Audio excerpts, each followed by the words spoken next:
Chapter 1. Castling Ridge, located in the northern frontier of the Kingdom of Andrew. This place lies in close proximity to the Grumman Highlands, characterized by typical hilly terrain, where the land is barren and resources are scarce. The title of Baron in the Kingdom of Andrew has been conferred upon the Wells family, and their fiefdom is situated here, with their ancestral castle perched atop a small hill in Castling Ridge. There are no specialties to speak of in Castling Ridge, and the family lacks any traditional business ventures, coupled with the apparent disinterest of previous patriarchs in financial gain. Thus, the income from the territory consists solely of meager tax revenues. In such a desolate area, where even the subjects struggle to find enough to eat, the potential tax revenue is, as one might imagine, quite limited. Consequently, the Wells family has always led a rather frugal existence. The previous Baron, August Wells, was a quintessential knight, more inclined towards swordplay than scholarship, with the considerable expenses of martial training leading the family into financial straits, teetering on the brink of insolvency. In a moment of desperation, August resolved to recruit a multitude of knights, hoping to earn his fortune through military glory, only to meet his demise in the Battle of Dragonfall, becoming ensnared in a dire predicament. By the time Ranni Wells inherited the title, the family castle had fallen into disrepair, presenting a dilapidated appearance. This generation of the family had few members, and with no siblings to speak of, the castle was often devoid of activity by night, exuding an eerie ambience akin to a haunted house. The surrounding peasantry was reluctant to approach the castle even during the day, and their apprehension only deepened after dusk. This was fueled not only by the natural reverence for nobility, but also by the palpable fear of the foreboding edifice. However, tonight seemed to bear a different atmosphere. Nighttime, at the foot of the hill before the castle, near the riverside village of Heishi, a cluster of flickering lights traced a serpentine path upward. A gentle night breeze carried the sound of conversation, shattering the silence of the night. "Let out if it hurts, Hammer," exclaimed the village chief, Parker, as he placed his aged hand upon Hammer's shoulder.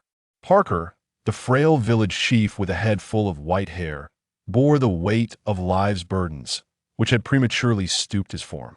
At this moment, he held a torch, walking alongside Hammer. The light from the torch was dim, barely illuminating the path ahead, and Parker's footing was unsteady. Seeing the flush of anger on Hammer's face, he pondered briefly and decided to offer some comfort to the young man, who still had much to learn about the hardships of life.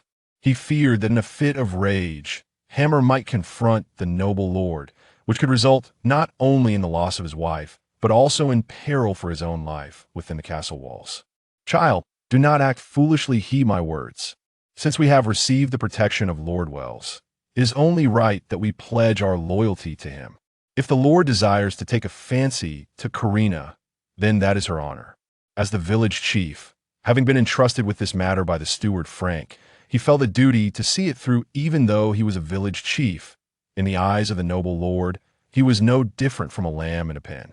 Yet the thought of Hammer having to surrender his newlywed wife filled him with pity. But what recourse did he have? How could a subject refuse the demands of their lord? With a resigned sigh, he continued onward. The villagers accompanying them silently agreed with the chief's sentiments, but glancing at the sullen Hammer and his bulging muscles, they found themselves at a loss for words, merely lamenting in their hearts, "Alas, the poor boy, how unfortunate to be marrying at this moment. Had it been a few months earlier, when Lord August was still alive, things might have been different." Hammer, holding his torch, did not respond to the chief's words, gritting his teeth in silence, his grip on the torch growing pale. He raised his head, once again casting his gaze upon his bride, who walked at the forefront. Karina, clad in a simple red linen dress, moved gracefully, though at this moment her head was bowed, lost in thought. That dress, inexpensive by noble standards, had cost him months of hard-earned labor to afford.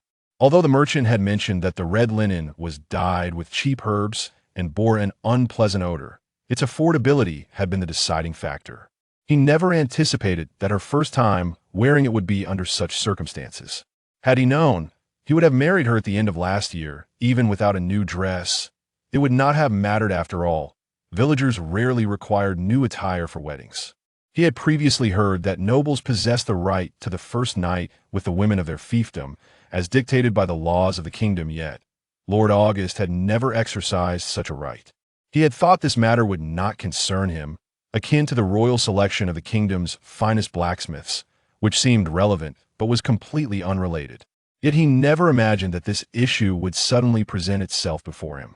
He could not comprehend why Lord Ranni had chosen to assert this right, with his first target being none other than his newlywed bride. Now he regretted his stubbornness, wishing to bash his head against a wall, questioning why he had been so obstinate. Karina had hinted at his proposing to her on multiple occasions. Why had he insisted on purchasing that outfit? Damn this vanity. Lost in these thoughts, Hammer struck his head in frustration, the sound echoing harshly in the stillness of the night. At the forefront were a group of village women, chattering excitedly amongst themselves in stark contrast to Hammer's distress.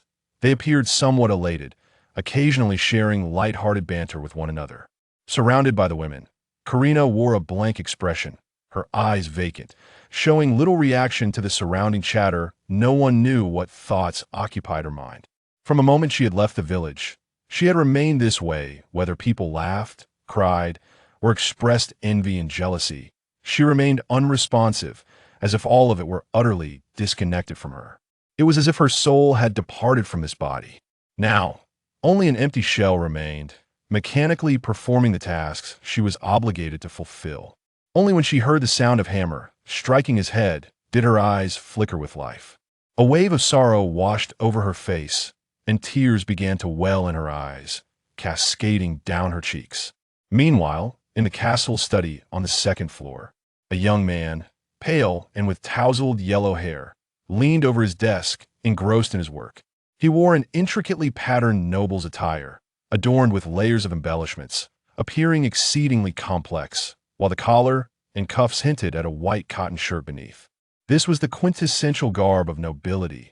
Intricate and cumbersome to don, however, it was through such elaborate designs that nobility showcased their status, which was not surprising. This young man was indeed a noble, the lord of this land, Baron Ranni Wells. He bent over the paper, scribbling notes, then bit the quill pen in contemplation. Occasionally he would stretch, easing his fatigue, rubbing his back, which ached from bending for too long. After all, parchment was exceedingly precious, and each stroke required careful consideration before committing it to paper. This quill pen is infuriating after every stroke. I must dip it in ink. It's utterly torturous. How is a steel pen made? Seems rather complicated. Perhaps I should start with a pencil? That doesn't seem too difficult. Just wrap a piece of carbon in paper. As he scribbled and sketched, he muttered complaints under his breath.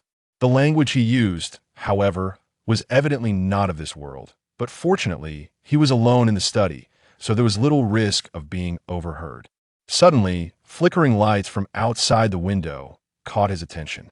Curiously, he leaned forward, furrowing his brow, setting down the quill pen, and rose to peer out the window, leaning against the frame, nervously straining to see. It turned out to be a group of nearby villagers, brandishing torches as they approached the castle's front gate, with a young woman in red leading the way, while the others remained indistinct. Upon realizing they were villagers, he let out a long sigh of relief and straightened his posture. Recently, Castling Ridge had been far from peaceful. He could not afford to be careless. What could these villagers possibly want at such a late hour? He certainly did not believe they enjoyed the eerie atmosphere of the castle after dark. Even he, the lord of the castle, found it unsettling at night, let alone the villagers. After pondering for some time without arriving at a conclusion, he pulled the bell cord. Perhaps the steward would know what was happening, as he was usually the one communicating with the villagers. Before long, footsteps echoed at the entrance. The next moment, Frank, dressed in steward's attire, with graying hair and a kindly visage, pushed the door open and entered young master. "Do you have any instructions?" Ranni said nothing but gestured toward the window. With a look of curiosity, Frank approached the window, peering out before turning around with a face full of respect and saying, "Young master, those individuals are the villagers from Hushy Village. There is no need for concern." Upon hearing this response, Ranni was left utterly speechless. He thought to himself, "Isn't that obvious?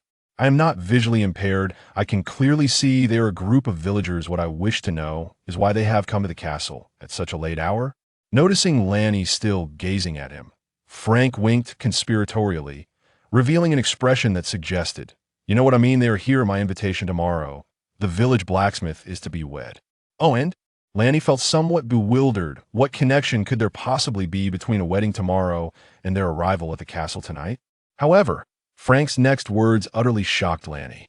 According to the laws of the kingdom, nobles possess all rights within their territories, which naturally includes the right of the first night with unmarried women. At this point, Frank bowed slightly and placed a hand over his heart, performing a courteous gesture. "Tonight, that girl will belong to you, my lord." Upon hearing this, Lanny spat out a mouthful of water, transforming it into a mist that filled the air. The steward, remarkably composed, remained unfazed by this unexpected reaction. Instead, he calmly produced a handkerchief from his pocket and offered it with an expression of tranquility. Did he mistakenly hear that? The rite of the first night? Surely that must be correct.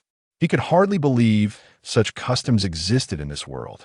Turning his thoughts back, he mused that such practices were likely absent in his original world.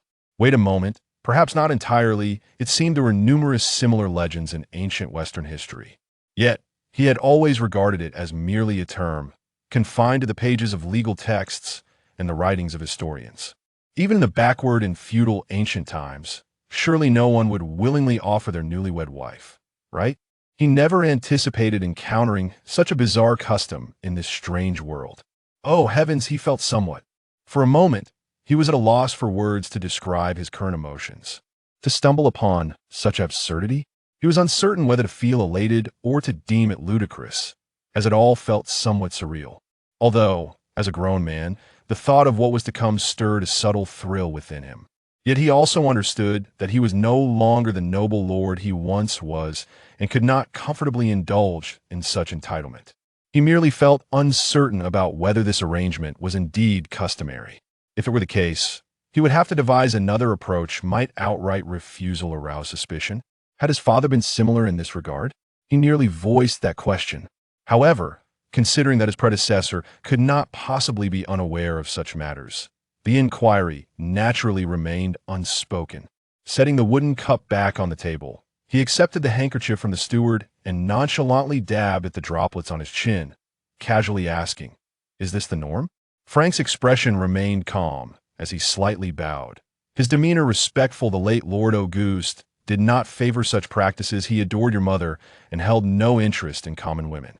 Frank found it somewhat peculiar that the young master would ask such a question. In the past, if the former master had encountered a situation like this, he would have likely been unable to contain himself, rushing out of the castle in a fit of indignation. Now, however, there seemed to be a hint of reluctance. Had he undergone a transformation? After all, he could never have imagined that the severely injured Lanny had undergone a soul exchange and was no longer the boy he had watched grow up. Lanny was also suffering from a headache. He had originally intended to inquire whether other nobles experienced the same predicament, but posing such a question would undoubtedly appear peculiar. The dilemma lay in how to refuse. Lanny, in his distress, rubbed his forehead.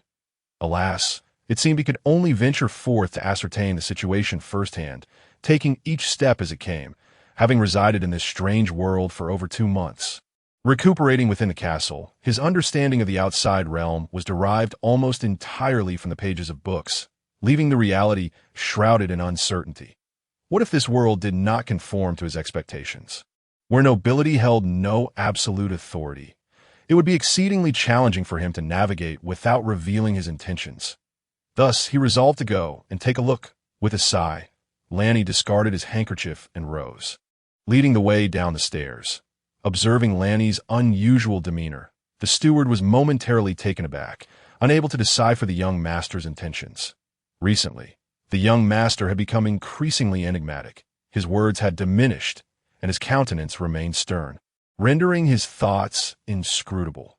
Unlike before, when his emotions were easily readable on his face, it seemed the passing of his father had profoundly impacted him, even transforming the once fidgety young master into a figure of reticence.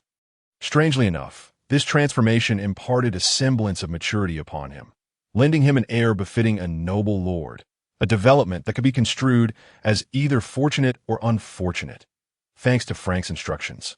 The villagers encountered no obstruction from the stableman Joseph at the entrance and smoothly entered the castle hall. Though referred to as a hall, the space within was rather modest. In the center stood an elongated dining table, draped in white cloth, flanked at either end by two copper water pots, with rows of high-backed chairs made of leather lining the sides. Along the walls adjacent to the table were several floor candelabras, occupying a considerable amount of space. The areas available for standing were rather limited, and the sudden influx of a dozen individuals rendered the hall somewhat cramped.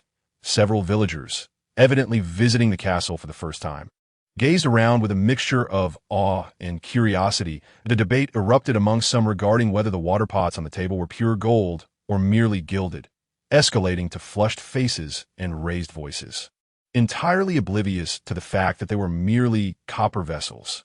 Meanwhile, Aunt Beth and Aunt Helen pointed and whispered about the white cloth on the dining table, hesitating to touch it, contemplating how much more comfortable it would be as clothing compared to their rough linen garments. In the corners of the hall, castle servants stood eagerly observing the commotion. Even Aunt Susan, who was preparing dinner, had brought green beans into the hall. "Candy, do you really think the young master will have that girl accompany him tonight?"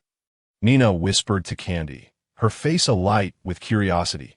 Candy, being the young master's personal maid and most frequently in his company, was the natural person to consult.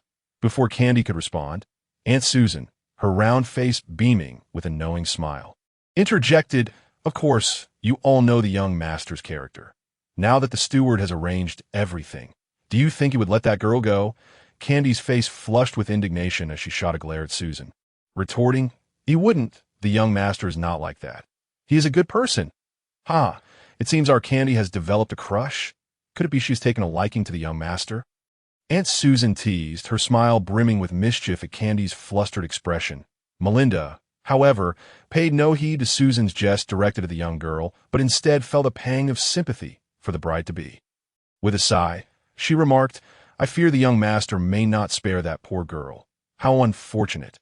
Suddenly, Nina shivered and urgently cautioned, "Shoo, don't say that. The young master is here. Be careful, he hears you." At Nina's hushed warning, the crowd hastily silenced, turning their attention to Lanny as he entered the hall. Upon stepping into the cacophony of the hall, Lanny was once again besieged by a headache induced by the chaos. As the saying goes, 3 women are equivalent to 500 ducks. With more than a dozen women present, it felt as if he had stumbled into a veritable duck pen. Was this truly his domain? He could overlook the rough linen garments, having long since adjusted his expectations regarding their attire, for he had come to understand that this world was likely quite backward. Yet, what were they wearing? Some lacked sleeves, others were missing pant legs, and some had gaping holes at the chest. Fortunately, there were no women among them. Otherwise, it would have been a truly dismal sight. The poor attire was one thing, but the unkempt hair and the dirt smeared across their faces raised questions of hygiene. Did they not wash their faces? Had he unwittingly entered a den of beggars? Alas, what sort of lord was he, destined to lead such a ragtag assembly? Yet, this was hardly the moment for such musings. The immediate priority was to address the pressing matters at hand. Positioning himself at the foot of the staircase leading into the hall, he steadied himself and called out, "Silence! Silence!" Upon recognizing the noble lord's presence, the villagers became flustered, hurriedly bowing and dropping to their knees in a chaotic display, in the midst of a kneeling throng. Hammer lowered his head, stealing glances at the noble lord standing before him, his eyes betraying a mix of resentment and frustration, as he contemplated the actions this man would take concerning his wife that very night. A surge of hatred welled within him, his fists clenched tightly, his teeth grinding audibly, yet he lacked the courage to rise and deliver a blow to that detestable face. He was paralyzed by fear that was ingrained in his very blood, compounded by the formidable threat posed by the knights within the castle. Sensing a disturbance, Lanny followed the gaze of the villagers and noticed a robust young man with dark skin and muscular build, standing in stark contrast to the surrounding frail villagers, who was surreptitiously scrutinizing him. From the man's gaze, Lanni perceived a tumult of anger, resentment, and frustration, yet also a palpable sense of timidity and resignation. This man must be the groom for tomorrow's wedding. Throughout his entrance into the hall, Lanni had been ruminating over how to resolve this situation.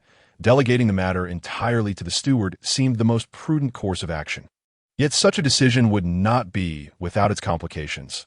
The steward had served closely for a long time, and his feelings and dignity must be considered. If the situation escalated to the point where heads rolled without justification, it would be a grave injustice. He harbored his own fears, for from what he gathered thus far, this world bore a striking resemblance to the ancient West. It was plagued by poverty, chaos, and backwardness. Just as Lanni pondered his course of action, Frank, who had followed behind, entered the hall and quietly positioned himself behind Lanni. "What is your name?" Lanni waved his hand, urging the crowd to rise. Before turning his attention back to the young "My name is Hammer," the young man replied, his voice barely above a whisper, his demeanor submissive.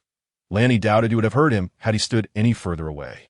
The fear and reverence for nobility were evidently deeply ingrained, to the point where even the prospect of his wife being taken from him rendered him mute. With a slight smile, Lanni relaxed his facial muscles, attempting to convey warmth. "I hear tomorrow is your wedding." He then turned to the girl in the red dress. "And you are the bride? What is your name?" "Yes, my name is Karina, the bride who is to marry Hammer tomorrow." The woman, far bolder than Hammer, locked eyes with Lanni, her gaze steady as she answered his inquiry with an unhurried tone. Her voice lacked timidity. Instead, she deliberately elongated the word bride, imbuing it with a sense of indignation and defiance. Caught off guard by her bold stare, Lanni awkwardly cleared his throat, instinctively shifting his gaze away. He understood all too well the reason behind her demeanor. Were she to display no reaction, he would have found that far more peculiar. Although he was not the architect of this arrangement, the awkwardness lingered, especially since it was he who had orchestrated the attendance. Karina's response astonished the surrounding villagers, who turned to look at her in disbelief. Unsure why she dared to speak so freely to the noble lord, did she not fear being dragged to the gallows, which still stood at the village's edge, as Aunt Susan, engrossed in the play, reveled in delight? Her entourage of servants stood agape, astonished at the audacity of the girl clad in red. Meanwhile, Parker, amidst the crowd, turned pale upon hearing the words, collapsing to his knees with a thud. Desperately tugging at Karina's garment, he urged her to kneel as well, his voice trembling as he pleaded, "My lord, I beseech you, forgive her. She is but young and naive." "Impudence!" came a thunderous shout from the corner. Startling every villager, it was Sir Tim, the castle knight, his hand resting firmly on the hilt of his sword, casting a fierce glare upon the defiant girl, as if ready to strike her down at the slightest provocation. "Wait!" Before Tim could finish, Lanni swiftly interposed, preventing him from drawing his sword. This was not a matter he wished to escalate. Should the steward utter something inappropriate, it would be difficult for him to mend the situation. Surely, they could not simply dispose of this headstrong girl. Was she of age? By the standards of this world, she undoubtedly was. However, her frail appearance might suggest otherwise, and with Lanni's previous life experiences, she did seem rather youthful. Raising a hand, he gestured for those kneeling to rise. Steadying himself, he forced a strained smile, carefully choosing his words as he scanned the crowd.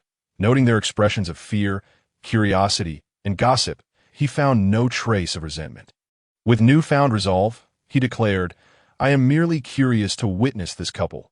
The crowd, seemingly taken aback, remained silent, prompting Lanni to feel a sense of assurance. "Very well, since I have seen what I wished, you may all return," he said. Without waiting for any response, he turned and ascended the stairs. The villagers stood in bewilderment before their capricious lord, unsure how to react, while the castle staff silently acknowledged that this was the familiar master they knew. Contrasting sharply with his recent aloof demeanor, returning to his study, Lanni leaned back in his chair, weary, and closed his eyes. This world appeared even more impoverished than he had anticipated. The garments worn by his subjects were scarcely worthy of the name clothes, resembling little more than sacks fashioned from coarse fabric. Yet he found it unsurprising. His own attire was not much better, and the meals he consumed were meager, barely surpassing his previous life as a lowly individual. A series of knocks interrupted his thoughts, and a young girl entered. His devoted maid, Candy, clad in an authentic maid's outfit, devoid of lace and frills. It was simple yet functional, with only the chest area adorned in white. While the rest was black, she appeared no more than 10, with a cherubic face, large eyes, and a petite stature that barely reached Lanny's shoulder. Her eyes sparkled with a naive innocence and admiration for him. Lanny was perplexed by her admiration, considering his understanding of his former self, which was far from admirable. "My lord, would you like assistance with your grooming?" Candy's voice rang clear and light as she approached the desk, gazing at him with reverence. Opening his eyes, Lanny noticed her cheeks flushed, and as she felt his gaze, she averted her eyes shyly. He refrained from probing further and inquired about the happenings in the hall, as he had left without knowledge of subsequent events. "The villagers have departed. The bride seemed to have misunderstood you, claiming you to be a most respectable nobleman," she chirped. "My lord, do you perhaps find that bride lacking? Is it true you fancy the girl who has gone to the capital instead, the one you deem more beautiful? What is the capital like? Does the king dine with golden bowls every day?" As she spoke, her excitement bubbled over, reminiscent of every girl harboring a penchant for gossip. Even as a mere child, she was no exception. Glancing at Lanny, who had again closed his eyes, she huffed in frustration. Tugging at his arm. "Lord, are you even listening to me? If you ignore me, I shan't help you groom." At her vexed tone, Lanny reluctantly sat up, feigning attentiveness. The capital? The king? He had no idea, having never been there himself. That was the domain of his predecessor, and he lacked any memories of that life. Yet he could feign interest to appease this young maid. Unlike Frank, who was not easily deceived, Candy was illiterate and thus pliable to his whims. "The capital is bustling and beautiful, but please, no more questions. I truly cannot recall anything else." Seeing her persistence wane, he relented. "All right, assist me in my grooming and changing. I am rather fatigued," realizing his dismissive tone. Candy stamped her foot in annoyance, reluctantly moving behind him to help remove his garments and prepare his nightwear. The situation struck Lanny as absurd. Having lived over 30 years, he had not relied on anyone to dress him since childhood. Now he required Candy's assistance to dress and undress, resembling a giant infant. Initially, he found it awkward to change in front of a girl of 16 or 17, but after a failed attempt that took 2 hours, he had surrendered, blushing as he ordered Candy to assist him into his noble attire. The memory of her stifled laughter was one he wished to forget. Since then, he had refrained from mentioning his dressing, attempting to keep a distance during her assistance, and gradually he had grown accustomed to it, even finding some enjoyment in the situation, occasionally jesting about how easy it is to transition from frugality to luxury, yet difficult to revert. This morning, the lady sent someone to Black Mountain Village to check on the servants' families, as the men have perished and hunting has become dire. She arranged for provisions to be sent, saying we cannot allow them to starve, Candy reported. However, our own supplies are dwindling. The green food is nearly gone, and I've overheard the lady expressing concern about selling some of her dowry to procure food, fearing the prices will rise with summer approaching. When the villagers from Hushy Village arrived in the evening, the lady seemed upset. "My lord, perhaps you should comfort her. She is your wife. After all that it is not right for you to keep avoiding her. She genuinely cares about you, frequently inquiring about your well-being and whether your drinks have gone cold. She worries about you falling ill again." Lanny slapped his forehead in exasperation, lamenting, "Alas, it has begun again." This maid had a tendency to chatter endlessly about castle gossip and village rumors whenever she assisted him. Her favorite topic, however, was always about the lady, as if she were the only one concerned for their relationship. Initially, her remarks were few, but of late they had become increasingly frequent. Had this maid been convinced by that woman named Tiffany, "It is merely tolerable. She will only chatter a few remarks in my ear, without compelling me to undertake any tasks. I understand. With such a loquacious nature, you must be wary of becoming a gossipy old maid. Otherwise, no one shall ever take you as a bride." Lanny teased as she playfully pinched the delicate nose of Conthi. Indeed, the little maid ceased to address her as madam, wrinkling her nose and stomping her foot, her face flushed with shyness. "I shan't marry at all. I intend to remain in the castle for my entire life," serving my young master forever. If I were to leave, how would my young master manage to dress himself? As she spoke the latter part, her voice trailed off, imbued with a hint of melancholy, as if truly concerned for Lanny's future. As she reached for the basin to wash up, Lanny continued to jest.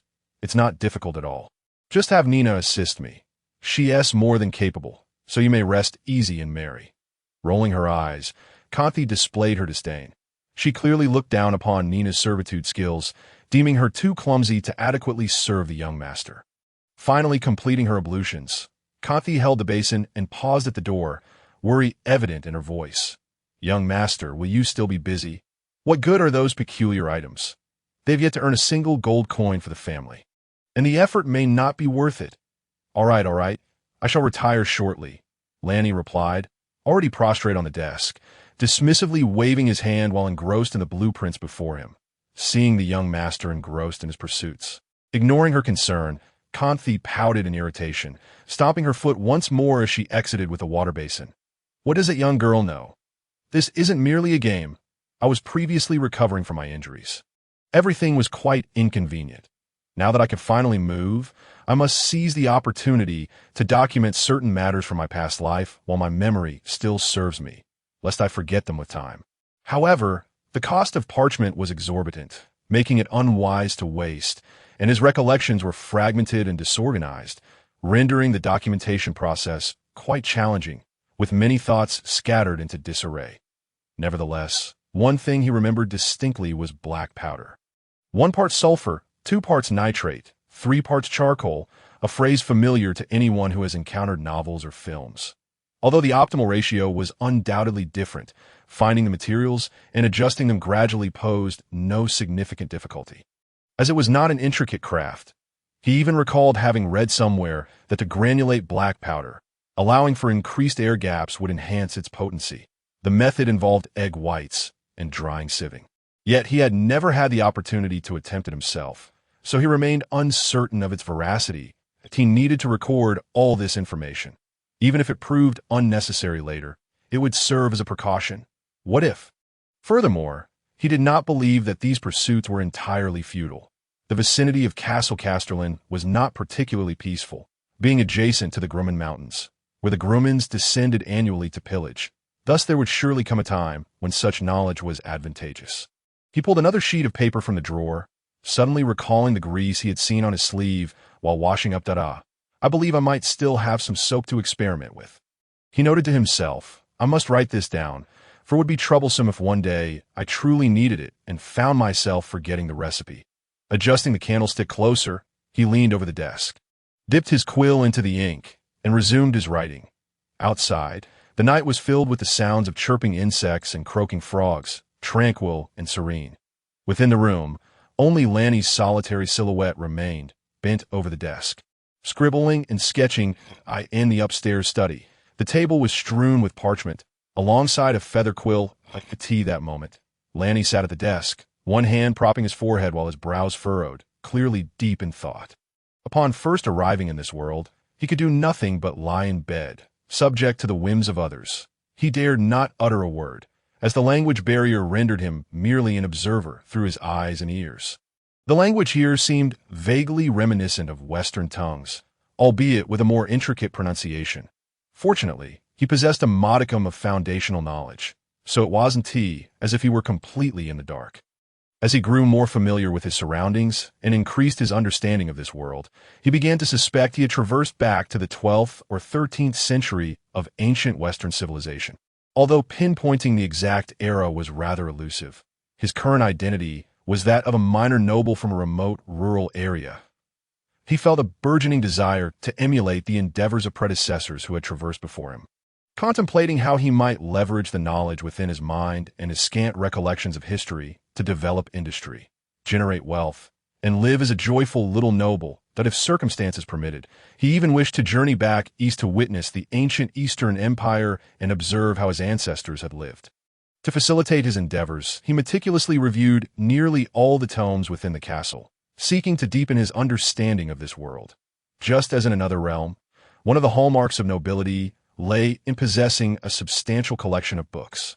Though Auguste was not fond of reading, The castle's library was still quite extensive, presumably amassed by the previous baron, Lanny's grandfather, Claudia Wells. However, as he delved into more texts, confusion only intensified, and he increasingly sensed that something was amiss within this world. Had he ever heard of a kingdom by the name of Andrew? And what of the divine kingdom of Nicola or the kingdom of Bougainvillea? The name Saint Tor continent was even more peculiar. He had only encountered the Eurasian continent and the American continent. Where did this Saint Tor continent emerge from? Initially, he had assumed he had merely returned to antiquity, yet evidently, that was not the case. This appeared to be an entirely unrelated realm, with history and culture sharing similarities yet also presenting various oddities. Not only in culture, but even in daily life, peculiarities were abundant. For instance, the most rudimentary of household items, candles, seemed rather abnormal. Typically, a candle emits approximately 1 lumen of light, which is barely sufficient in an open room. However, if one were to light 4 or 5 candles, the illuminance at close range could reach a dozen lumens, making reading and writing feasible. Yet, Lanny discovered that the candles in this world might not even emit 0. 3 lumens that he scrutinized them thoroughly. In terms of appearance and tactile sensation, they bore no distinction from the candles he recalled, save for perhaps a slightly higher impurity during production. But could the disparity be this vast? He even extended his hand to gauge the heat of the candle at close range, which was evidently much lower than anticipated. He surmised that this might be the reason, with insufficient combustion heat. The brightness was likely inadequate as well that he was not a chemist, and his performance in middle school chemistry had not been stellar. So he was uncertain whether heat and brightness in combustion-based light sources were positively correlated. Nonetheless, he felt inclined to believe so. Moreover, he was astonished to discover that magic users seemingly existed in this world. Although ancient Western lore had long featured witches, wizards, and vampires as fantastical tales, everyone knew these were mere myths and legends, lacking any basis in reality. Yet, in this realm, certain texts described these magic users in intricate detail, as if someone had genuinely experienced such phenomena firsthand. The crucial aspect was that these were serious, official historical documents, not mere folklore or tales. For instance, the Book of the Andrew Kingdom's Annals, an official historical account compiled by the kingdom itself, detailed an encounter that occurred during the nascent period of the Andrew Kingdom. At its borders, according to the text, this skirmish erupted in the southern region of the kingdom, where the kingdom's grand wizard, Stuart Andrew, and the chief priest of the Nicola kingdom, Adrian Flanders, unexpectedly crossed paths in the wilderness. Given the long-standing animosity between their nations, it was no surprise that a fierce battle ensued. The clash was fierce, shrouded in chaos, with neither side granting the other respite. The text described Stuart as a master of fire magic, capable of nearly instantaneous fireball conjuration, conjuring images of a rapid-fire barrage in Lanny's mind. Meanwhile, Adrian, as the chief priest of the Holy Order, excelled in purification spells, possessing a formidable counter to dark magic. Whenever Adrian raised his hands to unleash a grand purification spell, a blinding holy light radiated from his entire being. As Lanny read this passage, the image of the Columbia Torch Lady emerged in his mind. However, since Stuart's fire magic was not particularly hindered by purification spells, the two were evenly matched, locked in a fierce struggle. This battle raged from dawn until dusk, ultimately concluding only when Stuart resorted to the forbidden technique heavenly fire and earthly destruction, which unleashed a blinding brilliance. Even a small town several miles away seemed to have transitioned directly from night to day. The original word from the book described how the great mage Stuart, unafraid of sacrifice, resolutely unleashed the most powerful spell, wreaking havoc upon the earth and sky. The spectacle was so grand that the town, 10 miles distant, was illuminated as if it were daylight, causing dozens of houses to collapse and injuring hundreds of innocent civilians. The vile enemy, Adrian, fled severely wounded. This surely contained elements of exaggeration. After all, Stuart was a member of the royal Andrew family. However, the fact that the town witnessed the battle was likely true. Following this confrontation, Adrian vanished from the public eye, and subsequent investigations by the kingdom spies, combined with rumors from the divine realm, suggested that he had likely succumbed to his injuries. As for Stuart, he did not fare well either. The records indicated that upon returning to the capital, he suffered a backlash from forcibly casting forbidden magic, leaving him gaunt and pallid, plagued by illness until he passed away 6 months later. Sigh. After reading the entire account, Ranni fell into deep contemplation. This book is a serious historical record of the Kingdom of Andrew, lending it a significant degree of credibility. Moreover, aside from this incident, the other entries mostly chronicled events from the kingdom's early development, appearing quite normal. Yet to him, it felt almost mythical. What could possibly transform night into day for those several miles away? The blast radius of a boy's explosion seemed to be merely 20 kilometers, akin to a human-shaped nuclear bomb. Noticing Ranni's distracted demeanor while tidying the study, Candy could not help but inquire, "Young master, what are you thinking? You've been in a daze all morning," turning to gaze out at the sun-drenched territory. Ranni softly asked, "Candy, do you think magic truly exists in this world?" His voice was scarcely above a whisper, resembling both a question directed at Candy and amusing to himself.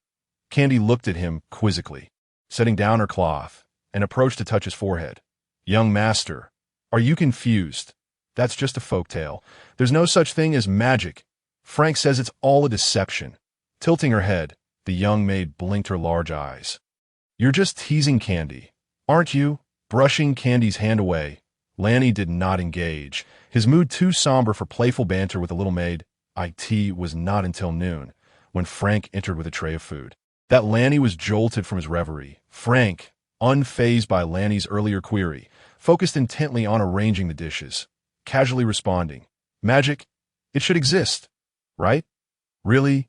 Ranni's spirits surged, sitting upright, his gaze intense as he looked at the old steward. "Is it the kind of magic that can conjure fireballs or ice arrows?" Frank meticulously arranged the food according to Ranni's preferences, adjusting the position of the spoon to ensure the young master could easily reach it, all while continuing to speak that I've heard of it. But who actually knows? It's just what people say. It must exist to some degree. He added, "When I traveled with Lord Claudia, your grandfather, I never heard of anyone specific who could perform magic. And I certainly can't." Sighing in disappointment, Ranni reclined back in his high-backed chair, feeling utterly disheartened. He had hoped Frank would possess some knowledge, yet it turned out he was merely regurgitating hearsay. Holding the spoon, Ranni found himself lost in thought again. But if even Frank was unaware of magic, it seemed unlikely that anyone in the castle would know if magic was indeed a phantom. Perhaps it was best to focus on the industrial pursuits he was more familiar with. If magic truly existed, encountering a wizard and declaring, "Do you possess magic?" "Well, I have a Gatling gun." Seemed like an exhilarating scenario. He entertained a sliver of hope that, should he save enough money, he might embark on a journey across the kingdom. Perhaps, maybe, encounter a few wild wizards. Lost in his musings, Ranni failed to notice the subtle unease and concern etched on Frank's face beside him, which belied his calm demeanor. By the way, Ranni suddenly recalled something. Calling out to Frank, who paused momentarily, his body stiffening slightly. "This afternoon, could you help me procure some charcoal, saltpeter, and sulfur? Additionally, have someone prepare a few other items." Upon comprehending the young master's requests, Frank relaxed, exhaling softly, and turned to bow in acknowledgement, not even bothering to inquire about Ranni's peculiar needs. As a steward, Frank was quite reliable. Although he was unaware of Ranni's intentions for these items, he swiftly set about preparing them, ensuring they were ready by that very afternoon and delivered to the study. However, the items he brought were incomplete, notably lacking the crucial saltpeter. He hesitantly explained that no one seemed to know what saltpeter was. Ranni then realized that, at this time, there were no precedents for utilizing saltpeter, so naturally, there would be no readily available supply for sale.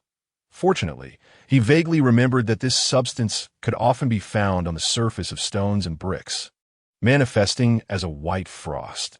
Though collecting it might entail a mix of impurities, it could still be usable with some simple purification. Given that the castle's primary building material was stone, this substance was essential. He mobilized the servants to conduct a thorough cleaning of the castle's basement, simultaneously gathering a large basin of this material. "Young master, what are you planning to do?" Candy asked curiously, poking and sniffing at various items, her mind buzzing with questions. "Have you finished all your chores?" "Ranni," feeling impatient, waved her away, urging her to avoid idleness. Be careful, or the steward might punish you. The subsequent procedures were rather hazardous, and he dared not allow this inquisitive child to observe. At that moment, he set about cleaning a large basin of saltpeter powder, trying his best to remain silent despite the pungent odor. After Candy, sulking with puffed cheeks, left, Ranni commenced his experiment. First, he placed a small balance on the table, then cautiously added various powders. The balance, a device for measuring the mass of objects, consisted of a central support with a horizontal beam atop, each end holding a copper tray, accompanied by around 10 matching weights. Essentially, it functioned as a scale. He had operated one during middle school experiments, so he was familiar with it, albeit this version lacked the precision of the educational tools. While the balance was quite sensitive, its lack of gradations meant that measurements relied solely on swapping weights. It was akin to a scale that only indicated 5 and 10 pounds. If he needed 2.4 pounds, it would be futile, purely guesswork. Ranni surveyed the materials at hand, pondered briefly, then selected the smallest weight to begin his operation. The materials were limited, so he had to be frugal if he wished to conduct multiple trials. For his first experiment, he followed the most widely circulated ratio: 1 part saltpeter, 2 parts sulfur, and 3 parts charcoal, using 1 portion of saltpeter as the baseline, then mixing in double the sulfur and triple the charcoal. Carefully pouring the mixture into a container, grinding it into powder, drying it, and then placing it into a pre-prepared tube, sealing the opening to complete the process. Lacking bamboo, he had to use hollowed-out wood for the casing, which might affect the potency, but it should still explode, right? He then mixed various other ratios, creating around 10 samples, stuffing them into the tube, and leaving them to dry. His most confident mixture was the one with a ratio of 1 to 1.5 to 7.5. He vaguely remembered seeing it in some book, though he could not be entirely certain. Yet whenever he thought of that eerie candle, an unsettling premonition lingered in his heart, an incessant feeling that things would not unfold smoothly. Immersed in these tasks, time flew by swiftly, and by evening, when Ranni carried a dozen samples to the castle's backyard, he encountered Candy along the way. The curious child followed him eagerly, and despite his best efforts to shake her off, he could not. "Young master, do you need help?" Seeing her skip along, brimming with energy, Ranni felt somewhat uncomfortable. As a man, he found himself outmatched in stamina by this little girl. After a long day of labor, he was already feeling fatigued. "Young master, let me help you with that." Spotting the pile of items in his hands, the little maid eagerly reached out, but Ranni quickly shook his head. He thought to himself that while these items posed no immediate danger without an open flame, he was still wary of entrusting them to her. Candy, having been denied the items, was about to reach out again when she looked up and caught sight of Ranni's face. Instantly, she burst into peals of laughter, doubling over in mirth. Chuckling, the young master inquired of his little maid, "What were you doing in your room this afternoon? Why does your face resemble one that has just emerged from the kitchen, speckled with patches of black and white?" "Ha ha ha. My apologies, young master. It's just too amusing. I simply cannot contain myself." Observing the little maid on the verge of collapsing with laughter, Ranni smirked, thinking to himself, having spent all that time grinding charcoal, how could his face possibly remain clean? Did she not see that her hands were nearly as black as coal? "Oh dear, young master, wait for me. Let me clean your face." The little maid exclaimed, brandishing a handkerchief as she chased after Ranni, who, burdened with a pile of items, hurried towards the backyard. Once there, he laid out the samples in a neat row and adjusted their order according to the markings he had made. Nodding in satisfaction, Candy, having caught up, carefully wiped the dirt from the young master's face, only to be puzzled by his odd behavior. "What is this? Are you planning to make candles? I heard candles are made using little tubes. But why are these candles so thick and short? They won't fit in any candlestick. What on earth does thick and short even mean?" Ranni rolled his eyes, deciding to abandon the order of his experiments and instead try the golden ratio he recalled. While he intended to startle this bothersome little maid, he could not resist offering a few precautions. "When I ignite this, you must not come near. Remember to cover your ears." After issuing his warnings, he placed the marked samples on the ground, took out the fire starter borrowed from the kitchen, lit the fuse, and retreated several paces, not forgetting to remind her once more to cover her ears. Seeing the young master's serious demeanor, Candy reluctantly covered her ears, peering at the items on the ground. Lacking proper fuse paper, Ranni had resorted to using some coarse twine, which, due to its insufficient adhesive properties, had to be made thicker, rendering the fuse particularly sturdy. Initially, he had expected a swift reaction, given the thickness of the fuse, but upon igniting it, he discovered that it did not ignite explosively. Instead, it merely emitted a faint red glow, smoldering slowly. After a few moments, Candy, growing impatient, turned to Ranni and shouted, "Young master, why is this taking so long?" Ranni shot her a glare before redirecting his focus to the samples. After about 10 breaths, the fuse finally burned down to its end, and just as Ranni anticipated an explosion, he was instead met with a hissing sound as a plume of blue smoke emerged from the small cylinder, followed by an unsettling silence. "Is this a matter of incorrect proportions?" he mused, baffled by the lack of any reaction. He had expected at least a flicker of flames, perhaps attributing it to a poorly sealed cap for some consolation. But what was this blue smoke? Candy, startled by the sudden appearance of smoke, let out a yelp and jumped back. Considering the young master's prior warning about covering her ears, she braced herself for something more frightening, only to find Ranni had set down his hands and approached the source of the smoke. After contemplating for a moment, Candy deemed it safe, lowered her hands, and crouched beside Ranni. Her curiosity piqued as she observed his furrowed brow. "Young master, what is this? The smoke is quite alarming, and the smell is rather unpleasant." She waved her hand in front of her nose, making a face of distaste, while Candy found the situation alarming. Ranni merely smirked. Feeling a bit exasperated, he thought to himself, if you cannot offer comfort, perhaps it's best not to try at all. Did he wish to witness that plume of smoke? After examining the outer shell for some time without identifying any issues, he remained undeterred, retrieving a second sample, trimming the fuse according to his estimates, and producing a fire striker. Once the fuse was ignited, he swiftly pulled Candy back a few steps, deciding against reminding her to cover her ears, lest she utter something peculiar once more. This time, the outcome seemed no different, producing yet another plume of smoke without any explosive sound, mirroring the previous sample-less results. However, Ranni listened carefully this time. The hissing sound from within persisted for over a breath, suggesting the combustion lasted more than a second. The subsequent samples yielded similar results, none resulting in an explosion, merely exhibiting varying durations of mild combustion and differences in smoke volume. As Ranni alternated between crouching to rummage through his findings and pondering deeply, Candy, finding the situation rather dull, eventually excused herself, realizing she had many tasks left to complete and could not linger while the young master indulged in his antics. Ranni, however, paid her no mind. Engrossed in contemplation as to what had gone awry, he had inspected the residuals, noting that the combustion appeared quite complete, with no substantial discrepancies in proportions, and the purity of the materials was also acceptable. From the sounds during the process, it was evident that combustion was occurring, yet the lack of intensity precluded any possibility of an explosion. In an effort to validate this, he disassembled one of the remaining samples, igniting the mixture directly, confirming his suspicions of a slow burn. This process bore similarities to the sugar rocket fuel, albeit at a much more languid pace, which clearly could not yield the vigorous combustion necessary for an explosion. What could be the cause of this peculiarity? In the ensuing days, he continued to adjust the proportions, yet each attempt yielded the same outcome: a puff of smoke, followed by silence. In fact, the effects were less impressive than those produced by his favored golden ratio, which at least burned swiftly, leaving behind a cloud of smoke, yet never detonating. It was not until nearly exhausting a full basin of nitrate that he resigned himself to the conclusion that he might never produce black powder. Candy, emerging from the backyard, was halted in her tracks by a voice calling from the master bedroom.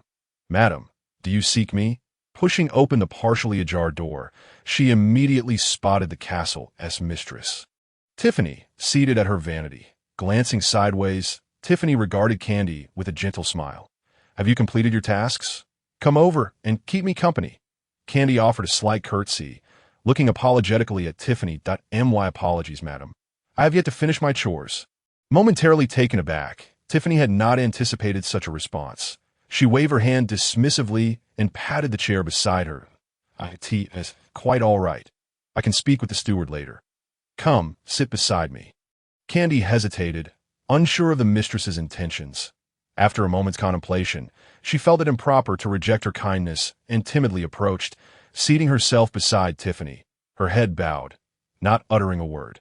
Her feelings towards the mistress were complex.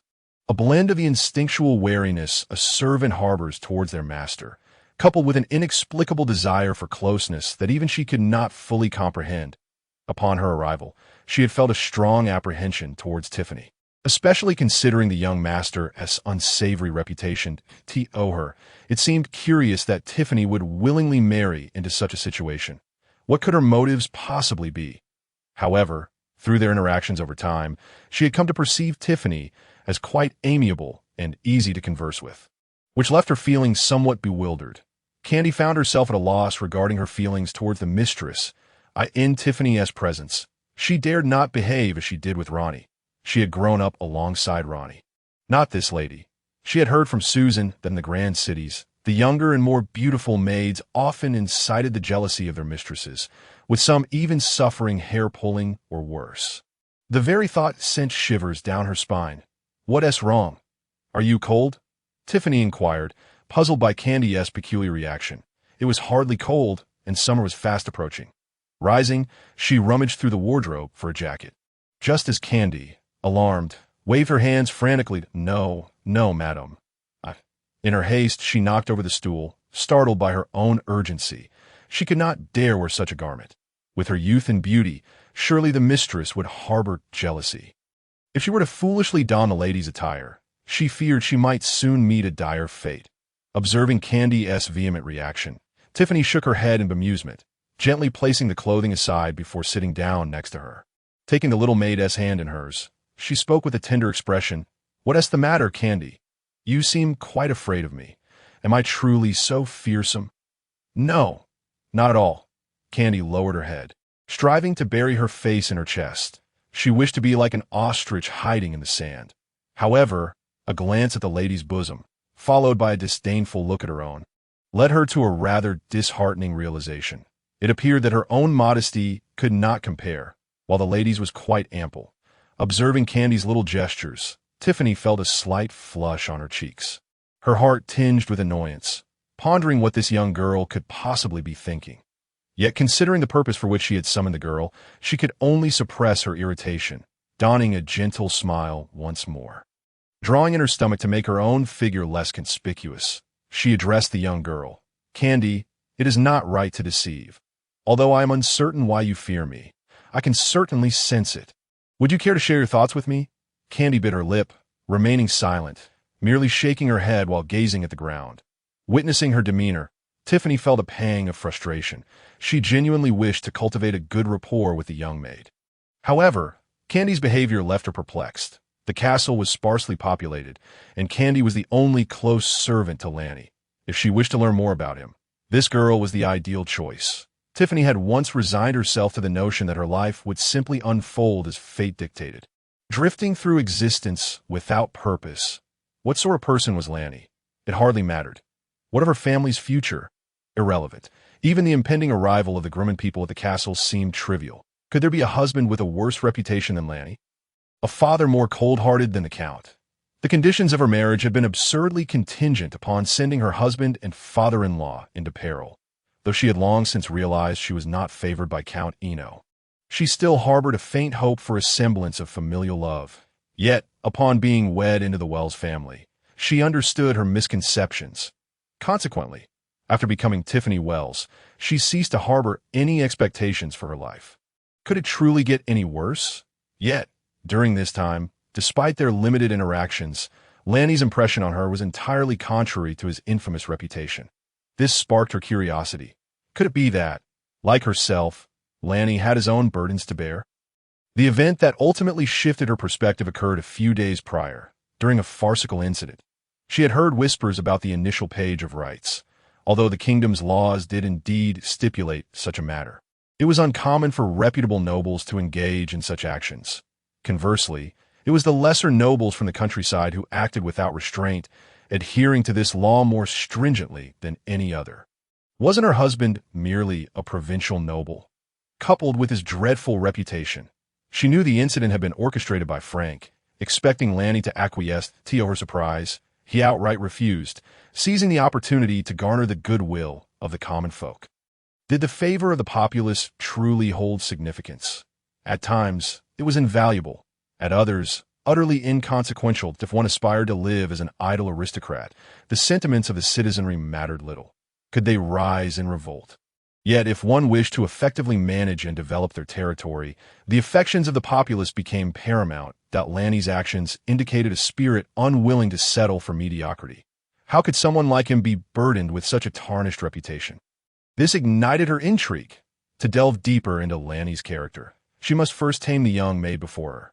Contemplating these thoughts, Tiffany's voice softened further. "Candy, do you find this flower pretty? May I gift it to you?" Young master, a voice gently interrupted her reverie. Frank had entered unnoticed, leaning close to whisper in his ear. Glancing at the old steward, Lanny wearily closed his eyes. Slumping back into his chair, he remained at a loss regarding the reasons for the failure of the experiment. Observing Lanny's fatigued countenance, Frank hesitated but ultimately spoke. "Young master, will you be sleeping in the study again tonight?" Upon hearing this, Lanny regarded Frank with confusion, wondering why the steward was suddenly concerned about his sleeping arrangements. 2 months prior, he had insisted on relocating from the bedroom to the study while recovering from his injuries, claiming he feared Tiffany might accidentally touch his wounds. However, the true reason was the anxiety that his wife might discern something amiss, given that she was, after all, the person he spent his days with. Not long after, he realized he had overthought the situation. The woman he was bound to, Tiffany, the Count's 7th daughter, had only recently married the former occupant of this body. On their wedding night, for reasons unknown, they had slept apart, and the following day, Lanny accompanied his father to Dragonfall Ridge. It was only upon his return, gravely injured, that he assumed control of this body. Thus, strictly speaking, she was not even the rightful wife of the previous owner. He surmised that Tiffany did not hold the previous owner in high regard. During his convalescence, she had visited him twice, each time for less than 10 minutes, maintaining a frosty demeanor and offering only perfunctory words of comfort before departing. Lanny was indifferent. To him, this lady was a complete stranger, and as far as he was concerned, her disdain was not directed at him. Tiffany was the daughter of Count Eno, the 7th born. This union had been arranged by the Count and his late father, with the public narrative suggesting that August had repeatedly implored for the Count's approval. However, Frank had privately informed him that the Count had agreed without hesitation, appearing almost eager in discussing this matter. Frank's resentment was palpable. The Count had stipulated one condition: that August swiftly mobilized troops to eliminate a band of Grumman raiders prowling near Black Pine Ridge. Naturally, as a fervent knight, August had readily consented. The raiders were cunning, striking swiftly and retreating without engaging in prolonged combat. The only one in the vicinity capable of countering them was Baron August Wells. Possessing a formidable retinue of 25 knights, for reasons unknown, August insisted on bringing Lanny along, ostensibly to expose him to the grim realities of battle. Perhaps he believed that 25 knights could easily handle a band of poorly armored Grumman. However, misfortune befell them. Just as they cornered the raiders, they were ambushed by another group, leading to a disastrous outcome where August and several knights perished, while Lanny was grievously injured. Lanny was profoundly grateful to the knights who had risked their lives to save him, regardless of whether their intentions were noble or merely a means of escape. Tragically, Lanny Wells did not survive the journey back to the castle, passing away on the very night of his return, at which point Lanny had taken over this body. During this time, Lanny had heard that the raiders had traversed Black Pine Ridge, roaming the territories of several nearby nobles, while Count Eno was preoccupied with coordinating efforts to track them down. Curiously, the area closest to Black Pine Ridge, Castle Ridge, seemed unusually tranquil. Frank waited patiently, observing Lanny's silence before cautiously resuming his discourse. "During this time, I have heard some troubling rumors. It is said that your last injury was severe. Hence I arranged—" "What? Who on earth is spreading such absurd rumors?" Lanny interjected, exasperated. It was no wonder Frank had orchestrated such a farce. Undoubtedly, he was most concerned about these rumors, having grown up within the Wells household. Frank had essentially adopted the family as his own. Lanny, somewhat bemused, interrupted him, waving his hand impatiently. Enough, enough. Pay no heed to baseless gossip. Go and rest. I am quite well this evening. Once Frank exited the study, Lanny began to contemplate whether he should return to his bedroom that night. With the rumors circulating, it seemed he was being compelled to do so. Tiffany was indeed quite beautiful, and had it not been for his current need to acclimate to this world, he would have moved back to the bedroom long ago. Regardless, that woman has no connection to the former self, and he bears no psychological burden whatsoever. However, being compelled to return home alongside his own return is fundamentally different, leaving him momentarily in a state of indecision. The mere thought of Tiffany's appearance causes his heart to flutter uncontrollably, making it difficult for him to maintain composure. Her exquisite face, alabaster skin, and grand bosom, complemented by flowing golden hair and azure eyes, render her a vision of youthful beauty. Even in another world, she would undoubtedly be considered a stunning beauty. Why not tonight? Ranni muttered to himself, as if seeking to bolster his own resolve. With a firm decision, he rose and made his way towards his true bedroom. His only concern was Tiffany's reaction. Surely, she wouldn't kick him out, would she? The castle was eerily quiet at night, as he traversed the empty corridor. The sound of his footsteps echoed around him, gradually calming his racing mind. Contemplating his unfamiliarity with the woman, his steps faltered momentarily. As an honest man who had never frequented night establishments, he was not accustomed to interacting with unfamiliar women, and his anxiety was palpable. Fortunately, the corridor was not long, and just as he began to waver, he arrived at the bedroom door. Coming to a halt before it, he steadied his nervous heart, ready to push the door open, only to discover that the candlelight within still flickered, and the door was not locked. That a gentle push allowed him entry. Upon stepping inside, he confirmed that the candles indeed burned bright, but Tiffany lay on the bed. Seemingly unaware of whether she was asleep or not, he swallowed hard, surveying the unfamiliar furnishings of the room. This was nearly his first time here, and it felt quite foreign. The room was slightly smaller than the study, with a wooden bed positioned against the wall opposite the door, a vintage-style vanity by the window on the left, and a tall wooden wardrobe on the other side. That on the wall beside the door hung the grim skull of a horned creature, complemented by two long swords below, lending an air of fierceness to the room. It appeared that regardless of his former self's personality, his tastes had been heavily influenced by Auguste in the dim candlelight. He could faintly discern Tiffany lying with her eyes tightly shut, tranquil beneath the covers, her delicate face betraying signs of tension, clearly indicating that she had heard his entrance.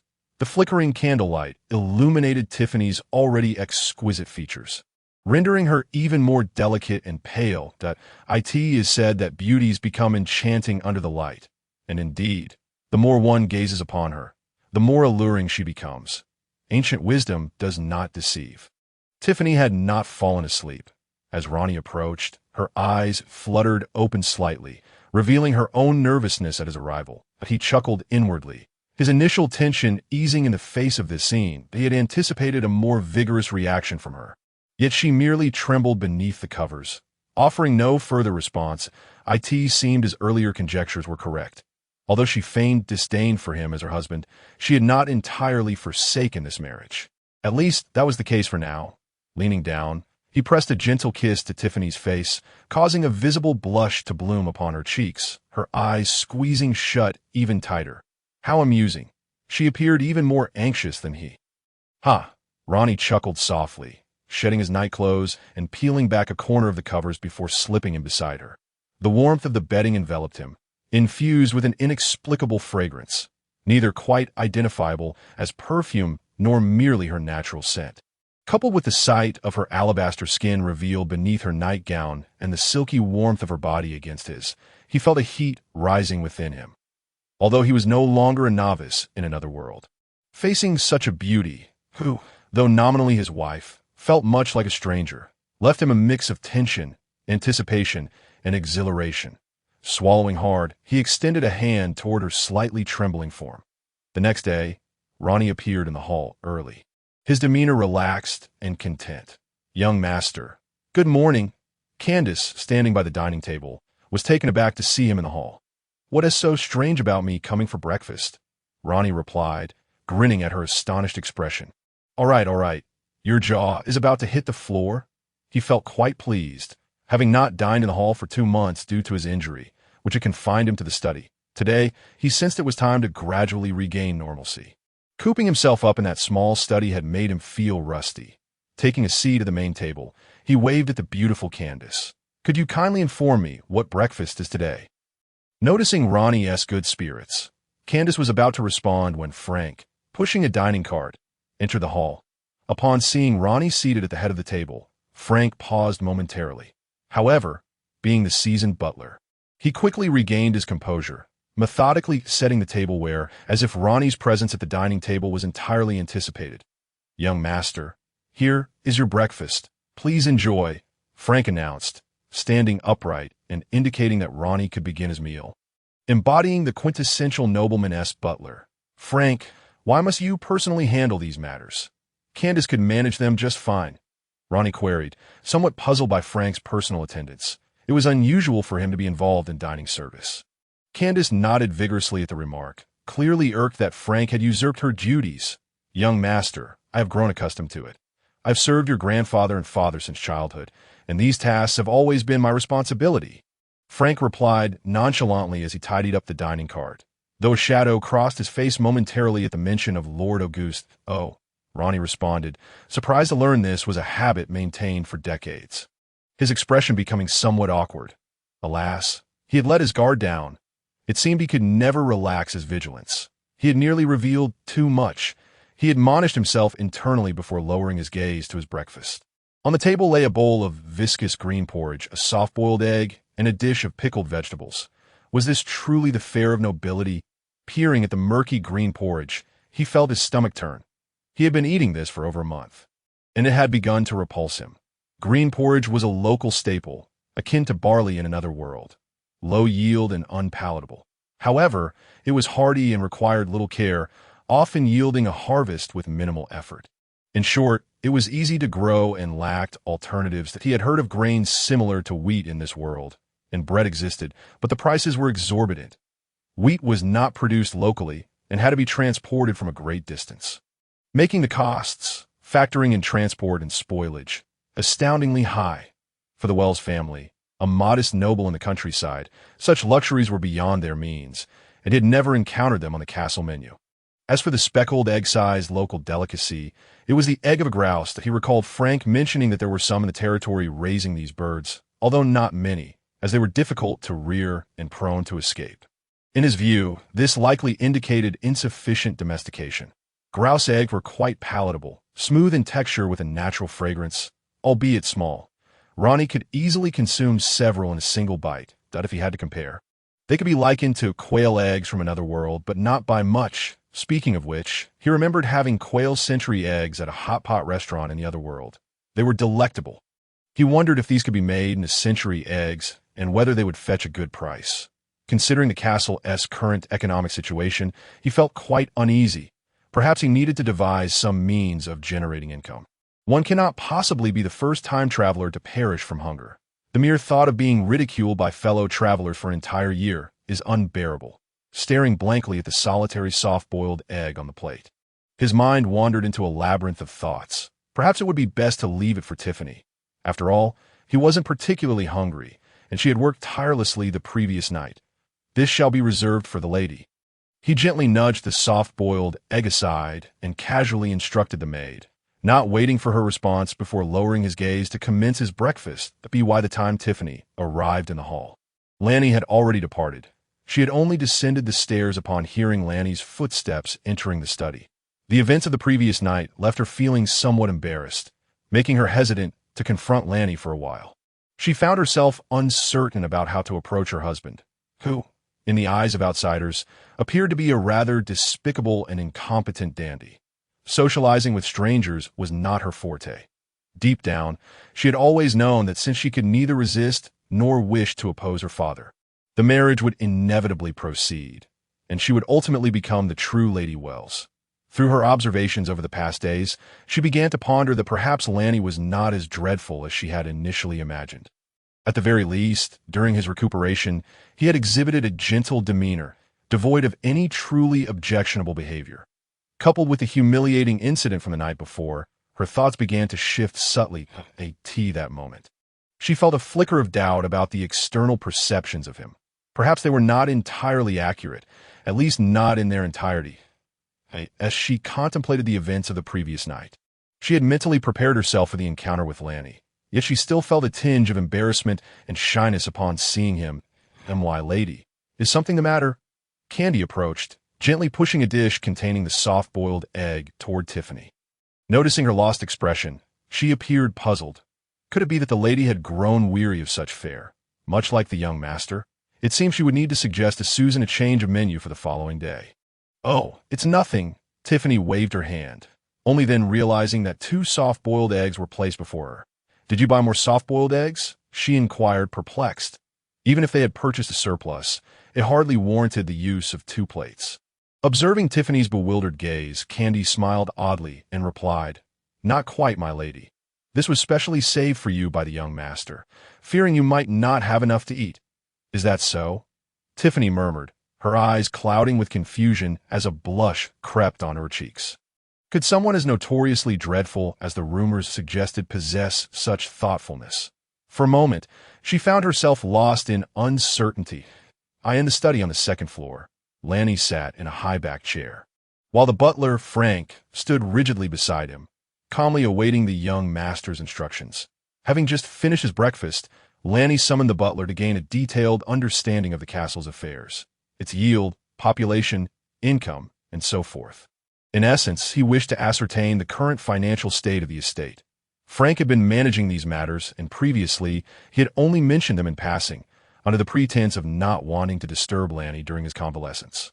Now, with breakfast consisting merely of thin porridge and a single soft-boiled egg, Lanny felt compelled to address the situation, realizing it could no longer be postponed.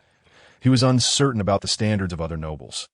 But at this rate, it could hardly compare favorably to the lives of laborers from another world. He recalled that during his most destitute times, he had at least enjoyed an abundance of fried dough sticks, buns, and pickled vegetables. "Frank, my injuries have nearly healed.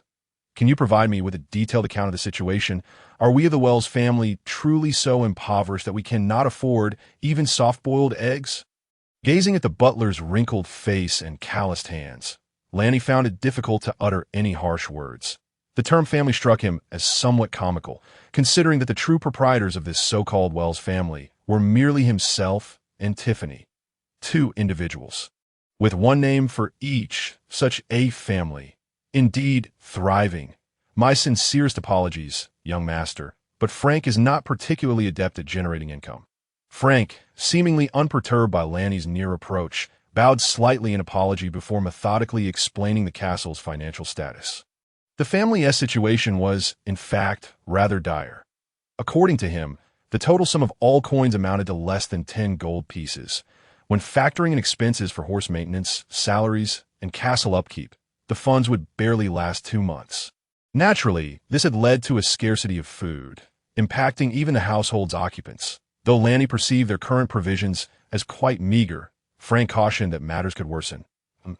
"Is it truly that grave?" Despite having anticipated some difficulties, the extent of the situation caught Lanny off guard. Had they begun to scrimp and save, the thought of enduring more of the bland gruel was enough to make him grimace. Yet, unbeknownst to him, Frank had not yet finished. The reality was far more severe than Lanny had imagined. After discussing the breakfast situation, he paused before continuing with the next piece of disheartening news. "Additionally, we have yet to disburse the compensation for the knights who perished in the Battle of Dragonfall. 17 knights lost their lives during the campaign alongside Auguste. According to the customs among the nobility, each fallen knight's family is entitled to approximately 10 gold coins, totaling around 170 gold pieces." "What?" Lanny was taken aback, having been completely unaware of this external debt. How might this translate into the currency of another world? Lacking a profound understanding of the monetary system here, he needed to calculate to gain a clearer perspective. He recalled that the butler's monthly salary was around 50 silver coins.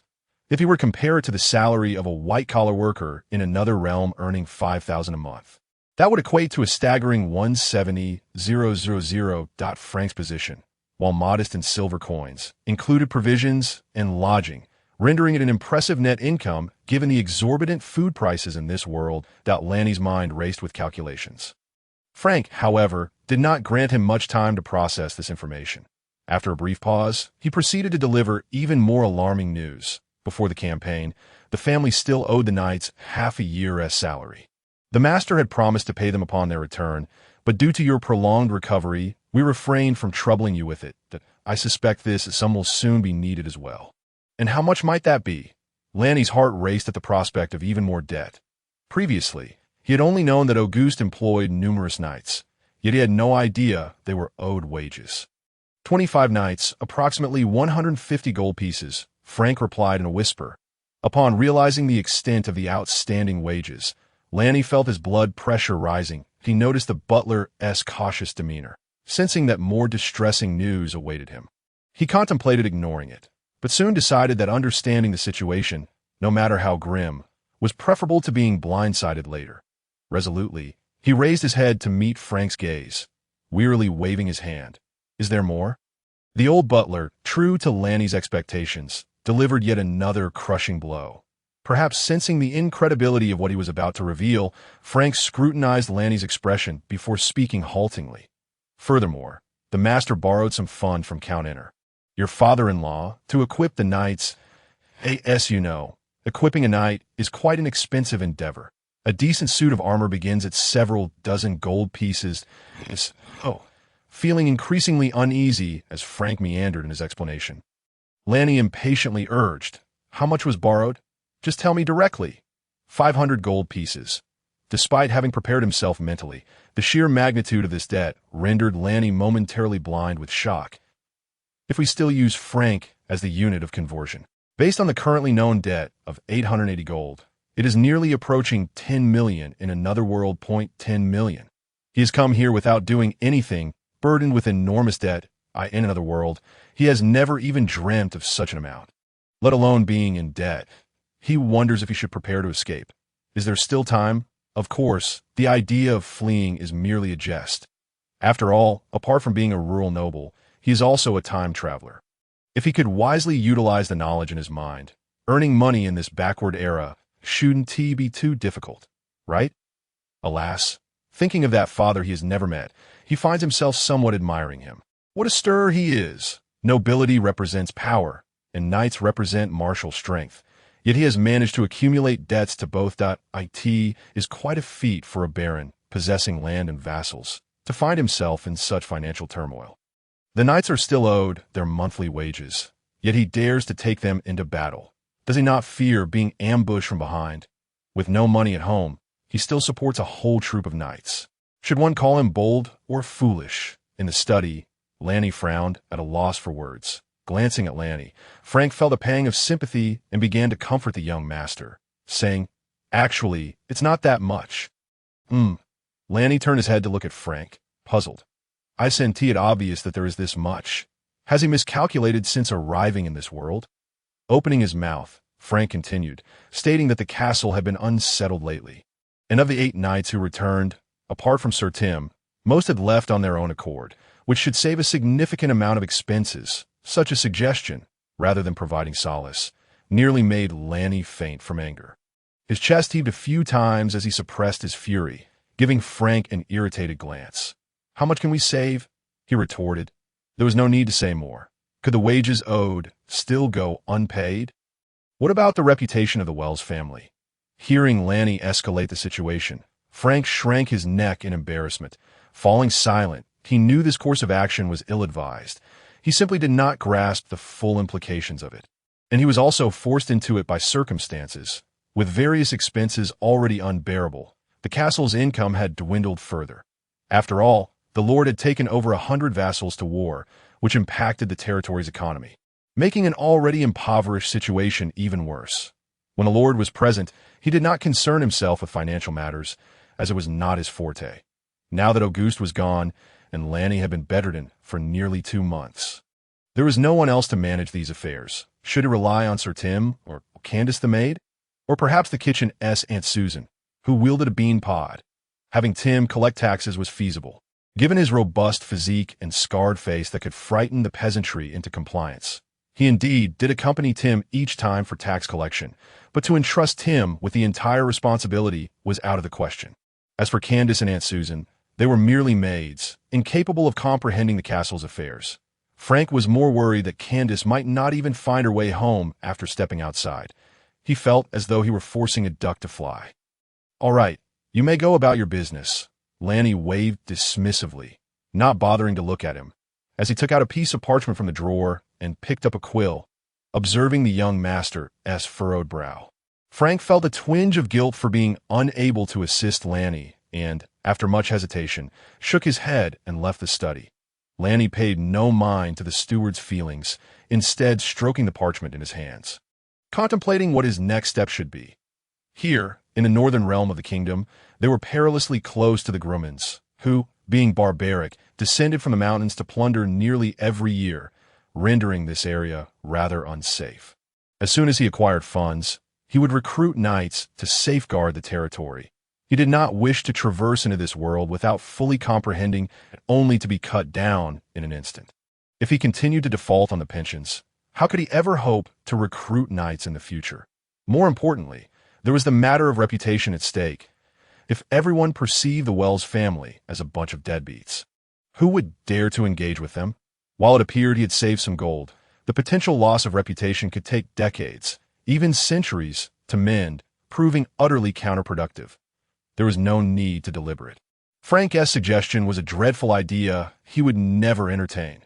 Therefore, the known debt of over 800 gold coins must prioritize the knight's pensions as for the 500 gold coins owed to Count Eno.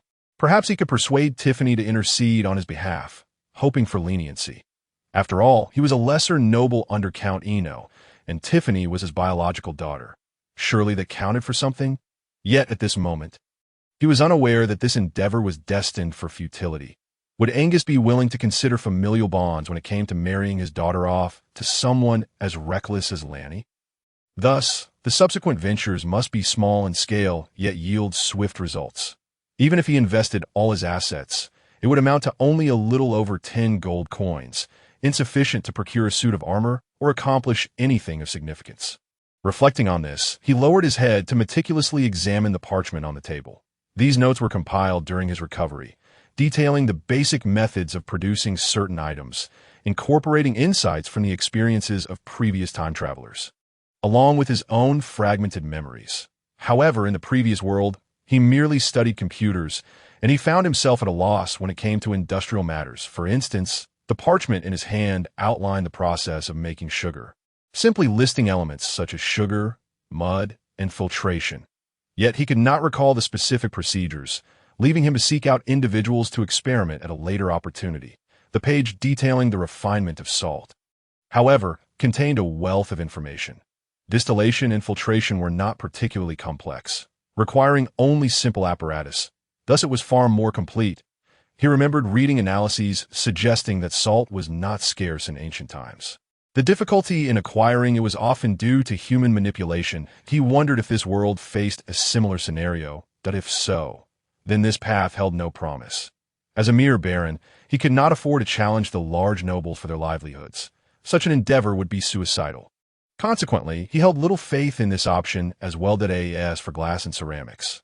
While the technical barriers were low, the raw material requirements seemed demanding. Point one appeared to necessitate specific sand compositions, while the other required particular clay. He lacked confidence in sourcing these materials, let alone in manufacturing them. In truth, considering the current circumstances, the most viable option appeared to be soap. However, this would require market research, with a low unit price and slow returns. It did not align well with the immediate demands, though it could serve as a solid long-term business. Yet even this had its drawbacks, in an era when many struggled to fill their bellies. Animal fats were undoubtedly precious commodities, and it seemed unlikely that sufficient resources would be available for soap production. He wondered if the territory held any suitable materials, realizing he should take the time to explore the land for overlooked treasures. Perhaps encountering tangible objects would jog his memory. In the study, Lanny spread out the parchment, jotting down ideas, crossing out others, until the page was marred with smudges, devoid of any viable solutions the headache, reclining in the high-backed chair. He fell into deep contemplation. Ranni rose from the chair, stretching luxuriously, finally relieving his body, which felt almost rusty from confinement. Still feeling somewhat troubled, he decided he did not want to linger in the study any longer. Perhaps it would be wise to set this matter aside for now. Glancing out the window, the weather appeared pleasant. A stroll outside might prove to be an excellent idea. Stepping out of the ancient castle, he was greeted by splendid weather. The sun shone gently, and the air was remarkably unpolluted. Perched atop a mountain, the castle afforded an exceptional view. Not far from the castle lay a village, where figures flitted about. With scattered houses interspersed among them, a river meandered nearby like a silken ribbon, its banks adorned with wildflowers in full bloom. To the horizon stood a series of mountains, their wildflowers bursting with color, transforming the otherwise dark green peaks into a vibrant tapestry. Beyond those mountains, obscured from view, lay an unknown landscape. Indeed, it was the most picturesque season of the year, with flowers vying for attention and the air fragrant with their scent. He recalled that the village before the castle was named Hushy Village, where the Hammer couple resided. This village was modest, comprising around 50 households, and featured a few small shops selling daily necessities. Functioning as a quaint marketplace, further downstream, there existed a larger village, Dongha Village, with approximately 100 households. The region of castling, where the castle was located, encompassed 6 villages, totaling between 1,200 to 2,500 inhabitants. As for the exact number, he could not say. Even Frank was uncertain that in this era, there was no census, and statistics for each village were based on households. However, the precise number of individuals within each household remained unclear. Regardless, the subjects paid taxes to their lord based on landholdings, and the total population was of little concern to the lords. Thus Baron Ranni Wells, held dominion over approximately 2,000 subjects, bearing the responsibility for their security and wielding near absolute authority. From what he understood, these rights included, but were not limited to, levying taxes, enacting laws, and conscripting for military service. In simpler terms, the nobility had near total control over their subjects. Of course, the nobles were not foolish. They adhered to certain minimum standards and rules that would not bode well for a lord to let their domain fall into ruin, leaving most of the houses empty and the populace destitute. Even a noble would find such a fate undesirable, for it could lead to being overthrown by the common folk.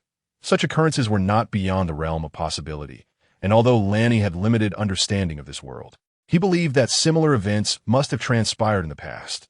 While agreements were generally followed, the current powers of the nobility exceeded his imagination. When he held the kingdom's regulations and records regarding these matters, he was taken aback by the extent of noble power. Lost in these disjointed thoughts, he meandered leisurely along the path before the castle, where crops swayed in the breeze, and even the gentle wind carried a hint of floral fragrance. This moment brought a modicum of relaxation to his previously agitated spirit. That instant, he finally grasped the tangible essence of his noble identity. He was indeed a significant figure now. Good morning. Lord Ranni, just as he indulged in thoughts of grandeur, recalling and mimicking the demeanor of prominent figures from another world, a voice suddenly startled him, but a bit flustered. He realized he had not exhibited any peculiar behavior, which reassured him. Raising his gaze, he found a middle-aged man kneeling by the roadside, wearing an expression of humility and eagerness. I remember you. You are Parker, the village head of Hushy Village. Ranni gestured for him to rise. Smiling warmly, it is truly an honor that Lord Ranni remembers a humble man like me, Parker replied, his face adorned with a sycophantic grin, nodding and bowing, evidently flattered that Ranni recalled his name. However, perhaps due to frequent interactions with Frank from the castle, he did not exhibit the fearful reverence typical of villagers towards Ranni. Instead, curiosity gleamed in his eyes. What brings you here, my lord? He tilted his head towards the nearby village. Ranni chuckled and replied, I am merely taking a stroll. You may continue with your tasks. There's no need to mind me. Lord Ranni, at this hour, everyone is busy working in the fields. There are likely few residents in the village. Parker insisted, waving his hands. indicating that Lanni's visit was ill-timed. He thought to himself that perhaps Lord Lanni had suffered a head injury recently, as he seemed rather peculiar. Hadn't he been told that it was a certain something that had frightened Karina and the Hammer couple? When Lord Augustus was still around, Lanni never ventured into the village. Any matters were communicated through the steward. Today, however, he had taken the unprecedented step of visiting the village, yet had chosen a time when most were away. Was he intending to inspect the dilapidated houses? How strange. Lanni smiled, dismissing Parker's concerns. "T.S. perfectly fine. I am simply here to look around." With that, he waved his hand dismissively, turning to meander towards the village. Noticing Lanni's disregard for his advice, Parker shook his head, no longer concerned, and picked up his hoe to return to his field. The weather was pleasant, and he needed to make the most of his time to finish his farm work, leaving little room to ponder Lanni's purpose in the village. The village's architecture appeared rather haphazard to Lanni, accustomed to modern cities. These houses bore a striking resemblance to the ramshackle constructions of a slum. The better-built structures were primarily wooden, presenting a somewhat acceptable appearance from a distance. However, the poorer conditions were quite dismal, with most houses constructed from unrefined stone, even with some adjustment to the roofs.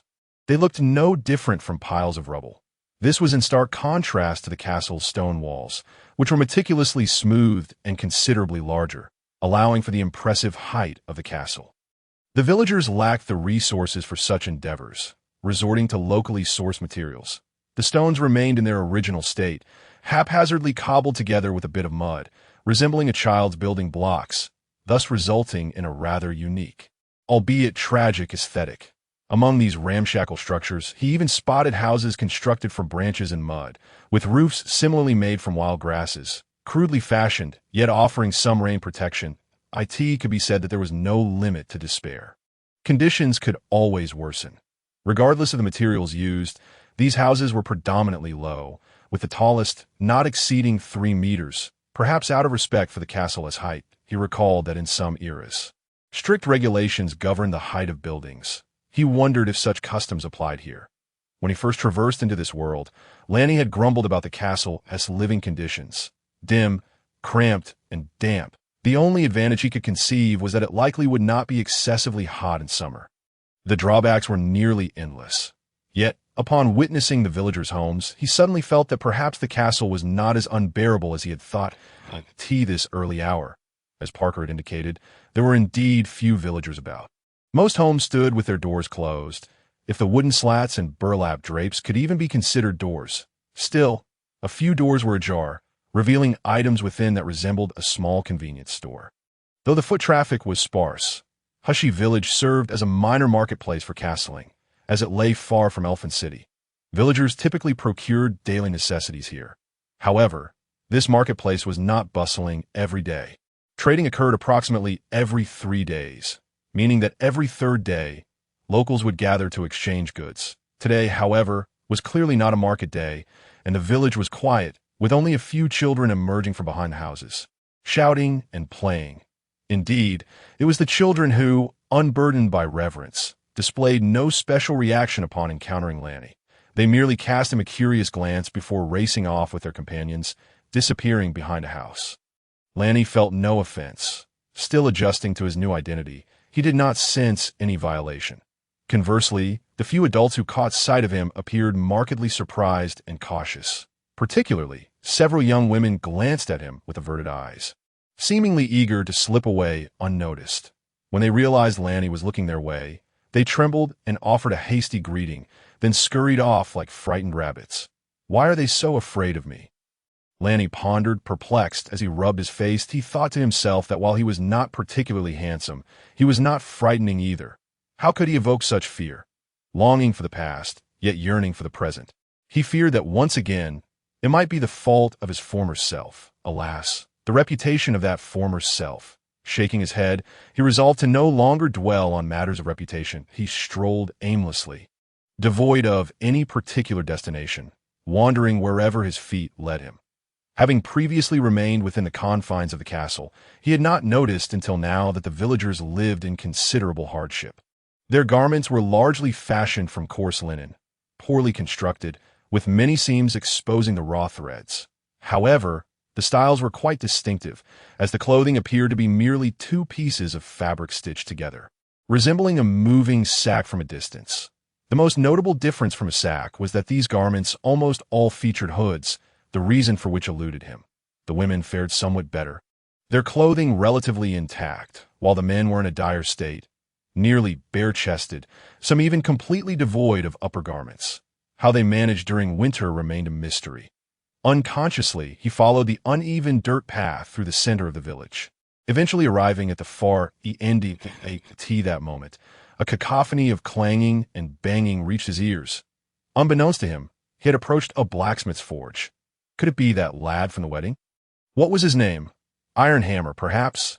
His memory was hazy. Indeed, as he followed the sound, he spotted a muscled man, drenched in sweat, vigorously hammering away at an anvil. Surely, it was the Iron Hammer. The blacksmith appeared to be deeply engrossed in his work, with the furnace beside him ablaze, causing him to glisten like he had been coated in oil. However, what was that enormous object he wielded? Is that his tool? Ranni rubbed his eyes in disbelief. In the blacksmith's hand was a colossal hammer, roughly the size of a small melon. Was this truly a tool for forging? It resembled a golden melon hammer, or rather a larger version of one, estimating its size. It must weigh nearly 10 pounds. This world was indeed peculiar. A blacksmith wielding a golden melon hammer to forge metal evoked an uncanny feeling within Ranni, not wishing to intrude upon a man's labor. Ranni decided to turn away after watching for a moment. After all, given the previous misunderstanding, it seemed inappropriate for him to linger. Yet, unexpectedly, Iron Hammer had noticed his presence and called out from afar. "My lord, what brings you here?" Upon hearing the call, Ranni could not simply depart, so he approached. Iron Hammer appeared genuinely delighted by Ranni's arrival, casting aside his hammer and greeting him with a broad smile. "Ah, Iron Hammer, I recall you were to be wed today. Why are you still working?"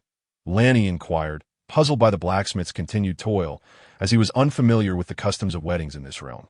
With a hearty laugh, Iron Hammer wiped the sweat from his brow and explained, "Indeed, we were wed. Early this morning, Karina moved into my home. The villagers have few customs. Moving in together is all that's required." Clearly, he was overjoyed, his grin stretching from ear to ear.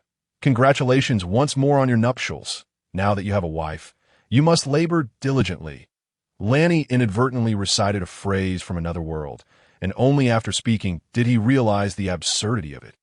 Luckily, Iron Hammer seemed unperturbed by such sentiments, instead beaming with delight and nodding enthusiastically. By the way, what was the matter with the villagers today? They looked at me as if I were a specter. Ranni suddenly recalled the villagers' reactions upon entering the village. Goodness, the young maidens had gazed at him as if they had seen a ghost. He still felt somewhat unsettled by it. Iron Hammer paused, momentarily bewildered by Ranni's question, before adopting a dismissive expression and muttering, "My lord, pay them no mind. Someone is spreading rumors, claiming that the young maidens must," he hesitated, glancing at Ranni's expression before continuing, "that they must marry you. They are simply envious." Although Ranni had ultimately done nothing untoward, leaving the villagers in the hall in a state of disarray, it had nonetheless caused quite a stir among the uninformed maidens. Looking at Iron Hammer, Ranni felt a twinge of embarrassment, awkwardly scratching his nose. However, what could he have done? Everyone was already at the castle, and it would have been inappropriate to embarrass the steward publicly. Thus, he had resorted to such a makeshift solution. Reflecting on the awkwardness of that moment, Ranni felt a flush of embarrassment, yet found it difficult to simply turn away. He could only smile and nod while casting his gaze around. Suddenly, an oddly shaped object within the forge caught his attention. Iron Hammer was the only blacksmith in several surrounding villages. The so-called forge was merely a makeshift setup with a furnace and a workbench at his doorstep. While the other tools appeared somewhat familiar, he had never seen anything resembling that organ-like apparatus beside the furnace. From its position, he surmised it might be a device connected to the furnace, perhaps a bellows of sorts. Nevertheless, its organ-like shape was rather peculiar. Without a care for Iron Hammer's continued chatter, Ranni stepped aside, approached the object, and examined it for a moment before turning to ask, "What is this used for? Is it for blowing air?" Iron Hammer, caught off guard by the interruption, glanced in the direction of Ranni's finger before nodding. "Yes, my lord, we call it an organ. It allows the wood and coal to burn more vigorously. After explaining, he seemed concerned that Ranni, being a noble, might not understand such devices, and thus stepped over to demonstrate personally. The dark wood and coal in the furnace, Ranni surmised, must be coal itself, though describing it as woodstone was quite apt, as it burned like timber, yet possessed the hardness and fragility of rock. A.S. for the organ. It indeed functioned as he had suspected, serving a purpose akin to that of a bellows. The method of operation is not a simple back-and-forth motion, but rather an up-and-down pressing action. From an external perspective, this contraption is quite peculiar. However, the airflow it produces is rather disappointing. The blacksmith, Hammer, toiled diligently for quite some time. Yet Ranni observed that the flames in the forge had only increased slightly in intensity. It cannot be said that the effort was futile, but the results left much to be desired. Hammer was aware of his lack of eloquence, and could not articulate words that would please Ranni, that he sensed the faint impatience emanating from Ranni, since Ranni expressed interest in the blacksmithing process. Hammer decided to demonstrate the subsequent steps clearly for him, that he grasped the handle of the bellows, bending at the waist to press repeatedly, resembling someone inflating a bicycle tire, which elicited a suppressed chuckle from Ranni. Hammer, however, felt no oddity in this task, maintaining a serious demeanor as he continued for a while before reaching out to gauge the temperature of the forge, appearing somewhat satisfied with the heat. He nodded and retrieved the firewood knife from within, placing it upon the anvil and picking up a nearby hammer to begin striking it rhythmically. Watching Hammer's demonstration, Ranni, who had initially been intrigued, began to furrow his brow. It was not the noise of the hammering that bothered him, though it was indeed quite loud, but rather he had noticed some peculiarities. For instance, the uniquely shaped bellows produced results far below his expectations. Despite Hammer's vigorous pumping of the bellows, the flames only flickered slightly with each press. He estimated the effect to be comparable to blowing air with a fire blower. The only apparent advantage was that it required less effort. Clearly, the bellows only expelled air when pressed down and did not produce airflow when lifted, resulting in its effective power being halved. If you remember correctly, those round or square columnar bellows operated in a double-action mode, capable of producing airflow in both directions and undoubtedly generating a much greater volume than this bellows. Furthermore, when Hammer withdrew the firewood knife, Ranni distinctly observed that it was merely glowing faintly red, rather than the bright red he had anticipated. Logically, the iron should be heated until it glows and softens to enable thorough forging, making it easier to shape the metal. After multiple rounds of forging, the resulting product would exhibit enhanced hardness. Yet, Hammer had evidently not heated the firewood knife sufficiently before impatiently commencing the forging process, resulting in noticeably inadequate temperature and considerable difficulty in shaping. To Ranni, it seemed that Hammer was not so much forging as he was merely striking. Casting another glance at Hammer's muscular upper body, Ranni began to comprehend the source of his strength. "Hammer, why do you not wait for the iron to glow red?" Unable to contain his curiosity, Ranni questioned him. Hammer paused, taken aback, thinking to himself how naive Ranni must be not to know this.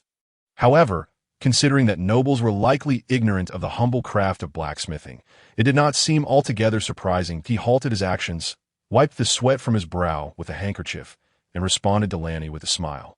Devoid of any hint of impatience, it won glow red. This is the best it can achieve. What? Ranni doubted whether Hammer truly understood his meaning. How could it not glow red? Surely, with more time in the fire, it could not fail to achieve that. Hammer shook his head, asserting that no matter how long it was heated, it would not become redder.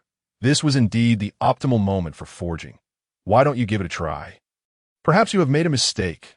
Ranni, still somewhat unconvinced, considered whether his master had deceived him. Upon hearing Ranni's doubt about his expertise, Hammer, despite his favorable impression of Ranni, felt a surge of irritation. His eyes widened dramatically, appearing as if he might lash out at Ranni, but perhaps recalling Ranni's noble status, he hesitated and merely murmured, "I am not mistaken. This is how blacksmithing has always been done." After speaking, he seemed to lose interest in Ranni and turned back to his work. However, Ranni, seemingly oblivious to Hammer's ire, continued to press for persuasion. "Why not give it a try? I will offer you 10 copper coins if you assist me." He had recalled his original purpose for being there. If it turned out that Hammer's master had deceived him, that would be one thing. If not, then failing to heat the iron red would surely indicate inadequacy. With this level of heat, it was more suitable for barbecuing. Then I shall give it another go. You need not pay me. It is no trouble. Hammer appeared both troubled and resigned. After a moment's pause, he could not help but cautiously glance at Lanny, saying, "But my lord, it truly cannot be heated to red. I swear," reluctantly. Hammer, seeing Lanny's determination, tossed the firewood knife back into the forge and resumed his labors. This time, Hammer toiled for nearly an hour, while Lanny observed intently. The results confirmed Hammer's assertions. His master had not deceived him. The firewood knife was repeatedly heated in the forge, maintaining a state of a dull red-black appearance. When Hammer finally ceased his efforts, the knife still bore that peculiar half-red hue. Perplexed by this bizarre scene, Lanny was left bewildered. Why was this happening? Gazing at the firewood knife, still unyieldingly darkened, he felt a growing confusion. It should not be this way. Coal could easily reach temperatures exceeding 800 degrees Celsius, and with sufficient time, it should render iron red and malleable. He had personally examined the coal. It appeared to be ordinary, with nothing particularly unusual about it. Could it be that the inefficiency of the bellows was to blame? However, as he moved closer to inspect the so-called woodstone, which was in fact coal, he sensed something amiss. Despite being sufficiently close to the forge, he did not feel the intense heat he expected. It was as if the flames were not as hot as he had imagined. This phenomenon reminded him of the candles used for illumination in the castle, where even a finger placed near them could feel the lower temperature. Something was definitely wrong. This was not the image of a blacksmith's forge as he remembered it. Yet, he could not pinpoint precisely what was amiss, though a lingering sense of unease refused to leave him. What could possibly be the issue? He felt there was something he had overlooked, but he could not recall it at that moment. Smelting iron. Lanny suddenly smacked his thigh, finally identifying the source of his earlier discomfort. If coal in this world could not heat iron blocks to a red state, then where did these iron materials originate? How was iron smelted? Looking over at Hammer, who seemed to wear a smug expression as if to say, "See, I told you," Lanny felt that perhaps he should inquire about this matter. After all, Hammer was a blacksmith and would certainly have some knowledge on the subject. "Hammer, do you only accept repair jobs, or do you also engage in the creation of new tools?" Lanny pointed at the firewood knife atop the anvil and turned his gaze to Hammer. Hammer nodded, somewhat proudly, acknowledging that he occasionally sold new tools such as firewood knives and sickles. "And where do your materials for new tools come from? How is iron smelted?" Ignoring Hammer's self-satisfied expression, Lanny continued his probing questions, feeling that he was drawing closer to the truth of the matter. Hammer, initially wary, glanced at Lanny, perhaps reassured that Lanny had no intention of stealing his business. That he explained that the iron materials were purchased from the city of Burlyman. As for smelting, he confessed he did not fully understand it, as that knowledge was reserved for the Duke's people. I have heard that they possess a wondrous smelting furnace capable of transforming iron or directly into usable iron. However, as a blacksmith, Hammer had, in modern terms, some insider knowledge and had heard various rumors, though he frowned slightly at the tales he had heard, expressing uncertainty. Lanny understood, concluding that this might be a case of technological monopoly. It certainly served as a means of controlling wealth and the common populace. The tale of the miraculous smelting furnace might simply be a ruse to mislead others. Yet the phenomena he had witnessed today left him perplexed. And even upon returning to the castle, he was no closer to a solution. Ultimately, he could only attribute the issue to the inadequacy of the bellows. For the time being, he decided to set aside the unresolved questions and instead focus on experimenting with the bellows.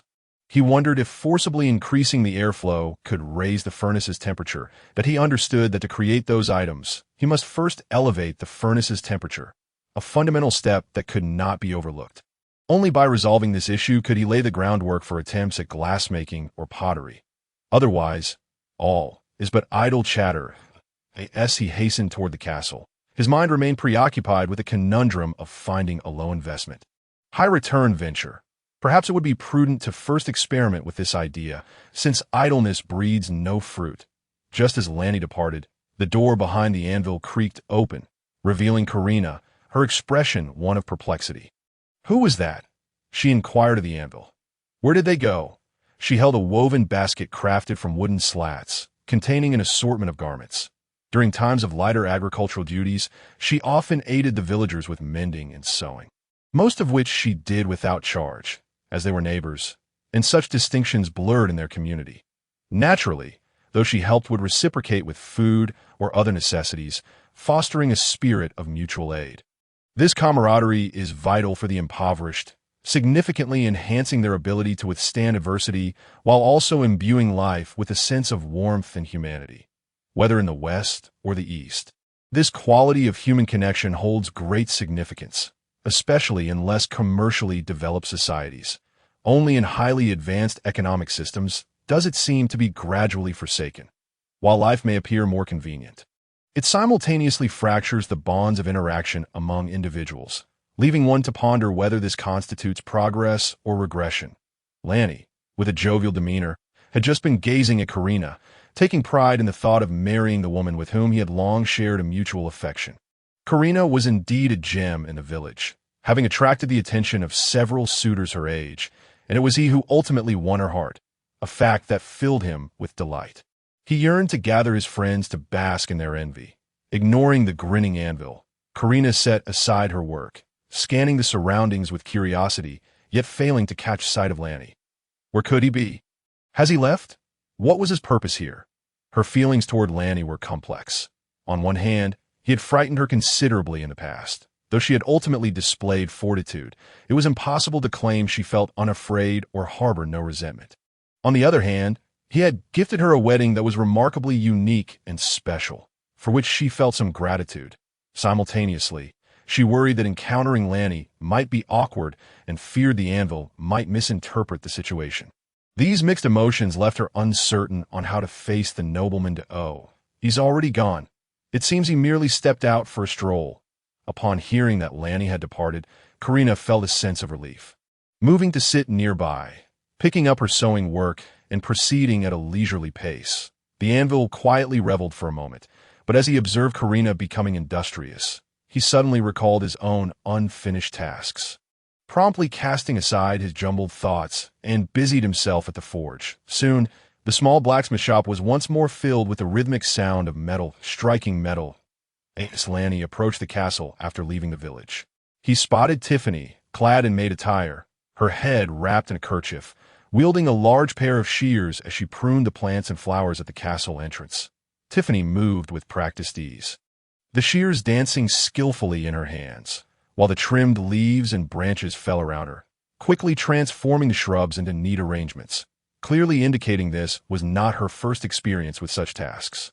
Although the castle was modest, its entrance was adorned with an array of decorative plants, including a row of low shrubs whose exact species he could not identify, along with a small flower bed boasting vibrant blooms that were currently competing for attention. Initially, Lanny assumed these were roses, as they bore a striking resemblance from a distance. However, upon closer inspection, he began to doubt this identification. Many should be familiar with roses, their vivid red petals and thorny stems, often seen in the hands of lovers on Valentine's Day.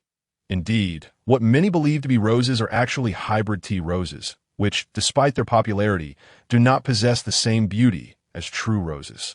Merchants, however, seldom clarify that what one purchases as roses are, in fact, hybrid tea roses. The plants before Lanny, from their stems to their leaves and blossoms, bore an uncanny resemblance to hybrid tea roses, which explained his initial confusion.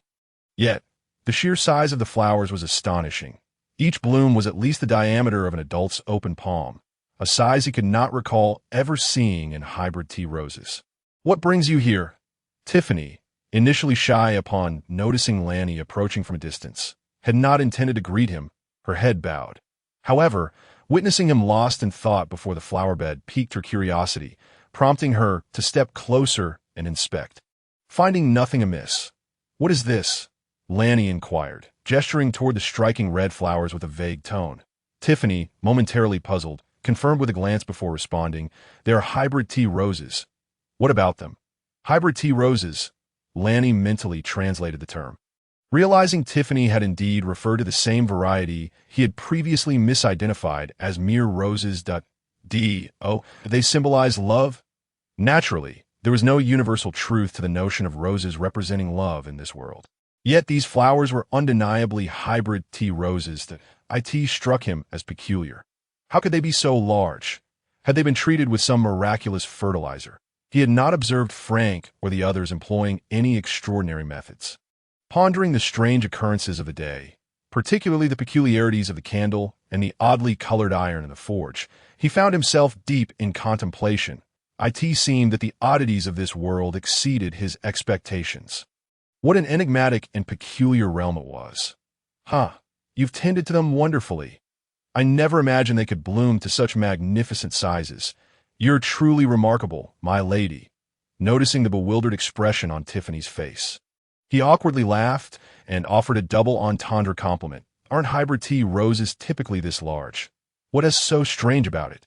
Tiffany, taken aback by Lanny's forthright praise, shyly tucked a loose strand of hair behind her ear, her mind wandering. She soon shook her head, insisting that it was not her doing, as the butler had been responsible for the garden's upkeep. She merely stepped out for some fresh air and to assist briefly. A rosy hue blossomed on Tiffany's cheeks under the sun's rays, enhancing her beauty like a tea that moment. The proximity between them allowed Lanny to observe the delicate fuzz on her face, her fair neck, and the gentle curve of her collarbone, rendering him momentarily entranced. Sensing Lanny's intense gaze, Tiffany became even more bashful, turning to retreat into the castle, only to have Lanny unexpectedly grasp her small hand, pulling her back. Tiffany regarded Lanny quizzically, her long eyelashes fluttering, a fresh flush creeping back to her cheeks as her heart raced. Lanny, oblivious to her fluster, recalled something and, with a hint of embarrassment, asked, "Are you planning to return to Iner Castle soon? Could you perhaps speak to the Count on our behalf? We owe him some money and would like to delay repayment." Upon hearing Lanny's request, Tiffany, who had been shyly looking down, lifted her gaze, the blush on her cheeks visibly fading. She stared at Lanny for a long moment before nodding silently, forcefully withdrawing her hand and turning to enter the castle. What just happened? Lanny was left bewildered by her reaction, pondering how such a simple request could provoke such a response. Surely, if the Count refused, it wouldn't lead to anger, would it? Even after returning to his study, he remained puzzled by the situation. He could not fathom that Tiffany, who had been tugged back, was grappling with her own bashful thoughts, nearly ready to close her eyes and tilt her head back, and Lanny's abrupt request had doused her excitement like a bucket of cold water. After contemplating for a while, he shook his head, resigning himself to the mystery of this conundrum. The mind of a woman is as elusive as a needle in the ocean. Let it be. Let it be. Setting aside his curiosity, he quickly recalled the events of the day. Since he had resolved to find a solution to the furnace temperature issue, he could begin by constructing a bellows. However, he knew he could not undertake this task personally and would need to enlist the help of a carpenter. Previously, he had not paid attention to whether there was a carpenter's shop in Hushy Village. For this, he would naturally turn to Frank. After living in Castle Ridge for decades, finding a carpenter should pose no challenge for him. The butler arrived swiftly, and shortly after ringing the bell, Frank appeared before him. "Frank, do we have a carpenter in Castle Ridge?" Upon hearing Lanny's inquiry, Frank did not hesitate. He promptly turned and prepared to step outside. "Young master, do you wish to have some furniture made? What style do you prefer? If it's too intricate, I fear we may have to go to Elfin City to find a competent carpenter. I shall set off immediately." Hey. Lanny quickly called out to Frank, taken aback by his swift actions before he had even articulated his intentions. "I'm not looking to have furniture made. Rather, I have a concept in mind that requires a carpenter's assistance. It does not need to be a master craftsman. Even an apprentice would suffice. As long as they can work quickly. An apprentice, you say?" Frank confirmed, surprised. Upon seeing Lanny nod, he pondered for a moment and replied, "It seems there might indeed be someone suitable in Castle Ridge. This apprentice carpenter is named Jimmy, who resides at the edge of Hudong Village. A few years ago, he served as an apprentice in the city for a year, but was sent back due to his inability to afford the tuition. With only a year of training, he learned little and is currently scraping by in the surrounding villages, doing minor repairs on furniture. It is said that he leads a rather difficult life. Young master, Jimmy lacks the capacity to craft furniture independently. Are you certain this won't hinder your plans?" Frank sought confirmation again, concerned that if he brought the individual over, Lanni might be disappointed. He had some understanding of Jimmy's skills and was apprehensive about how this would unfold, especially after Lanni had inquired so thoroughly about the castle's affairs earlier that morning, leading Frank to believe he had a grand idea. Now, after a brief outing, Lanni was asking for a carpenter, one who need not possess crafting skills. What was Lanni up to now? Was he conjuring up another whimsical notion? Young master, the times have changed since the late Lord's days. One cannot afford to be frivolous. Frank felt weary. However, Lanni remained unfazed, decisively stating, "That will suffice. Go find him." As long as he provided a sufficiently clear drawing, Jimmy would surely be able to replicate it. After all, an apprentice cannot have learned nothing in a year. Although Frank felt somewhat reluctant, he ultimately acquiesced to Lanni's insistence and set out to find the young man. Knock, knock, knock. Though the old steward was somewhat hesitant, his search for the carpenter was executed with alacrity. When he returned, Lanni had just completed sketching the envisioned bellows on the parchment.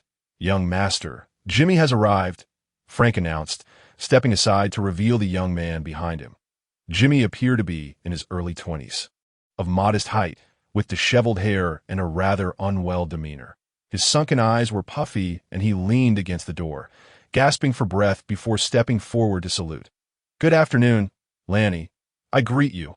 Upon witnessing this sickly figure, Lanni furrowed his brow, casting a questioning glance at Frank, silently wondering if he had found the right person. "Are you certain this frail individual is a carpenter?" Frank confirmed with a nod that indeed. This was the person, prompting Lanni to offer a slight nod in return without further ado, handing over the parchment.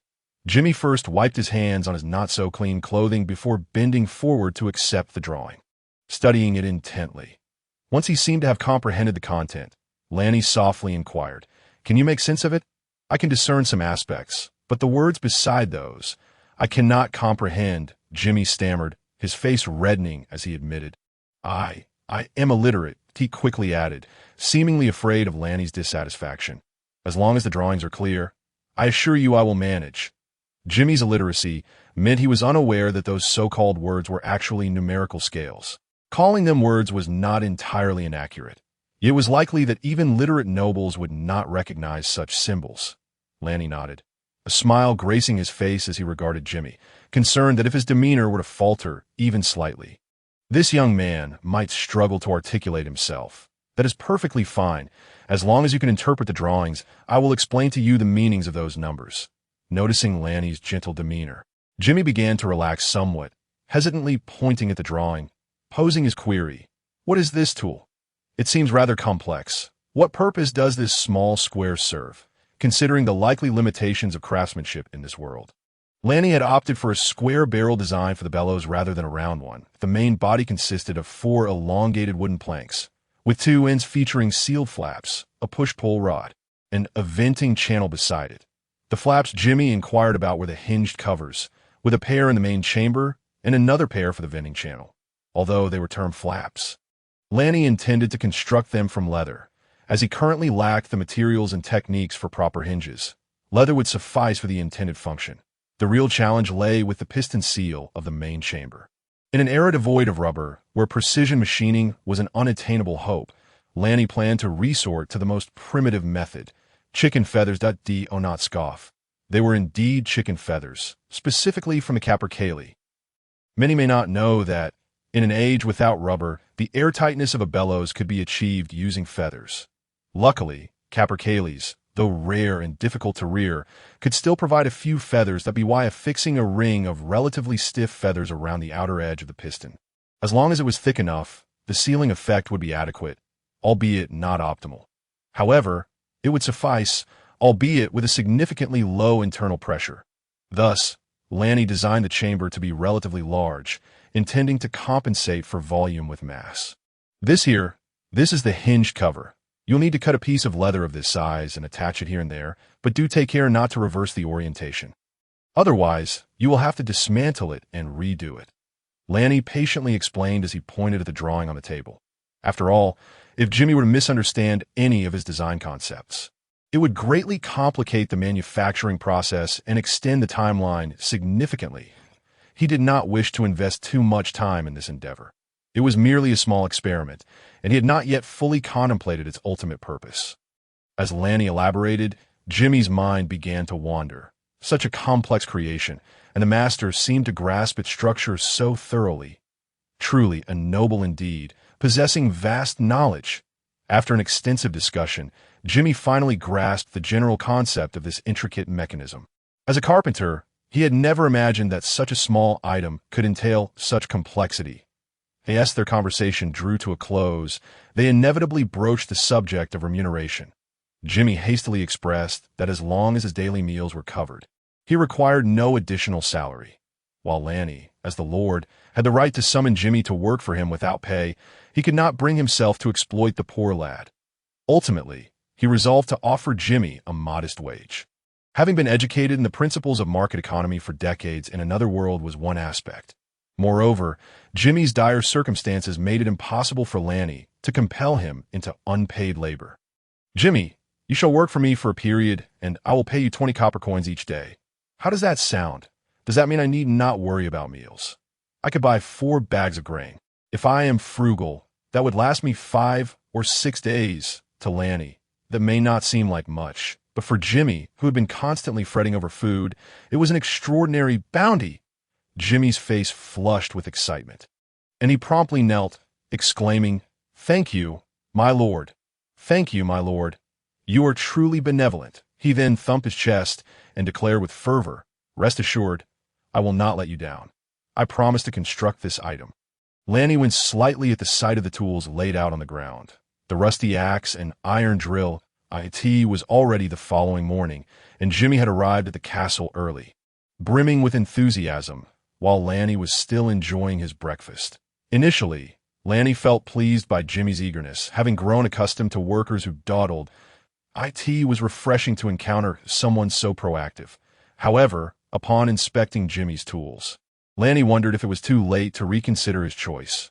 The simplicity of the tools was one concern, but the axe's rust raised apprehensions about whether it would remain attached to the wooden handle during use. He finally understood why Frank had worn such a dubious expression upon learning of Lanny's intention to hire Jimmy. Upon witnessing Lonnie's disdainful gaze, Jimmy felt a profound sense of helplessness within. What recourse did he have? Ever since departing from Elfin City, not a single soul had approached him to craft even a simple chair. He could only sustain himself by mending furniture here and there, leading a life characterized by sporadic feasts and famines. Initially, when he left Elfin, he possessed a few tools. However, as his circumstances deteriorated, he was forced to sell them as scrap iron to the villagers, who repurposed them into agricultural implements at the blacksmiths. Although he had willingly parted with his cherished tools on multiple occasions, he harbored a lingering resentment towards the blacksmith for transforming his beloved instruments into mere farming tools. It was fortunate that Lonnie had sought him out now. Had he delayed further, he feared he would lose even his axe. Recently, his household had been in dire need of provisions, and he contemplated whether to sell this very axe in exchange for some food. Thus, he was in desperate need of this job. If he could manage to work for just 7 or 8 days, no, merely 3 or 4, he could at least procure a substantial bag of grain, which, if rationed judiciously, might sustain him until late summer or early autumn. Observing Lonnie's expression, he became anxious, stepping forward to grasp Lonnie's sleeve urgently. "My lord, I assure you, there is no problem at all. I can certainly produce what you require. I guarantee it." With that, Jimmy seemed eager to demonstrate his craftsmanship, raising the axe and scanning for suitable materials. Before Lonnie could respond, a thunderous voice erupted from behind. "Jimmy, what do you think you're doing? Put down that axe." Frank stormed in from an unknown direction, forcefully pinning Jimmy to the ground and kicking the axe from his grasp. "Frank, what is the meaning of this?" Lonnie inquired, taken aback and momentarily bewildered. "My lord, this wretch harbors ill intentions towards you. Please, step back and take care not to be harmed," Frank insisted, pressing Jimmy's head firmly into the ground while admonishing Lonnie to keep his distance. At this, Lonnie couldn't help but smirk, thinking to himself that Frank might be overreacting. All right, you've misunderstood. Let him go." To his surprise, the usually placid old man displayed such agility. It was unexpected, seeing Lonnie's calm demeanor and then glancing at the bewildered Jimmy. Frank remained skeptical. Only after Lonnie nodded in affirmation did he gradually release Jimmy from the ground. Before letting him go, he issued a warning to Jimmy not to wield weapons in the presence of his lord. Did he understand? Rubbing his wrist with a grimace, Jimmy bowed apologetically to Lonnie and Frank, saying, "Yes, yes, I shall remember this." In the heat of the moment, he had momentarily forgotten the gravity of the situation. Typically, he dared not even breathe in the presence of nobles, let alone act otherwise. With Frank's interruption, Lonnie found it unnecessary to dwell on the issue of tools. If need be, he could have the blacksmith forge a new set of woodworking tools. He just wasn't sure how many were required. If the list was extensive, he'd have to procure iron materials, which would necessitate a lengthy trip to Elfin. Quite a hassle. However, after inquiring about the woodworking tools Jimmy required, he felt a sense of disappointment. The chisels, planes, and other implements he recalled were nowhere to be found. He had never even heard of them. His master's primary tools consisted of various axes, a few iron drills, and saw-like devices. Perhaps this world was not lacking in timber, leading to a distinctly different style that emphasized the processing of robust trees primarily through chopping, resulting in a significant deficiency in fine craftsmanship. It seemed he would indeed need to have the blacksmith create tools. After all, could one truly fashion a bellows from mere axes?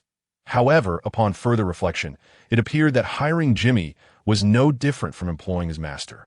Sighing, Lonnie unfurled the bellows blueprint once more.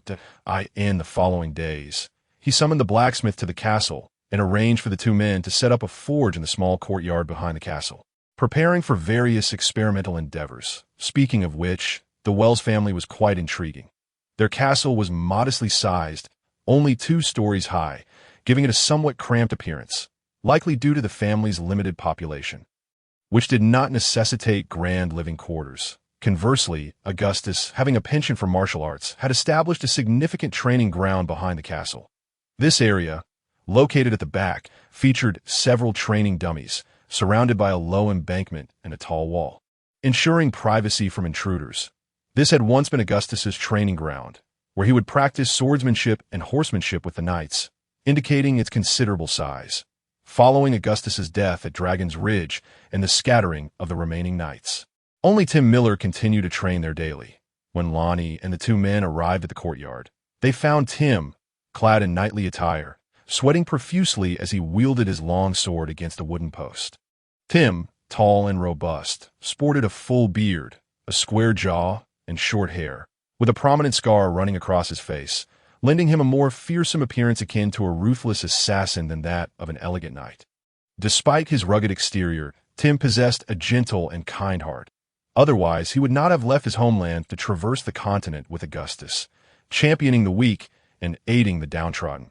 During Lonnie's convalescence, Tim would visit him daily, sitting beside the narrow bed in the study, speaking to Lonnie with warmth. Occasionally, he would share tales from his youth, recounting his adventures alongside Carol as they followed Augustus across the continent, defending the helpless and assisting those in need. Lonnie, however, summarized these stories in his mind as mere accounts of Augustus and his retinue's wanderings. Although Lonnie rarely engaged in conversation with him and maintained a relatively cold demeanor, Tim did not mind. In truth, every time he saw Lonnie, he felt a pang of regret, lamenting why he had not saved Augustus and failed to protect Lonnie from his grievous injuries. The mere thought of it would send waves of anguish through him, causing him to wake from nightmares night after night, unable to find solace in sleep, that he believed that Lonnie's refusal to speak with him was a silent accusation of his failure to save his father. The situation had been dire, with enemies on all sides howling and surging forth, while panicked servants scattered the knightly ranks. Some knights had already lost their will to fight and prepared to flee. Yet he and Augustus, along with a few knights, had fought valiantly to carve a bloody path through the onslaught, but the pursuing enemies clung to them relentlessly. Their steeds were injured and on foot, encumbered by heavy armor. Escape from their pursuers was impossible. Even when faced with certain doom, he had not given up. He remained steadfastly by Augustus's side, believing that even if they could not break free, they could at least die together in battle. However, Augustus had insisted, "You must escape and take Lonnie with you, that he is still young. He cannot perish here." In the end, He had even resorted to threatening to sever their nearly 20-year friendship.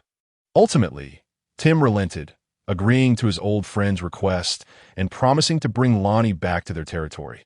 Augustus, seeing him agree, smiled contentedly, then entrusted Lonnie to him, instructing Tim to care for Lonnie as he would his own child. With that, Augustus had turned without hesitation to confront the oncoming Grumman forces, buying time for Tim's escape. Tim, suppressing his grief and anger, rallied several nearby knights to protect the injured Lonnie and make their way back. The scar on his face was a remnant of that day, running diagonally from his brow to his cheek and across his lips. Fortunately, it had not affected his eyesight, merely grazing his eyelid. Otherwise, he would have become one-eyed Tim. He bore no ill feelings toward the scar. It did not bother him. After all, he had never relied on his looks. Reflecting on these memories, he struck the wooden post with his long sword once more, as if he were exacting vengeance upon those despicable Grumman foes. "Good morning, Uncle Tim." The voice of Lanny interrupted Tim's reverie, drawing his attention to the two individuals approaching from behind.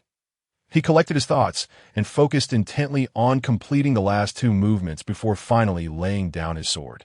Wiping the sweat from his brow with a towel nearby, he nodded at Lanny and then glanced at the figures of Hammer and Jimmy standing beside him. "Uncle Tim, I need the assistance of these two for a matter I wish to undertake. I plan to conduct some experiments here for a while, possibly even construct something. You don't mind, do you?" Though it was not the first time Lanny had seen Tim's face, he still felt a twinge of hesitation in meeting his gaze, his eyes drifting to a nearby wooden post. Experiments? Tim was baffled by the term, but presumed it merely indicated that Lanny had thought of yet another curious endeavor. Furrowing his brow, he chose not to elaborate, simply nodding in acknowledgement. He had long since grown accustomed to the young master's capriciousness. What sort of chaotic scheme was Lanny concocting this time? Regarding Lanny's so-called experiments, Tim did not offer any objections. Rather, he broached another topic that, by the way, "Lanny, now that you have nearly recovered, I believe we need to discuss the defense of our territory. You are now the Baron of Wells, and such responsibilities must rest upon your shoulders. I have been keeping a close watch on the movements of that band of Grummans. Although they have yet to penetrate Castle Ridge, they have not returned to the Grumman Mountains either, remaining active in the nearby hills, which is quite concerning. To speak frankly, those Grummans are indeed quite peculiar. In the past, when the Grummans descended from the mountains, they would swiftly assault and plunder the surrounding villages. If the opportunity arose, they would not hesitate to attack noble castles, retreating with their spoils before the noble forces could muster a response. In situations like that of the Wells family, following the Battle of Dragonfall Ridge, where knights suffered significant losses, they would undoubtedly pursue the advantage and directly assault the castle. The wealth of the territory is primarily concentrated within the castle. Capturing a noble stronghold is far more lucrative than pillaging several villages. However, this particular band of Grummans is entirely different. Following the Battle of Dragonfall Ridge, they did not capitalize on their victory. Instead, they moved along Black Pine Ridge, plundering passing villages while advancing deeper into noble territory. Seemingly unconcerned with the encirclement of noble forces, as Tim recounted these matters, he felt a mix of concern for the safety of the territory and a simmering anger. Had it not been for the heavy losses incurred at Dragonfall Ridge, and the scattered knights who returned, he would have longed to seek revenge against these ruffians. Now, with the castle left in the hands of a single knight, he could not afford to act recklessly. The safety of the territory and Lanny must be prioritized. To the very least, he was obligated to ensure Lanny's security, a promise he had made to Auguste. Upon hearing Tim's words, Lanny first waved his hand, dismissing the two individuals beside him to attend to their tasks, before turning to inquire about Tim's intentions. "Uncle Tim, you know I am not well versed in the ways of knights in battle. What do you think I should do?" Worried that Tim might not grasp his meaning, Lanny promptly rephrased his query in a more straightforward manner. Put it simply, what do you need me to do?" Tim nodded and, without hesitation, raised a finger before him. "First and foremost, I need you to select approximately 100 sturdy young serfs from among the populace, that I'll provide them with some basic training so that they can comprehend fundamental commands, ensuring they are not left bewildered on the battlefield. Additionally, I believe we need to recruit 10 knights." Pausing to reconsider the castle's economic situation, he quickly amended, No, 8 knights at the very least, equipping them with full sets of armor, weapons, and mounts. After all, knights serve as the primary force against the Grumans. Listening to Tim's demands, Lanny's expression grew increasingly troubled, his countenance contorting in dismay, while he surmised that enlisting the serfs might not prove too difficult.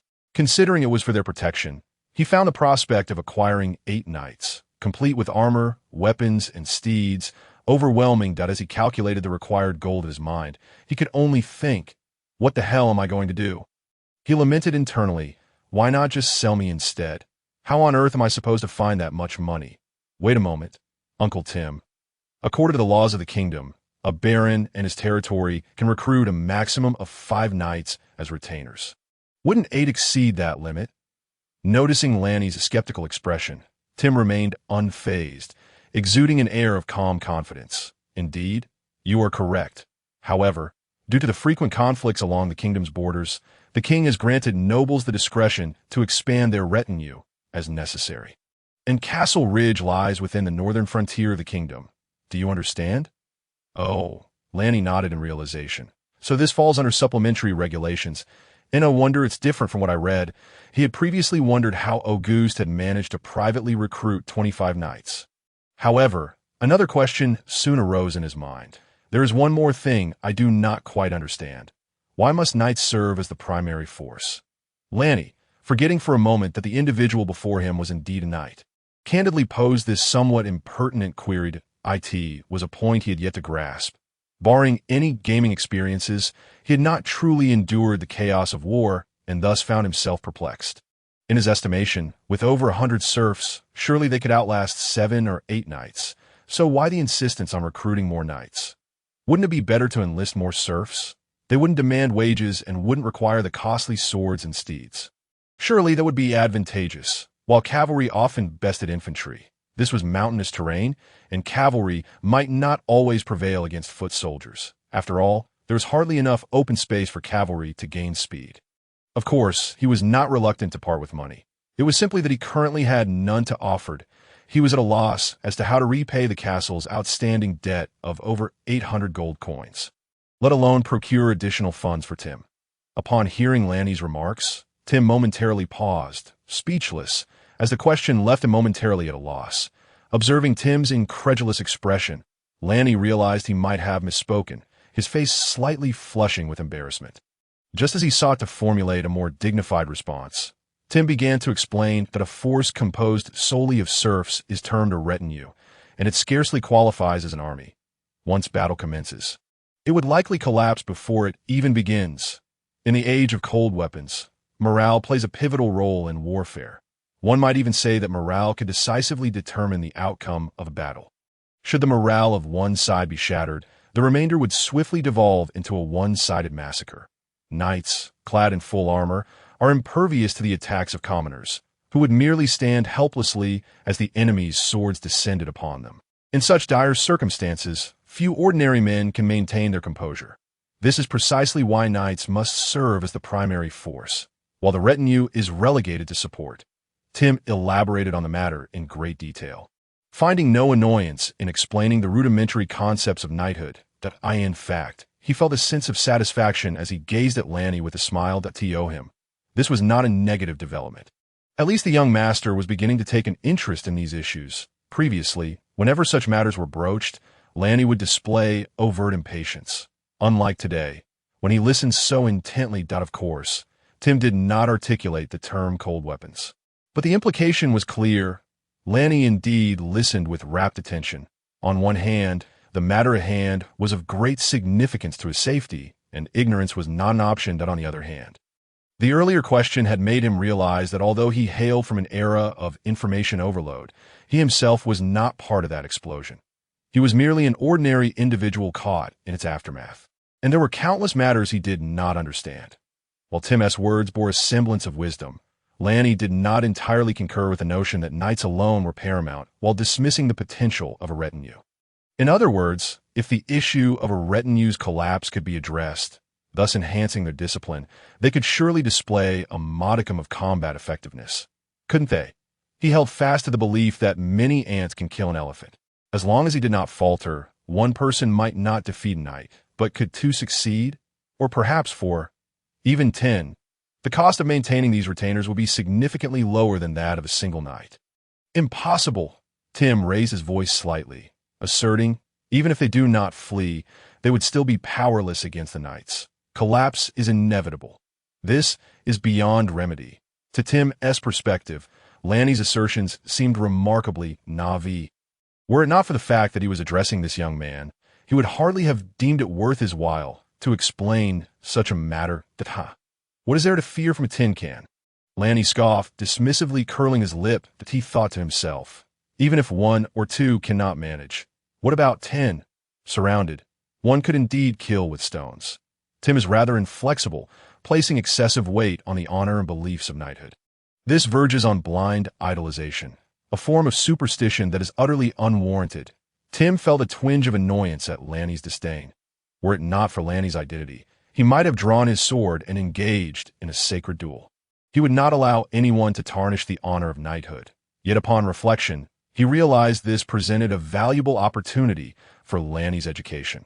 Since words could not persuade, he resolved to let Lanny experience firsthand the despair of confronting a knight.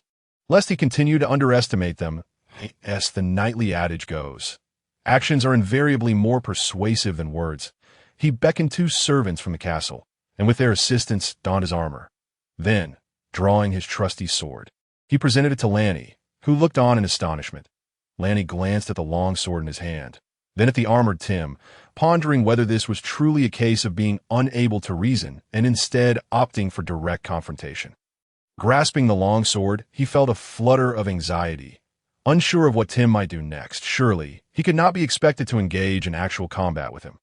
The long sword, approximately 1.5 meters in length and weighing around 10 kilograms, was slightly broader than the two long swords hanging in his bedroom. It was cumbersome to wield with one hand.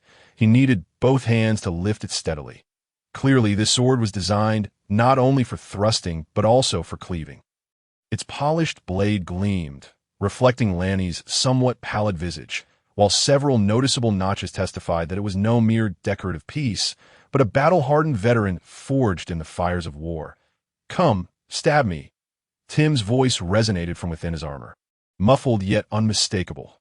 Coupled with his movements, Lanny instantly grasped his intent. Initially thinking that Tim intended to teach him a lesson on behalf of Augustus, he soon realized that Tim sought to provide him with a live demonstration. With both hands raised to wield the heavy long sword, Lanny felt the chill of the blade and swallowed hard. He understood that since Tim had donned the cumbersome armor, it was evidently impossible for him to back down now.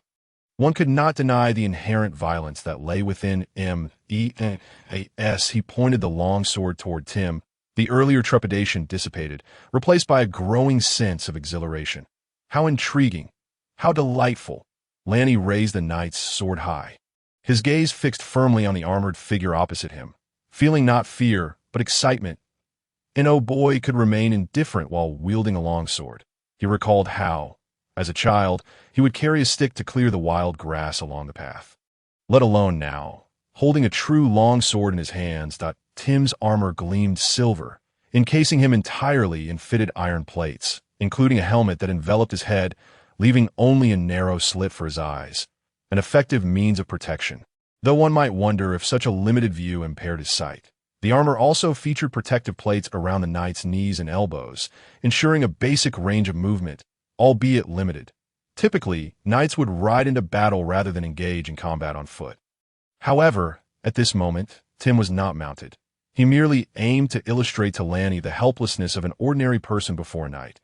Facing Tim, Lanny perceived the armor as akin to the Western suits of armor he had seen before, often depicted in films, standing unmoving in the corners of castles. Previously, he had felt little when viewing such images, but confronting the reality of this iron figure revealed the immense psychological pressure it exerted. With Tim towering over him, the sight was all the more daunting. Swallowing hard, Lanny tightened his grip on the long sword and attempted to thrust toward Tim's abdomen.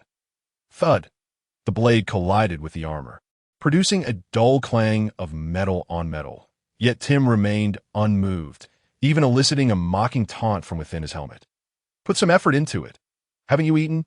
Realizing that his strikes failed to harm Tim, Lanni felt a wave of relief and increased his force, thrusting the longsword once more. Thud, thud, thud, as he relentlessly attacked the armor's chest, abdomen, arms, and head. His strikes grew more vigorous, generating a cacophony that soon attracted a crowd of onlookers. Servants gathered, pointing and whispering among themselves. Even Typhony, the mistress of the castle, leaned out of a second-floor window, intrigued by the unfolding spectacle. Yet no matter how Lanni attacked, Tim stood steadfast, allowing the performance to continue, even subtly adjusting his stance to facilitate Lanni's efforts. Before long, Lanni found himself drenched in sweat, the frequency of his attacks slowing. Though the longsword weighed merely 10 kilograms, his physical condition was not robust, and having just recovered from an illness, he could not sustain the effort for long. After this prolonged assault, Lanni had to concede that facing such a steel-clad monster on the battlefield, where every attempt to breach its defense would prove futile, would indeed be utterly demoralizing. Glancing at the surrounding servants and hearing their hushed murmurs and laughter, he felt a wave of embarrassment wash over him. Had he merely been putting on a show? Nevertheless, he gleaned some insight. Through his efforts, he discovered that slashing had minimal effect on the armor, while thrusting could leave faint marks. With this knowledge, he resolved to give it one final, earnest attempt to see if it would yield any results. He took a few steps back, pausing his futile attacks, raising the sword with both hands to point it at Tim, and focused his breath, steadying himself for what was to come. Seeing Lanni's shift in demeanor, Tim also grew cautious. Subtly adjusting his posture, he was well aware that Lanni lacked the strength to penetrate the armor, yet the possibility of being knocked to the ground or even forced to retreat would be a source of shame for a knight. "Ah!" Lanni bellowed, summoning all his strength as he charged forward, utilizing the short distance for acceleration and thrusting the sword toward Tim's abdomen. Unbeknownst to the onlookers, at the moment of his thrust, a strange glimmer of red flickered in his eyes. Crash! Ah! The crowd gasped, and Frank rushed over, calling out in concern, young master, young master." With Lanni's full force strike, the longsword, already bearing several notches, shattered into numerous fragments, scattering across the ground. Lanni stumbled, nearly losing his balance. Once steadied, he remained silent, staring blankly at the hilt in his hand. Tim removed his helmet, gazing at the pieces of the longsword strewn about, his heart aching at the sight. This sword had accompanied him for nearly 20 years, almost becoming a part of him. Just as he was about to admonish Lanni, he noticed him staring at the hilt, looking utterly bewildered. Had he truly shattered Lanni's spirit so thoroughly, forgetting his sorrow over the broken sword? Tim approached Lanni, chuckling. "No worries. It just happens to have a chip. I was due for a new one anyway. Your strength has certainly increased recently." "Ah." Lanni looked up at Tim, bewildered. Contrary to Tim's assumptions, Lanni was not frightened or concerned about damaging the longsword. Rather, he was puzzled as to why it had shattered. How could it have broken? It shouldn't have, and it had fractured into several pieces, much like bent spaghetti, shouldn't have merely bent under pressure. How could it have splintered into fragments? This was perplexing indeed. Uncle, Frank." "I'm fine," he stammered, struggling to articulate his thoughts. Upon meeting Tim's worried gaze and Frank's anxious expression, he realized he had been lost in thought, causing them to misinterpret his demeanor. No, it's not strange at all. The previous battle had already left several notches, so with increased force, it naturally broke. Otherwise, you might have truly injured me. When did your strength become so formidable?" Tim summoned 2 individuals to assist him in removing his armor, casting a perplexed gaze upon the frail and pallid Ranni, his mind swirling with confusion. Ranni was not a knight. He had never even attended a single knight training session, which explained his earlier naive inquiries. Yet he distinctly perceived the power behind that recent strike. Had the longsword not shattered under the strain, it might have indeed pierced the armor. Such strength was not something an ordinary individual could possess. Upon hearing this, Ranni tugged at the corner of his mouth, realizing that the other party had misconstrued his intent. What he meant to convey was that the longsword should have bent rather than broken. Although both were discussing the same matter, their perspectives diverged significantly. However, he found himself at a loss to articulate the difference between the two, so he chose to remain silent.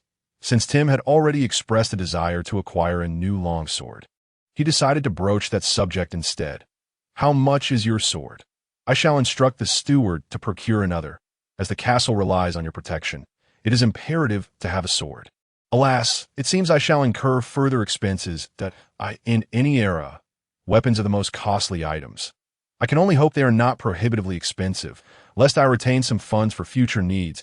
Tim raised his hand to signal for the removal of his armor. He nonchalantly waved his hand and remarked, "It's not too expensive, merely around 10 gold that I widen the blade, so it costs a gold or 2 more than a standard knight's sword." "What? Is it that costly?" Ranni was taken aback by this price. Currently, the castle's cash flow is quite limited. If all of it goes toward Tim's long sword, I won't even be able to pay the servants' wages next month. He knew it would not be cheap, but he never anticipated it would be this exorbitant. Swallowing hard, the once confident Ranni now stumbled over his words. The castle's finances are rather tight at the moment. Perhaps we should hold off on the exchange. I think, maybe, we could still use this sword, finally free from the heavy armor. Tim approached, casting a disdainful glance at the hammer nearby, which was being used to construct the blacksmith station. Shaking his head in skepticism towards Ranni. With such a makeshift workshop, lacking even the molding powder, you wish to repair a long sword? At that moment, he realized that Ranni probably intended to set up a blacksmith shop in the backyard. He couldn't fathom when this lad had developed an interest in blacksmithing. While blacksmithing is not an inherently frivolous hobby, it is hardly fitting for a noble to engage in such labor daily. Tim found himself troubled once more. Molding powder, what is that? Ranni, however, did not take offense at Tim's attitude. After all, it was indeed a shoddy setup, with even the carpenter lacking proper tools, existing in a state of utter destitution. Yet he was curious about the molding powder Tim mentioned. According to him, it was essential for repairing the longsword. Shouldn't the task of repairing a longsword fall to a blacksmith? How does it relate to any magical powder? Molding powder is... Tim glanced at those around them, giving Frank a discreet signal to leave, then leaned closer to Ranni and whispered, "It's a type of magical powder infused with arcane power. Just keep this information to yourself. It's knowledge reserved for the nobility, as the name suggests. Molding powder is a substance that renders metal pliable and easily shaped. Its essence is a form of magical powder, utilizing the forces of magic." Magic? Ronnie's mouth fell open in astonishment as he gazed at Tim, momentarily at a loss for words. Could it be that magic truly exists? Second floor study. Due to the nature of their discussion, which was not suitable for common folk, the two retreated to this space. Could it be that magic genuinely exists? Is it the kind of magic that is wondrous and extraordinary, capable of conjuring fire and ice? Before he could even settle into a seat, Ranni eagerly inquired, having long wished to delve into the subject, and now could hardly contain his excitement. "Yes, magic indeed exists in this world, just as you described." Tim nodded, indicating that Ranni had not misheard, that he found it unsurprising that Ranni was unaware of such matters. It seemed that during Augustus's lifetime, he had not imparted this knowledge to him. After all, Ranni had been rather mischievous and unruly, lacking the demeanor of a prospective heir. Whether Augustus intended to wait until Ranni was older to share this knowledge is now a mystery. However, with Augustus gone, Tim felt it his duty to enlighten Ranni. After all, the future Baron of the Wells family would be this very lad before him. Ranni rose, pacing excitedly around the study, his face alight with enthusiasm. Would he finally be stepping into the world of magic today? He had always been fascinated by magic while reading that wasn't the pursuit of industrial development and world dominance intriguing. Of course, it was. But nothing could compare to the thrill of exploring the unknown realm of magic.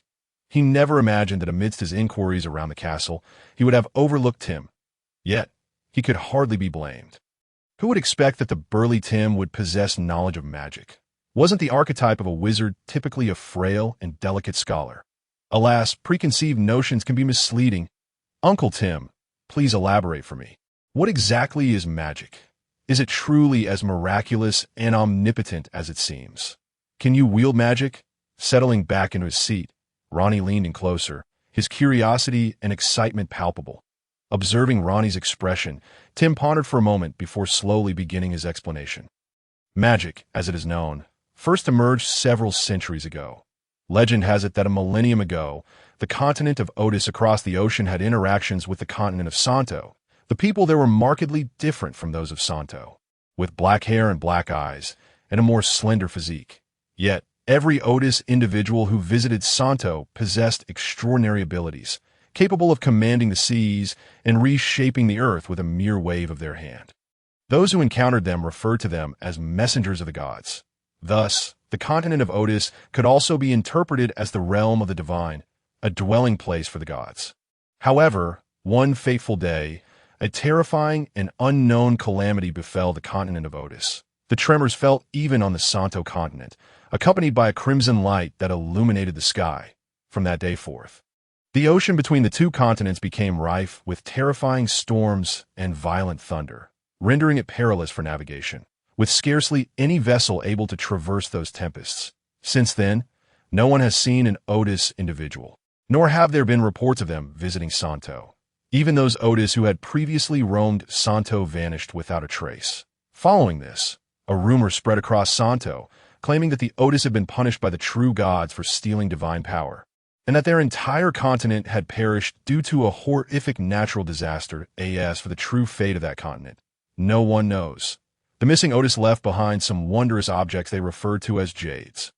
These artifacts were explored and studied by people, gradually leading to the development of various forms of magic, and these rare jades are now known as relics among sorcerers, the kings of the Santo continent.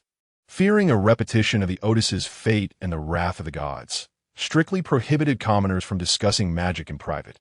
However, among the nobility, the practice of studying magic has persisted, with the kingdom adopting a lenient stance on the matter. After all, nobles are controllable and few in number, unlikely to disturb the balance of the entire continent.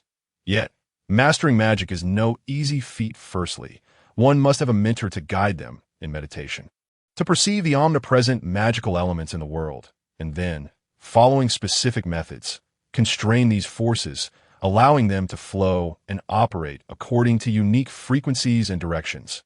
One must form a core of magical energy within themselves, and then employ particular techniques to achieve specific effects and successfully cast spells. Of course, the processes of forming the magical core and casting spells are exceedingly challenging. Any variation in the angle, frequency, or direction of the magical energy can lead to failure, and these swirling energies often number more than one. Even moderately complex spells may require the control of dozens of energy vortices. The degree of difficulty is such that it bars the vast majority of individuals from ascending beyond the ranks of low-tier sorcerers.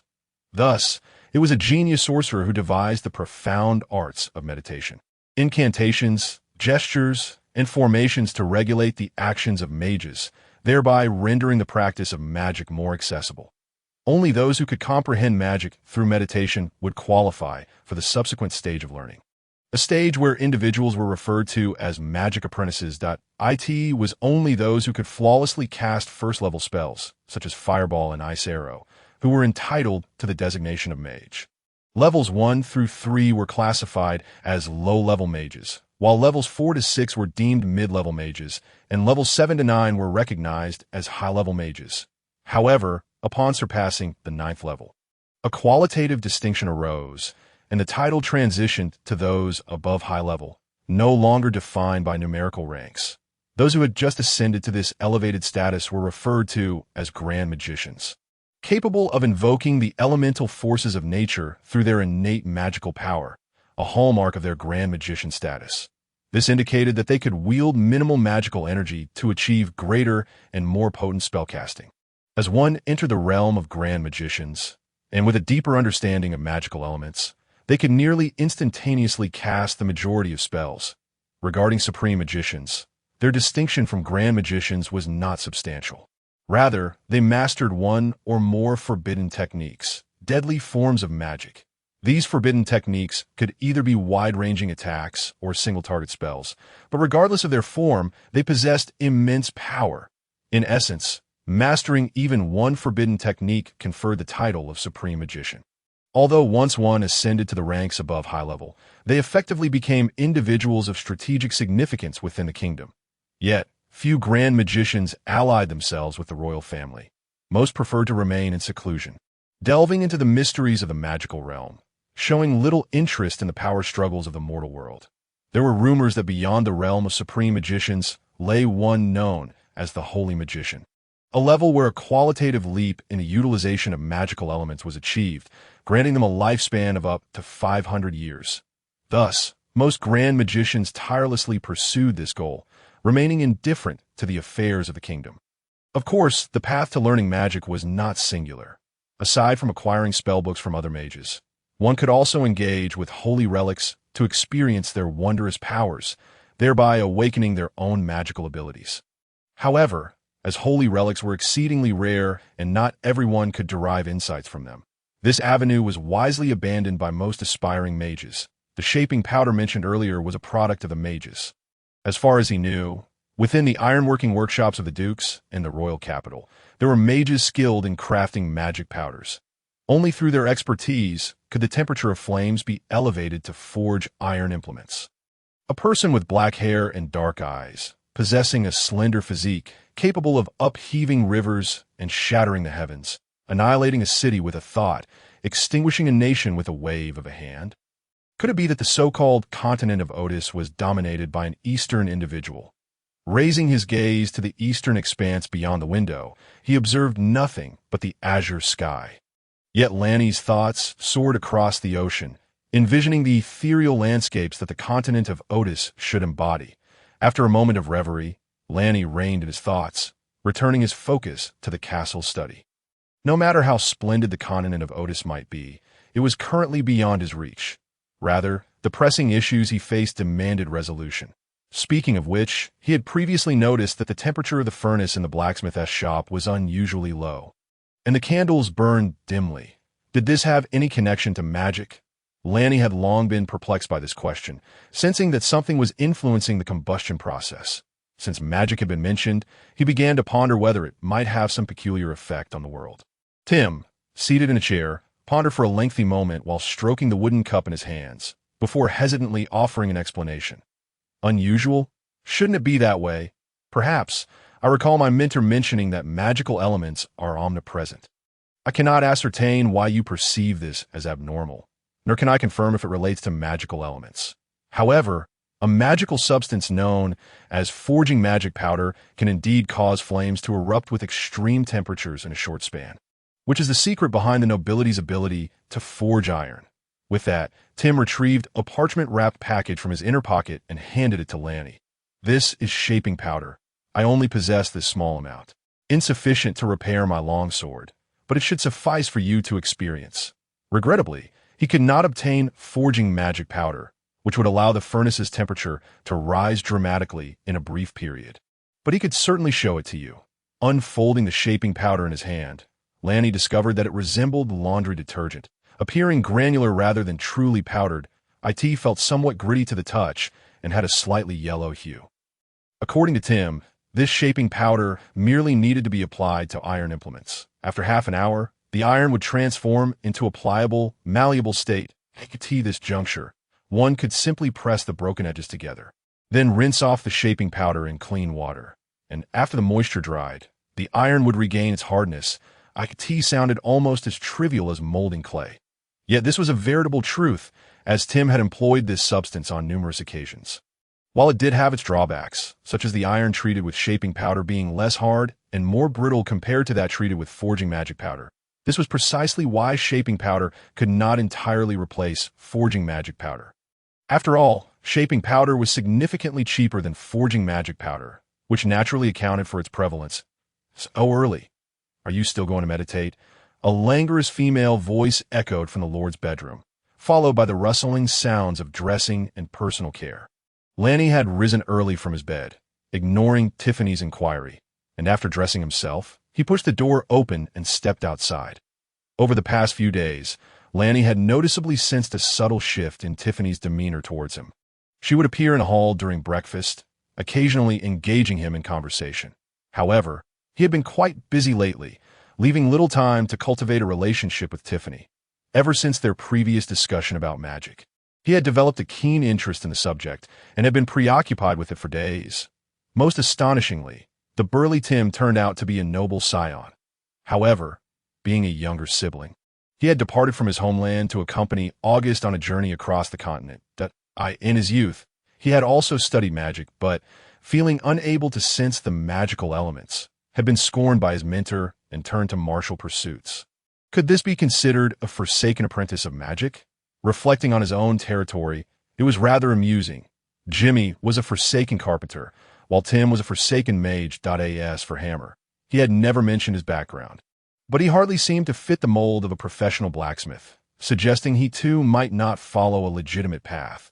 Was this a gathering of forsaken apprentices, or had they stumbled into a den of forsaken ones? For the past few days, he had been imploring Tim to teach him magic. Eventually, Tim relented, imparting all the knowledge his mentor had bestowed upon him into Lanny's eager mind. Yet, when Lanny sought further details, he discovered that Tim had already fled the castle, claiming he was off to Black Pine Ridge to gather information about the Grumman people's circumstances, leaving Lanny both amused and exasperated. With no other option, he could only practice aimlessly, combining Tim's teachings with the chaotic legends he recalled. Today marked the 4th day of Lanny's meditation practice, and thus far, he had made no progress that he entered the study, where a coarse felt mat had already been laid out in the center of the room for his magical meditation. This mat was not a luxurious carpet. Their family could not afford such extravagance. It was merely woven from rough animal fur, and those seated upon it could even feel a slight prickling through their garments. He approached the mat, sat cross-legged, adjusted his breathing, slowly closed his eyes, and emptied his mind, preparing to once again attempt to grasp the so-called magical elements. According to Tim, magical meditation required one to clear their thoughts, achieving a state that was neither empty nor full, then to attentively sense the magical elements in the air, guiding and feeling them. Once this stage was reached, it signified the initiation of a magic apprentice, followed by the continuous accumulation of magical elements within oneself. However, at this moment, Lanny lacked any established techniques and could only practice haphazardly. Disregarding the chaotic thoughts in his mind, he attempted to clear his consciousness once more, rhythmically adjusting his breathing while envisioning himself enveloped in magical elements. Breathe in, breathe out, da-da. It seemed there was some commotion in the kitchen. Perhaps Susan was beginning to prepare breakfast? No, focus, relax. Oh, those footsteps. Could that be Candy? Where might she be headed? How did my mind wander again? Lost in thought, drifting aimlessly. After a considerable time, having felt no trace of the magical elements, a wave of drowsiness washed over him. Could it be that he had risen too early, or perhaps he had not rested well? With a sigh, he opened his eyes and rose from the blanket. It must be said that attaining the elusive state of emptiness, where self and surroundings fade into oblivion, is exceedingly difficult. Today's meditation concluded amidst a cacophony of daydreams and distractions, yielding no progress whatsoever. He wondered if Tim had omitted some crucial information during his recounting, or if indeed he lacked the innate magical affinity, for in these 4 days he had not sensed even the faintest hint of magic. Nevertheless, life must go on. Even if he were to perceive magic, the debts owed by the castle would still require repayment, would they not? Glancing out the window, he noticed that Hammer and Jimmy had arrived in the backyard. He opened the drawer and retrieved the packet of molding powder that Tim had given him earlier, intending to experiment with it today. After sharing breakfast with Tiffany in the hall, Lonnie pushed open the back door and stepped into the yard. Indeed, Hammer and Jimmy had already arrived. Hammer was now working for Lonnie as well, earning the same remuneration as Jimmy, 20 copper coins per day. Surprisingly, Hammer did not voice any complaints about his income, akin to that of a carpenter's apprentice, but cheerfully began constructing a blacksmith station in the backyard. He had even abandoned his own blacksmith station at home, relocating his work to the castle. For there was but one anvil. My lord, come and see. I've made the tools you requested." Upon entering the backyard, Hammer exclaimed excitedly, holding up a dark object approximately 2 inches long and 3 fingers wide. Unlike the exuberant Hammer, Lonnie felt only a profound sense of helplessness. He thought to himself, it took you 3 or 4 days to fabricate a simple woodworker's chisel. What is there to be so excited about? This chisel was wider than a standard chisel head, with a cutting edge about a finger's breadth wider. In Lonnie's design, this tool could be used for various purposes, such as drilling holes, planing boards, and sanding. Perhaps it could be called a push chisel. Alas, iron was too costly. This single tool was crafted only after Lonnie had the butler retrieve an extra, short-handled cleaver from the castle, enabling Hammer to forge it. Splendid. You have worked hard. Lonnie nodded at Hammer and began inspecting the chisel he received. The chisel appeared to have been sharpened, the cutting edge gleaming white, while the other end, meant for striking, was wrapped in an unknown tree bark to reduce wear. However, the middle section was somewhat disheartening to behold. Point one could only surmise the immense force Hammer had exerted, as the chisel bore the marks of numerous strikes, rendering it uncomfortable to hold, though it was not sharp enough to cut. Yet, having witnessed tools produced under industrial conditions, Lonnie found it beneath his notice, while Jimmy, on the other hand, appeared to be bursting with impatience. Had he not feared being pinned down by the butler, he would likely have already reached out for it. Here, take it. Do you know how to use it? If so, please first create the marking tool I asked you for. Jimmy cautiously accepted the tool, his gaze fixed on the chisel in his hands. Nodding repeatedly, he ran his fingers over the dark tool, scratching the bright cutting edge to gauge its sharpness, before nodding in satisfaction. After a considerable time of inspection, he seemed to have satisfied his curiosity and set the chisel down, retrieving a wooden tool prototype he had prepared earlier, and began to carve it with great care. It must be said that despite being a carpenter's apprentice, Jimmy possessed commendable skills with a knife. Over the past few days, he had already shaped several large wooden boards required for the bellows Lonnie designed, astonishingly using only an axe to cleave them. Aside from the surface marked with cleaving scars, they appeared relatively flat, nearly causing Lonnie to drop his jaw in disbelief. It was evident that he had honed his basic skills to a remarkable level. No wonder he had confidently assured Lonnie that he could fulfill his requirements with the tools at hand. According to him, he had spent a solid 6 months splitting wood under his master's guidance in the carpenter's workshop to attain such proficiency. Of course, he had also worked diligently, arriving at the castle before dawn each day and laboring until midnight before departing. Lonnie felt a bit guilty about this and had specifically instructed Aunt Susan in the kitchen to prepare his meals, ensuring that he received not only his salary, but also 3 meals a day. However, his method of working was somewhat wasteful. Several substantial logs had been painstakingly split into boards, with the remaining portions turned into fuel for the kitchen. Fortunately, being close to the mountains, wood was quite inexpensive, so Lonnie did not mind the waste. After ensuring that Jimmy would produce the marking tool first and reiterating that he was not allowed to secretly process the hard-won boards, he turned his attention to the molding powder he had brought with him, preparing to experiment with it. Tim had mentioned that this powder was rather expensive. A small packet cost a whole gold coin, which dashed Lonnie's hopes of purchasing more to repair his longsword. It appeared he would have to stick to his original plan, enhancing the furnace's oxygen supply and temperature to continue the forging process.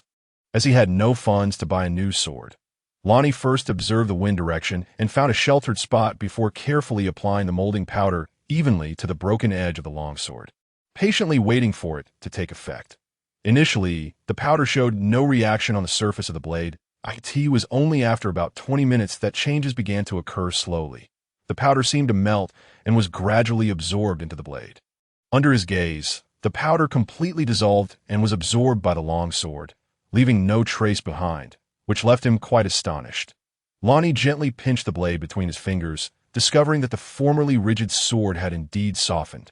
Easily deformable, akin to Play-Doh in texture, in contrast, the untreated areas retained their high hardness, remaining unyielding and akin to an ordinary longsword.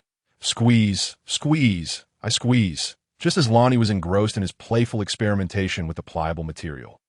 Jimmy approached with great enthusiasm. My lord, the item is complete.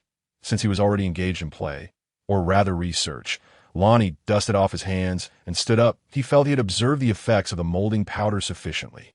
The hardness was evidently increasing, and now he merely awaited its final restoration to iron's hardness, which held little intrigue. Jimmy, did I not instruct you on the method of use? Must I teach you once more on the spot? Although the experiment was essentially complete, Lonnie's tone remained somewhat curt as he was interrupted. Why, lord, was this invention of yours? It must be inspected by you. Noticing Lonnie's discontent, Jimmy was taken aback, nodding and bowing an apology before eagerly presenting the marking tool with both hands. His face a mix of excitement and trepidation. This was his first accomplishment since arriving at the castle, and he naturally hoped for Lonnie's approval to find peace in his heart. Lonnie took the marking tool from Jimmy. examining it closely from all angles for a considerable time before nodding in satisfaction. It must be said that although the available tools were not abundant and he lacked experience in fine craftsmanship, Jimmy's work ethic was commendable. The marking tool was not circular but square, a design choice made considering the difficulty of creating circular grooves with the current tools, while the square shape posed no such issue, perfectly aligning with the cutting edge of the newly crafted chisel. Thus, Lonnie altered the design, opting for a square shape that did not hinder functionality. The exterior of the marking tool had been meticulously smoothed by Jimmy, appearing remarkably sleek and rounded, fitting comfortably in hand without any protrusions to cause discomfort, much like a well-loved antique. The front featured a square ink reservoir containing some cloth soaked in ink, while the rear utilized a small wooden piece as a spool, with a piece of twine extending from the spool through the ink reservoir and out of a small hole at the tool's front. Aside from its square shape, the rotating handle at the back was crafted from wood, resembling the marking tools used by seasoned carpenters Lonnie had seen in another world. He gently turned the handle, which felt slightly stiff, accompanied by a faint creaking sound from its support. After all, being crafted from pure wood, the lubrication is somewhat insufficient. Nonetheless, this does not impede its functionality. All that remains is a nail to secure the thread. Nodding slightly, Lanny approached the prepared wooden board, gesturing for Hammer, who was eagerly observing the scene, to pull out the thread from the end of the chalk line, preparing to personally test its efficacy. No. Be careful, Hammer. Don't mess it up. Let me handle it, Jimmy interjected, jumping up to stop Hammer, urging him to hold the board instead, while he himself deftly extracted the cotton thread from Lanny's hands. As Jimmy pulled the thread towards the other end, the spool creaked and turned. Once Jimmy secured the thread at the opposite end, Lanny pressed down on the chalk line, tightening it, then flicked the twine gently. Snap! With a soft sound, the cotton line left a clear chalk mark on the beige wooden board. Wow! Hammer exclaimed, astonished by the fascinating device that could create such a long line on the wood with just a gentle flick. He climbed down to examine the board closely, scrutinizing the straightness of the line for a considerable time, before looking up at Lanny with wide-eyed wonder. In response to Hammer's admiring gaze, Lanny slowly turned the spool in his hand, feeling a sense of quiet satisfaction wash over him, dispelling any lingering frustration from previous failed meditations. Jimmy, too, must be quite pleased, just as he was about to glance at Jimmy's expression to bask in another wave of admiration and satisfy his small vanity. He was taken aback to see Jimmy's eyes redden and burst into tears. Wow! Lanny and Hammer exchanged bewildered glances, perplexed as to why Jimmy had suddenly started crying. The truth was, in this world, apprentice carpenters were typically assigned to split wood for 6 months under the tutelage of their masters. Only when the planks produced were long and straight, without a hint of protrusion, could they be deemed to have met the basic requirements and entered the craft. Of course, if one would accidentally ruin or miscut the wood, it would be a matter of compensation, for the timber used by their masters was not without cost, while the wood itself may not hold great value. The journey from novice to skilled craftsman was not without its trials, which apprentice had not damaged dozens of pieces of wood in the beginning. Jimmy had lost considerable money due to such mistakes, ultimately preventing him from continuing his carpentry training, as his family simply could not afford the compensation. If only you had invented this device sooner, Lord Lanny. I could have saved at least 4 months of splitting wood, and my mother wouldn't have had to suffer from a lack of funds for her treatment. The thought of his mother overwhelmed Jimmy, and he could no longer hold back, covering his face as he cried once more. His tattered sleeves soon became soaked with tears and snot, leaving Lanny and Hammer exchanging helpless looks, unsure of how to comfort the young carpenter, despite his best efforts to suppress his emotions.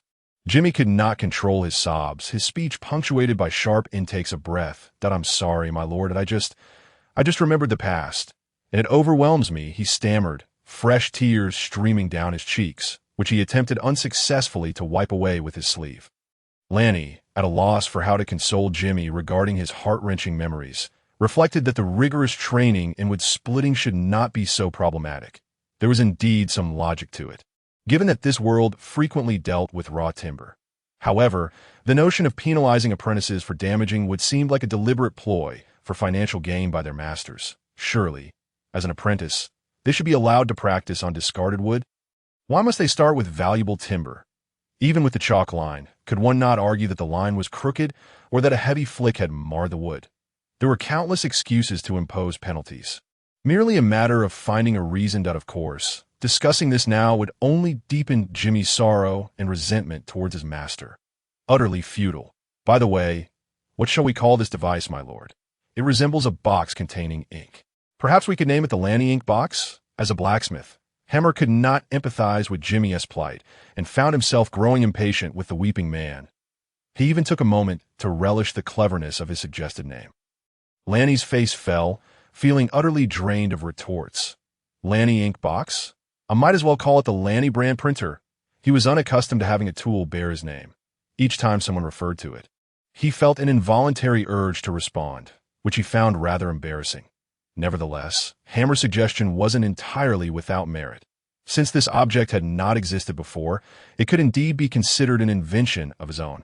However, naming it Ranni ink box was simply unacceptable. It felt far too awkward.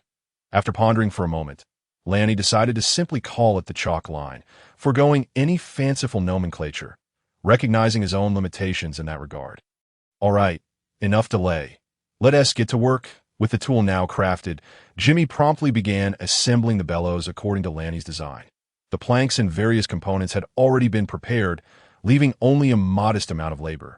Albeit somewhat tedious, he needed to polish and drill holes in the previously prepared wooden boards, then proceed with assembly. Based on Jimmy's estimation, he anticipated completion within a day or two. Meanwhile, Hammer had not been idle. His tasks involved digging and mixing mud over the next few days to refurbish the blacksmith's forge. Ranni planned to test this new bellows and the upgraded anvil to repair Tim's broken longsword. Instead of using costly shaping powder, he intended to experiment with this new method first. If successful, it could save him several gold coins. The upgrade to the forge was not overly complex. It merely required crafting a mud shell resembling a fireplace outside the furnace, aimed at stabilizing and concentrating the heat to see if it could elevate the furnace temperature to 100 degrees Celsius. If he recalled correctly, iron blocks at that temperature were nearly on the verge of melting, making them highly malleable to external shaping. While this method might not be as straightforward as using shaping powder, one must not forget that once the temperature reached the threshold, it would not only allow for shaping through hammering, but would simultaneously enhance the toughness and rigidity of the iron. Ranni had surmised the reason for Tim's sword breaking. It was likely due to the subpar forging techniques prevalent in this world. While the sword's hardness was adequate, it was too brittle, snapping into pieces when subjected to excessive force that a longsword produced through repeated forging should, by all logic, exhibit greater resilience and possibly even higher hardness, making it less prone to breakage. Of course, the high furnace temperature was considerably greater, and Ranni understood the principles and basic structure of a high furnace. However, he did not plan to smelt steel at this time. That would be unnecessarily complicated. He had a feeling that if this method proved effective, it would represent a low investment, high return opportunity he had long sought. After all, what business could be more lucrative than weapon crafting? However, he lacked certainty at this moment and could only await the experimental results. The uncertainty stemmed from his doubts about whether the magical elements of this world, which he suspected were akin to the legendary spiritual energy, would influence the process, leading to unexpected outcomes. Ranni, this task of mixing mud is trivial. Surely, a child could handle it, and it is unnecessary for me to be involved. Hammer expressed his reluctance regarding the assignment, feeling embarrassed at the thought of an adult engaging in such childlike labor. Do you think playing with mud is so simple? Ranni replied with an amused smile, teasing Hammer. I need to coat the furnace exterior with a layer that can withstand the intense heat without cracking or breaking. And it must not be too thick, which would interfere with subsequent operations. The type of mud that meets these requirements cannot be sourced just anywhere. He pointed out that the soil by the riverbank was unsuitable due to its high sand content, which would lead to cracking as for where to find the right material. That was something Hammer would need to seek out, and you must find it before Jimmy finishes the bellows. Hammer. He had not anticipated that a simple task of playing with mud would come with so many stipulations. In the early hours of dawn, Frank awoke promptly as usual. He swiftly rose from his bed, fetched water from the barrel to wash up, meticulously combed his hair back, donned his black butler's attire, and stepped out of his room. Thus, his day of work commenced. The first order of business was to oversee the kitchen maid, Susan, in preparing the master's meals. Each master had different preferences and tastes, necessitating separate preparations. There could be no room for negligence. The lady favored sweeter dishes, often requiring the addition of sugary ingredients. However, meat cannot be entirely absent. It need not be abundant, yet must be present and meticulously prepared, lest the lady find it unpalatable. Young Master Ranni once had a penchant for rich, hearty fare and held exceedingly high standards regarding the delicacy of his meals. Recently, however, for reasons unknown, he has developed a preference for lighter dishes. Most curiously, he has also cultivated an inexplicable aversion to sugar. On several occasions, he has been observed frowning at the sight of sweets. The reason for this change eludes him. Of course, the cause is of no consequence. The butler need not understand the reasons, but simply know how to respond, that a diligent observation of the master's preferences and an ability to adapt accordingly are essential skills for a competent steward. And he has always been attentive to the fluctuations in his master's taste. He recalls vividly that this wisdom was imparted to him by the old steward of the palace during his time accompanying Lord Claudia to the capital. Thus, he must convey all details clearly. Young Susan possesses decent culinary skills, yet she lacks patience and is rather careless, making it impossible for him to relax without keeping a watchful eye on her. Fortunately, there are only two individuals in the castle who can be considered as masters. As for Sir Tim, while he is a close friend and knight of August, he is not, after all, a master and thus does not require excessive attention. After breakfast, he will urge the maids, including Candy, to undertake a thorough cleaning of the castle, and every week he must also tend to the plants within. Although Wells Castle is not large, it has a rather limited number of servants. With him included, there are only 6 individuals, 3 maids, a cook, and a stableman. The staff is not plentiful, but is not due to a reluctance to hire more. The Wells family has not produced a single member skilled in the ways of wealth since Lord Claudia's time. Therefore, he has never broached the subject of hiring a gardener with a master, as he personally attends to that duty. After all, it only requires attention once a week, and he can manage it. By the afternoon, the routine maintenance of the castle reaches a temporary conclusion. During the interval before dinner, as the sun dips toward the west, he can enjoy a brief respite, as long as the young master does not summon him with the bell. He will comfortably lean against the window, basking in the slanting sunlight while perusing a book. Admittedly, his collection of books pales in comparison to the vast library of the master. He possesses only a handful, mostly travelogues and tales of the supernatural. Due to frequent handling, they have become significantly worn, and he can recite the stories and experiences within by heart. The reason he still peruses them is unclear, as he cannot determine whether he is reading or simply reminiscing about his youth. Upon reflection, it seems he has resided in this castle for over 60 years. His surname is now lost to time. He was adopted as a child by Lord August's father, Baron Claudia, and most likely bears no family name. After all, there were few noble families in the vicinity when he was taken in. Only multitudes of wandering souls. He vividly remembers his childhood, following Lord Claudia from place to place, witnessing numerous events. Once young Master August arrived, he was assigned to remain at the castle, devoted to caring for him, which resulted in his infrequent outings. Subsequently, when a master ventured out and never returned, news eventually reached them that he had been assassinated in the southern territories of the kingdom. The local duke had failed to identify the culprit and even sent someone to apologize. After all, it is the duty of a duke to investigate the murder of a nobleman within his domain. Since the perpetrator could not be found, sending a steward to express regret was a reasonable course of action. Following this, young Master August inherited the title and became Lord August, while he continued to serve as the steward of the castle. In his youth, August was restless, either championing the weak or dispensing justice in various locales. Fortunately, he possessed knightly skills from an early age, and given the Wells family's enduring bloodline, he did not worry excessively about his safety. However, seeing August, whom he regarded as a son, nearing 25 yet remaining unwed, filled him with concern. He knew well that the Wells family had long struggled with issues of progeny due to their bloodline. The later August married, the more remote the hope of having children became. One day, August returned with 2 friends, Sir Tim Miller and a girl named Carol, It was said that the three had met during their travels and quickly formed a bond due to their compatible personalities. Carol was stunning, with flowing golden hair and an impressive figure, and her lively demeanor resonated well with August. Before long, Carol became the lady of the castle and found herself expecting August's child, alleviating Frank's worries. Although Carol possessed a delightful disposition and maintained respect for him, Frank could not bring himself to like her. He inadvertently discovered that, under Carol's persuasion, August had forsaken the Wells family's proud bloodline legacy, abandoning the family's traditions merely out of concern for the difficulties their child might face in siring offspring.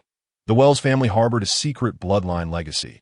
Upon reaching adulthood, one could activate their bloodline through a special ceremony, granting them prolonged life and robust health, albeit with the caveat of requiring fresh blood on every full moon and the challenge of producing offspring. Yet this did not constitute a valid reason to abandon the legacy. The bloodline was both the Wells family's honor and their responsibility. This secret had been entrusted to him by Lord Claudia. He would never forget the sight of Lord Claudia, seated under the flickering candlelight in his study, speaking reverently of the family bloodline, as if the Wells family was tasked with a sacred mission.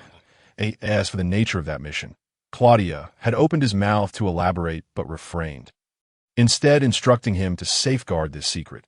Should a crisis arise regarding the family's legacy, he would need to assist the heir in completing the activation ceremony. The details of the legacy would become clear after the ceremony.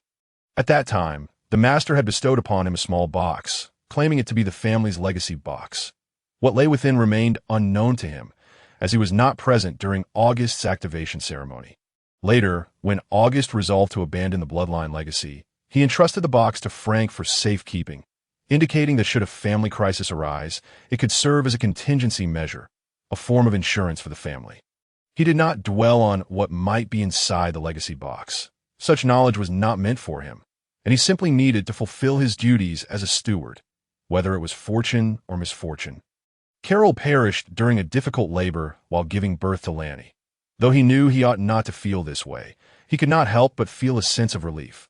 Subsequently, he attempted several times to persuade August to reactivate the bloodline, only to be met with a refusal based on his promise to Carol. Now, with Lord August slain in battle, young Master Lanny has once again inherited the title, becoming the head of the Wells family. Yet, he hesitates to change his address, continuing to refer to Lanny as young master. Perhaps this is a small act of defiance on his part. He simply hopes that by doing so, he can hold on to memories of August for a few more years, as he fears that once he alters his address, he may soon forget August altogether. While he holds deep respect for all three barons of the Wells family, none are as special to him as Claudia. Lord Claudio was both a master and a father to him. The one who brings him both affection and vexation is undoubtedly the little rascal, Lanny. Indeed, Lanny has been a source of frustration since childhood. But his antics have escalated in recent days. One day, Lanny suddenly instructed him to procure 1/2 pound of capercaillie feathers, specifically from the tail with sturdy quills. Did the young master not realize that capercaillie are scarce, and their feathers are light? To gather 1/2 pound, he would likely empty the capercaillie stocks of several villages within the territory. Nevertheless, since it was the young master's request, he could only strive to fulfill it. He dispatched all the castle's servants to scour the villages for capercaillie, and to his relief, they returned with dozens of them, which should suffice. However, the castle was soon enveloped in a foul stench from the capercaillie, the odor of droppings permeating the air. Now, even Lady Tiffany refuses to leave her chamber, presumably unable to tolerate the scent. Strangely, Lanny seems unaffected, which surprises him greatly. He muses that the young master has indeed changed significantly. He finally exhibits the composure befitting a noble. Yet, just 2 days later, Lanny resumed playing in the mud with his friend Hammer in the courtyard. The two returned each day covered in filth. And looking at the muddy little Lanny, one would hardly discern the demeanor of a noble lord. What? Lanny remarked that this was not merely play, but rather research and experimentation. After all these years, he had never truly comprehended what research and experimentation entailed, yet he observed clearly that the mud was being placed on the ground, mixed with water, and incessantly kneaded, not as a frivolous pastime, but for something else entirely. He could not fathom the current generation. Just the other day, the young master had appeared so invigorated that he nearly succumbed to the temptation of revealing the family's secrets to him. He contemplated relinquishing the items he had safeguarded, thereby fulfilling the task entrusted to him by Augustus. However, he never anticipated that, mere days after adhering to the proper conduct, another burst of youthful enthusiasm would emerge. Oh well, perhaps waiting a few more years would be prudent. He recalled how the venerable Augustus had solemnly instructed him to ensure that Ranni was mature enough before divulging such matters. It was rumored that the activation ritual was rather complex, and he worried that, given Ranni's temperament, things might go awry. Today, it seemed, was no different. He could hear the raucous commotion from Hammer and Jimmy in the backyard. One moment they were congratulating the young master on the completion of the furnace modification. The next, they were exclaiming about his invention of a bellows or something of the sort. What utter nonsense! What was so remarkable about modifying a furnace? Would they have Ranni, a baron by title, engage in ironworking? As for the bellows, he found it utterly incomprehensible. Previously, they had made a fuss over the well's magic beans and a measuring tool. Yes, that was its name. Intrigued by its familial association, he had made a special trip to see it, only to be thoroughly disappointed. It was nothing more than a wooden box with a string. What was there to get so worked up about? The carpenter's apprentice had even burst into tears out of sheer excitement, which was utterly baffling. Frank, having completed a day's labor, lay in his small bed, mulling over these nonsensical matters before turning over and covering his head, drifting into a deep slumber. Outside the window, Ranni, Hammer, and Jimmy continued their raucous revelry. "My lord, shall we commence shortly?" Jimmy eagerly inquired of Ranni in the backyard, his face nourished and round, glowing with excitement in the torchlight. Before him lay the bellows they had crafted over the past few days. If the measuring tool was the first small item he had produced at the castle, then this bellows was thus far his most satisfying creation. Although the design was conceived by the master, he was still the maker, was he not? He could hardly contain his curiosity to see how this contraption would perform, especially after the mental exertion he had invested in its creation.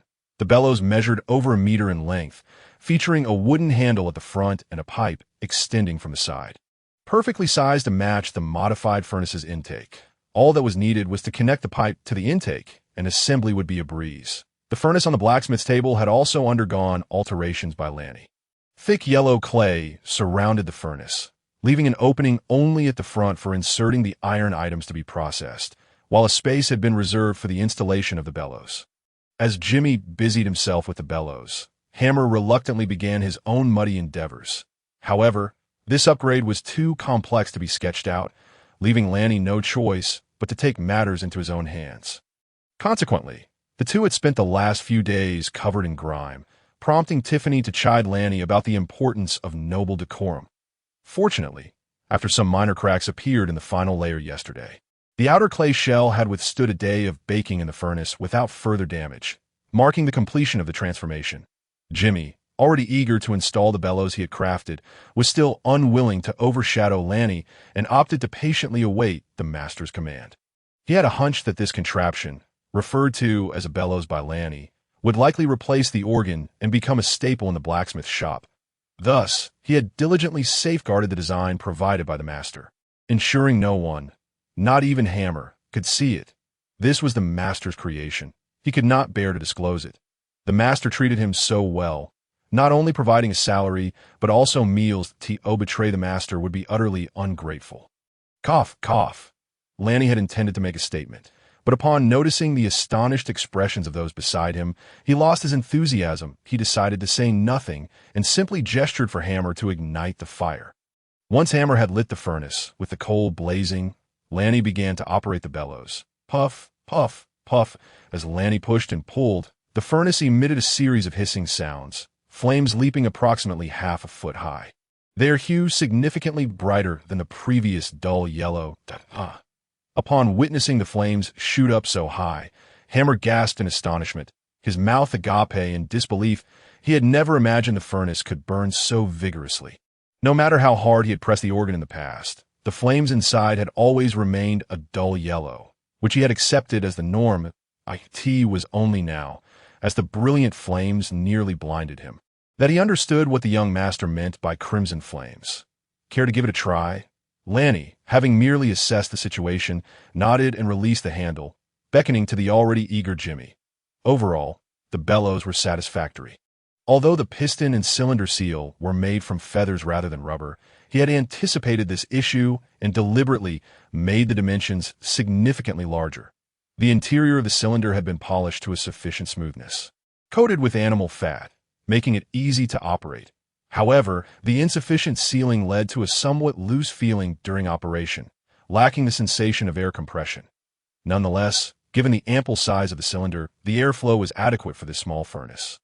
Although he had not exerted himself fully, the flames had leapt half a foot high, suggesting that the outcome should be favorable, certainly superior to the bellows he had encountered in his youth. However, there was still room for improvement in essence, the loose feeling stemmed from inadequate internal sealing, resulting in insufficient cylinder pressure, causing air to escape from the side of the piston, making it impossible to feel the resistance of compressed air while operating it. The next step would be to explore potential substitutes for rubber. I wonder how leather would perform. Perhaps he should give it a try tomorrow. Ranni's contemplation was abruptly interrupted by the sounds emitted by the bellows. At that moment, the furnace transitioned from a rhythmic hissing to a series of rapid puffs, only to discover that Jimmy had been pushed aside by Hammer, who had taken over the task of operating the bellows himself. This fellow was exerting himself vigorously, his arms swinging as if caught in a tempest, causing the enormous bellows to sway with each push. The flames, now mingling with red ash, soared into the air. Jimmy, frantic on the side, tugged helplessly, shouting at Hammer, "You fool, slow down. If you break it, you and I will have words." Yet Hammer paid no heed, gritting his teeth and straining with all his might to push and pull the bellows. Only when sweat drenched him and made him slick did he finally cease his exertions, grinning widely in satisfaction that feels good. What power! In Hammer's view, this was the bellows a blacksmith ought to use, powerful enough for the flames to leap over a foot high. What had he used before? Now, reflecting on it, he felt nothing but disdain for that contraption. It not only had a weak airflow, but also left him feeling impotent, causing nothing but frustration. Jimmy, releasing the sweat-drenched Hammer, leaned anxiously over the bellows, inspecting and caressing it as if appraising a rare beauty. With his slender frame, he even exuded a hint of lewdness. Ranni shivered, hastily dismissing such thoughts. All right, enough of the racket. We shouldn't disturb those resting. It's getting late. Let us call it a day. Ranni glanced at the sky, realizing it was growing late. He scolded the two, then turned and headed back into the castle. If he delayed any longer, Tiffany might have already fallen asleep, and he certainly did not wish to disturb her. "My lord, you haven't named this thing yet," Jimmy exclaimed, panic rising as he saw Ranni preparing to leave. This was his most prized creation thus far. How could it lack a name? "We shall discuss it tomorrow." Ranni waved his hand dismissively, not turning back as he entered the castle, observing Ranni's somewhat hurried pace. Jimmy felt powerless, while Hammer chuckled at his anxious demeanor. "Stop laughing. Hurry up and clean up. Do you not wish to return home? If you linger too long, beware of your wife putting a green hat on you." Jimmy was incensed by Hammer's foolish grin. How could such a simpleton have survived to this age, let alone marry a wife? It was truly a source of envy and jealousy. He considered himself a young man, possessing a fair share of cleverness, and, at the very least, he believed he was more handsome than Hammer. Yet, why was he unable to find a wife? Previously, he could hardly afford to eat, let alone support a woman. However, recalling Lord Ranni's generosity, he felt a surge of motivation, and his movements while tidying up quickened. "I warn you, Wood, if you continue to jest about my wife, you'd better watch out for a beating." Hammer expressed his dissatisfaction with Jimmy's jokes about his spouse, raising his fist in front of Jimmy. Noticing that Jimmy was too preoccupied with clearing the mess to pay him any mind, Hammer felt a sense of satisfaction that his threat had made an impact. After puffing out his chest in a show of bravado, he finally began to assist with the cleanup. The following morning, the trio returned to the backyard, where Hammer had already kindled the furnace and arranged the tools. He tossed the previously broken sword, along with the tilt, into the furnace. Jimmy paused his crafting plans momentarily to help operate the bellows, while Ranni stood idly by, arms crossed, awaiting the final outcome.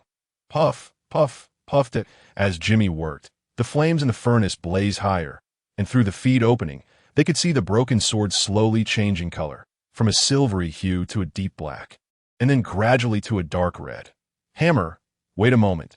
Don't rush. As Hammer instinctively reached for the tongs, Lanny raised a hand to stop him and urged Jimmy, hurry up. I believe the temperature could be even higher. Hearing Lanny's prompt, Jimmy gritted his teeth, enduring the fatigue in his arms, and quickened his pace. Little did he realize that what had felt effortless during yesterday's tests now seemed grueling. His arms felt as if they might snap from overexertion. As the sword's color grew increasingly red and vibrant, Hammer's eyes widened in astonishment. My heavens! What is this? Such a brilliant red. I've never seen anything like it in my blacksmithing career. He felt an overwhelming urge to seize it and strike it with all his might upon the anvil, eager to discover the pleasure of working with such a piece of iron. Hammer, just a little longer. Let me see how far we can push it. Lanny indulged in an unrealistic fantasy, considering that since he had upgraded the bellows and crafted a clay temperature control casing, perhaps he could melt the sword entirely in this furnace. If the temperature could reach the melting point of iron, it would simplify many subsequent tasks: mold casting, lost wax casting, and even fabricating iron gears. Alas, reality proved Lanny's thoughts were overly ambitious. Once the sword turned a bright orange red, it remained steadfastly in the furnace, showing no signs of melting whatsoever. Sighing, he waved his hand toward Hammer, with Lanny's permission. Hammer could no longer restrain himself. He eagerly grabbed the glowing red sword from the furnace and began to hammer it on the anvil, the sound resonating like the patter of rain on banana leaves. Jimmy abandoned the bellows handle, rubbing his sore arms as he approached Lanny. My lord, you seem somewhat displeased. Did we not succeed? Lanny glanced at Jimmy, shaking his head without a word. He did not believe this fellow could comprehend his disappointment. Jimmy, understanding the unspoken cue, refrained from further inquiries but voiced his anticipation. My lord, what shall we name this? He asked, gesturing towards the bellows beside the furnace. Regarding the name, Lanny did not wish to overthink it and simply declared, let us call it the Bellows. Since leaving the castle, Sir Tim had been diligently seeking news of the roving Grummanits. By the time he returned to the castle, several days had passed, and it was already a sunny afternoon. The residents of the castle had long since finished their lunch, and since he had not notified anyone of his return, there was no meal prepared for him. Passing through the hall, he made a point to stop by the kitchen to ask Susan for something to eat. After returning to his room on the first floor, he set down his belongings, fetched a few buckets of water from the castle's reservoir, and enjoyed a refreshing cold shower, feeling significantly more at ease. Nothing compares to the comforts of home. A few days earlier, after imparting all his magical knowledge to Lanny, he had left the castle in a somewhat disheveled state. He had no choice but to flee. Until then, he had been unaware of how quickly Lanny absorbed knowledge. His meager understanding of magic had been swiftly depleted. Later, when Lanny pursued him with questions to which he had no answers, how could he respond? Why must one maintain a state that is neither empty nor full to perceive magical elements? Was it impossible to sense them in a normal state? What was the underlying principle? He had no idea. His teacher had merely told him so, and he could only relay that to Lanny, lacking any true comprehension of the principles involved. How does one achieve a state of emptiness? What precisely constitutes a state that is neither empty nor full? What is the core difference between that state and a complete blank? He had no answers. He was even uncertain if his previous understanding of this state had been accurate, let alone how to explain the distinctions to another. What shapes do magical elements take? What properties do they possess, and how does one control them? He was at a loss and could not articulate any of it. If he could grasp these concepts, he would be a magic apprentice himself. As for the disdain of a magical mentor, he could not afford to fabricate answers, nor could he risk losing face. In this quandary, he found himself utterly flustered. Why linger? Was he waiting to embarrass himself? Naturally, he did not see it as avoidance. Rather, it was a concern for the safety of those around him and a sense of duty toward the castle as security. Yes, that must be it, he thought as he shouldered the standard knight's sword he had borrowed from Lanny's chamber and exited the castle. His first destination was the Black Pine Ridge area, where he inquired about the whereabouts and recent activities of the Grummanites. Subsequently, he traveled to Leaf Town, Silver Pine Ridge, and several other locales, tracking their movements and observing the conditions of villages they had attacked along the way. After several days of investigation, he discovered that the situation was more dire than anticipated. Almost all nearby areas had been ravaged by this group. Along the roads, he frequently encountered burning villages and scattered corpses. Based on the patterns of their movements, it was likely they would turn around at Andy's town, make a wide detour, traverse the Cast Ridge, and then return to the Grumman Mountain region. According to past experiences, it was already early summer. They should have returned to the mountains by now. After all, the Grummanites did not rely solely on hunting for sustenance. They also engaged in farming and labor, and if they did not return soon, they would miss the planting season. However, this time, the Grummanites seemed different. Perhaps the summons of numerous lower nobles by Count Ener had led to their being pursued and cornered along the way, causing them to continue their erratic movements in the surrounding ridges. "Sir Tim, your lunch has arrived." Susan knocked on the door and entered, carrying a plate of food. It was evident that today, Susan appeared somewhat different. She had applied some powder to her face and painted her lips red, clearly having made an effort to present herself well. "Thank you so much, Susan. I am absolutely famished." Tim, oblivious to her appearance, simply reached out to accept the food from her hands, his eyes fixated on the plate of succulent meat. "Ha, I knew you would be starving. You haven't eaten lunch yet, have you?" Susan giggled, covering her mouth, as she offered him the plate. After delivering the food, however, Susan did not leave. Instead, she leaned against the doorframe and asked, "Sir, how does it taste?" "I added quite a bit of fat. As a knight, you need ample nutrition. Your diet cannot be neglected. You need someone to care for your well-being, Sir Tim. What do you think?" Observing Susan leaning against the door, her eyes glistening, Tim nodded with a smile, diverting the conversation. "Yes, I truly appreciate it, Susan, if you don't mind. I would like to begin my meal." He understood Susan's intentions but felt unable to reciprocate. It was not that he looked down upon plump Susan, but he had never contemplated marriage. This had been true during his time wandering with August. And even when August had children, he felt the same. Even now, he had not changed that mindset. "I heard you traveled quite a bit while you were out. Tea must have been exhausting, sir.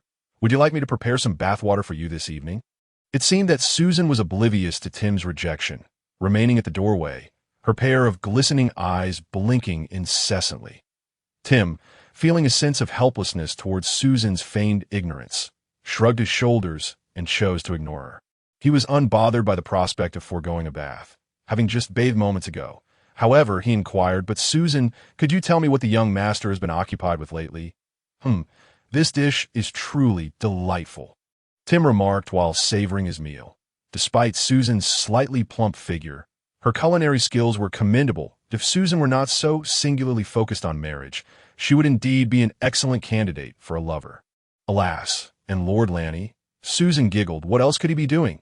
He spends his days mingling with the blacksmith and carpenter, tinkering with something in the backyard. One moment he talks about inventing some sort of measuring tool, and the next he claims he needs to upgrade the blacksmith's table. In short, he only utters bizarre phrases that make no sense. Is he planning to become a blacksmith himself? Just the other day, he was even playing in the mud with the blacksmith, the two of them looking like mud monkeys, much to the old steward's chagrin. Tim silently added to himself, if only she were less loquacious. After a lengthy bout of gossip about the castle at the doorway, Susan realized that Tim was merely engrossed in his meal, not sparing her a glance, which caused her enthusiasm to wane. She thought to herself, "I went through the trouble of changing into a nice outfit to welcome you back, and you don't even look at me. It truly infuriates me." A sudden idea struck her, and she whispered conspiratorially, "I heard that today he and the blacksmith are in the backyard repairing your longsword." "Humph, I refuse to believe you wouldn't be interested in this news." Indeed, upon hearing this, Tim immediately raised his head. "Oh really? Has it been repaired?" Although Ranni had brought him a standard knight's sword from the bedroom, it was narrower than his own, and he found it quite uncomfortable. That if possible, he certainly hoped to have his beloved sword restored. Susan, feeling secretly pleased, nevertheless shot back. "Who knows? From what I see, with their little furnace, it's fine for cooking, but forging a long sword seems highly unlikely. You just returned, and they rushed to prepare a meal for you instead of checking on it." "Hey, Tim, where are you going?" she called out, exasperated, as he dashed outside without finishing his meal, her foot stomping on the floor, sending dust scattering about it. as Tim approached the backyard. He heard the clashing sounds of weapons. With years of knightly experience, he deduced that it was likely two long swords clashing. Straining his ears, he discerned that one of the swords was indeed a standard knight's sword, its sound crisp and thin, characteristic of a narrower blade. However, the other sword's sound caused him to furrow his brow. The low, whistling whoosh of the blade suggested it was broader, resembling his customized longsword. Yet the sound of their collision was surprisingly sharp, followed by a faint humming vibration. Neither sword appeared to be what he expected. Could it be that enemies had infiltrated the castle? Alarmed by this thought, he unsheathed his own longsword and swiftly made his way into the backyard. In the backyard, he found the blacksmith wielding a broad, gleaming longsword, while Jimmy held a standard knight's sword, both standing opposite each other, wildly swinging their blades. Not far off, Lanny watched the spectacle, occasionally cheering them on. Upon Tim's entrance, the scene unfolded before him. "Uncle Tim, you're back," Lanny exclaimed, noticing him rushing in, and quickly called out. Then, noticing the longsword in Tim's hand, he inquired with confusion, "What's this?" Tim surveyed the scene. Realizing his misunderstanding, and offered an awkward smile. Nothing much. He then turned his attention to the two in the yard. "What are they up to?" "Oh, you arrived just in time. We've repaired your longsword. You should take a look." Lanny clapped his hands in excitement, signaling the two sword-wielders to cease their actions. "Hammer, bring it over." Over the past few days, after completing the repair of the longsword, the results had thrilled him. He discovered that after extensive forging, the sword's hardness and resilience had significantly improved, and it even bore some fascinating patterns on its blade. Hammer, noticing Tim, approached with a slight bow, before presenting the longsword to him. Tim nodded absent-mindedly, as a blacksmith deserved no formalities from him. When he beheld the longsword in Hammer's hands, his eyes widened, captivated by its appearance, from the design of the hilt to the dimensions of the blade. It resembled the longsword that had accompanied him for many years. However, what was astonishing was the intricate web of lines adorning the blade, reminiscent of both a dense crack and a mysterious pattern. Wasn't it broken? Did they truly manage to restore it? Tim thought, astonished. "Is this really my longsword?" He questioned, gazing at it with a puzzled expression. Had they enlisted a master blacksmith? Or had Lanny procured some molding powder from the town? No, molding powder was not cheap. To truly repair a longsword that had fractured into several pieces would cost more than simply purchasing a new one. Yet, to say it was a new purchase seemed incorrect as well. This longsword had been crafted by a renowned blacksmith during his travels with Augustus in the royal capital. A local craftsman could not replicate such a sword, especially not one that deviated from the common knight's sword style. The forging of this sword required magic powder, specifically known as forging magic powder. That a bag of this powder was priced around 5 gold coins. When added to the forge, it would cause the fuel to burn out rapidly, releasing an immense amount of heat. This would cause the sword blank within the forge to glow a brilliant orange red, rendering the blade as malleable as dough. That striking orange-red hue was something Tim had only witnessed once. An image forever etched in his memory. He felt certain he would remember that moment for the rest of his life. Next, the blacksmith needed to complete the entire forging process before the sword blank cooled. Even the slightest delay could result in wasting an entire bag of forging magic powder, necessitating a restart in the forging community. Those who could shape a sword in one go using a single bag of forging magic powder were regarded as master blacksmiths. Once labeled as a master, they transcended the status of mere blacksmiths and commoners, attaining a social standing akin to knights, often considered esteemed guests by nobility. Every 2 years, the king would conduct assessments for master blacksmiths, and those who passed could choose to join the royal forge or depart as they pleased. However, they would receive a badge of identity, officially recognizing them as master blacksmith. As for why forging magic powder was so much more expensive than molding powder. The primary reason was that swords crafted with molding powder would lose a degree of hardness and resilience, rendering them brittle, a perilous flaw for a knight. In contrast, forging magic powder posed no such risk, maintaining the sword's integrity. Last time, when he mentioned needing 10 gold coins to Lanny, it was merely a jest that, in reality, crafting his knight sword had cost no less than 20 gold coins to this truly you all have restored? Tim asked incredulously, his gaze fixed on Lanny, who merely shrugged his shoulders. "It's right here in front of you. I senti it. Why not give it a try and see how it feels?" Ranni gestured with his thumb and forefinger, demonstrating, though it might be just a tad thinner than before, there was nothing to be done. Repeated forging would inevitably diminish some quality. "For this sword, I even sacrificed a hoe." With a resigned sigh, he found himself powerless in the face of the situation. Essentially a physical law he could not escape. He paid no heed to Ranni's musings about the quality of the item, nor did he worry whether it was slightly thinner. It appeared largely unchanged from before. Instead, he furrowed his brow at Ranni's remark about having invested a hoe into it. The thought that within his knight's sword lay a farmer's hoe was somewhat unsettling to him. His initial excitement swiftly dissipated, leaving him uncertain whether to accept the long sword from the blacksmith. Just as he contemplated offering a few dismissive words, the blacksmith's actions interrupted his thoughts, oblivious to the turmoil within him. The blacksmith simply thrust the long sword into his hands. Tim examined the weapon, and muscle memory compelled him to swing it a few times at "Oh, this sword feels peculiar." The half-formed words of dismissal he had nearly uttered were swallowed back. As an experienced knight, he immediately sensed the sword's extraordinary nature. After executing a few more movements, the uniqueness became even clearer. How to describe it? As he swung the long sword through the air, he felt a subtle quiver, as if the blade were whispering its excitement to him, its tremors palpable. Every strike, thrust, upward slash, spin, diagonal cut, was as fluid as an extension of his own will. It was as though the sword could sense his intentions, harmonizing with his movements, making each action infinitely more effortless than before. In that moment, it felt as if the sword had come to life. Once he started, Tim found it hard to stop. His usual practice motions flowed seamlessly, creating a dazzling display of blade light in the courtyard. If Ranni were to witness Tim's current thoughts, he would surely be doubled over with laughter. How could it be so magical? The slight quivering of the blade was merely a result of the blacksmith having subjected it to over 100 foldings and hammerings, employing techniques from another world renowned for its cold weaponry, and reinforcing the core with a piece of iron, thereby enhancing both the sword's toughness and rigidity.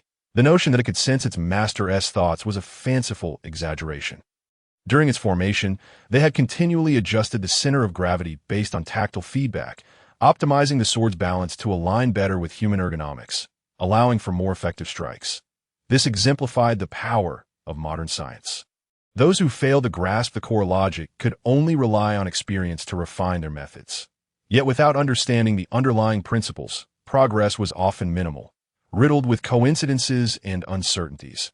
Though Ranni possessed only a rudimentary understanding of ergonomics and mechanics, having barely scraped through 9 years of compulsory education, his exposure was ample, especially after a certain viral video had opened his eyes to a world of knowledge. These insights had merely emerged during the manufacturing process. To professionals, they might seem trivial, yet for Tim, an old knight accustomed to wielding swords, the revelation was akin to a tempest passing through. Tim completed his nightly training routines, but did not cease his movements. Instead, he pivoted slightly and delivered a fierce thrust of the sword, executing a reverse strike at the armor standing beside the training post. The white longsword sliced through the armor as effortlessly as a hot knife through butter, embedding itself deep to the hilt and even penetrating the wall behind it. With a sharp intake of breath, Tim gazed at the hilt in his hand and the blade that had vanished into the armor. Although he had been confident that this sword could pierce the armor, he had not anticipated it would do so with such ease, as though he were stabbing into a mass of soft clay. Under normal circumstances, he could indeed pierce armor with a full-strength strike, but that required utmost effort and precise technique. Otherwise, the sword risked breaking, in most cases, when facing fully armored knights on the battlefield. A better approach would be a heavy hammer. While the armor might remain intact, the occupant within would suffer grievous injuries. Yet if a weapon could so easily breach armor, who would need a massive hammer? A mere thrust would suffice, and wielding a heavy hammer would be more cumbersome. Gently withdrawing the long sword, he raised it to eye level, contemplating the glinting blade and the intricate patterns adorning its surface. He wondered what despair and terror would ensue if one were to be targeted by such a sword. "Tim, Uncle Tim." Ranni's voice jolted him back to reality. Turning swiftly, he approached Ranni, seizing his shoulders in urgency. Asking who had forged this sword. Was it your friend or your father's friend? Without waiting for Lanny's response, he shook his head, dismissing his own conjecture that no, someone of this caliber would never be your friend. Did you pay him? This was undoubtedly a master craftsman of immense skill. I have never encountered such a razor-sharp sword. Tell me, where is he? Quickly, Lanny, where is he? Lanny, momentarily speechless, was left dazed by Tim's fervor. His shoulders pained under Tim's grip, which felt as if his bones might crack. Uncle, calm down, please. You're shaking me too much. I can't speak. Seeing the agony on Lanny's face, Tim realized he had been overly excited and promptly released him, though his words continued to spill forth in enthusiasm. Lanny, hurry and take me to meet him. With a craftsman of such caliber, he could solve our issues. The castle's safety, the knight recruitment, the family debts. None of these would pose a problem. Hearing Tim's words, Lanny, rubbing his shoulder, brightened at the prospect. You mean he could help us with our debts? Tim cast Lanny a look as if he were a simpleton. Of course. What do debts matter? If we take this sword out, the knights will be clamoring for it. You don't understand this as a non-knight.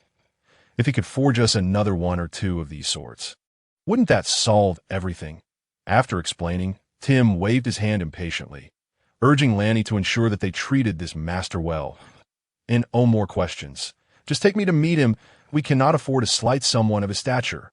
Lanny, inwardly grumbling about Tim's insistence on weapons, was momentarily bewildered by Tim's reference to a master.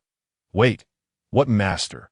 He's right here, he exclaimed, pointing at the blacksmith, who wore a foolish grin. Tim, dismissing the blacksmith's demeanor with a wave, insisted, Stop joking. Take me to meet the master. We cannot afford to be disrespectful. He reached out to grab Lanny again. Tim could hardly believe that this knight's sword was forged by the blacksmith.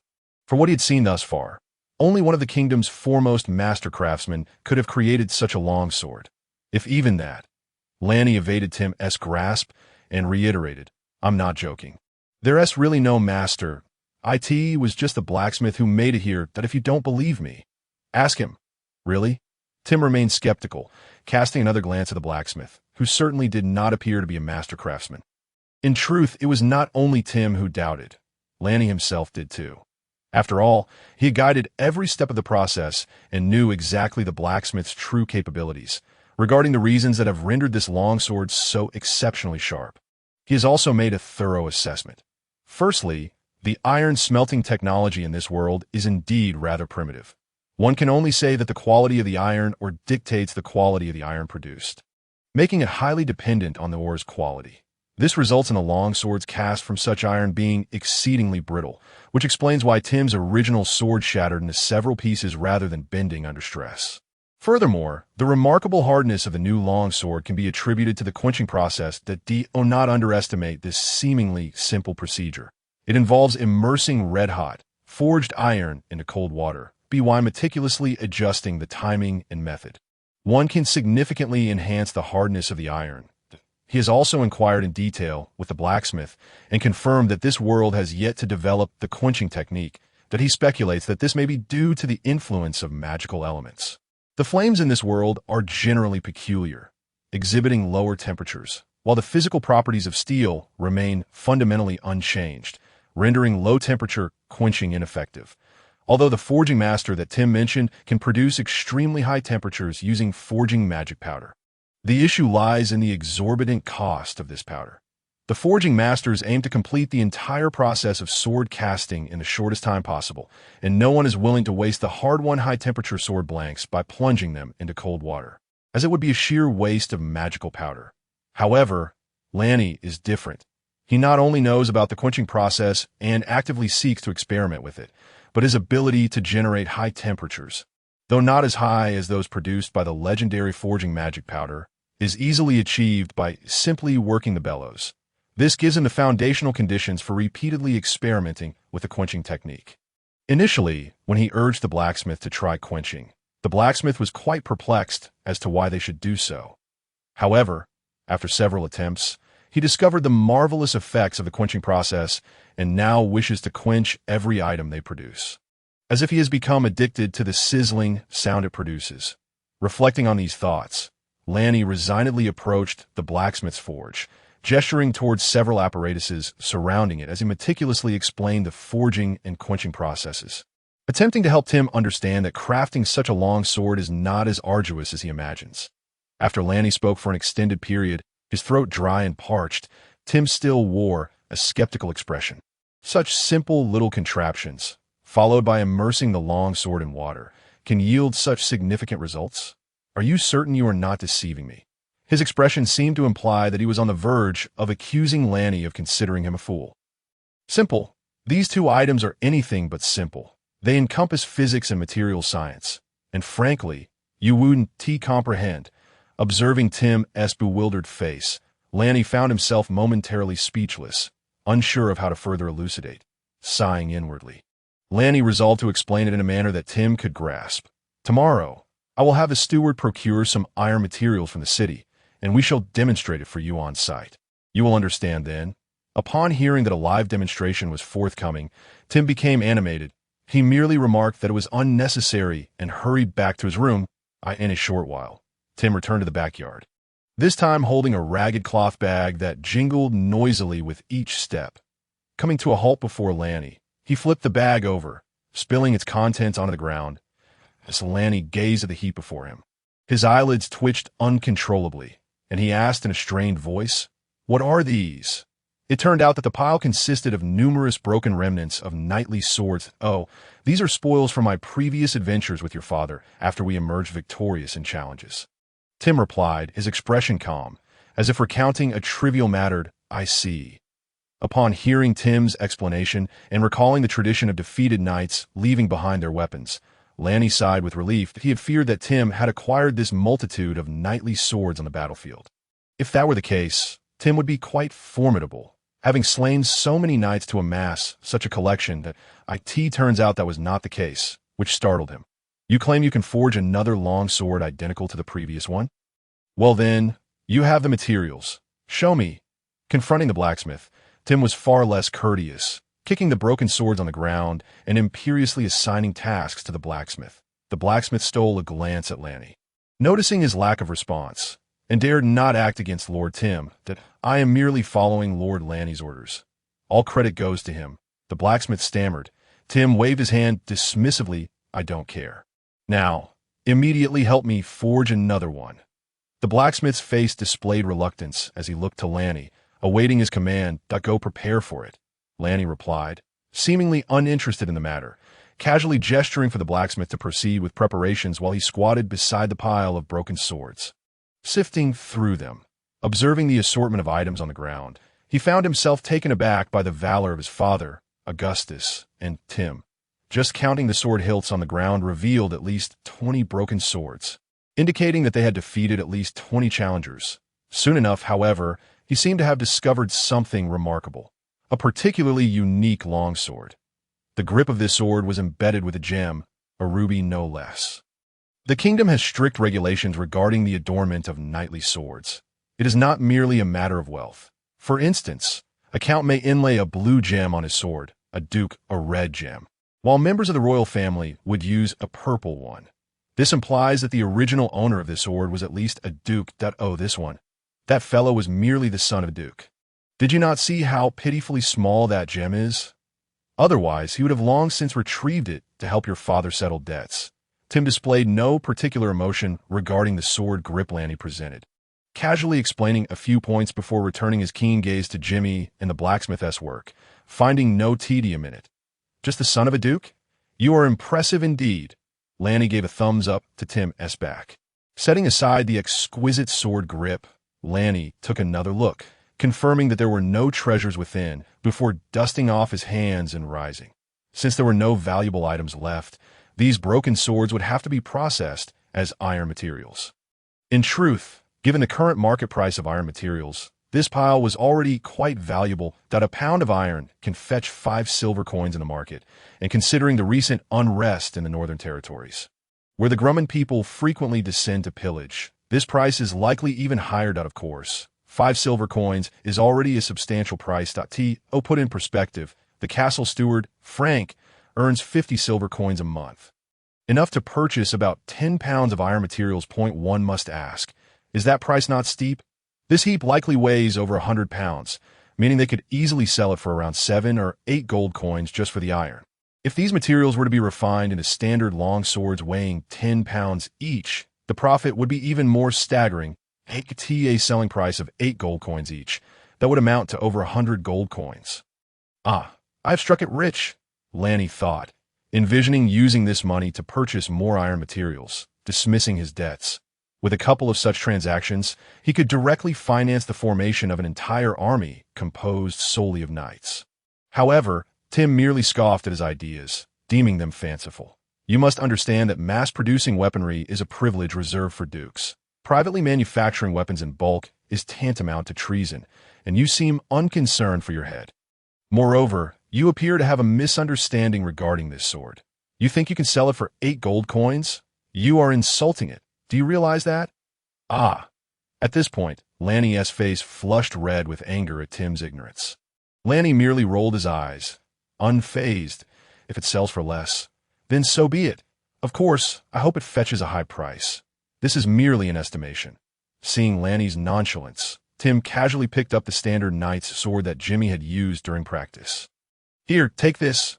As Ranni clumsily caught the flying knight's sword, he suddenly saw a glint of cold light in Tim's eyes, and with a surge of energy, Tim executed the knight's signature move, the reverse sword strike. Before Ranni could react, he felt a blur before his eyes and realized that the long sword in his grasp had been halved. The upper portion had clattered to the ground, its severed edge remarkably smooth. Ranni stood there, staring at the half-sword in his hand, dumbfounded. As he regained his wits, a torrent of expletives flooded his mind. You are unbelievable. If you had moved forward just a tad more, my head would have been gone.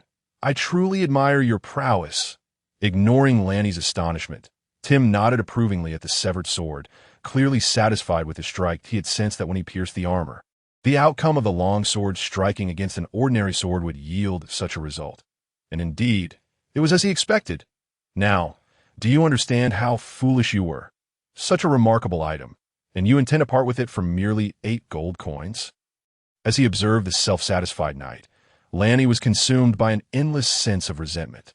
However, Tim had no inkling that he would soon find himself on the receiving end of Ranni's revenge.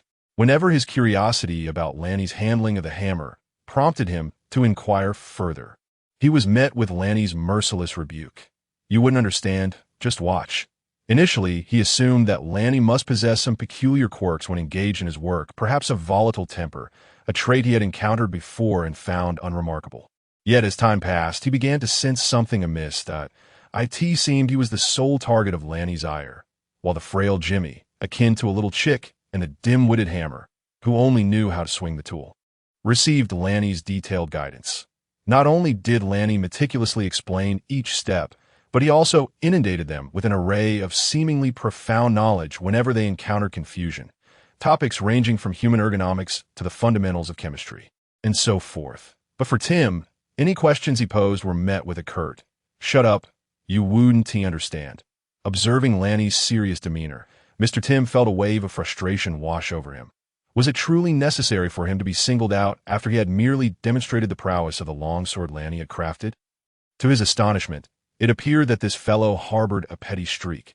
Blacksmithing had always been a labor-intensive endeavor. The presence of someone constantly urging on the side not only intensified the physical strain, but also led to considerable annoyance. Even the honest hammer, when repeatedly prodded by Tim, could not contain his irritation and vented his frustrations, disregarding the disparity in their ranks. Being chastised by a commoner left Tim's expression quite the spectacle. First incredulous, then flushed with a hue of humiliation, and finally turning a deep shade of anger. It was akin to witnessing a masterful display of facial transformations, prompting Ranni to wonder, "Brother, did you hail from Sichuan?" Nevertheless, Tim remained reluctant to abandon the backyard. For a night, the longsword presented by Ranni resembled an artifact of divine power. With it in his possession, he could nearly sweep across the battlefield unchallenged. According to Tim's estimations, under equivalent conditions, he could vanquish 2 knights of the same caliber. Yet, with this sword, that number would double, allowing him to best 4 knights while ensuring his own safe return. Even if faced with a larger number, he believed he could still hold his ground. albeit with considerable difficulty, as both horse and human endurance have their limits, though he maintained a cautious skepticism regarding Lanni's assertions. The evidence before him suggested that the sword was indeed a product of Lanni's craftsmanship. His curiosity about the forging process was insatiable. After all, the opportunity to witness a master blacksmith in action was exceedingly rare. Although he could not help but think that the bumbling hammer hardly resembled a master craftsman. The renowned blacksmiths of the kingdom were all exceptionally proud and would never permit outsiders to observe their crafting processes. No matter the compensation offered, they justified their stance with the excuse of safeguarding core technologies, never to be divulged. Thus, despite the hammer's complaints and Lanni's scolding, Tim stood resolutely by, his lips pressed tightly together. Showing no inclination to leave. Hammer, strike evenly. Do you understand what even means? How many times must I repeat it? Jimmy, pick up the pace. The heat is dwindling. All right, that's enough. We can quench it now, but you must be swift. A plume of white smoke erupted from the water, startling Tim and causing him to leap back in shock. It was his first encounter with such a spectacle, and he was utterly unprepared. The busy trio merely cast him a curious glance before returning to their work. The forging process demanded considerable attention, leaving little room for concern over a mere bystander. Though Lanni did not wield a hammer himself, he was the most vocal among them. He would alternate between instructing the hammer on his strikes and guiding Jimmy on how to manage the temperature. He seemed to orchestrate the two workers with greater fervor than either of them exhibited in their tasks. Finally, after completing the last quenching step, a dark-hued longsword was presented once more before Tim. Though it had yet to be sharpened or polished, it should suffice to demonstrate that the earlier sword had indeed been crafted in this very place. Gesturing towards Tim, Lanni collapsed onto the ground, appearing utterly exhausted. Without a moment's hesitation, Tim seized the sword, inspecting it from top to bottom and swinging it from side to side. After carefully assessing the newly forged weapon, Tim nodded in approval. Although the forging process was incomplete, his extensive experience with knightly swords left him with a discerning eye. This sword was undoubtedly forged using the same methods as the one Lanni had previously repaired. However, he found it peculiar that this new long sword bore the same intricate patterns he had previously observed, albeit with a much sparser density. He had initially believed the patterns in the earlier sword to be an anomaly, only to discover they were characteristic of this forging technique. Of course, this was a trivial detail, for the sword indeed proved that the earlier one had been crafted by the trio. His surprise. This seemingly foolish fellow possessed commendable skill. As he continued to scrutinize the hammer, Tim felt a sense of astonishment. Throughout the forging process, Lanni had maintained a keen watch, ensuring that no strange additives or magical powders were incorporated.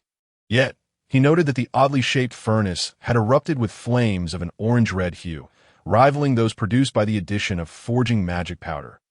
Well, do you no longer harbor doubts? Lanni rose from the ground. Brushing off the dust from his clothes, Tim nodded in silence, somewhat reluctant to concede. However, the undeniable evidence lay before him, compelling him to acknowledge the truth. After dinner, to the study. Uncle Tim, do share your thoughts. Lanni reclined in his chair, gazing at the impeccably seated Tim across from him, feeling a swell of pride that I estimated this afternoon that crafting such a longsword would take roughly an hour. If Tim, recalling the forging process from earlier, began to express his thoughts, but was swiftly interrupted by Lanni. Wait. I think you may have misunderstood. Lanni waved his hands emphatically. The forging process this afternoon was merely to confirm that we indeed crafted that sword. In reality, the standard procedure takes much longer. Indeed, while the afternoon's events appeared lively, Lanni had no intention of allowing the hammer to strike slowly. The total number of strikes had been significantly reduced. The appearance and feel might be similar, but it was merely a facade. If pitted against the first sword, it would undoubtedly reveal its shortcomings. Although Tim had misjudged the time required, he was not concerned. Even if it took a week, it would still be a worthwhile endeavor. Not quite. It would take about 1 or 2 days to forge one. Creating the blade alone requires a day, while sharpening, polishing, and crafting the scabbard and accessories would each take another day. Of course, this referred to the standard process. Should he wish to create a more exquisite scabbard, it would extend the time frame further. However, Lanni did not intend to disclose that if they adopted a streamlined approach, They could easily produce 7 or 8 swords in a single day without any pressure. Tim nodded, finding this time frame acceptable, and casually inquired about pricing. So, how do you plan to sell it? You can't possibly be serious about only asking for 8 gold coins. How could that be? Ranni replied incredulously. This is my first opportunity to earn some serious gold. I would never sell it at such a low price. Naturally, it would not be so inexpensive. His earlier estimate was merely a rough figure, and the actual price would be far from that. Shifting uncomfortably in his chair, Ranni determined that he must enlist Jimmy's help to procure a more comfortable seat in the coming days. However, we are in urgent need of gold, and time waits for no one. So I proposed 20 gold coins. Tim nodded in agreement, comparing it to the price of his own sword, and found it reasonable. However, Ranni's mention of cheap was somewhat jarring, leading him to suspect that this fellow was beginning to let it get to his head. 20 gold coins isn't cheap. Can it really go higher? Of course it can, Ranni replied dismissively. For instance, if I were to provide it with a splendid scabbard, selling it for 30 gold coins should pose no problem. Oh, upon hearing this, Tim's interest was piqued. And what if it were to be even pricier? After some contemplation, Ranni waved his hand and suggested embellishing the hilt of the sword with some decorative elements. Perhaps with gemstones, excluding purple and red, would it be acceptable to incorporate some green? Venturing to a larger city to sell it for 50 gold pieces shouldn't pose much of a challenge. Considering such a lavish appearance, Tim had to concede that there was indeed a possibility of selling it. However, the exact selling price remained uncertain. Observing Ranni's nonchalant demeanor, a surge of frustration arose within Tim, prompting him to deliberately raise his objections. It can't possibly be priced higher, can it? Upon uttering those words, he felt a flush of heat on his face, pondering how he found himself in a dispute with a child, contemplating retracting his statement, yet feeling too proud to do so. Ranni straightened his posture, gazing at Uncle Tim with a hint of surprise. Are you serious? Witnessing this reaction, Tim felt even warmer, but fortunately, the dim candlelight masked it well, and he waved his hand dismissively, stating that it was just a casual remark. Who said it can't be done? With a grand flourish, Ranni's enthusiasm surged, and he eagerly began to articulate his ideas. According to him, to command a higher price, the sale could not occur within the Count's territory, nor in the Duke's realm. It had to be in the royal capital. Only there could such high-priced items find buyers. Of course, there was a limit. Too many would render them worthless. Exclusivity was paramount.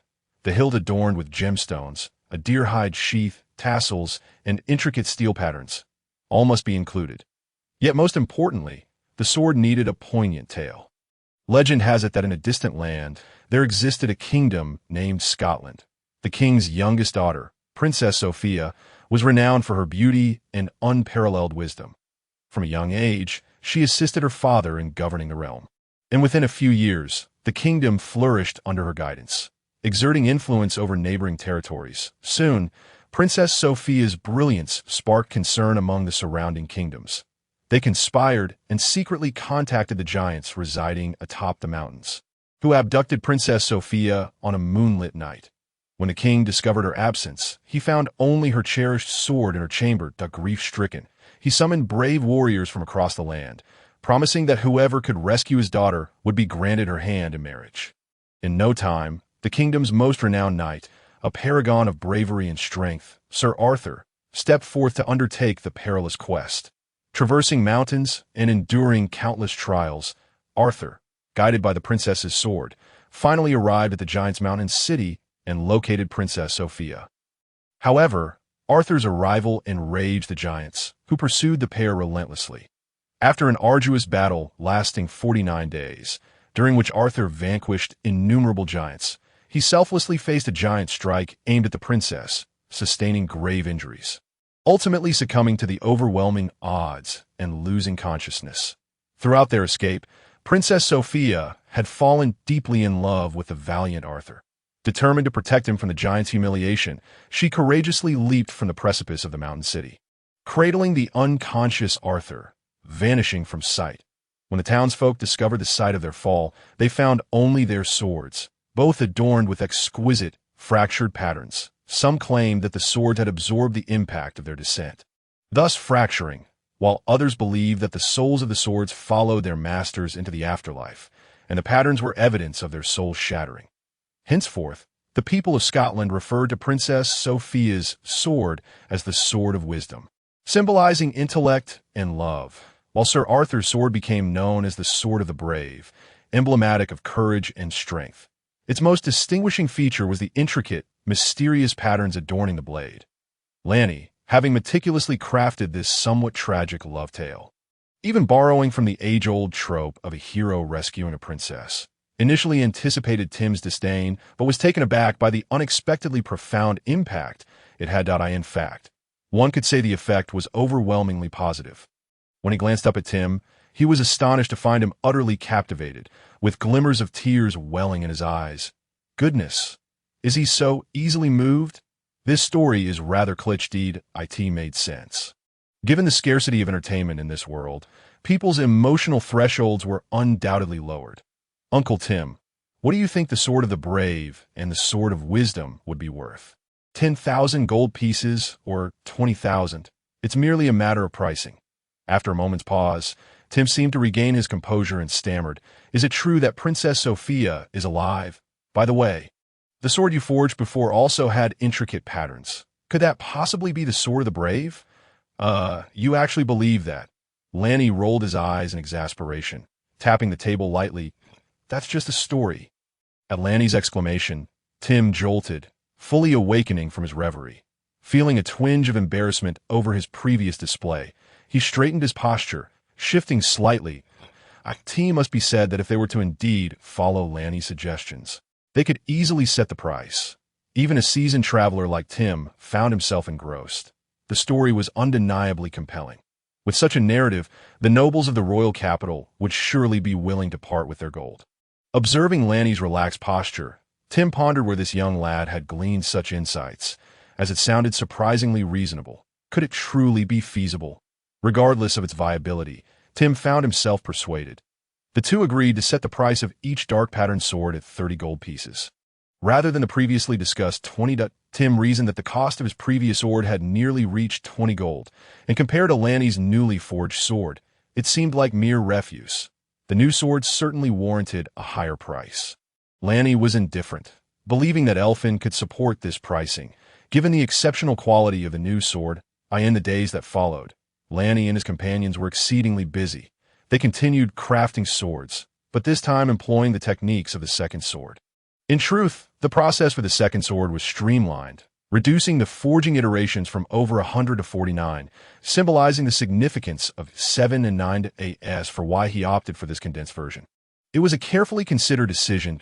It expedited the production process, as he had previously tested and confirmed that this streamlined version still possessed significant advantages over traditional knightly swords, capable of cutting through while leaving some noticeable marks.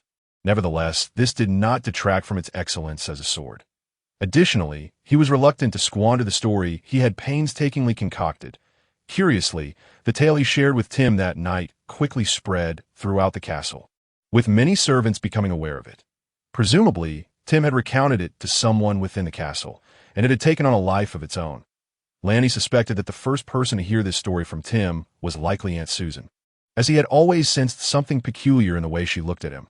Over the past few days, the young maid had approached him with a look of hesitation, and when questioned, she would stutter and refuse to speak, leading Ranni to surmise that she wished to hear the story again. Even Tiffany was not immune to the tale.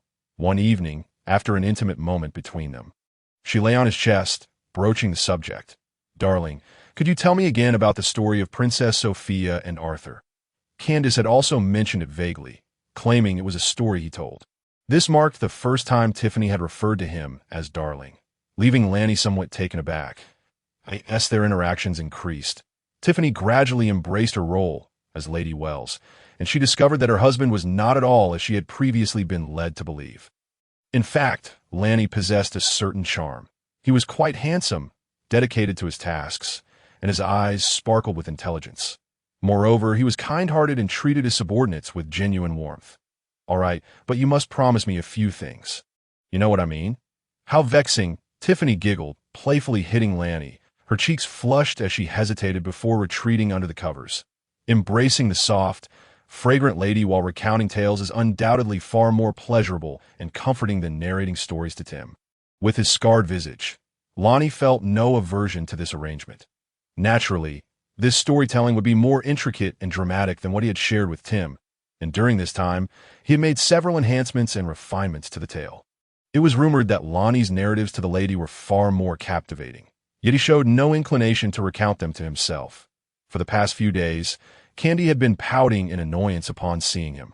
Resembling a little goldfish ready to blow bubbles, he disregarded the little maid's grievances, intending to document this story for future reference, enabling others to disseminate it without requiring him to retell it personally.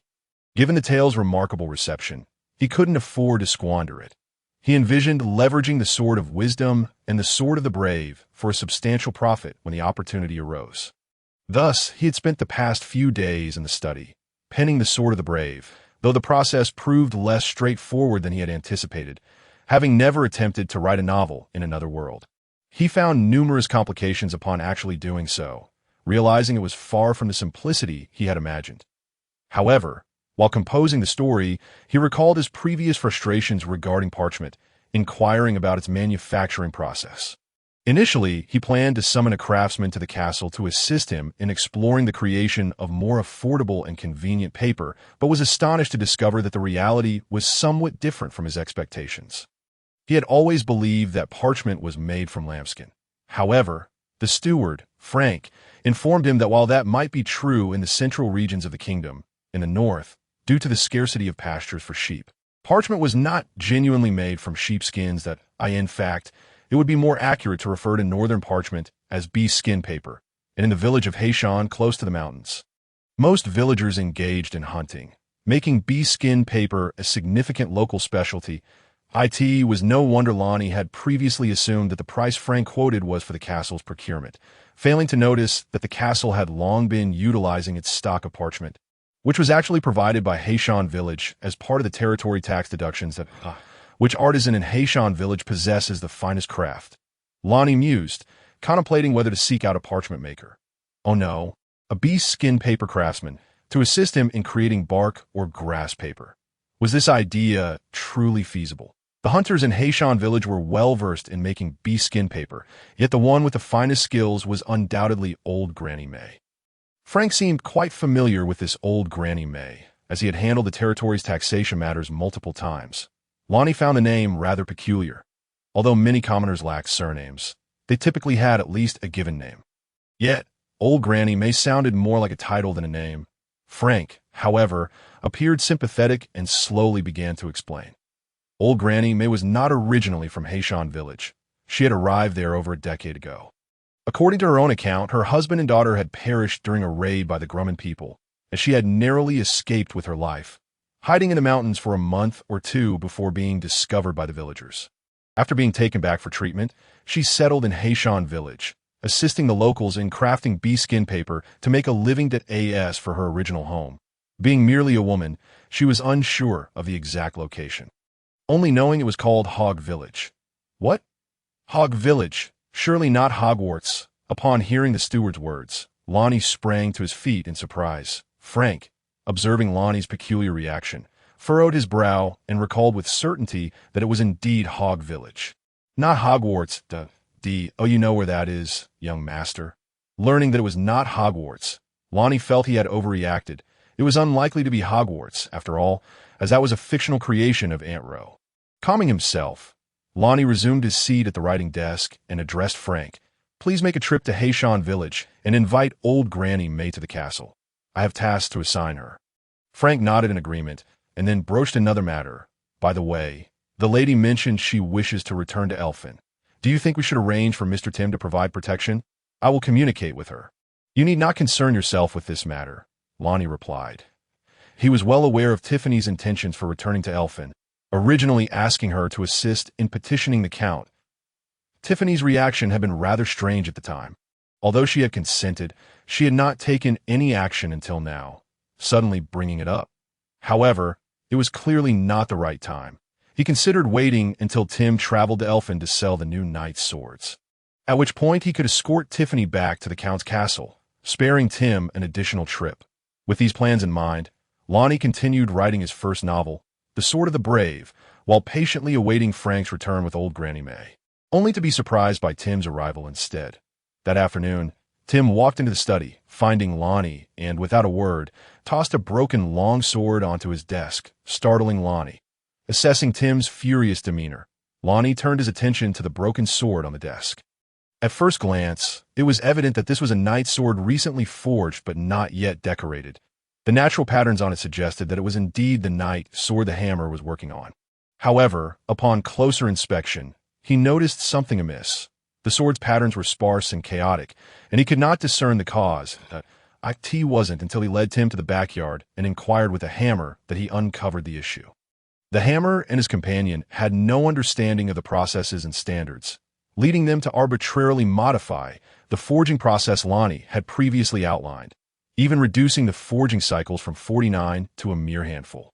Thankfully, Tim, being an experienced knight, recognized the problem and tested the newly forged longsword with his own weapon, discovering that it could be severed almost effortlessly, resembling a standard knight's sword.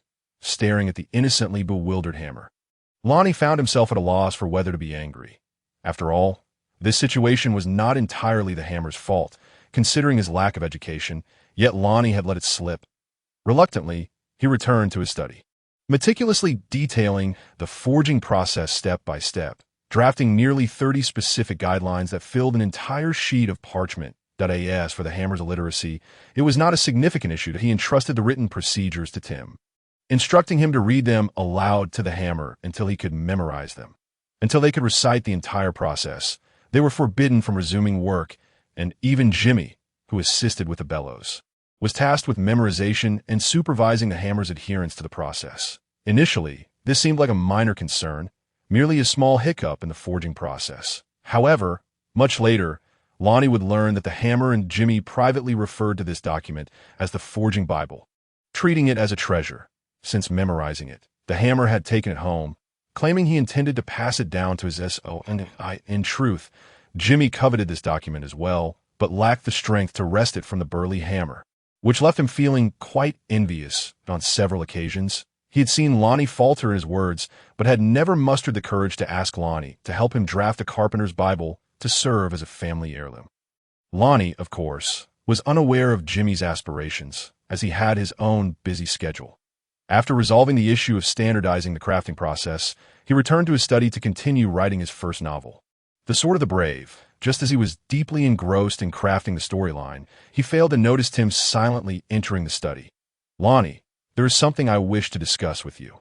"What is it?" Startled, Lonnie hurriedly wiped the ink spilled across his desk, casting an irritated glance at Tim. Could it be that there was another issue with the forging? "I've been contemplating for quite some time about how to sell the first batch of longswords and feel somewhat uncertain." "Do you have any suggestions?" Tim hesitantly stammered out his purpose, his face already flushed with embarrassment. The thought of the upcoming endeavor left him feeling unsteady, with no clear direction on how to proceed. Having been awed by Lonnie's pricing strategy for luxury goods, he had developed a peculiar faith in Lonnie's business acumen, which prompted him to seek assistance. "It seems you have no ideas at all," Lonnie remarked, noting the subtlety in Tim's approach. Lonnie secretly muttered to himself, yet he found this understandable. It was undoubtedly feasible to send Tim in a battle, as evidenced by the previous sack of broken swords. However, persuading him to engage in commerce might prove to be quite a challenge for this knight. "Uncle Tim, what do you think of naming our new long sword the dragon-patterned sword?" He believed that in order to sell these items, it was essential to first bestow upon them a resounding name, marking a promising beginning. The name dragon-patterned sword struck him as remarkably appealing. It instantly conveyed a sense of grandeur, easily distinguishing it from ordinary knightly swords. In fact, he had considered several other names like Steel Sword, Holy Sword, Refined Sword, and Hero Sword, but most were summarily dismissed. The name Steel Sword was far too commonplace, lacking any sense of sophistication, which would severely hinder its promotion.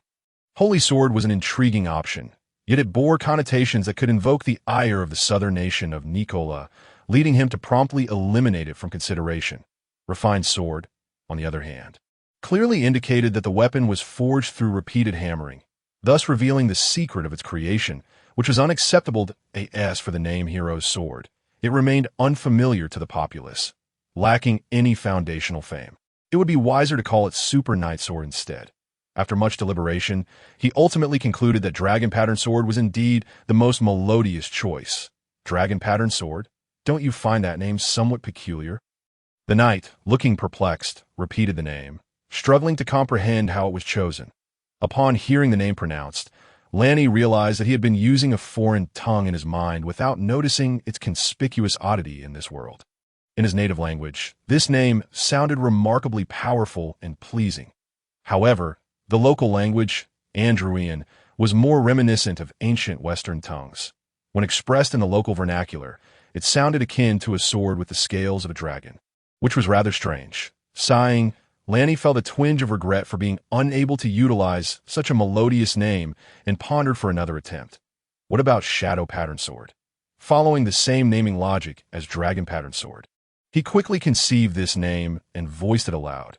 Upon hearing it, he found it quite satisfactory that it encapsulated the essence of a sword in darkness, while also suggesting a long sword adorned with mysterious patterns. The term shadow in Andruian inherently connotes mystery and obscurity. Not bad, Tim mused, nodding in agreement after a moment's contemplation. Ultimately, both men unanimously decided to adopt the name Shadow Pattern Sword, which effectively distinguished it from traditional longswords while remaining aesthetically pleasing. With the name established, Ranni proceeded to discuss the sales strategy for the Shadow Pattern Sword. While selling might seem daunting, it was relatively simple, especially in an era where goods were scarce and people's horizons were quite limited. Since the primary advantages of a Shadow Pattern Sword were its sharpness and durability, Tim merely needed to emphasize these qualities in his promotion at that time. You should do this, and then that. Ranni shifted his chair closer to Tim and lowered his voice. Initially, the knight displayed a look of resistance, attempting to interrupt Ranni several times. However, Ranni did not grant him the opportunity, swiftly articulating his ideas. After hearing Ranni's thoughts, Tim's demeanor transformed. He appeared enlightened, his eyes shining with newfound clarity. He felt that this approach suited him perfectly, requiring minimal effort without the need to shout loudly in the market. As for the effectiveness, he believed he could trust Ranni's judgment. After all, it couldn't possibly be worse than his own ideas, could it? All right, I shall proceed as you suggest. How long will it take for you to prepare everything? We cannot afford any delays. We must swiftly assemble the nightly order. I fear the Grumans may be upon us soon. The mention of the Grumans. Tim's face darkened with worry. The Count of Inner was becoming a laughingstock in the north. As a single count could not manage to subdue a band of 50 or 60 Gruman brigands, inviting mockery from all. Observing the troubled knight, Ranni calculated the time in his mind before proposing a timeline of 3 days. Very well, I await your news. As Tim departed with satisfaction, Ranni felt a headache coming on. His frustration was not rooted in the forging process, as Hammer had become quite adept, and the forging segment was nearing completion. Rather, the real challenge lay in the crafting of the scabbard and accessories. The scabbard was straightforward, as it could be made from wood, and he had already instructed Jimmy to commence work on it. Presently, the laborers assisting Hammer had been replaced by Joseph, the castle's carter, but the progress was less than ideal. The primary issue was that Jimmy was still unfamiliar with some of the precision tools Ranni had designed for him, such as the plane. He struggled to master the finesse required, often getting the blade stuck. Ranni had taught him several times, but the progress was minimal, leading him to wonder if this was a matter of inherent talent. He himself had never formally learned. He simply picked it up by watching. Why was Jimmy finding it so arduous? However, what troubled him even more was the external embellishment of the scabbard. He had intended to use deer hide for the exterior and tassel decoration, as well as for the non-slip grip on the hilt. Given their proximity to the mountains, where deer were abundant, and the existence of a nearby village specializing in such goods, it was quite affordable.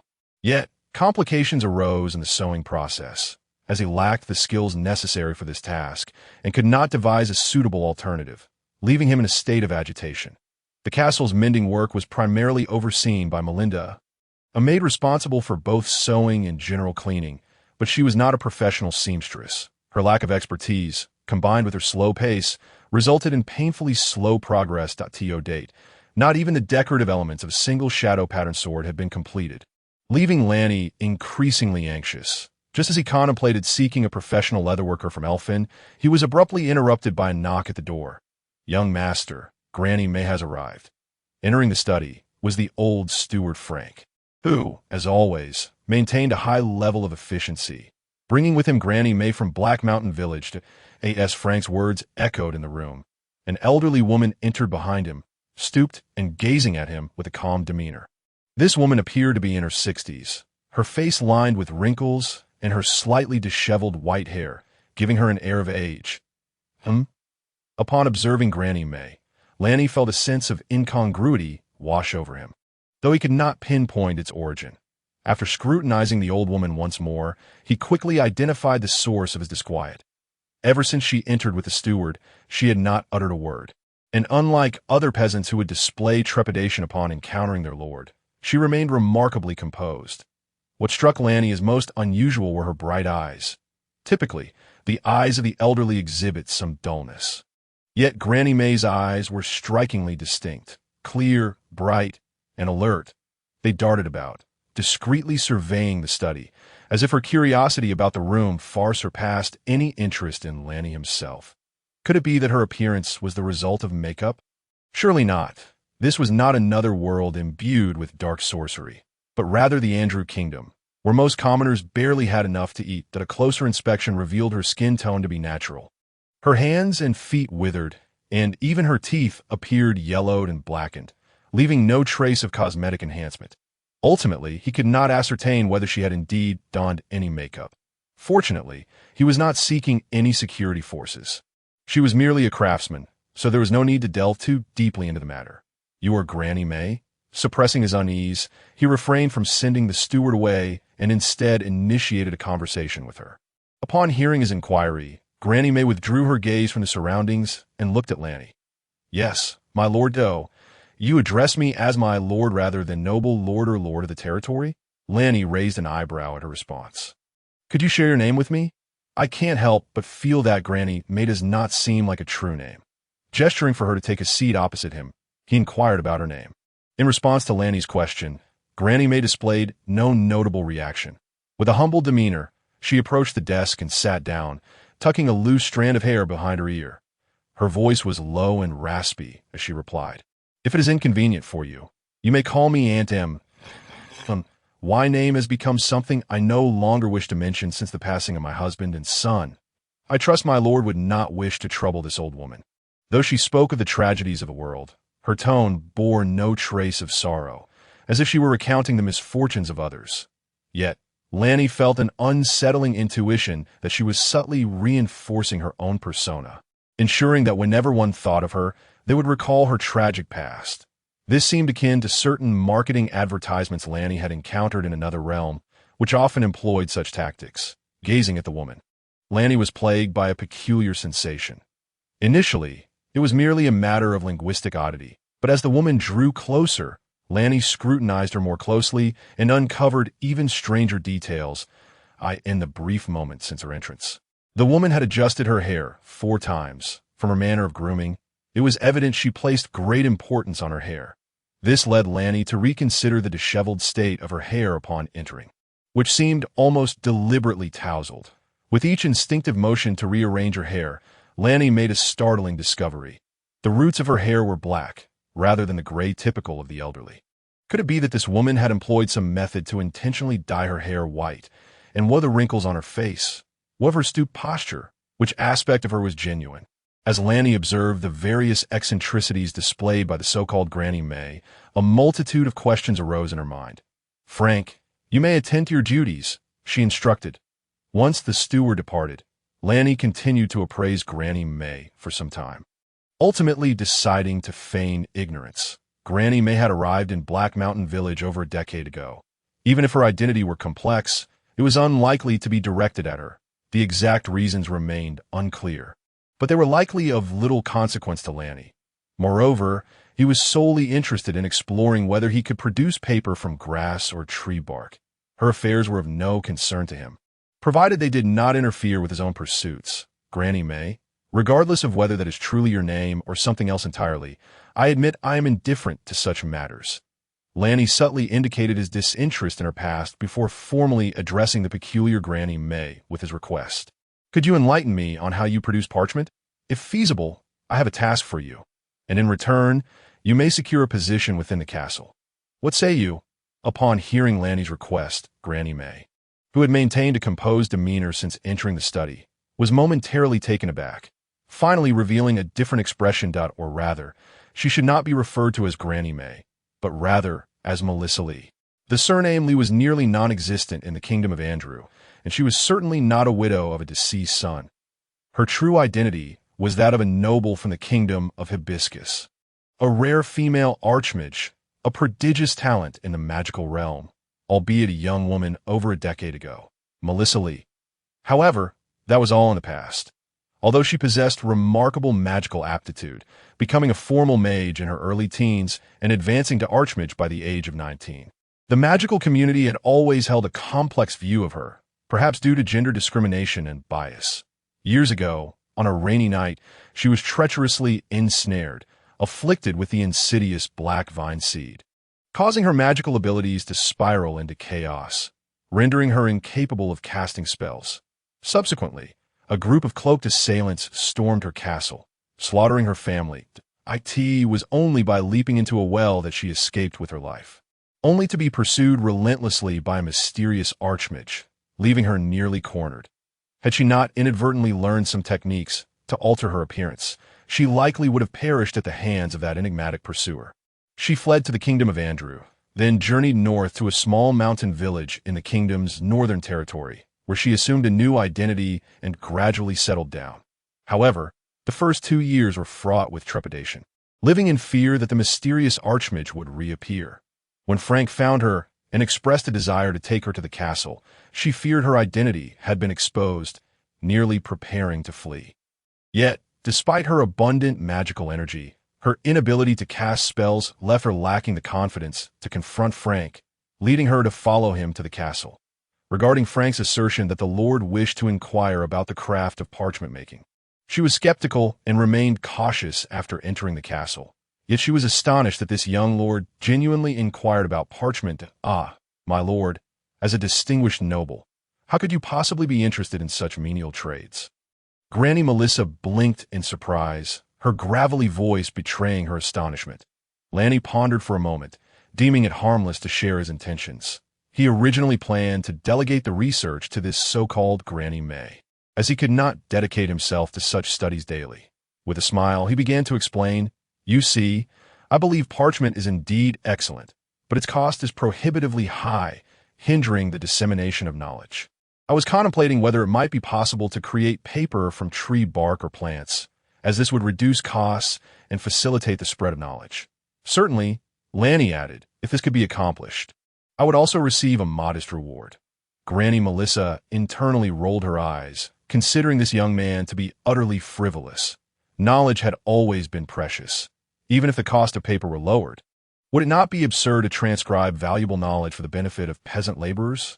Nevertheless, she resided within the domain of this young noble, and as long as she wished to conceal her identity and avoid a life on the run, she had no choice but to acquiesce to this peculiar request. To produce high-quality parchment, lambskin is naturally ideal.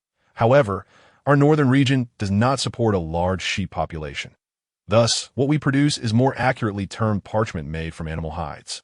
She elaborated that the process was quite intricate, involving approximately 10 steps. Through her explanation, Lanny began to grasp the complexity involved in crafting parchment. The steps included preparation, cleaning, dehairing, degreasing, drying, polishing, and softening, among others that delve deeper. Each artisan would introduce unique steps to achieve specific effects. And it was often these distinctive steps that directly influenced the quality and characteristics of the parchment. For instance, Granny Melissa added an extra step after the curing process, treating the materials with a substance she gathered herself, which she referred to as stone frost. According to her, this would enhance the final parchment's durability and bring it closer to the quality of true lambskin parchment. Nitritite is the stone frost you use collected from the stones of old houses, a white or grayish powder. Upon hearing this, Lanny finally found a point of familiarity and interjected, "Ah, my lord, you are familiar with stone frost?" Granny Melissa's eyes widened in astonishment as she gazed at Lanny. The use of stone frost was her own discovery, and even the name stemmed from its white appearance. She had not anticipated that Lanny would possess such knowledge. Indeed, I refer to it as nitritite. In fact, it can be incorporated into the treatment of all furs to render the leather softer. Furthermore, nitritite possesses many other marvelous properties. Lanny replied with a mysterious smile that he then adopted a serious tone, stating, "But that is a matter for another time. Let us return to the topic of parchment." Having learned about the process of parchment making, or rather, animal hide parchment, he felt he had gained some insight into researching tree bark or plant-based paper. "Granny, consider this. If, and I stress if, we could locate plants that yield fibers easily, such as hemp or certain trees and their bark, might we be able to produce paper from plant materials? After all, it is merely utilizing the fibrous characteristics of plants. Fibers? What are those?" Granny Melissa did not scoff at Lanny's imaginative ideas. Rather, she became intrigued by the recurring mention of fibers. However, she was unfamiliar with some of Lanny's terminology, as she had been with nitritite. Fibers, how shall I explain it? Lanny mused, they're the components that provide structural support in plants, animal hair, and leather. After some contemplation, I felt that my previous explanation might not have sufficiently clarified the concept for the other party. Thus, I resorted to a universally familiar analogy to elucidate what fibers are. Allow me to articulate it this way. If one were to snap a living wooden stick, the slender strands within that resist breaking are fibers. Albeit these pertain to wood fibers, while those found in hair, leather, and similar materials are considerably finer. As their conversation progressed, Lanny discovered that Granny may possess a rare curiosity for her era, probing deeply into topics he had introduced that she had never encountered before. Rather than feeling exasperated, he found himself invigorated, engaging in a spirited discussion about various details, particularly the potential addition of saltpeter. Their dialogue persisted until dusk, culminating in a mutually agreed-upon plan. Granny May decided to remain at the castle to assist Lanny in identifying suitable plants for paper production. In return, Lanny would provide for her meals and lodging, along with a monthly stipend. Furthermore, he would be responsible for supplying the necessary tools, while she would take charge of the paper manufacturing once it was established. When Granny May was escorted by Candy to her new quarters, Lanny reflected on the agreements they had made, feeling an odd sensation akin to having signed a research contract. With this matter settled, Lanny turned his thoughts to the issue of crafting sword sheaths, which left him somewhat troubled. Alas, the castle was still in dire need of manpower. This concern plagued him to the extent that he felt unsettled during dinner. It was not until he returned to his chamber that Tiffany inquired about "Why, dear, has there been a security issue within the territory? I noticed him entered your study this afternoon." Tiffany seated herself beside Lanny, gently massaging his forehead with a soft voice. Observing her husband's furrowed brow, she sensed he was troubled by some matter, and, feeling powerless to assist, she sought to offer whatever small comfort she could. "Not quite," Lanny replied. Feeling a bit embarrassed that Tiffany was worried, he rubbed his face to ease his expression. "As of now, the territory security is fine. It's merely a minor issue with production," upon realizing that her husband was struggling solely with the production of sword sheaths. Tiffany let out a playful laugh, her large eyes sparkling mischievously. "Why not ask me for help?" "You," Lanny responded, puzzled, as he could not imagine this delicate young lady engaging in such laborious tasks. "Leave this to me. I promise to complete it on time," Tiffany declared confidently, patting her quivering chest. Over the past few months, she had not confined herself to the bedroom, but had occasionally interacted with the outside world. She had grown familiar with the castle's maids and learned quite a bit about the surrounding villages through them.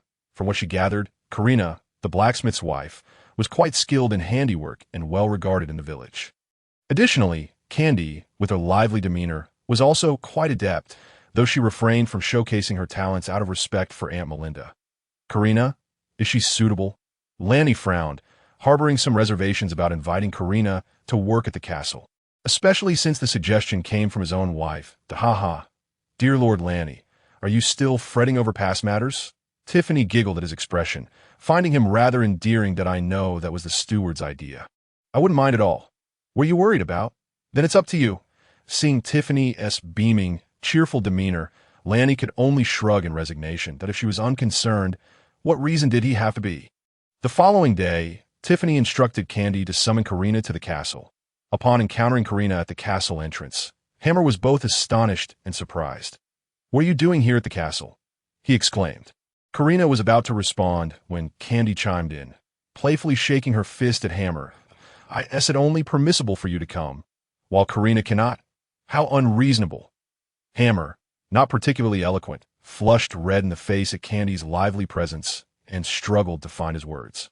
Witnessing her husband's embarrassment, Karina felt a mix of sympathy and awkwardness. She gently patted Candy's head, saying, "Don't pick on the quiet ones. Your brother Hammer isn't much for words." "Well, I'm just standing up for you." Candy pouted, her big eyes glaring at Karina. Ignoring Candy's retort, Karina turned to Hammer to explain the reason for her arrival at the castle. It would be unfortunate if this honest man misinterpreted her intentions. "The lady sent Candy to find me. She arrived just as you left. I should see what the lady wants with me. You shouldn't overexert yourself. Make sure to come home early once you're done." She cast a shy glance at Candy, feeling somewhat embarrassed to express concern publicly. The three stood at the castle entrance, making it inconvenient for further discussion. After offering Hammer a few shy reminders, Karina firmly led Candy inside, with only Candy's mutterings trailing behind. "So, are you feeling sorry for him? If he dislikes you so much, why did you marry him? If he can come, why can't you come to the castle?" Candy walked away, pouting, unwilling to accept that domineering Hammer, who was not as handsome as the young master, could be worthy of affection. Listening to Candy's murmurs, Karina could only smile wryly and shake her head. "Oh, silly sister, you haven't considered the misunderstandings that Lord Ranni caused. If I frequented the castle, who knows how the village would gossip about me?" Upon reaching the second floor of the castle and entering the room, the maids Melinda and Nina were already there, engaged in a hushed gossip session, while Tiffany awaited their arrival. This was Karina's first encounter with Tiffany, whose golden hair and blue eyes, coupled with her fair skin, made her appear almost ethereal in her flowing white gown, causing Karina to feel a pang of inferiority. Fortunately, Tiffany's demeanor was warm. Upon seeing them enter, she greeted them with a radiant smile, gesturing for them to take the two vacant seats before her. "All right, everyone is here. We shall begin."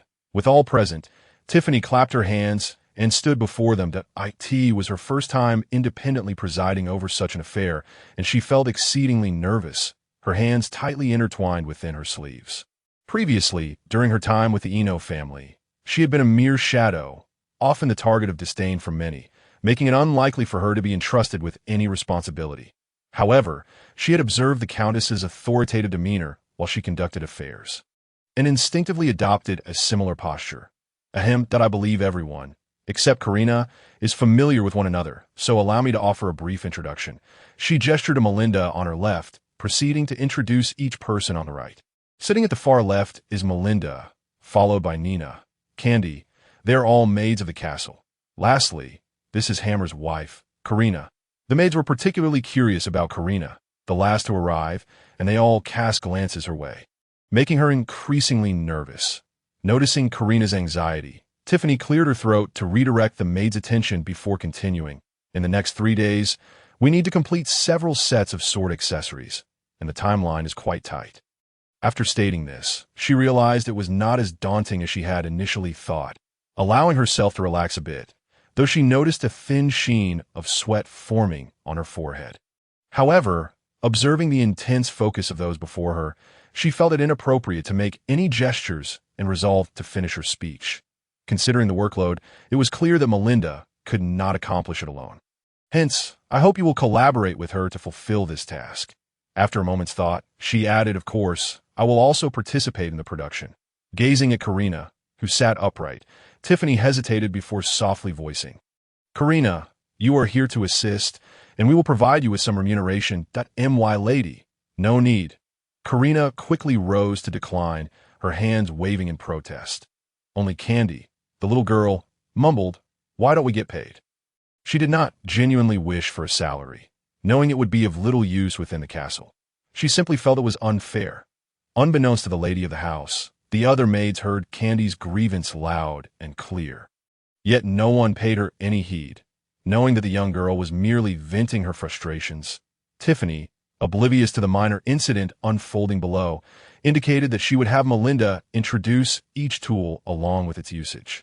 Every step in process, hoping everyone would pay close attention. After saying this, she nodded at Melinda and stepped aside to clear the front space. Upon hearing the lady's directive to listen attentively, the crowd was jolted into focus. Preparing to observe the upcoming demonstration with seriousness, Melinda then bent down to retrieve a wicker basket that had been prepared in advance, advancing to place the wrought-tan frame upon the table. She tilted the frame to allow everyone a clear view of its contents before commencing her introduction. For our current project, we require deer leather, necessitating specialized cutting tools. Here are the scissors, and this is the cutting knife. Melinda systematically laid out each item from the basket on the table, elucidating the function of every tool and the crafting process. For many, including Karina, it was their first encounter with several of these implements. Broadening their horizons considerably, Tiffany had put considerable thought into selecting the participants this time. Although none besides Melinda had any experience in crafting accessories, the others were either skilled artisans or, like Karina, possessed substantial sewing experience. However, what surprised everyone was Tiffany herself. While Karina and the others assumed that as the lady of the castle, Tiffany would merely oversee the work, perhaps engaging in a semblance of participation and handling coordination. They were taken aback to discover she was genuinely invested in the task. Despite her initial clumsiness with the various tools, even sustaining multiple injuries to her fingers, she did not waver. Instead, she persevered from beginning to end. That evening at dinner, Ranni noticed she was consistently avoiding the use of her right hand, awkwardly wielding the spoon with her left. "What's wrong?" Tiffany recoiled slightly, forcing a smile. "What?" when she failed to respond. Ranni grasped her right hand, revealing several punctured wounds on her delicate, fair skin, which were slightly swollen. Alarmed, he turned to Candace. "What happened?" Candace glanced at the lady with trepidation, hesitating to speak. "It's nothing. I got a bit careless." Tiffany reassured her husband with a gentle smile, placing her hand over his. His concern warmed her heart, bringing her joy.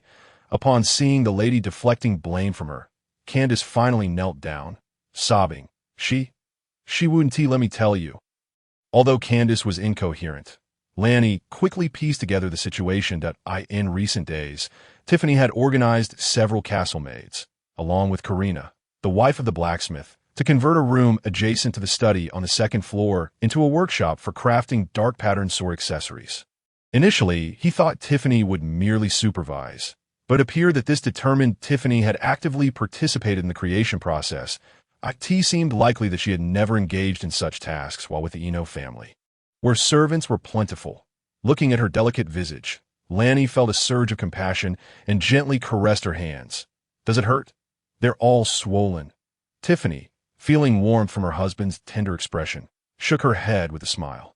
"Frank, is there any liquor in the castle? Bring me some. The stronger, the better." When the steward delivered the so-called strong drink, he frowned upon seeing it. "What is this?" The liquor was contained in a copper flask. Removing the stopper revealed a slightly greenish liquid with a mild aroma, resembling beer more than spirits. This was the local specialty, Qingfu wine, brewed from Qingfu wheat through fermentation, akin to beer but with a higher alcohol content. Although Qingfu wine had a greater potency than the kingdom's barley wine, it was only marginally classified as a spirit, acceptable for drinking but less effective as a disinfectant, considering that even if the disinfecting properties were subpar, treating the wounds was better than neglecting them entirely.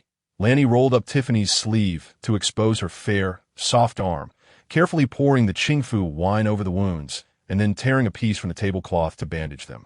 "Try to keep this hand dry for the next few days. Summer is approaching. Be wary of infections." Watching Ranni busily tending to her with a serious expression filled Tiffany with happiness, making even the food in her bowl taste sweeter. She resolved to complete the items her husband requested on time. As for the concept of infection, she did not fully grasp it, nor did she concern herself with avoiding water entirely, in contrast to Tiffany. After treating her wounds, Ranni placed the copper flask on the dining table, his mind preoccupied with the importance of disinfection. It seemed imperative to find a way to produce glass, for in the future, whether dealing with injuries or illnesses, The disinfecting efficacy of high-proof liquor would be crucial. When he had been injured before, he had relied solely on his physical resilience to endure. Luckily, it had been spring and not hot. Preventing widespread infection at the time, the doctor summoned from Elfin City had suggested bloodletting, a foolish notion. Fortunately, he had already adjusted to his new life and remained lucid, where he might have fallen victim to that quack. Since producing high-proof spirits required a distillation setup, and given the current production technology, the most readily available sealed distillation vessels were glass. Iron was far more challenging to work with that, of course. These considerations would come into play only after addressing the castle's immediate needs. First, they needed to generate some initial capital. Otherwise, any subsequent plans would be rendered meaningless. 4 days later, at dawn, Tim sat astride his warhorse, clad in knightly attire, with a dark-patterned sword at his side, exuding an air of authority. 2 long cloth bags hung from either side of the horse, filled with the dark-patterned swords crafted in the castle over the past few days to facilitate transport. Tiffany had specially sewn bags to hold all the swords.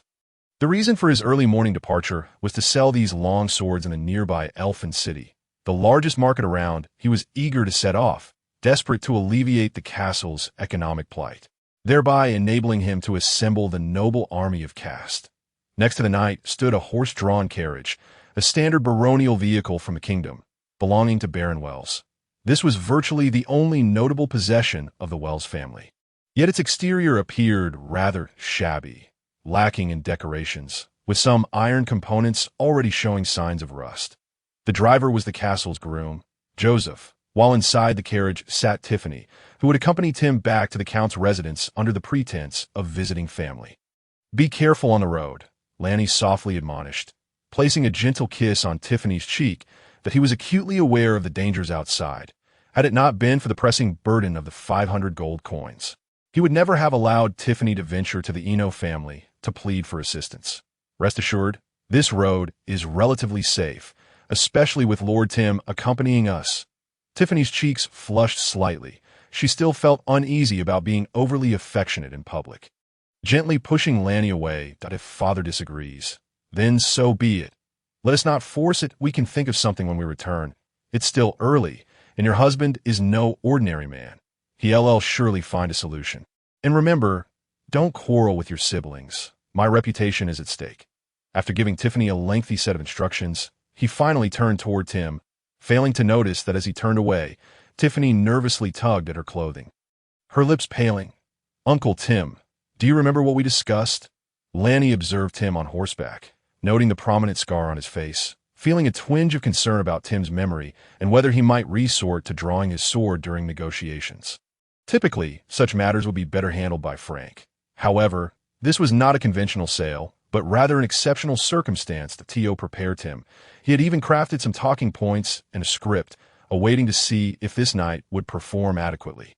The longsword trade was generally monopolized by the high nobility, yet there were some blacksmith shops outside that sold knightly swords. However, the quality of these long swords is rather questionable, and the target clientele primarily consists of a few down-and-out knights. With an emphasis on affordability, in contrast, Ranni has urged him to take a different approach, hoping to sell these swords at a premium price to alleviate the castle's financial predicament. "Rest assured, I have committed everything to memory. My lady, you need not worry. I am here." Tim smirked, recalling the strategies imparted to him by the young master, awkwardly scratching his nose before waving farewell to the others, urging his steed onward. Tim returned swiftly. "I shall prepare your favorite meal upon your return," Susan exclaimed as she witnessed Tim's departure. Unable to contain her emotions, her voice drawing the attention of those bidding him farewell. Upon hearing Susan's call, Tim felt a shiver run through him, prompting him to hasten his pace. As he observed the silhouettes of Tim and the carriage fading from view, Ranni glanced at Aunt Susan's ample figure, pondering whether it might be prudent to play matchmaker for the two. After all, Tim was no longer a youth, yet he remained childless, leaving one to wonder about his thoughts on such matters. "Uncle Tim, are you feeling warm? Perhaps I should ride, and you can rest inside for a while." It was midday, the warmest time of the day, and a horse-drawn carriage was making its way along the northern road to Elfin. Though termed a road, it was merely a dirt path, wide enough for a single carriage, its surface rugged and uneven. This path had been constructed during the founding of the kingdom by Andrew, aimed at pacifying the north. Yet no repairs had been made in over a century, rendering it quite poor in condition. The Baroness's carriage, occupied by Tiffany, was unable to progress swiftly on such a road. By now, they had only completed half of their journey. Clad in knightly attire, Tim was already feeling the heat, sweat pouring down his back, even collecting in droplets upon his beard. Conversely, Tiffany, sheltered beneath the carriage's roof, with the windows open, found the warmth quite bearable. Although Tim was not a noble, he was an elder, and Lanny commanded his respect. Naturally, Tiffany regarded him as an elder as well, inviting him to join her inside for a respite. During their earlier travels, the two had not engaged in much conversation. Tiffany was unsure how to communicate with this seemingly coarse knight, while Tim simply preferred silence. In no need for concern, my lady, upon hearing Tiffany's invitation from the carriage. Tim turned his head from the horse, smiling as he graciously declined her offer. Despite often referring to Lanny as that young lad in his mind and viewing him as a junior, he always addressed Lanny as lord in formal settings and naturally referred to Tiffany as my lady. Moreover, the rumors he had heard about Tiffany and Elfin were far from flattering, depicting her as willful and lacking in decorum. Though Tiffany had resided in the castle for some time, Tim, as a male elder, found it inappropriate to engage with her too closely. Initially, during the first 3 months, Tiffany either remained at her chamber or occupied a table in the castle's flower garden, sipping hot beverages and admiring the blooms, offering little insight into her character. Furthermore, Tim had been entirely focused on Lanny, leaving him with little energy to pay attention to this unfamiliar baroness. However, after such an extended period, he had not heard any particularly negative reports regarding Tiffany's treatment of the servants, leaving him with a neutral impression of her.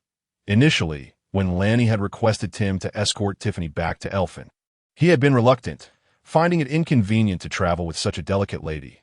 It was only after Lanny had mentioned that Tiffany sought to plead with Count Angus to defer the repayment of a 500 gold coin debt that Tim had been persuaded. Well aware of the castle's current predicament and doubting the Wells family's ability to repay that sum in over half a year, Tiffany, having her suggestion declined, did not appear overly upset. Instead, it seemed to open the floodgates for conversation as she shifted her position closer to the front of the carriage, leaning against the door to chat with Tim. Uncle Tim, I have always been curious. Lanny is quite admirable, so why do people speak of him so disparagingly? Tim did not respond directly, instead posing a question to Tiffany. And what is your impression of Lanny?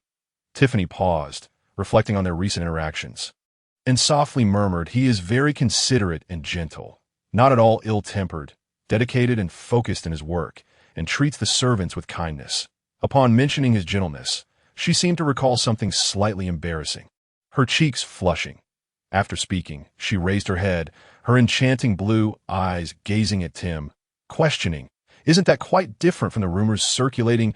Tim quietly murmured, indeed, it is as if he were a different person. What? Tiffany did not quite catch that last remark. Tim then smiled and countered, isn't that a good thing? Why concern yourself with who he was in the past? However, I wish to understand him better. After all, we are to share our lives for decades. As she spoke, her voice dwindled, feeling shy in front of an elder. Could you share with me what he was like before? Did he truly visit the capital and have many lovers? Observing Tiffany's childlike curiosity, Tim found himself at a loss for words. Should he reveal that Lanny once pursued a woman all the way to the capital, ostensibly to enroll in a noble knight training program, yet never attended a single class, instead spending his days seeking out wayward ladies?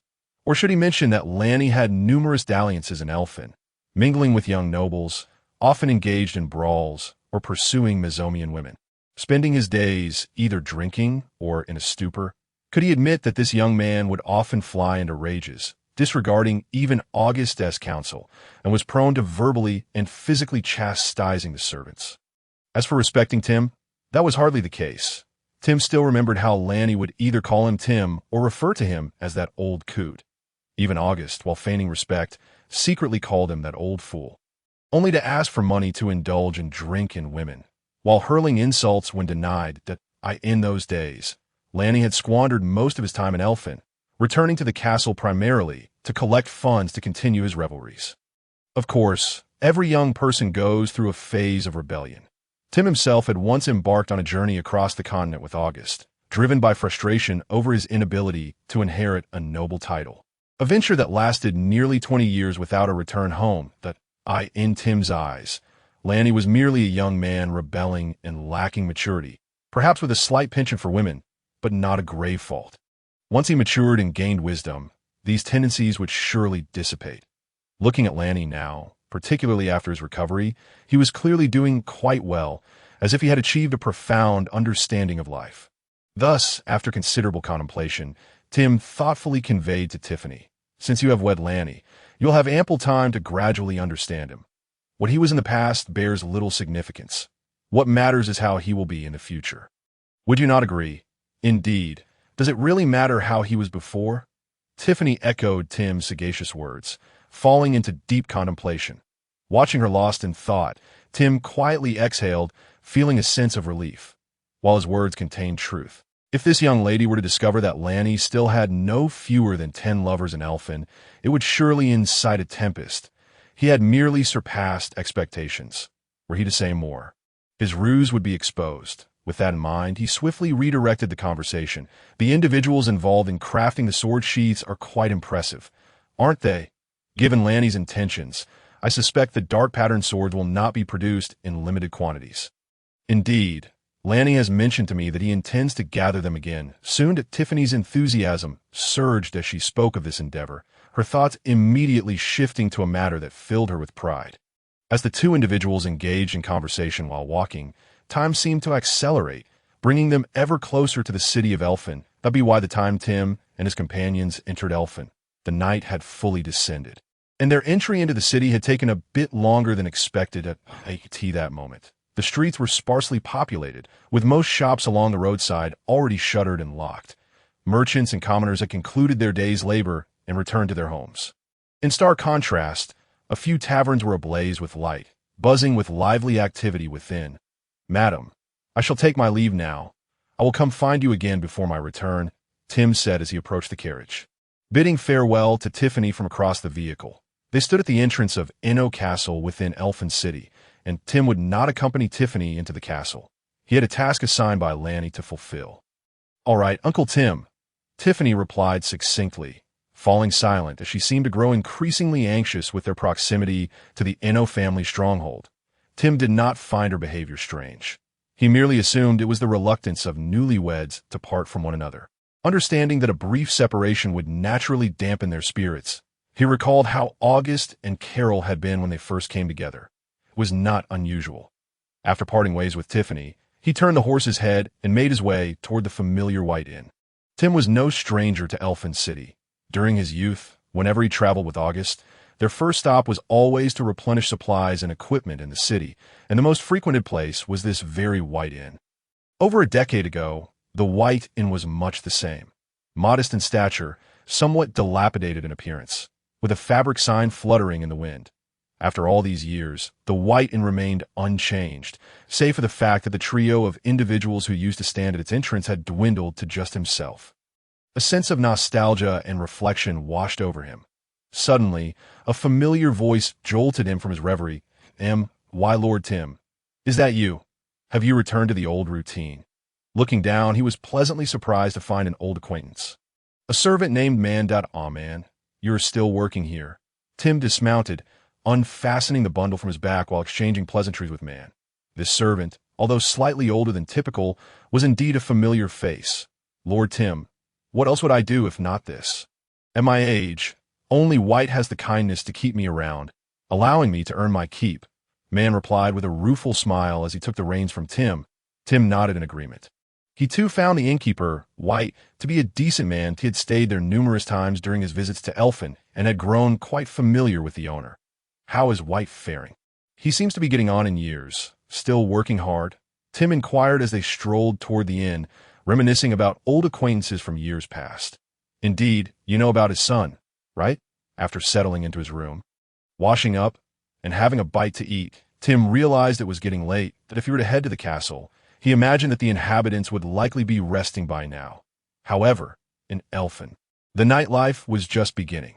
Having instructed man to ensure no one entered his room, he set down his ceremonial sword and exchanged it for a standard knight's sword, adorned with a dark pattern. With Lanny's instructions replaying in his mind, he stepped out of the inn with a sense of trepidation. The Iron Sword Tavern, the largest in Elfin City, was teeming with activity at this hour.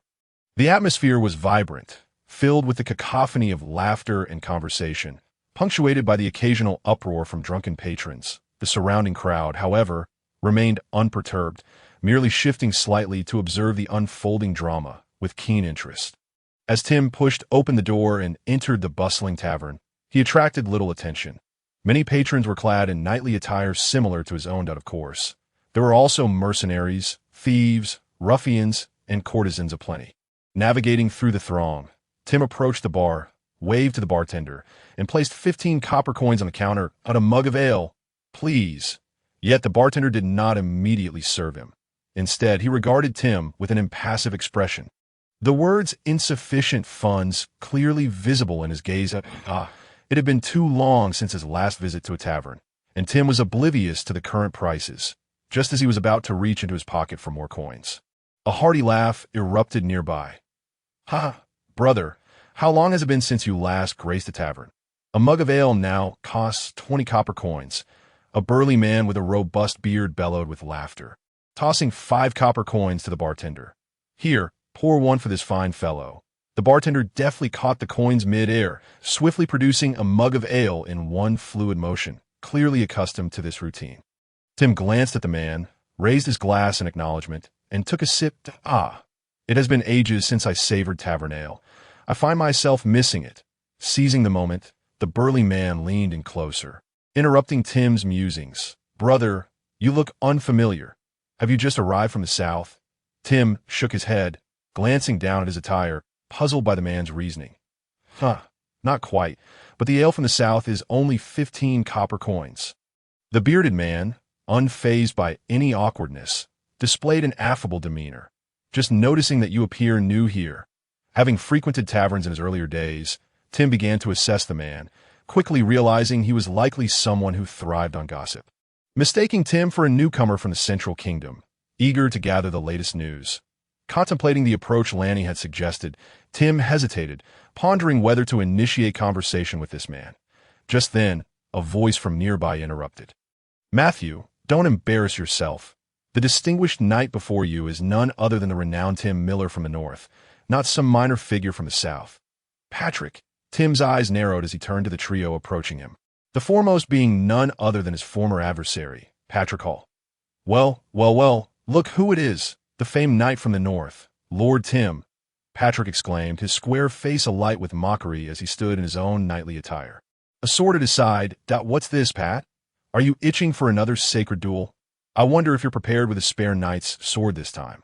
Tim merely cast a fleeting glance at Patrick's approach, returning his attention to his ale with an air of indifference, clearly dismissing Patrick as unworthy of his consideration. Patrick's expression stiffened, his countenance darkening at Tim's disregard, feeling the sting of embarrassment. However, a moment later, he seemed to recall something and laughed again, tauntingly declaring, "I heard your master, August, met his demise at Dragonfall Ridge. Why are you not at home watching over that worthless son of his? Aren't you worried he might squander the family fortune?" With a glance at his companions, feigning ignorance, he called out, "What was that boy's name again?" "Pat, your memory fails you. He is celebrated as the pride of the North, the dandy knight." The trio erupted into raucous laughter, drawing the attention of everyone in the tavern to, the dandy knight? That useless Lanny, you mean? I heard he has taken over the family estate and is now a baron. A baron? I've heard he's so impoverished he can barely afford a meal, let alone his monthly knight's salary." A cacophony of chatter subtly emanated from the crowd, allowing many who were unfamiliar with the identity of the Flower Knight to grasp the scornful undertones of the remarks. It was evident that at least a few of the revelers had heard of Lanny's infamous reputation. Tim observed the 3 men, their faces contorted with malicious glee, as his lips twitched and the scar on his face pulsed with barely contained anger. Originally, Lanny had devised a scheme that capitalized on Tim's reticence, fabricating a narrative wherein a fallen knight sought to sell his sword in a tavern, in Lanny's conception, since Tim was not eloquent. There would be no expectation for him to laboriously promote the sword. Instead, he would assume the persona of a destitute knight, lacking in social savvy, driven to desperation, and resorting to selling his sword to make ends meet. Upon arriving at the tavern, he would need to say little, merely feigning an inability to pay after his second drink and slamming his long sword onto the counter, demanding the proprietor accept it as payment. If he created enough of a commotion, coupled with the exorbitant sum of 30 gold pieces as a deduction, it would be nearly impossible not to attract the attention of those around him. Naturally, the tavern keeper or owner would not agree, regardless of the sword's worth. However, this was inconsequential. As long as he piqued the curiosity and fascination of the onlookers, Lanny's objective would be fulfilled. After all, as a knight so impoverished that he needed to barter his sword for drink, was it not reasonable to utter some boastful words after imbibing? Given the right provocation, it was only a matter of time before some knight would leap forth, demanding a demonstration, a natural progression of events, was it not? What would follow would merely be a display of the sharpness and resilience of the patterned sword, with the only question being how many knight swords would be cleaved in the process. Since he was already willing to sell swords in the tavern, even if he did not succeed, there would certainly be some astute individual who would approach him privately with an offer. When Lanny first informed Tim of this plan, he had hesitated, but Lanny quickly discerned his concerns and reassured him that after so many years of absence from taverns, it was unlikely he would encounter anyone familiar. There was no need for worry. After much contemplation and realizing he could not conjure a better alternative, Tim reluctantly agreed to give this method a try. However, he had not anticipated running into an acquaintance upon entry. What terrible luck! Tim muttered to himself, pushing aside his drink and rising to his feet, swiftly drawing his sword. In Tim's mind, having not visited a tavern in many years, he assumed no one would recognize him, especially with the additional features on his face. Yet now, with Patrick causing such a ruckus, even if he fled to another tavern, he would likely be recognized in no time. Thus, Lanny's carefully crafted script was rendered utterly unplayable, leaving Tim a loss for how to sell the patterned swords. Was he truly to act like a petty merchant, hawking his wares in the marketplace? Damn it, what an unfortunate predicament. The thought of his meticulously planned endeavor being disrupted left a sour taste in his mouth. Resolutely, he decided to set aside his worries for the moment. Since Patrick had confronted him, he would first teach this young man a lesson and vent his frustrations. Clang! Tim pushed aside his drink, drawing his patterned sword with a flourish, and pointed it at Patrick, declaring in a resonant voice, "Come forth, Patrick Hall, for the honor of knighthood." Upon witnessing Tim draw his sword, the surrounding patrons scattered, eliciting gasps of astonishment. The clattering of fallen goblets, the crowd's exclamations, and the shrill screams of women melded into a cacophony. Yet, instead of fleeing, the crowd did not disperse. Rather, they retreated slightly to find seats, eagerly anticipating the imminent nightly duel. Clearly, they had grown accustomed to such spectacles, their faces alight with excitement as they raised their cups in anticipation of the show. The trio of Patrick had been laughing raucously, their expressions grotesque, reveling in the discomfort they had inflicted upon Tim, only to have their mirth abruptly stifled by Tim's sudden challenge. They had never expected Tim to initiate a nightly duel. Was he mad? This was not how things were supposed to unfold. Patrick glanced around at the onlookers, contemplating saying something, yet found himself hesitating, as if intimidated by Tim. The terror of Tim was well known to him. He had once faced him in combat years ago, and the following day he had acquired a new sword. Although he was confident in his growth since then, the sight of Tim's cold visage, especially the long scar upon his face, unsettled him.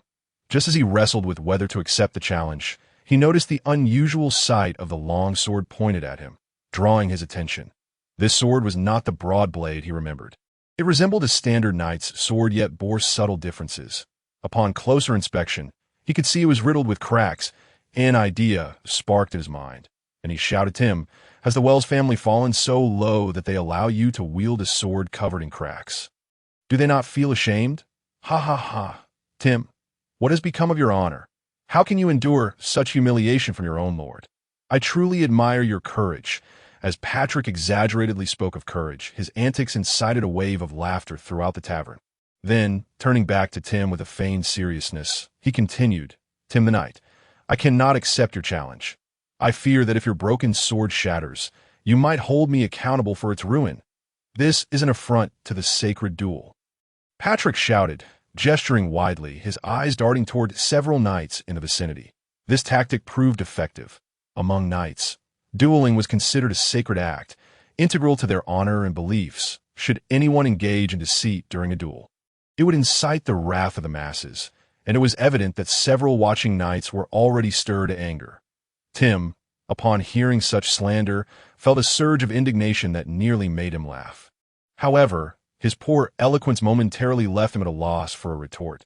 Suddenly, a spark of inspiration struck him as he recalled Lanny's occasional musings, and he blurted out, "Patrick, your ignorance is not your fault."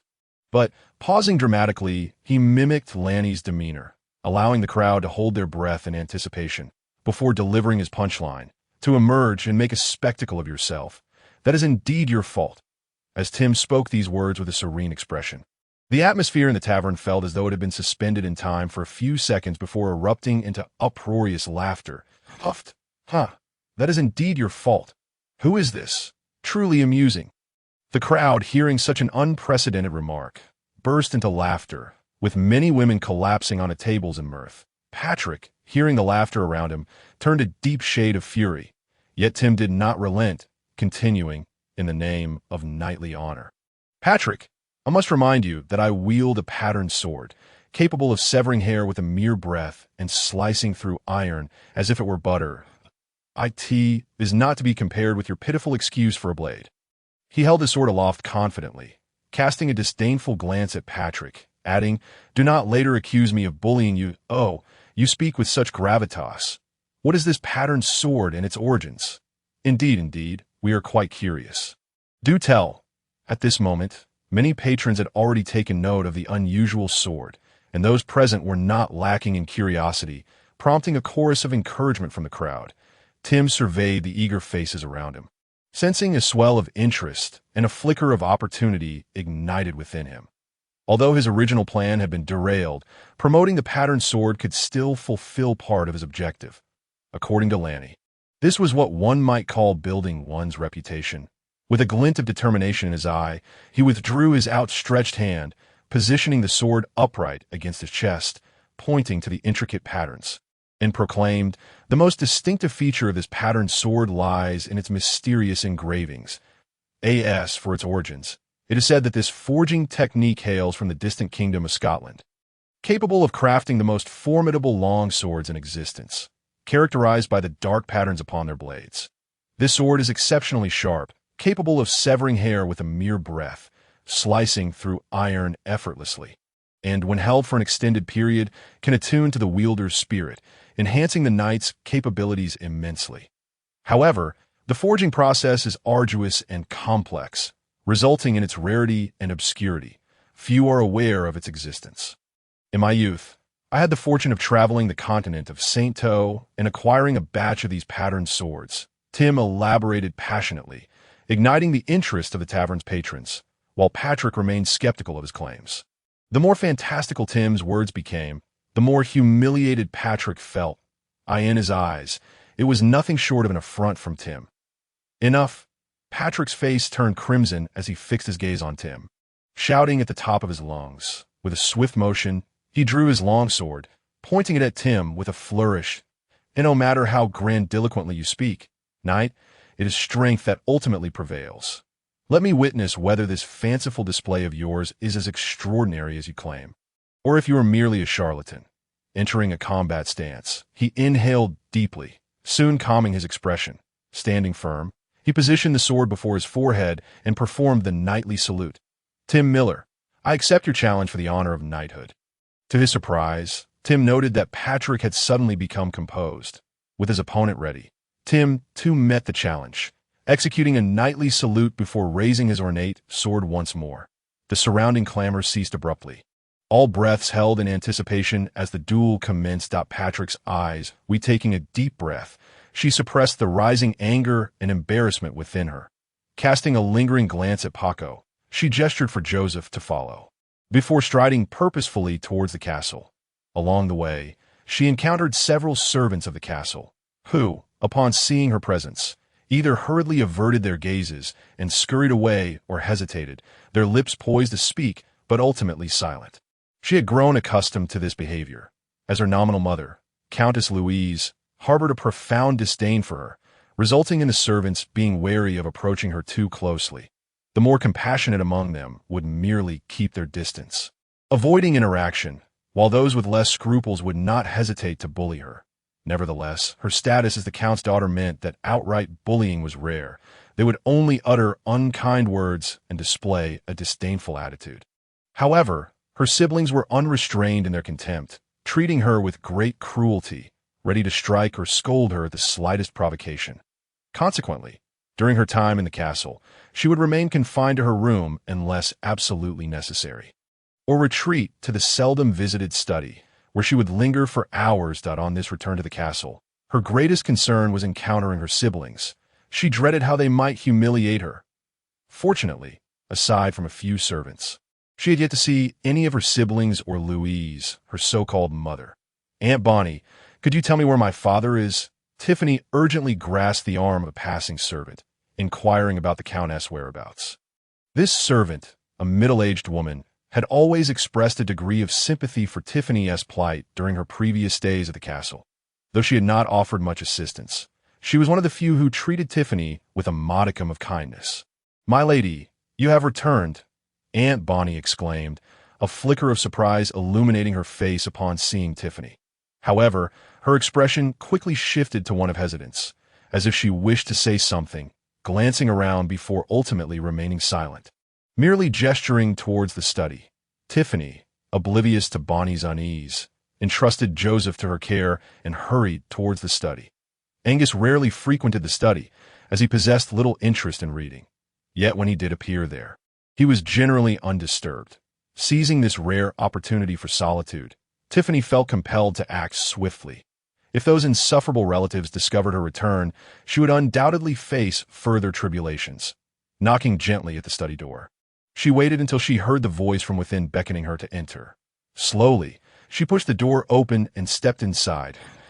As anticipated, Angus was alone, his head bowed over something on the desk.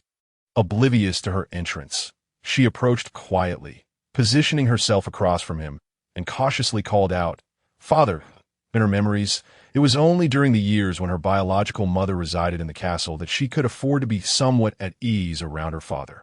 After her mother departed, she had become increasingly cautious in his presence, fearful that a single word or gesture might provoke his ire.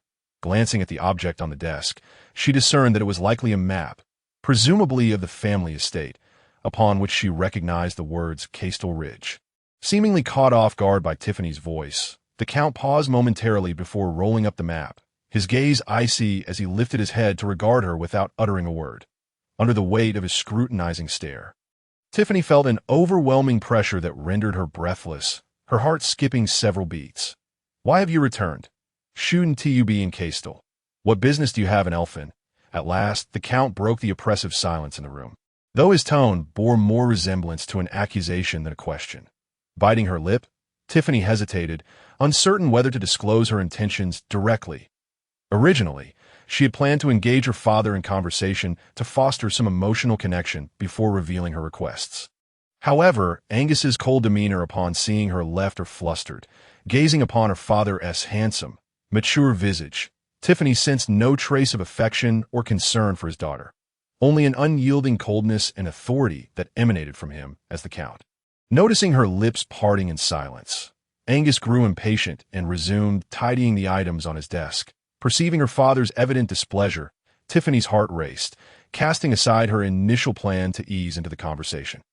"Father, I returned to ask you whether the Wells family could postpone repaying the debt they owe you. We are currently in a bit of a predicament." Yet before she could finish, Angus abruptly interrupted her, his voice curt and cold. "No." The harshness of his refusal stung, and as she recalled her earlier hopes for a warmer reception upon returning to the family, tears welled in Tiffany's eyes. Her voice trembled as she implored, "Father, I am your own daughter. Do you not care for me at all?" Wiping away the tears that threatened to spill, she continued, when Mother was still at the castle. At the mention of her mother, Angus's demeanor shifted. He paused in his task, his hands faltering. However, when Tiffany invoked memories of her biological mother, his expression hardened once more. Silence. Remember, your mother is Louise. Do you understand? Faced with Angus's furious glare, tears finally streamed down Tiffany's cheeks, falling in a cascade. Why? My mother is. Before she could finish, Angus stood abruptly, fury radiating from him as he stormed out of the study. Displaying a complete disregard for Tiffany's words, the door slammed shut behind him. Tiffany collapsed onto the floor, overwhelmed by grief. She struggled to comprehend how, in her earliest memories, her parents had once shared a loving relationship, and how it had devolved into such animosity. She could not recall any significant quarrels between them. How had her mother been so suddenly ostracized from the castle, after weeping for an extended period? She found herself utterly alone, with no one to offer consolation, deepening her sense of resentment and alienation towards the castle. With great effort, she propped herself up against the desk, drying her tears as she resolved to leave and find Joseph.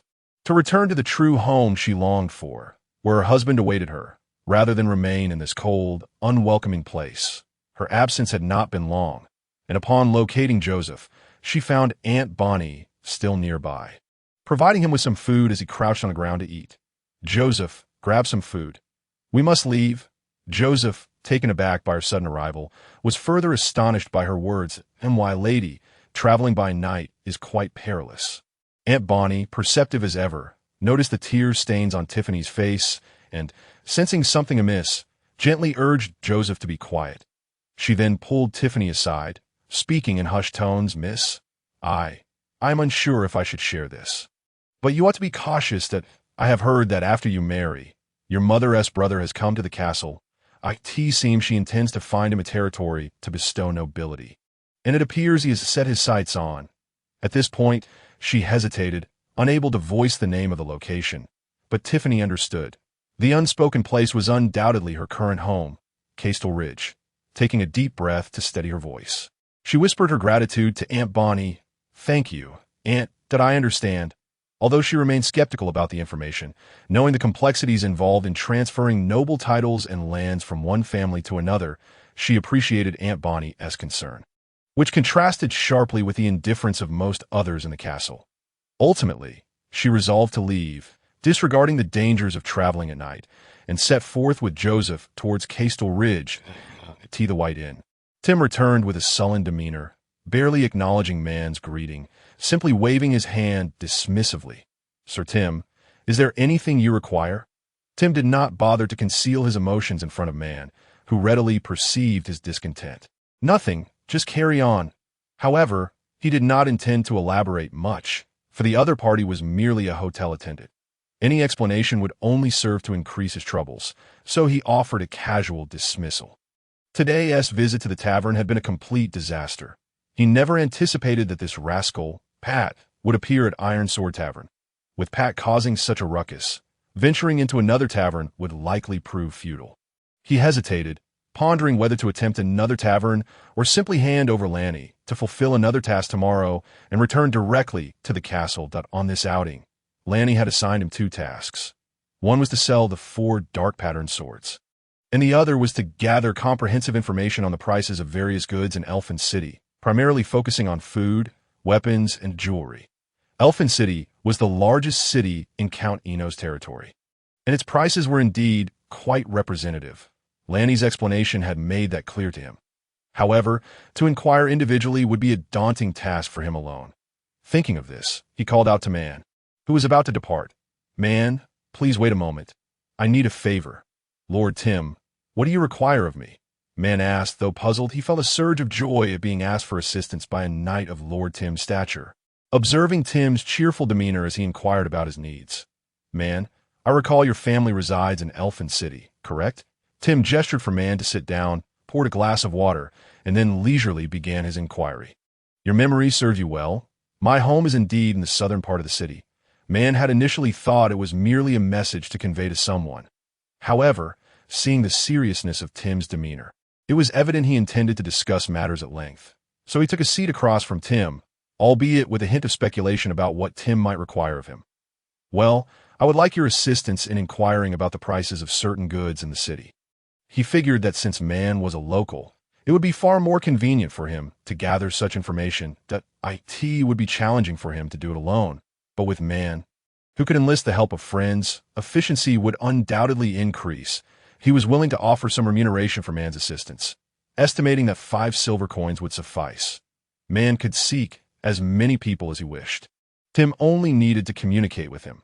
Given the generous compensation, he presumed Man would not refuse. However, to Tim's surprise, Man did not immediately accept the request with enthusiasm. Instead, he looked at Tim with a pained expression, as if hesitating to speak.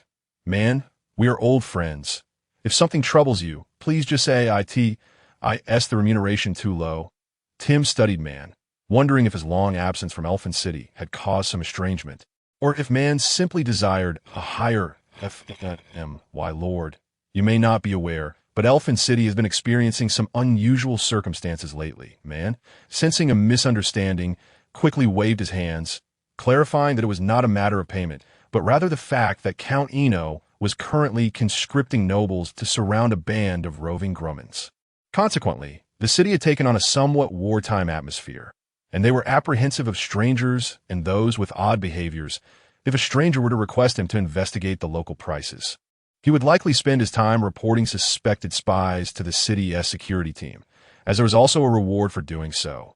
Fortunately, he and Tim had known each other for decades, and there was no doubt about Tim's intentions.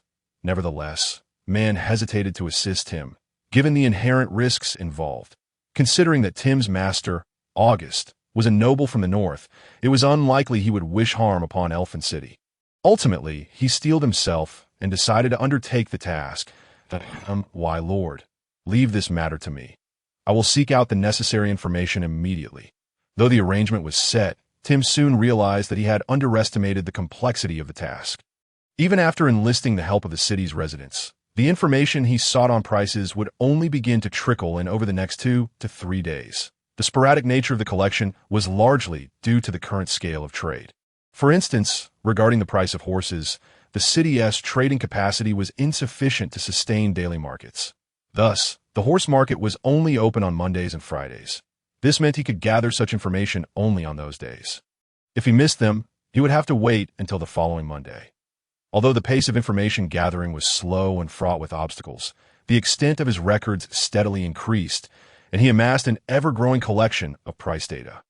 One day, while sorting through the information in his room and transcribing the important details on a parchment, he was interrupted by a sudden knock at the door. Who is it? He rose to open the door, only to find not Man, but an unfamiliar attendant standing there with an air of deference. Tim looked at him quizzically, as he had not ordered any refreshments nor summoned anyone. Lord Tim, your friend is seeking you at the front desk. I have brought him here. The attendant displayed a sycophantic smile, bowing slightly before stepping aside to allow entry to a friend of mine. Tim was quite curious, as he had not contacted any acquaintances since arriving in Elfin City. Who could possibly be seeking him at the inn? It was likely yet another trivial matter. The attendant had probably been paid to bring someone to him. For the moment, he set aside any grievances with the attendant and turned his gaze to the entrance, eager to see who had come to visit. Ha, Mr. Tim, it is a pleasure to see you again. A youthful voice called from the doorway. Before the words had fully left his lips, 3 men stepped inside. The foremost among them was a young man of striking demeanor, clad in lavish knightly attire, brandishing an exquisite knight's sword, its hilt adorned with a red gemstone.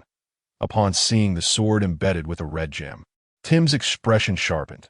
Although he had downplayed his earlier conversation with Ranni, the reality of facing a member of a ducal family was undeniably daunting. Even if August held the title of a true baron, the pressure was still considerable, especially since he was merely a guardian knight and not a noble himself. Will you not invite us in for a seat, Mr. Tim? The young man, noting Tim's silence, flashed a confident smile, revealing a set of pearly white teeth. Please, come in. Tim found it impolite to bar their entry, stepping aside to allow them into the room, though he pondered who these individuals were and how they knew his name. Once seated, Tim regarded the young man with curiosity, leading with a question, May I inquire who you are? Before the young man could respond, an elder behind him pointed at the young man and began the introduction. "This is the third son of Duke Williams, Keno Williams. We are Mr. Keno's attendants. You may call me Randall T. O." Preempt any further inquiries from Tim about their acquaintance, he quickly elaborated, "We met Mr. Tim previously at the Iron Sword Tavern. However, you were preoccupied with urgent matters at the time and did not have the opportunity for introductions." Duke Williams? Tim nodded in understanding. He was certainly aware of Duke William's reputation as a prominent noble in the central region of the kingdom. Though not known for his martial prowess, the family was famed for its business acumen. But what relevance did this have to him? Oh, perhaps it was somewhat relevant. Could they be here to purchase the dark-patterned swords? It turned out that this was indeed the Keno and his companions who had been in the Iron Sword Tavern. After leaving, they began to inquire about Tim's whereabouts, despite Tim's relative notoriety in Elfin. Since his arrival in Elfin City, he had remained cloistered in the inn, diligently organizing the price information provided by man. That it was only today that they had finally tracked him down. Interestingly, during their inquiries about Tim's whereabouts, they had gleaned substantial details regarding Tim and the Wells family. According to their findings, it was evident that Tim had traveled extensively across the continent in his youth with his friend and master, Baron Wells. Thus, his credibility regarding the dark-patterned swords was significantly high. This news piqued Keno's interest even further, prompting him to urge his companions to hasten their inquiries about Tim's location. If he could not gather any further information, he was prepared to set off for Wells Castle the following day. However, today he inadvertently learned that Tim was still in Elfin, currently residing at the White Inn. Upon discovering Tim's whereabouts, Keno eagerly made his way there with his retinue. After listening to Randall's introduction, Tim looked at Keno with a hint of confusion and feigned ignorance, asking, "Mr. Keno, is there something you wish to discuss with me?" "Mr. Tim, it seems you have not been out much these past few days, and you might be unaware that your dark-patterned sword has caused quite a stir among the knights of Elfin." Keno did not appear to resemble a typical scion of a mercantile aristocracy. Even before negotiations had commenced, he was already discussing the dark-patterned sword. His eyes brightened as he expressed his fervent anticipation for the sword, prompting Randall beside him to shake his head in disapproval. Yet, Keno's words were not entirely misplaced. It turned out they were not the only ones to have noticed the peculiarities of the broken sword that day. Following their departure, two knights had also meticulously examined the severed blades and analyzed various aspects, such as the force and angle of the strikes, ultimately concluding that this dark-patterned sword was indeed a rare treasure. A standard knight sword would stand no chance against it. In other words, given the known hardness of standard knightly swords, none could withstand the onslaught of the dark-patterned sword. Furthermore, the two knights speculated that under the assault of this dark-patterned sword, knightly armor would not prove more resilient than leather armor. Their voices had not been quiet, and as these two knights were quite renowned among their peers, their analysis spread quickly that evening. Consequently, nearly all knights still present in Elfin were made aware of this news, and the details of the duel between Tim and Patrick were also widely disseminated. Over the past few days, many taverns and nightly gatherings have witnessed those present vividly recounting the prowess of the dark-patterned sword and the disheveled state of Patrick, making these tales a staple of social gatherings. The A.S. knights, none understood better than they what it meant to possess such a remarkable sword. Most knights merely envied Tim's fortune in acquiring such a weapon. However, this world is never short of astute individuals, and it was not just Keno and his companions who took note of Tim's mention of having acquired a batch. Thus, those in search of Tim were not limited to Keno's party. Several formidable knights were equally fervent, discreetly seeking information about Tim. They had received word earlier and arrived ahead of Keno's group. "Oh, Mr. Keno, may I inquire about the purpose of your visit?" Tim held his cup, gazing intently at Keno's youthful visage, somewhat astonished by the turn of events. The remarks made during the duel could indeed be seen as bait, yet he harbored little confidence in his commercial abilities. Having assumed that any opportunity was lost to his surprise, the outcome seemed even more favorable than what Ranni had orchestrated. Tim, Keno, who was generally unacquainted with business dealings, found himself at a loss for words. In a moment of desperation, he glanced towards Randall for assistance. Observing his young master struggle, Randall did not appear overly anxious. He cleared his throat, capturing the attention of the others, and then spoke deliberately. "Oh, Mr. Tim, you see, having witnessed your duel, our young master is exceedingly curious about the dark patterned sword and wishes to see it once more." Might Mr. Tim indulge our young master's curiosity? At this point, he noticed Kino's growing impatience. Signaling a desire to purchase the sword, he subtly shook his head to indicate that his master should remain calm before continuing. "Furthermore, if possible, might we procure a batch of dark patterned swords from you?" Of course, gold is not an issue. He deliberately altered the request from purchasing a single sword to acquiring a batch, as he had developed other intentions. Based on recent information, the Wells family was in dire straits. The previous Baron had perished not long ago, and the newly ascended Ranni Wells was known to be a frivolous knight devoid of talent. Therefore, why had Tim appeared in Elfin, combining the information at hand with his 40-plus years of life experience? Randall boldly speculated that Tim was there to liquidate his estate in a time of need. If this were true, selling a single dark pattern sword would hardly suffice to rescue the Wells family. Could it be inferred that Tim's objective was to sell more than one? Such a rare and coveted sword. Even if Kino were disinterested, Randall would ardently persuade his master to acquire the entire lot. Even if subsequently bestowed upon the family knights, it would serve as an admirable reward. Kino did not grasp the implications of Randall's words, but Tim, being the subject of discussion, took note. It seemed that Kino's aspirations were quite grand. Moreover, it was evident that Randall was the one with authority among this group, rather than the youthful Kino. Although Tim was not particularly skilled in commerce, his travels across the continent were not fabricated. He possessed ample experience in dealings with others and quickly began to piece together the situation. He turned his gaze towards Randall, questioning, "A batch. Mr. Randall, are you aware of the dark pattern sword's rarity?" Randall, however, appeared unfazed, dismissively waving his hand. "I have stated that gold is not an issue. I simply wish to know how many you are prepared to sell." Yes, he said this. He fixed his gaze intently on Tim's eyes, articulating each word carefully, or rather, "How many do you have?" Upon hearing Randall's words, Tim was taken aback. Could it be that Randall had discerned the dark pattern sword was forged in the castle? Fortunately, his perpetually stoic demeanor, combined with his beard and facial scar, masked any signs of surprise. The two men locked eyes for a lengthy moment, each attempting to glean the other's limits from their expressions, rendering the room momentarily silent and tense. Ultimately, it was Tim who relented, shifting his gaze away. "Very well, I brought 4 dark patterned swords with me, priced at 30 gold each. Will you take them?" Now that he understood the other's intentions, Tim ceased to dance around the issue. He was not a person adept at subterfuge, preferring to resolve matters with his sword. Little did he know that such a straightforward statement would reveal much. Randall's eyes darted with a hint of provocation, clearly contemplating something. "I'll take them all. 120 gold, correct?" "No problem." Before Randall could speak, Kino eagerly interjected his agreement, causing Randall to roll his eyes in exasperation. However, since his master had already consented, he found it imprudent to oppose. When Tim looked at him, he nodded in affirmation. Tim was not overly concerned about any ill intentions from the group. After all, they were in Elfin, where the Duke's influence, while significant, did not extend to their domain. He rose and retrieved the 4 dark patterned swords he had brought, laying them out on the table in succession. The tavern's dim lighting and distance had previously prevented a thorough examination, but now that the swords were displayed before them, Kino could not restrain himself and immediately picked one up to examine it closely. Randall also picked up a sword, scrutinizing it intently. However, upon noticing the simplicity of the adornments and the fresh marks on the scabbard, his eyes flickered, reaffirming a suspicion he had.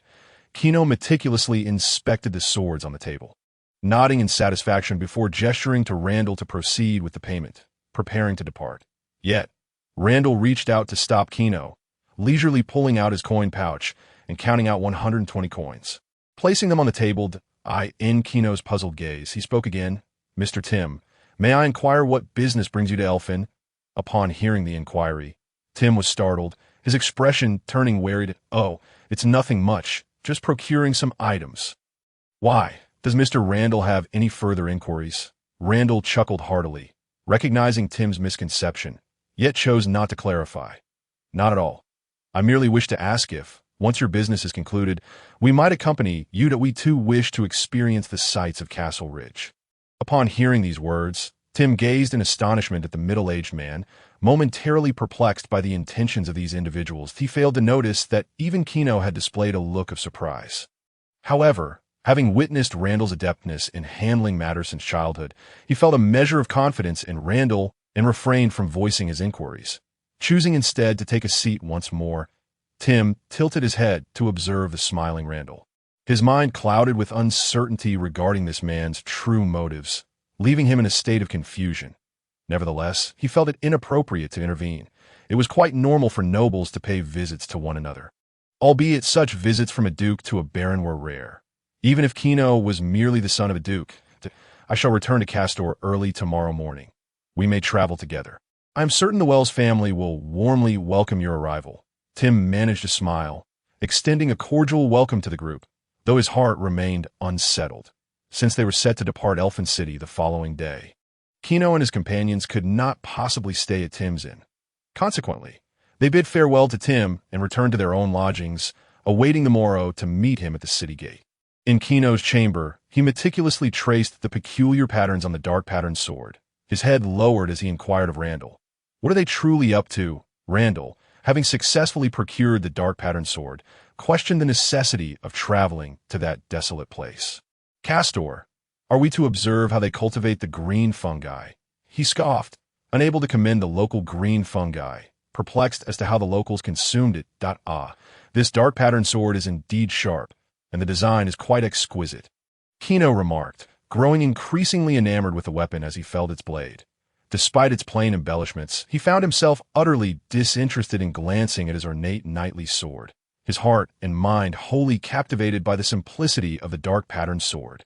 Observing Kino's fondness, Randall shook his head internally, unable to fathom why such a shrewd master would have a son so singularly focused on the pursuit of knighthood, had it not been for Kino's insistence to bring him along during his travels. Randall would have preferred to remain behind. Young master, do take a closer look at the sword sheath. Is it not brand new? After a moment's contemplation, Randall felt it necessary to clarify matters to prevent Kino from jeopardizing their plans in Castor. Pointing to the dark-patterned sword sheath, indeed, what of it? How does this relate to our journey to Castor? Kino replied dismissively, casting a fleeting glance at the sheath and nodding nonchalantly. If memory serves, Tim and his master, August, have been on their travels for many years. According to Tim, the dark-patterned sword was acquired during their journey.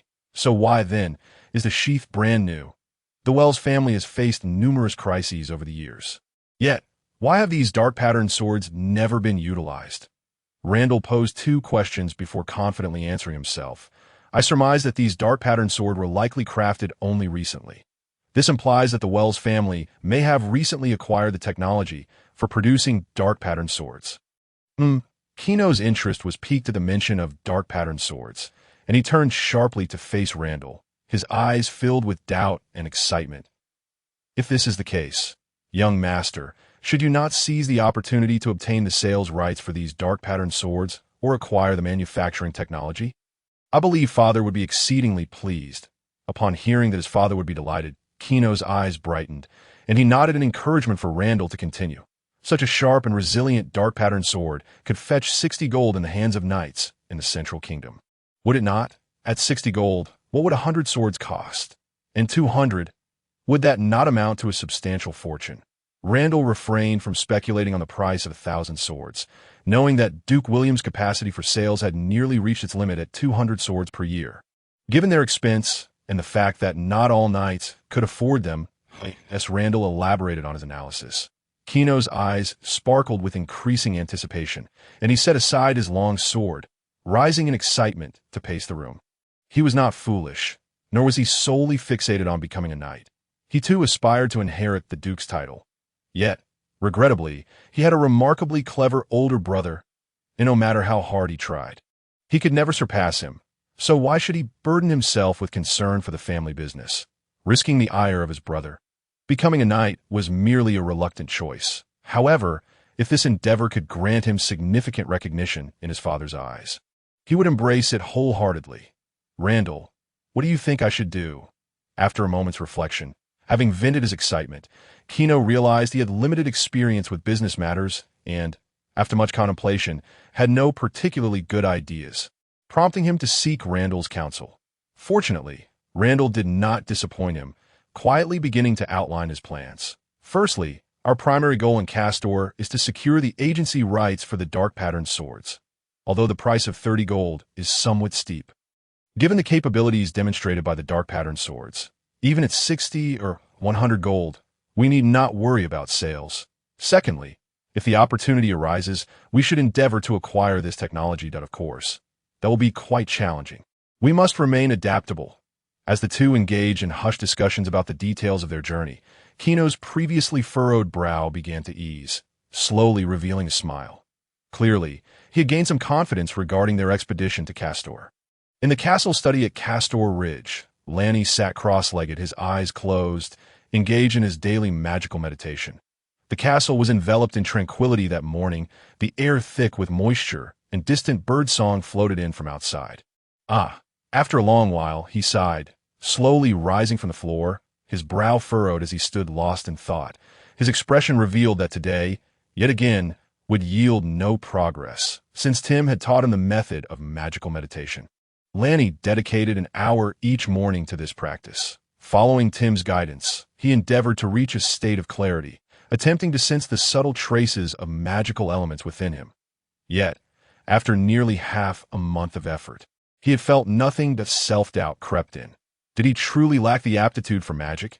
The thought made him sigh once more. He had once hoped to experience the wonders of magic in this lifetime. Yet, nevertheless, if he could not become a mage, he would simply have to focus on accumulating wealth, aspiring to live as a leisurely aristocrat. No, a carefree noble. Surely, with sufficient wealth, he could recruit 2 mages as retainers and still experience the allure of magic. Right? Ultimately, the necessity of making money remained paramount. Indeed, with this mindset, things seemed much brighter. Ranni nodded, straightening his posture as he exited the study.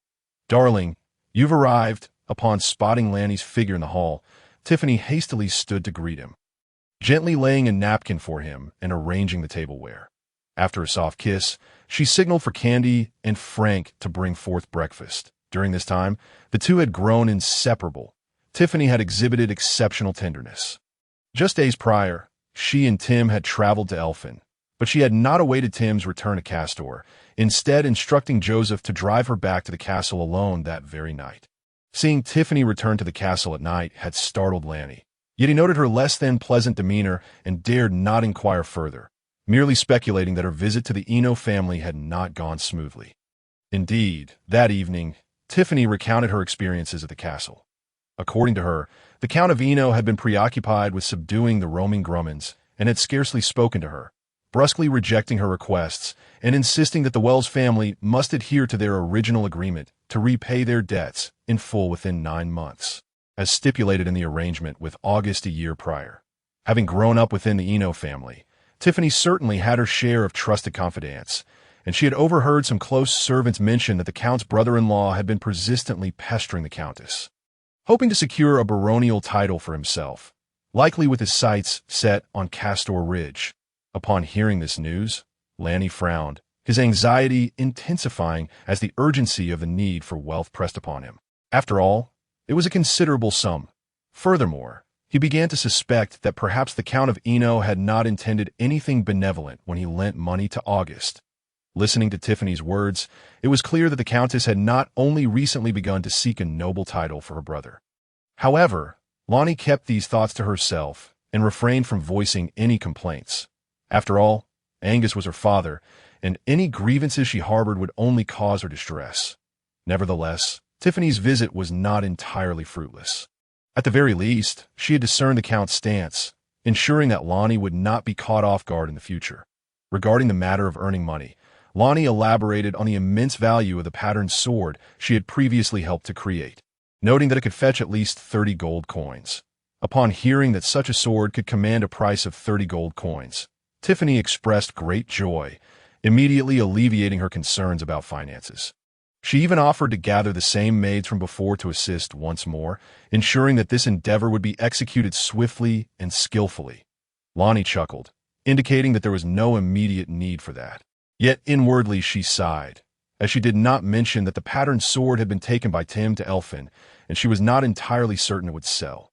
Thus, this morning, she chose not to reveal her feelings, maintaining a cheerful demeanor while sharing breakfast with Tiffany. Although they had been married for several months, they still felt like strangers. Lonnie had not entered Tiffany's bedroom during her recovery.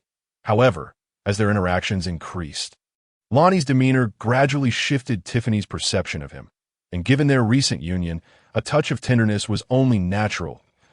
As a woman, Tiffany, gazing at her husband as if they were still in the throes of romance, was naturally attentive. Although Lonnie maintained an untroubled expression, she noticed a shadow of worry etched between his brows. Rising from her seat, she approached him from behind, resting gently against his back, her hands soothingly caressing his furrowed brow as she whispered softly in his ear, "Is your meditation still not going well today?" Tiffany had initially wished to inquire if he was troubled by the outstanding debt, but after Lonnie explained the situation with the patterned sword the previous night, she no longer considered it a significant issue, merely supposing that his meditation was faltering. She had observed Lonnie rising at dawn each day for magic meditation, and she understood the importance he placed on it. While she had some knowledge of magic, her understanding was limited to the existence of magic and sorcerers, as for learning magic. That was beyond her reach, as hiring a magic tutor would cost several hundred gold coins, a sum her father would be loath to spend. Although she felt anxious for her husband, she found herself unable to assist in this matter, and guilt mixed with worry filled her heart. She could only attempt to ease his burdens with her gentle affection. Feeling the warmth of Tiffany's presence behind him and inhaling her sweet fragrance, Lonnie closed his eyes in comfort, setting aside his spoon to caress Tiffany's delicate hand. For a moment, he wished to linger in this serene state, disregarding all debts and concerns, simply wanting to take this gentle beauty upstairs to discuss life. Yet he was not so naive as to ignore his responsibilities, nor could he allow himself to be consumed by such tender reverie. Tiffany's demeanor made him feel like a failure in need of consolation. "All right, let us eat breakfast," he urged, forcing himself to open his eyes and gently patting her hand to encourage her to return to her seat. He hastily finished his meal and departed the hall. He failed to notice that once he had left, Tiffany's radiant smile faded, her expression becoming pale as she tightly gripped her soup spoon, the veins in her hands subtly visible. Does Lonnie despise me now? Perhaps I have become a bother to him, annoying him with my foolishness and ineptitude. In an instant, Tiffany's face fell, nearly bringing her tears, leaving the maid Candy standing nearby, utterly perplexed. "What has happened to the lady? She was just fine with the young master." It must be said that a woman in love is prone to overthinking. Lonnie, of course, was oblivious to these sentiments. He exited the hall and made his way directly to the backyard, where the affairs of the castle were few and far between, leaving him to focus on matters concerning the garden. The backyard had undergone a considerable transformation, almost unrecognizable from its former state. The area where the blacksmith's forge once stood had been remodeled under his direction by Jimmy, and the construction was now complete. In place of the forge, walls had been erected and a roof added, creating a small, standalone structure. In Lonnie's vision, he would likely still produce a limited number of patterned swords in the future. Although the mass production of long swords was monopolized by the great nobles, this world was not yet one of highly developed commodity economics, so a few high-end weapons would likely not be eradicated by the nobility. After all, he was a noble himself, albeit a minor baron, which at least afforded him the opportunity for dialogue and involvement.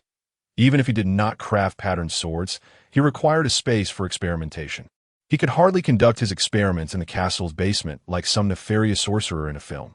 Although the castle indeed had a basement, he had yet to visit it since awakening, having heard it contained some relics of Augustus, which felt rather unsettling to contemplate. Thus, the issues of shelter from the elements and security needed to be addressed. Fortunately, the training ground was currently underutilized, making it an ideal candidate for a small workshop. He only occupied a small section of it, so Tim would likely not mind that he asked for the hammer.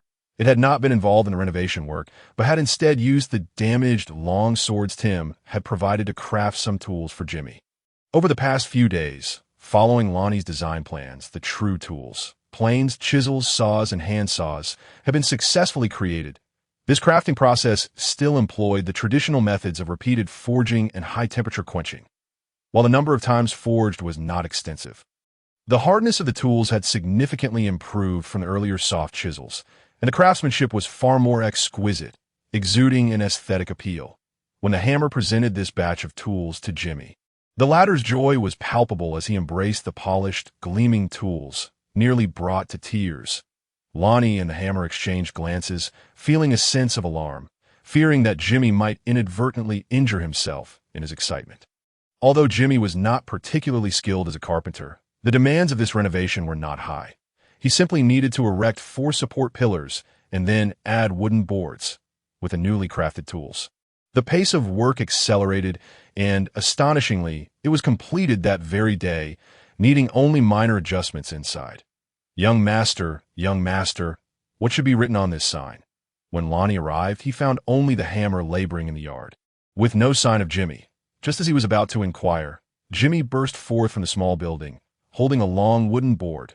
The front of the board had been polished to a smooth finish, the edges cut neatly, resembling a small blackboard brought to school by a child, except it had not been painted black, but retained its natural wood color. Observing the board, Lonnie's lips curled into a hesitant smile, caught between laughter and exasperation. This situation was somewhat his fault. When he had been instructing Jimmy on how to construct the workshop, he had, without realizing it, struck a pose with one hand on his hip and the other pointing at the location where the door would be installed, exclaiming, "Hammer, Jimmy, do you believe that this place will continuously produce wondrous things? I am certain that it will soon become the kingdom's premier research center. I shall hang a sign here proclaiming it as Laboratory No. 1, and all researchers in the kingdom will come to regard this as a pilgrimage site, a holy land in their hearts. And you, too, shall become the most renowned masters of forging and construction in the kingdom." Ha! Little did he know that while he spoke without intention, Jimmy took his words to heart and had indeed fashioned a sign, looking expectantly at Lonnie. This left Lonnie in a bit of a predicament. As for the written language of this world, he could only claim to be somewhat proficient as for its aesthetics. That was another matter entirely. He had primarily been solving problems through schematics, and the only time he had devoted to writing was while composing his own novel. Although his handwriting had improved steadily, it still required time that if he were to hang a sign bearing his own name here, it would likely not become a holy site, but rather a source of ridicule. Observing the slight twitch of Lonnie's lips, Jimmy felt a sudden pang of dread, fearing he had inadvertently flattered him too much. Ultimately, Ronnie dipped his finger into the ink pot and inscribed the words Workshop No. 1 directly onto the wooden board. However, the board was rather small, and lacking a brush, his finger was too thick to write neatly albeit. This is Workshop Number 1. Why does it feel like the number of characters is insufficient? Hammer circled the sign a few times, quietly inquiring of Jimmy. As Jimmy was illiterate, he could not possibly provide an answer. Observing this, Ronnie, somewhat irked, remarked that this was indeed Workshop Number 1, suggesting that they ought to learn to read a few characters themselves, lest they find themselves unable to comprehend the blueprints, necessitating his constant explanations. Hammer merely chuckled in response, unconcerned with Ronnie's admonishment, yet puzzled by the name. Young master, why is it Workshop Number 1? Wasn't it supposed to be a laboratory? Counting on his fingers, Hammer mumbled about whether there might be a Workshop Number 2 or Number 3 in the future. Had it been earlier, Jimmy would have likely jumped up in outrage, berating Hammer for his incessant questions, insisting that the young master's word was final. Yet, recalling that he had just been chastised for his illiteracy, he dared not speak up. Unlike Hammer, who was somewhat foolish and disregarded the young master's words, Jimmy privately resolved to return to the village and seek Colas' guidance in reading and writing. Colas was the only person in their village who recognized a few characters, although she was a woman, a widow, and had a rather good relationship with him. Indeed, he thought, Jimmy, in a few days when you have time, let us build a larger one next door, which will be Workshop Number 2. Glancing around at the drafty walls, Ronnie felt embarrassed to call it a laboratory that it resembled more of a craft workshop, so he decided to simply name it Workshop No. 1. In the end, the sign was not hung on the newly constructed laboratory door, but was instead taken back to the study by Ronnie. Master, the house has been completed. What should I do next? Jimmy was reluctant to allow Hammer to continue speaking and had to muster the courage to change the subject. Oh, are you worried about having no work? Ronnie, feeling quite embarrassed, seized upon Jimmy's diversion. Fear not, for you are now the chief builder of our castle. How could there be a lack of tasks? Many things await your attention. Has old Granny May sought you out these past few days? Suddenly, Ranni recalled the elderly woman he had brought in. After their last conversation, she had mentioned going out to gather materials and had vanished for several days, only reappearing recently, leaving him curious about her activities. Yes, she has. She asked me to help her with some tasks, and even had Hammer forge a few items. Right, Hammer? Hammer wore a silly grin, remaining silent but nodding in agreement. Master, we Haven Tea let her inside here. Each time she comes, we make her speak from outside. You can rest easy. Jimmy eagerly sought to ingratiate himself. Ranni nodded, affirming Jimmy's caution. Well done. From now on, no outsiders are permitted entry here, aside from us. He had not even considered this aspect, and Jimmy had anticipated it, which pleased him greatly. All right, we will remember that, Jimmy replied, nodding vigorously. However, he soon became bashful, stammering in a manner that suggested he wanted to say something but hesitated. Observing his awkward demeanor, Ranni mistakenly thought he was worried about being dismissed once his work was completed. He hastily reassured him that he still had plenty of tasks for him to undertake, so there was no need for concern. Yet to his surprise, upon hearing this, Jimmy did not appear particularly pleased. Instead, he became even more fidgety, struggling to voice his thoughts. After a prolonged silence, Ranni began to lose his patience. And Jimmy finally stuttered, well, if there are too many tasks later on, may I bring someone to work with me? He mentioned that there was a young lad in Hudong village, around 16 or 17 years old, clever and industrious, whom he wished to take under his wing as an apprentice. Ranni was inclined to agree, but Hammer suddenly burst out laughing. Master, don't let this blockhead deceive you. He has been to bed with that widow sister of his and is trying to find work for his little brother. What? At Hammer's words, Ranni was momentarily taken aback, incredulous as he looked at Jimmy, that hadn't he come alone. This relationship had developed before it even began. In his previous life, he had been a mere low-level employee, never encountering such matters, and lacked experience. Should he agree or refuse? He despised nepotism in his past life. However, to refuse seemed impractical, as the castle indeed required manpower, and hiring someone familiar could be advantageous. Fortunately, Hammer spoke up early, and Ranni merely said, of course, knowing he could smooth things over later.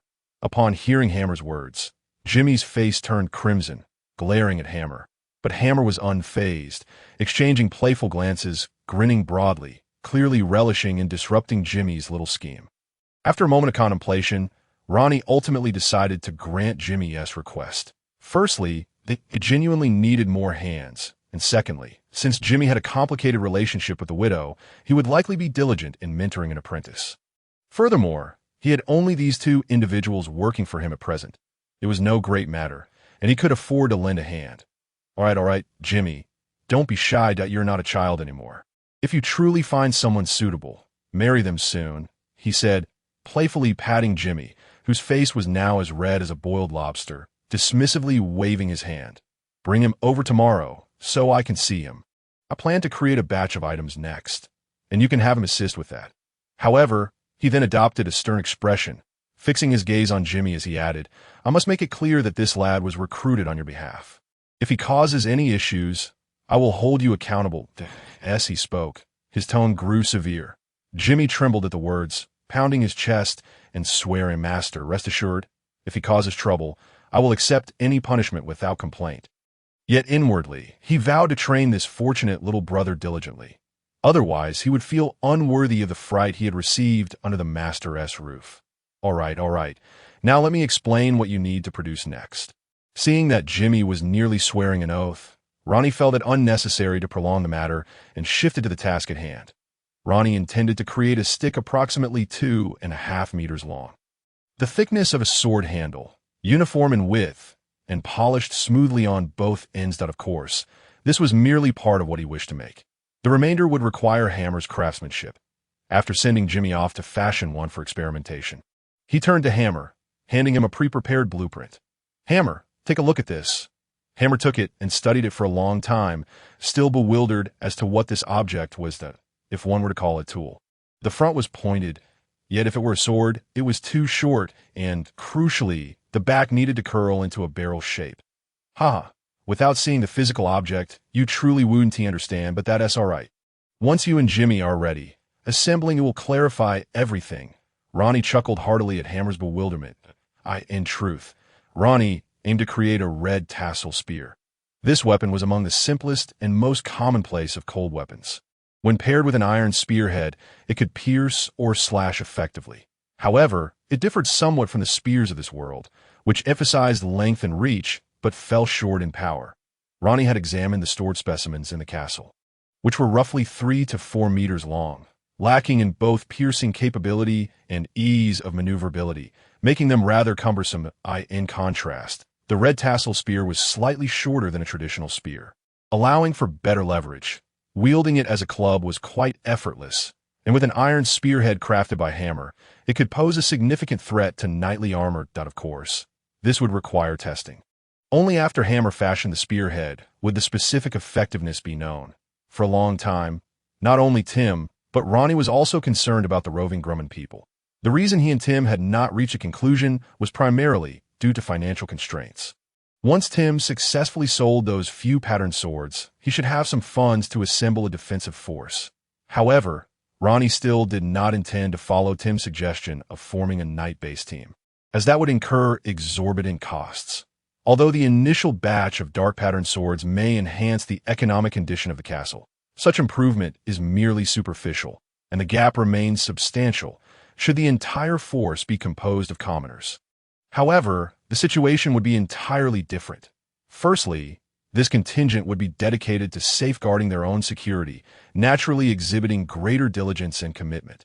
Secondly, the financial burden would be significantly lessened, as one would only need to provide them with basic weaponry, food, and accommodation. Even in terms of wages, the expenditure would not be exorbitant, as discussed previously with Tim. The only issue to address is the propensity of these commoners to falter under pressure. He does not believe that the knights are the sole cause of their potential breakdown. But certainly, they represent the most significant factor. He has contemplated this matter extensively and intends to tackle it from 2 fronts. The first is to equip them with weaponry capable of threatening the knights. The red tassel spears currently in production are intended for this purpose, and shields, bows, and arrows will follow. The second involves rigorous training, instilling in them the instinctual ability to execute commands. The current lack of combat effectiveness among the peasant militia is largely due to their negligible training. They are hastily assembled from farmers across the fief during wartime, making their combat prowess questionable.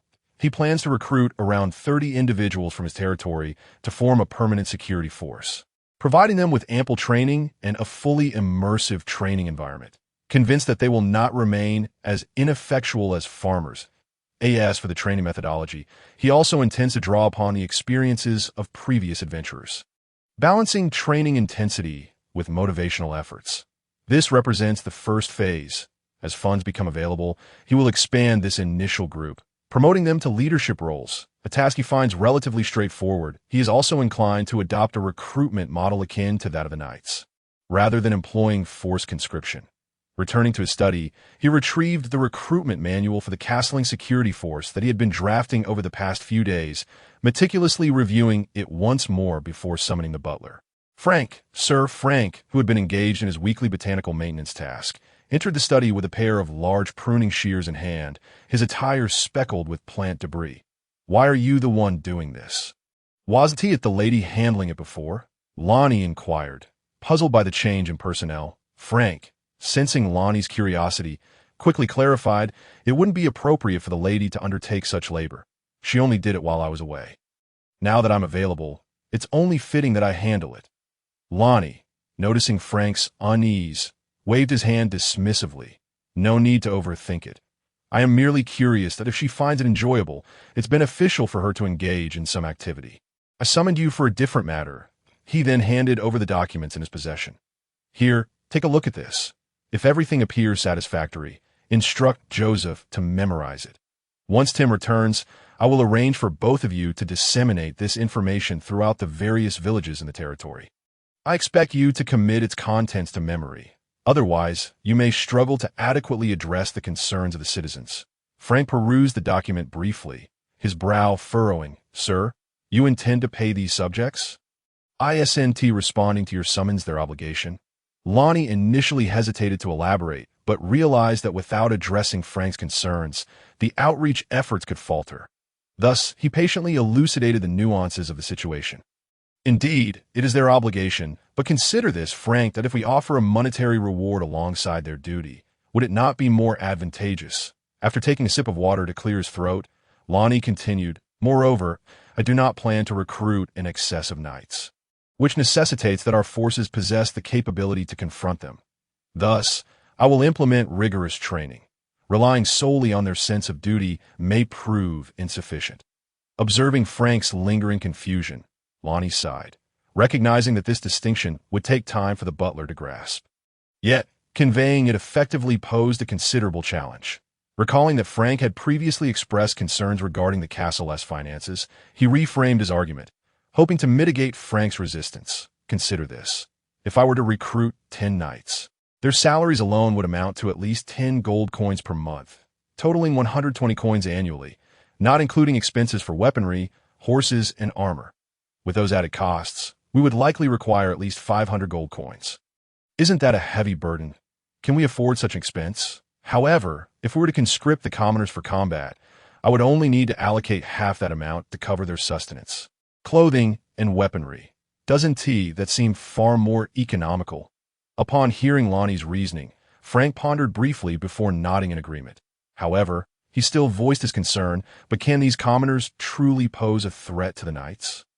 Having not been involved in the dealings surrounding the dark-patterned swords, Frank was unaware that, given their sharpness, knightly armor would be as fragile as parchment. Lonnie chose not to respond directly, instead offering a mysterious smile. You need not set out immediately. There is still time. In a few days, I will provide you with further insights, and the answer will become clear. He understood that mere words would not suffice to persuade. It was wiser to wait for the red tassel spears to be completed and let the results speak for themselves. As Frank left the study, bemused by Lonnie's enigmatic demeanor, he held onto the recruitment manual, uncertain yet unwilling to dispute his master's words, hoping that Lonnie's endeavors would not lead to unforeseen complications. Though Lonnie's recent transformations left him incredulous, changing deeply ingrained beliefs proved arduous. Once Frank departed, Lonnie resumed his work, extracting another sheet of parchment from the drawer to begin drafting the training manual for the castling security force. This document was intended for Tim, and he had contemplated training issues while composing the recruitment manual. He intended to oversee the initial stages of training himself, but ultimately, Tim would be responsible for instructing the recruits. Such matters are too complex to be fully conceived in one's mind. They must be documented to ensure clarity.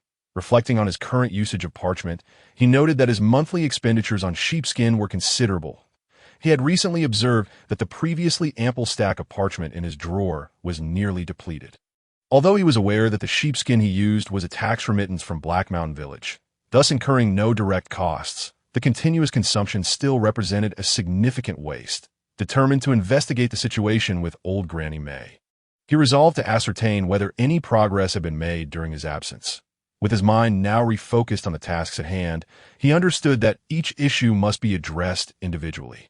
Thanks to the experiences imparted by various predecessors, he had devised a fundamental approach to training the security force. First and foremost, adequate nutrition was essential to ensure that each member was well fed, supplemented with sufficient protein and salt to significantly enhance their physical condition.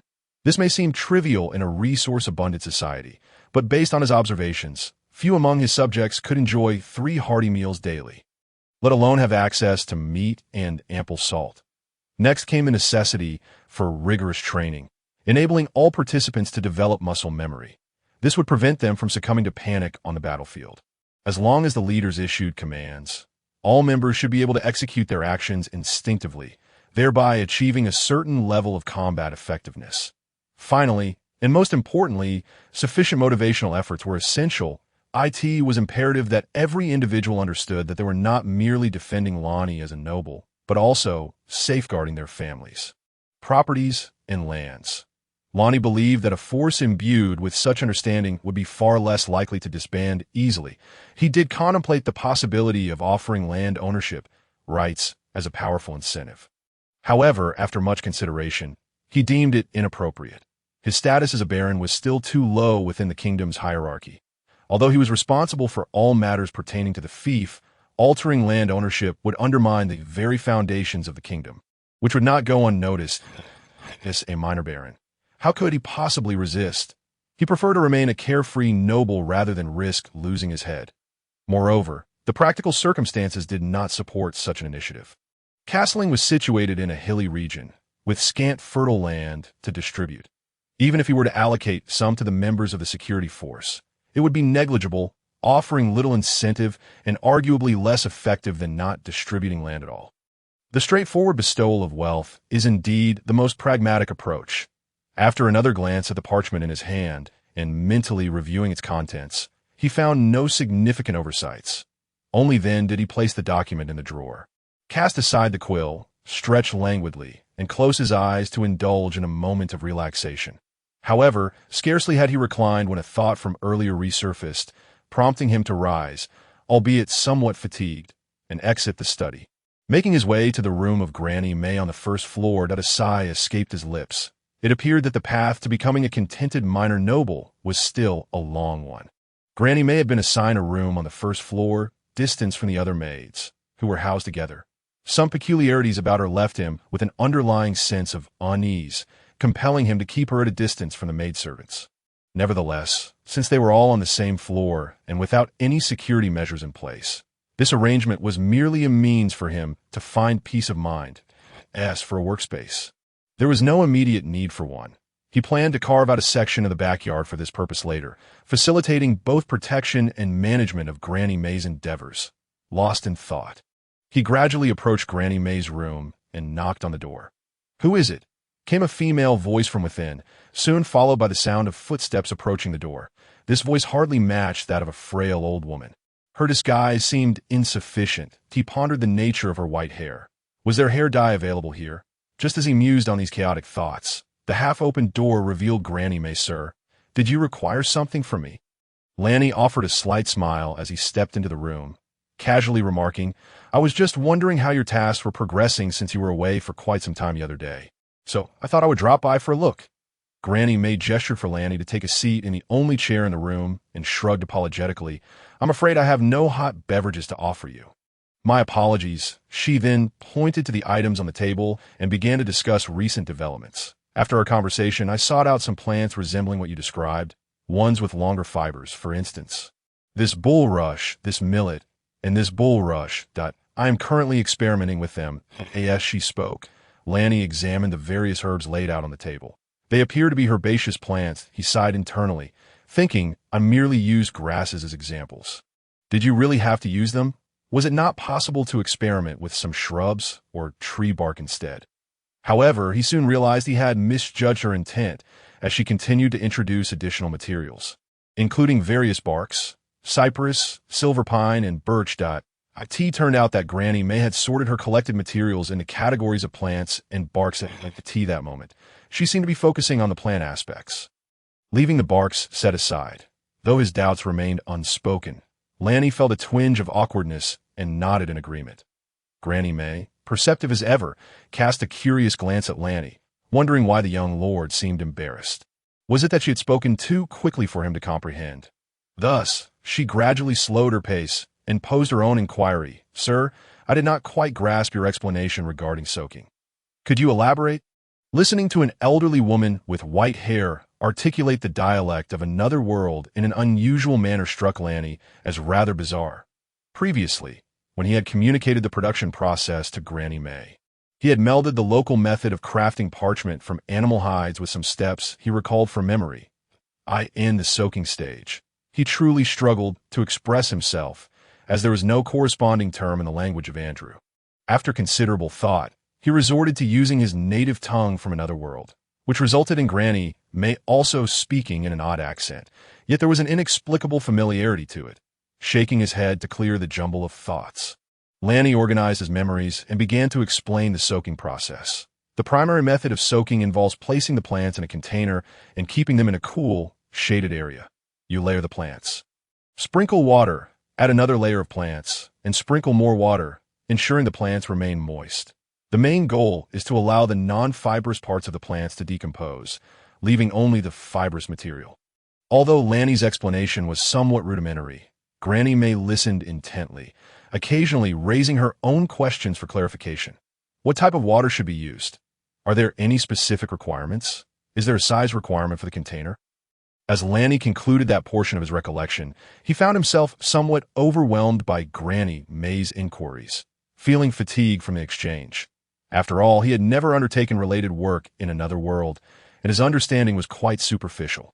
Sir, why is the soaking period set at 15 days, rather than 10 or 20? Is there a specific rationale behind this? Granny May looked at Lanny, her expression filled with curiosity. Upon hearing this question, Lanny felt perspiration bead on his forehead. Why 15 days? How could he know? It was merely something he had seen in a brief video, not something he had devised at, well, I believe it primarily depends on the temperature. If the temperature is sufficient, the duration could indeed be shortened. As you know, higher temperatures encourage microbial activity, which can accelerate the decomposition of organic matter, thus leaving the fibrous material. Microbes? What are those? Upon hearing a term she had never encountered before, Granny May's eyes lit up, and the wrinkles on her face seemed to soften down. Microbes. Well, you see, the weather is quite pleasant today, and I think I should check the backyard. He realized he had inadvertently let something slip. Just as he was about to rise to escape, he found himself halted by Granny May's outstretched hand. Sir, you still haven tea. Explain to me what microbes they are. It sounds like they have a significant impact on soaking. If you wish for my assistance in producing this grass paper, I would appreciate an explanation.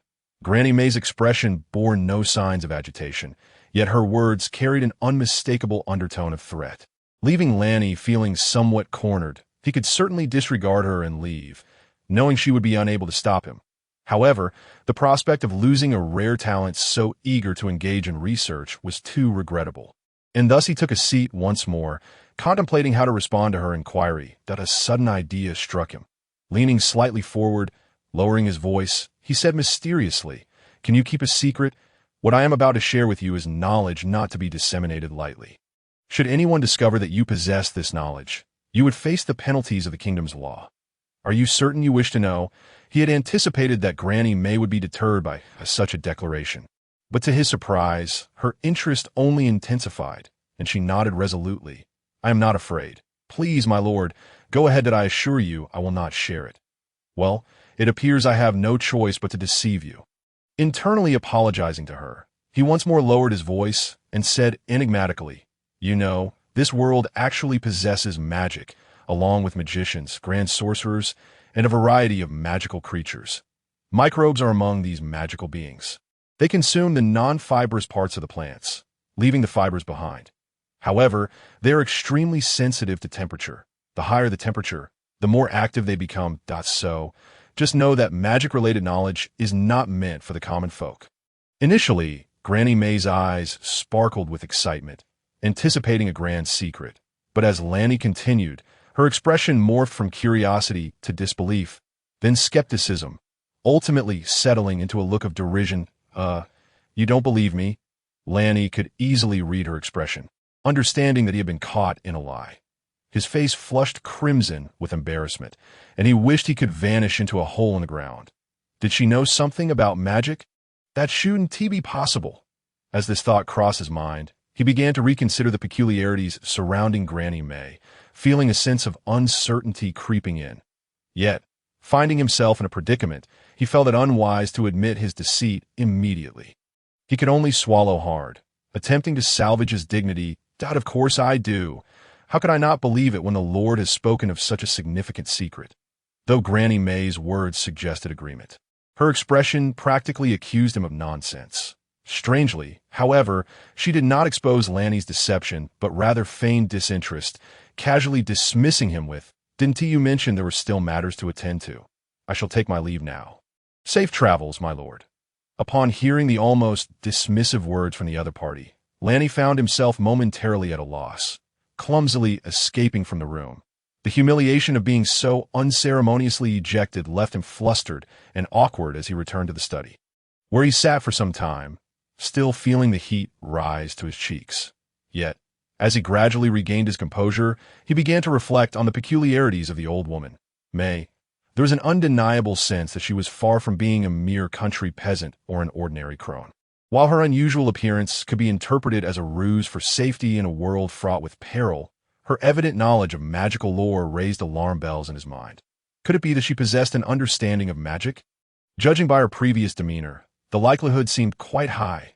Oh May, who exactly are you? Lanny stroked his chin, lost in thought. Young master, Lord Tim has returned. The crisp voice of Candy echoed through the first floor, reverberating in the vast hall and shattering the tranquility of the castle. Even from the study on the second floor, the proclamation was unmistakably clear, causing Lanny to furrow his brow slightly before he could react. The exuberant shout came bounding toward the study like an energetic little girl. Lanny had tasked her with alerting him at the first sign of Tim's return, but he hadn't anticipated such a raucous announcement. Surely the entire castle must be aware by now. Yes, I know. My ears are nearly deafened. You're not a little girl anymore. You must be composed and dignified. Do you understand? Lanny shot her an exasperated glance, silencing her just as she was about to unleash another shout. Candy, embarrassed, stuck out her tongue and tossed her long ponytail before bouncing back out. Tim's return was later than Lanny had expected.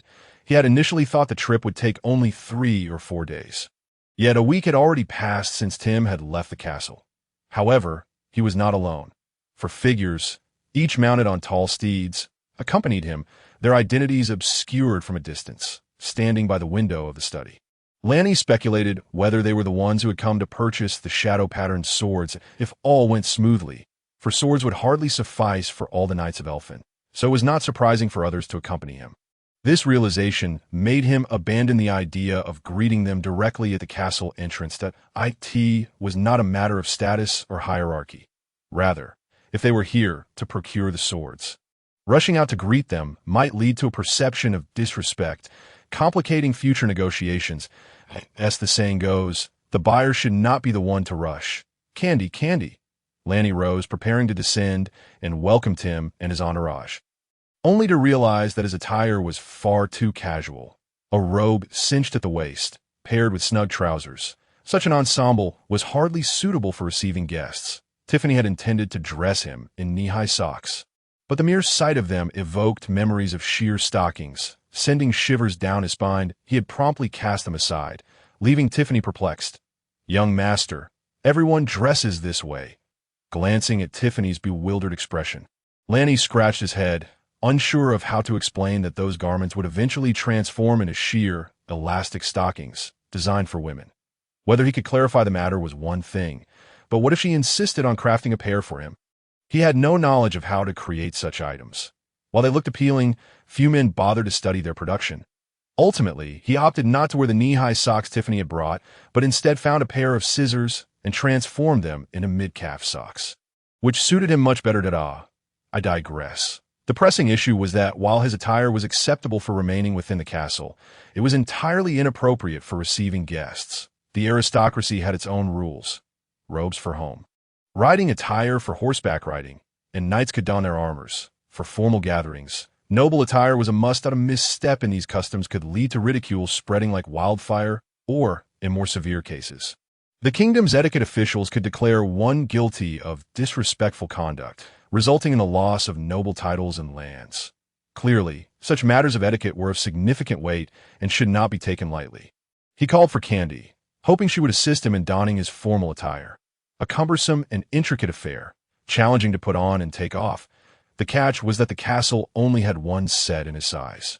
He had worn it for a while when he was recovering from an injury, but upon learning that he could forego such garments, he promptly locked it away in the wardrobe. Young master. What's wrong? Candy peeked her head through the study door, grinning at Lanny. She had anticipated this moment, purposely remaining silent while waiting outside.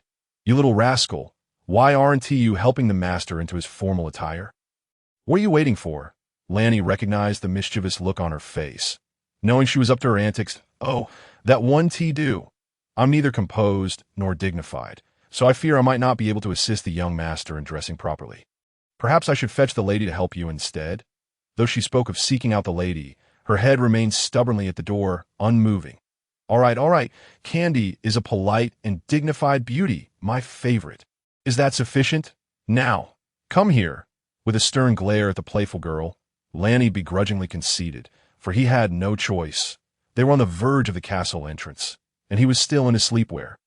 Hearing Lanny's words, Candy giggled and stepped inside, revealing the formal attire she had prepared well in advance, her cheeks betraying a hint of blush. Once the two had hurriedly changed into the formal garments and sent Candy to prepare warm drinks, Lanny hastened to the grand hall. Ultimately, he welcomed Tim and his entourage of 5 into the hall. "Master, I have returned," Tim proclaimed with utmost seriousness, addressing Lanny as master as he stepped forward and performed a half-kneel. A gesture characteristic of a knight's follower, his expression calm and neutral. This marked the first formal greeting between the two, and upon hearing himself called master, Lanny raised an eyebrow, contemplating how Tim understood the nuances of propriety. Typically, Tim would address him by name or as young master, which was perfectly acceptable. However, in this formal setting, referring to him as young master was no longer suitable. Lanny nodded with a smile, extending a hand to assist him to his feet. "Uncle Tim, you've had a long journey." He then turned his gaze toward those accompanying Tim. "And who might these individuals be?"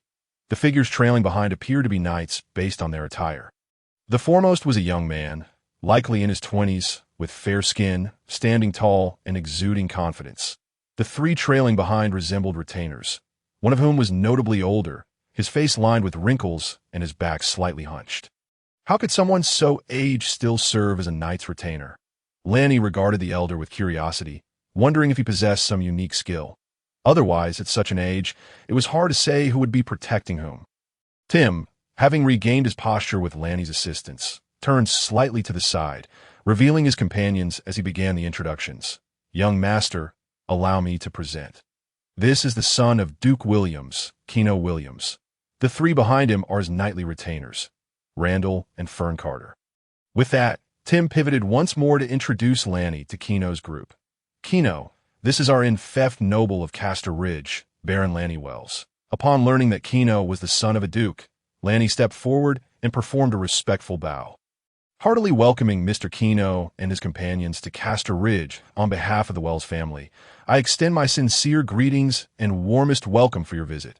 Nodding toward Keno's retainers, he gestured grandly.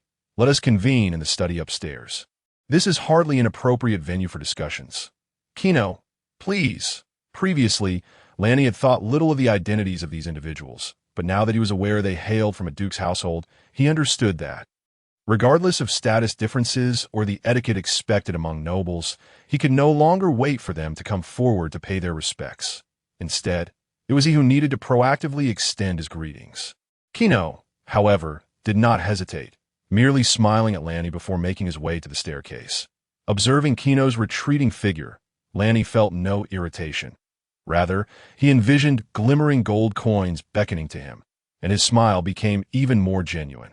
He waved for Keno's retainers to proceed ahead before leaning closer to Tim, quickly inquiring about the situation. "What is going on?" Tim leaned in as they walked, lowering his voice to convey quickly. They purchased all the shadow pattern swords for 120 gold without haggling. However, the invitation to visit the castle came with an air of mystery. As the reasons remained unclear, I sensed that they might have surmised our expertise in craftsmanship. Take note of that old retainer. It is no surprise that he has accompanied Augustus on his ventures beyond these walls. In the brief ascent up the stairs, he managed to elucidate matters with just a few words and even pointed out the retainer he mentioned. I understand now." Lanny nodded, pondering the intentions of this entourage, feeling that this traveling purse of gold might not shine as brightly as it appeared. Upon leading the group to the study, Lanny found himself rather embarrassed to discover that there were scarcely enough chairs for everyone to sit. Faced with such a scene, Lanny reminded himself to ensure that Jimmy crafts a few sofas for the study in the future. Just as Lanny was at a loss for words, Frank entered the room. Balancing a hot beverage in one hand and accompanied by 3 maidservants who carried a few chairs, with an approving glance at Frank, Lanny chuckled heartily, inviting the guests to take their seats. "Please, make yourselves comfortable. Cast is a modest place with simple accommodations. I hope you can overlook our shortcomings." Keno remained aloof, sitting in silence. while it was the old retainer behind him who spoke up. Baron Wells, you are too kind. Our journey has revealed that Caste boasts a simple yet earnest populace, and the citizens are industrious and hardworking. It is evident that you manage your domain exceptionally well. How one ought to interpret such words. As a person accustomed to the age of information overload, Ranni recognized that simple folks simply implied poverty, and industrious and hardworking meant not only impoverished but also struggling against their circumstances. Unlike Mr. Kino, who exudes an air of exceptional grace and demeanor. You, old sir, are as vigorous as ever, truly a testament to the Williams lineage. After this brief exchange, both parties formed initial impressions of one another. Randall found himself increasingly intrigued by Ranni, pondering how the legendary Ranni Wells was considered a frivolous playboy, impulsive and lacking in depth. Yet, from this short encounter, it was evident that Ranni conducted himself with remarkable composure, displaying the poise of seasoned noblemen. It seemed that rumors were not always reliable. In Ranni's perspective, this group was typified by Kino's haughty demeanor, as he appeared too proud to engage in conversation with Ranni. The true authority was likely the retainer. After the customary pleasantries exchanged among nobles, Ranni finally inquired about their visit. Mr. Kino, are you embarking on a journey across the entire kingdom? How enviable! I have long desired to travel alone, yet my father has consistently deemed me too young to venture forth. Alas! Observing Kino's lack of response, Ranni noticed a subtle satisfaction flicker across his face, prompting him to continue. Might I ask if your visit to Caste Ridge has a specific purpose? Just as Kino was about to respond, the retainer interjected. We have accompanied the young master primarily to explore the kingdom and fulfill his nightly quest. We heard that the northern regions are fraught with complexities, and we thought it prudent to come and see for ourselves. Who are you? Ranni's expression soured as he directed an annoyed gaze toward the old man, feigning indignation at being interrupted by an inconsequential servant, yet he was fully aware that the old man's name was Randall. Tim had previously cautioned him to be wary of this elder, and having just been introduced, how could he possibly overlook him? This was merely an opportunity to assert dominance and maintain control of the conversation. Ranni's sudden outburst took Randall by surprise, who quickly realized that he had grown too accustomed to the domain and momentarily forgot that this young baron was also of noble lineage. Oh, my apologies, Mr. Wells, that I am Randall, the vice steward of the Williams family. Though reluctant, Randall rose to offer a polite bow, then settled back into his seat, despite serving a duke, which placed him 2 ranks above a baron. He was still a servant and bound by the decorum expected in noble society. Frank, standing nearby, felt a twinge of envy upon hearing this. Even if Randall held a subordinate title, his demeanor and eloquence cast a shadow over Frank, prompting him to straighten his posture instinctively. Ranni nodded, signifying his forgiveness of Randall's intrusion. Randall, I am merely being magnanimous. Should a more petty nobleman have been in my place, you might have found yourself reporting to the ceremonial officer. Even a duke would struggle to shield you from the consequences. That I merely offer this as a word of caution. I trust you won't take offense. Glaring at Ranni, Randall felt a wave of disgust wash over him, inwardly cursing the incessant chatter. Who the hell talks so much? It's not like anyone cares about this. Thank you, Baron, for your generosity that I truly appreciate it. Regardless of his internal turmoil, Randall was compelled to express gratitude for Ranni's leniency.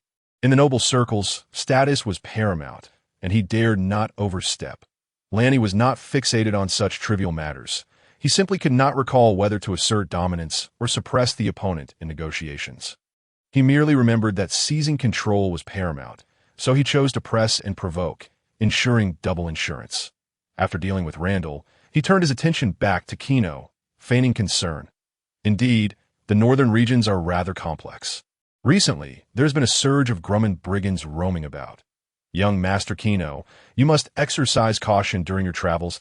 My retinue consists of the finest individuals. Safety is assured, Kino replied dismissively, his expression betraying his indifference. However, recalling the steward's prior warnings, he begrudgingly added a few more words. Kino had overheard the exchange between Ranni and Randall, yet he did not perceive any fault in Ranni's words. Although Randall was a duke's steward, he was still a servant, and how could he show disrespect toward a nobleman? Ranni, being merely a baron, was someone Kino felt he could look down upon or even ignore, but Randall was an entirely different matter. Originally, Lanny intended to inquire further about the situation in the Central Kingdom for a broader understanding of the realm, but upon observing Kino's spoiled demeanor, he lost interest and opted for silence. At that moment, Candy entered the room, whispering to Lanny that dinner was ready, her curiosity evident as she discreetly examined the grandson of the Duke. "Dinner is prepared. I hope you won't find it lacking. Given our humble country setting. Come, let us proceed downstairs to dine." Lanny rose and gestured toward the staircase.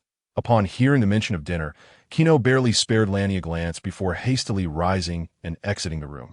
Witnessing such rudeness from his master, Randall managed a sheepish smile at Lanny before following suit. Lanny frowned, feeling irked by Kino's haughty attitude. He was merely a child, yet acted with such arrogance. It was infuriating, especially since he was not in a position to reprimand him. Were it not for Kino's resemblance to a plump purse, Lanny would have preferred to ignore him altogether. Little did he know that Kino, who had maintained an air of superiority in the study, was suddenly captivated upon seeing Tiffany downstairs. Ignoring whether his retainer followed, he approached her eagerly, bending slightly and extending his right hand with a radiant smile. "Allow me to introduce myself. I am Kino Williams, the Duke's son. Might I have the honor of knowing your name?" Tiffany, adorned in an exquisite gown, truly embodied the title of a beautiful lady. Her golden hair was elegantly styled, adorned with jewelry and a golden pendant that swayed gracefully as she moved. Her complexion, already fair, was accentuated by a delicate powder, rendering her skin even more porcelain-like. "Greetings, Mr. Kino Williams. I am Tiffany Wells. It is a pleasure to meet you." Perhaps accustomed to the company of noblemen, she appeared slightly flustered by the sudden attention of this charming young man. Her gloved hand brushed against his, and her cheeks flushed a rosy hue. Her voice tinged with evident nervousness. Upon hearing her surname, Kino was momentarily taken aback, realizing she was the wife of that little nobleman. An inexplicable surge of anger welled within him. Damn it, that little brat is truly fortunate to have married such a stunning woman. Who could have imagined that such beauty would emerge from this rural backwater? Tiffany's beauty would be renowned even in the Central Kingdom, yet she has been relegated to this desolate place. Such a waste. Certainly, he had no intentions of bringing this enchanting beauty home, and whether she was single or not was of little consequence. Rather, the thought that she was the mistress of this castle seemed to ignite a spark of excitement within him.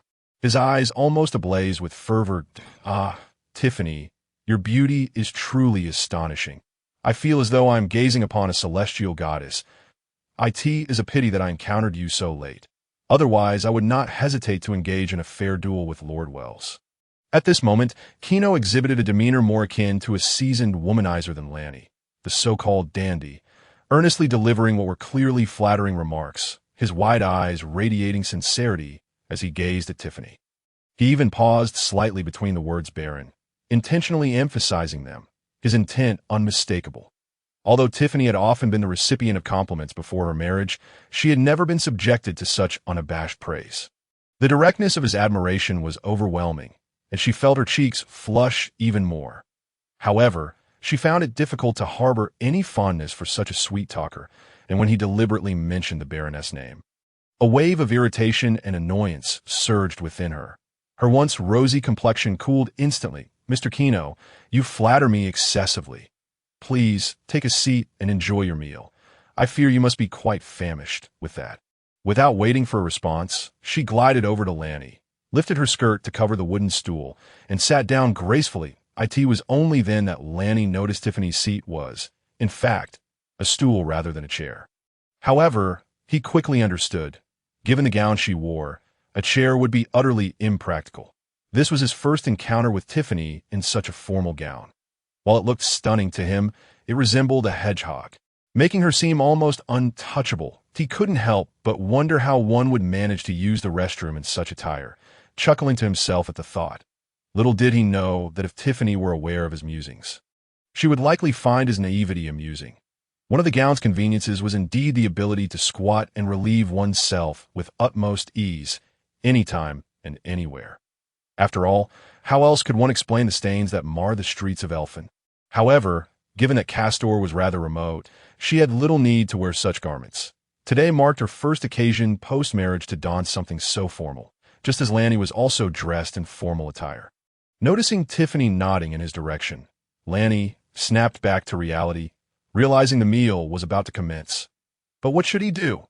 In that moment, he felt somewhat lost.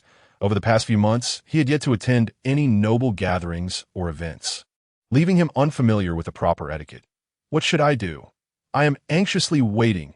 Of course, remaining idle would be even more discourteous. He brushed aside his concerns and recalled some Western films he had watched in another world, deciding to mimic what he had seen.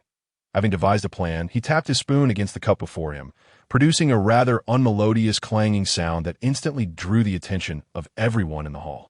Seeing all eyes upon him, Lanny raised the rather unadorned copper goblet in front of him and proclaimed, "I would like to sincerely welcome Mr. Kino to our Castor Ridge, and my wife and I toast to you, wishing you a fruitful and smooth journey in your travels." Initially feeling a sense of pride in his quick thinking, he soon noticed the bewildered expressions on the faces of those around him, and his heart sank. Had he just committed a major faux pas by clinking his cup?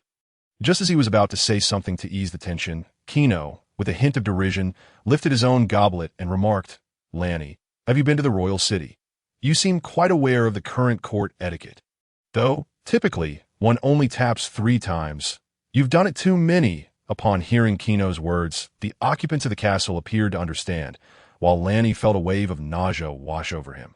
Ever since Kino laid eyes on Tiffany, he had been stepping on Lanny's toes, which only served to heighten his annoyance. "Damn it, you've crossed me. If I don't make a profit, so be it. I won't sell any more." He had indeed spent some time in the royal city, but had since returned due to family matters. "Ha, Mr. Kino, you are quite the well-informed one. I must admit I cannot remember the specifics of such trivial matters as how many times to tap the cup."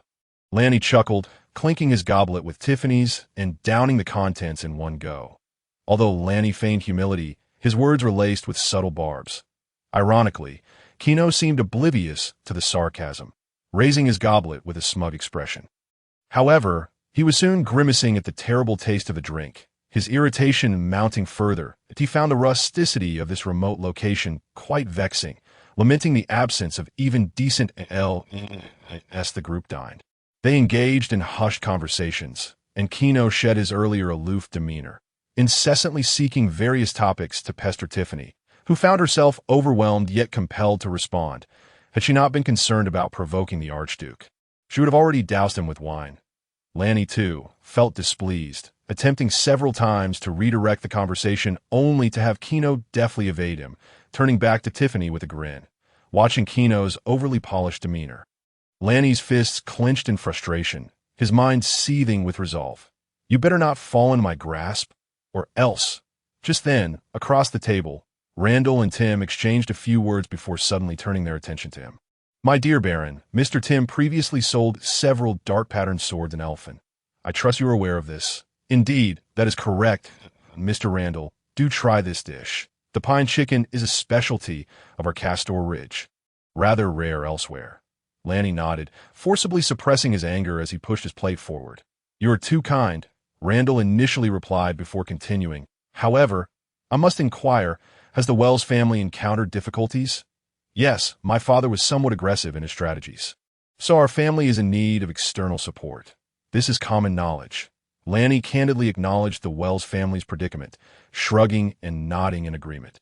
Not merely somewhat aggressive, it was downright reckless. Augustus had the audacity to lead those creditors in a battle while owing them money. Unbelievable. Tim reflected, incredulous that he hadn't thought to advise Augustus against such folly. Upon hearing Lanny's straightforward admission, Randall felt a surge of relief, fearing Lanny would deny the situation out of pride since the Wells family is in a bind. The Williams family, being fellow nobles, would be willing to extend a helping hand to you and your family during this trying time. I am confident our master would. He glanced at his unreliable master, who was busy fawning over the Baroness like a bird vying for a mate. Clearing his throat awkwardly, he continued, "Our Duke has a penchant for young talents. I believe he would be eager to assist a promising noble such as yourself." Observing Randall's earnest expression, Lanny couldn't suppress a cold laugh. "Am I truly considered a young talent? If my reputation as a dandy knight qualifies, then the North must be overflowing with young talents. Help? More like taking advantage of my misfortune. He was keen to hear how Randall planned to deceive this provincial noble. Oh, truly. I am immensely grateful, but I wonder when I might receive assistance. The situation at the castle is rather dire, and I hope for the Duke's timely aid. Lanny feigned excitement, widening his eyes and extending his neck to portray an insatiable greed. Randall, seeing Lanny's predictable reaction, felt a sense of calm wash over him. With a slight smile, he leisurely placed a morsel of food into his mouth before continuing. No need to rush. The Duke's assistance can be rendered at any time. Once we come to an agreement, I believe his goodwill can reach you within a few days. Based on my understanding of his character, it will not be less than 500 gold coins. At this point, he paused, raising his hand to emphasize his point, tantalizing Lanny's appetite before slowly resuming. The Duke's assistance itself requires no expenditure on your part, so you need not worry. However, the transportation costs and potential losses along the way might be something you would rather not impose further on the Duke. Correct? While Lanny outwardly maintained a facade of greed, inwardly he felt a mixture of astonishment and amusement. The familiarity of Randall's words struck a chord. This was nothing short of a scheme to charge for shipping fees akin to lottery winnings in the modern world. He could almost predict what would transpire next. It was merely a matter of incurring the shipping cost himself. Yet, he remained perplexed about what exactly had caught the other party's interest, having traversed realms. He found it astonishing that he could still fall prey to such a classic scam. He began to doubt the authenticity of his own journey. What then was he expected to offer? Gold coins. His castle was hardly brimming with them. And what was he to do now? Although his mind raced with thoughts, he was on the verge of losing his composure. Yet his curiosity compelled him to discover precisely what Randall had set his sights on within the castle. Randall's perception, however, was markedly different from that of Lanny to him. This provincial bumpkin exuded an air of superiority, yet displayed a remarkable level of foolishness and ignorance. Who else could he deceive, if not you? The thought of exacting revenge on this pretty boy filled Randall with immense satisfaction, causing his smile to brighten considerably. You need not part with any gold coins. I merely heard you possess the method to forge the dark pattern sword. All you need to do is provide a copy of this method to the Duke. It will cost you nothing more than a bit of parchment. Does that not seem quite advantageous? Leaning forward slightly, Randall feigned sincerity, insisting that the method was merely for sharing.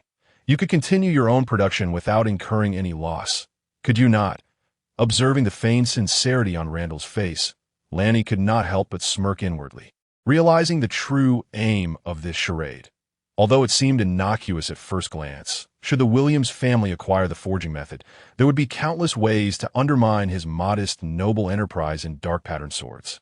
It became evident that the purpose of this visit was to obtain the forging method for free under the guise of an offer. He was convinced that if he relinquished the method now, any promised assistance would be indefinitely postponed. With a sense of foreboding, Lanny resolved that for as long as they remained in Castle Castor, the workshop in the backyard would remain closed, and he would produce nothing. Really? The Williams family is truly generous, Lanny replied with an expression of naive innocence, his unblinking gaze fixed on Randall, which caused Randall's heart to leap with joy. It appeared that this provincial fool genuinely believed him. Observing Lanny's expression, Randall felt assured of his success. The mere thought of this pretty boy's future regret was as refreshing as a cool sorbet on a hot June day. Even Tim, who stood apart from Tiffany, was deceived by Lanny's expression, his face betraying an anxiousness, fearing that Lanny might impulsively agree to Randall's proposition. However, being separated by the lady of the house, he found himself unable to intervene. Yet Lanny prolonged his response. His subsequent words would lead the emotions of the two listeners in entirely different directions, that we truly do not possess the forging technique for the dark pattern sword. What shall we do? Will the Duke still assist us? Randall, who had been envisioning an abundance of rewards, was taken aback. Meanwhile, Tim, noticing Lanny's expression, felt a sense of familiarity wash over him. After a moment, he realized that Lanny was merely toying with the steward, and he nearly burst into laughter. Where did this lad learn such tricks? I thought he might actually agree. The previously confident steward, Randall, was instantly flustered by Lanny's words, momentarily forgetting that he was addressing a baron, and began a question. Then where did your dark pattern swords come from? They're clearly newly forged and could not possibly be what Tim claimed to have received previously, upon hearing Randall's words. Lanny understood how the other had deduced his possession of the forging technique. Fortunately, it appeared that the conclusion was drawn merely from the scabbard and forging marks. As long as no one from the castle leaked information, he had little to fear. Ahem, Lanny coughed, adopting a stern demeanor as he chided. Mr. Randall, I must remind you that you are in the presence of a formally recognized noble of the kingdom. What kind of nature is it to show such disrespect towards nobility? Randall was momentarily caught off guard, realizing he had become overly agitated and had forgotten the lessons of humility previously learned, which left him feeling frustrated to the point of near distress. Struggling to contain his discomfort, he quickly rose, placing a hand over his heart in apology.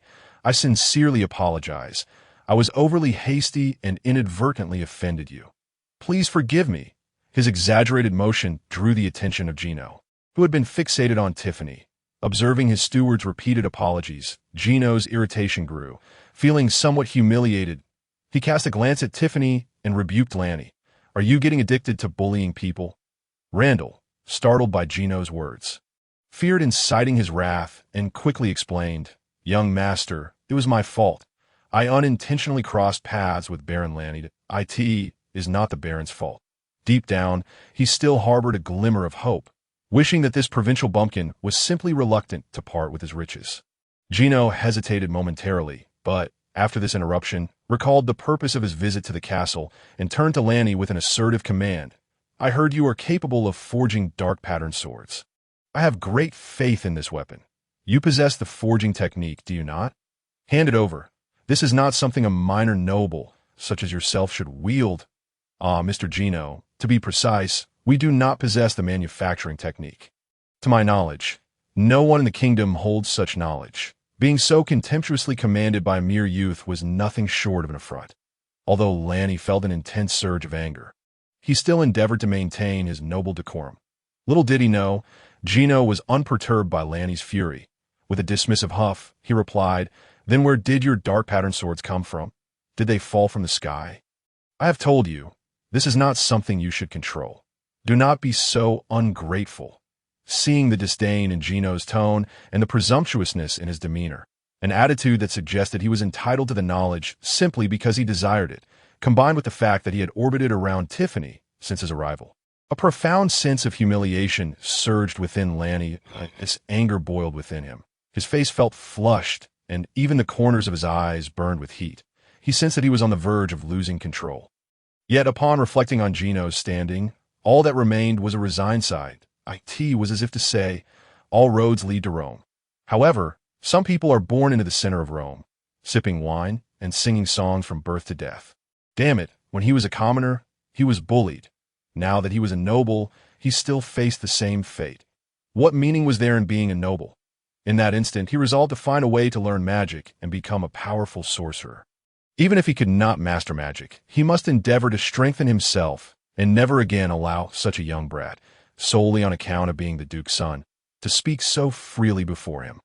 Initially, when he had traversed into this world, he had focused solely on concealing his identity. Even after successfully integrating into the castle, he merely sought to earn a bit of coin and enjoy the life of a contented minor noble. Even upon realizing that this world was imbued with magic, his curiosity was but a fleeting desire to experience it. Although he had never explicitly considered it, he had subconsciously viewed this world as a game, perpetually maintaining a certain distance and a mindset of playfulness. Yet, at this very moment, having truly encountered the nobility of this world for the first time, he discovered that regardless of the realm, those at the bottom of society would always be oppressed and victimized. In that moment, he resolved to abandon his previous playful attitude towards this world and confront it earnestly, recognizing it as the place where he would spend the latter half of his life. As these realizations dawned upon him, his pent-up rage dissipated without a trace, leaving him feeling inexplicably refreshed and utterly cleared, dash-headed. No one in the hall was aware of Lanny's transformation. Only Tim, as a knight, naturally sensitive to the flow of energy, cast a puzzled glance in his direction. Even he found Gino's attitude and words intolerable, and given Lanny's usual temper, he wondered if he might not simply flip the table in anger. Could it be that he was on the brink of losing his patience? Disregarding Tim's scrutiny, Lanny gathered his thoughts and smiled warmly at Gino, as if the previous flush of anger had never been his. Ah, it is not so. My father simply had good fortune. Having traversed through his recent mental journey, he found no desire to mock his opponent and instead chose to articulate the excuse he had long prepared. In Lanny's explanation, he recounted how his father, Augustus, had been fortunate in his endeavors years ago. Unexpectedly acquiring a certain quantity of magical powder, it was further discovered that this powder could be used to forge shadow-patterned swords. Regrettably, however, the supply of this powder is rather limited. Over the years, their family has tirelessly endeavored to replicate this magical powder, even traveling to the royal capital to consult numerous sorcerers. Yet, each inquirer has stated that this is not a creation of magic, and thus cannot be duplicated. Currently, the remaining magical powder is scarce, sufficient only to produce around 10 shadow-patterned swords. Otherwise, we would not resort to selling such a precious item to weather our difficulties. Wouldn't you agree, young Master Kino? Lanny presented a sincere facade, gazing unblinkingly at Kino. It is truly not that we do not wish to trade with you. We simply do not possess the necessary forging techniques.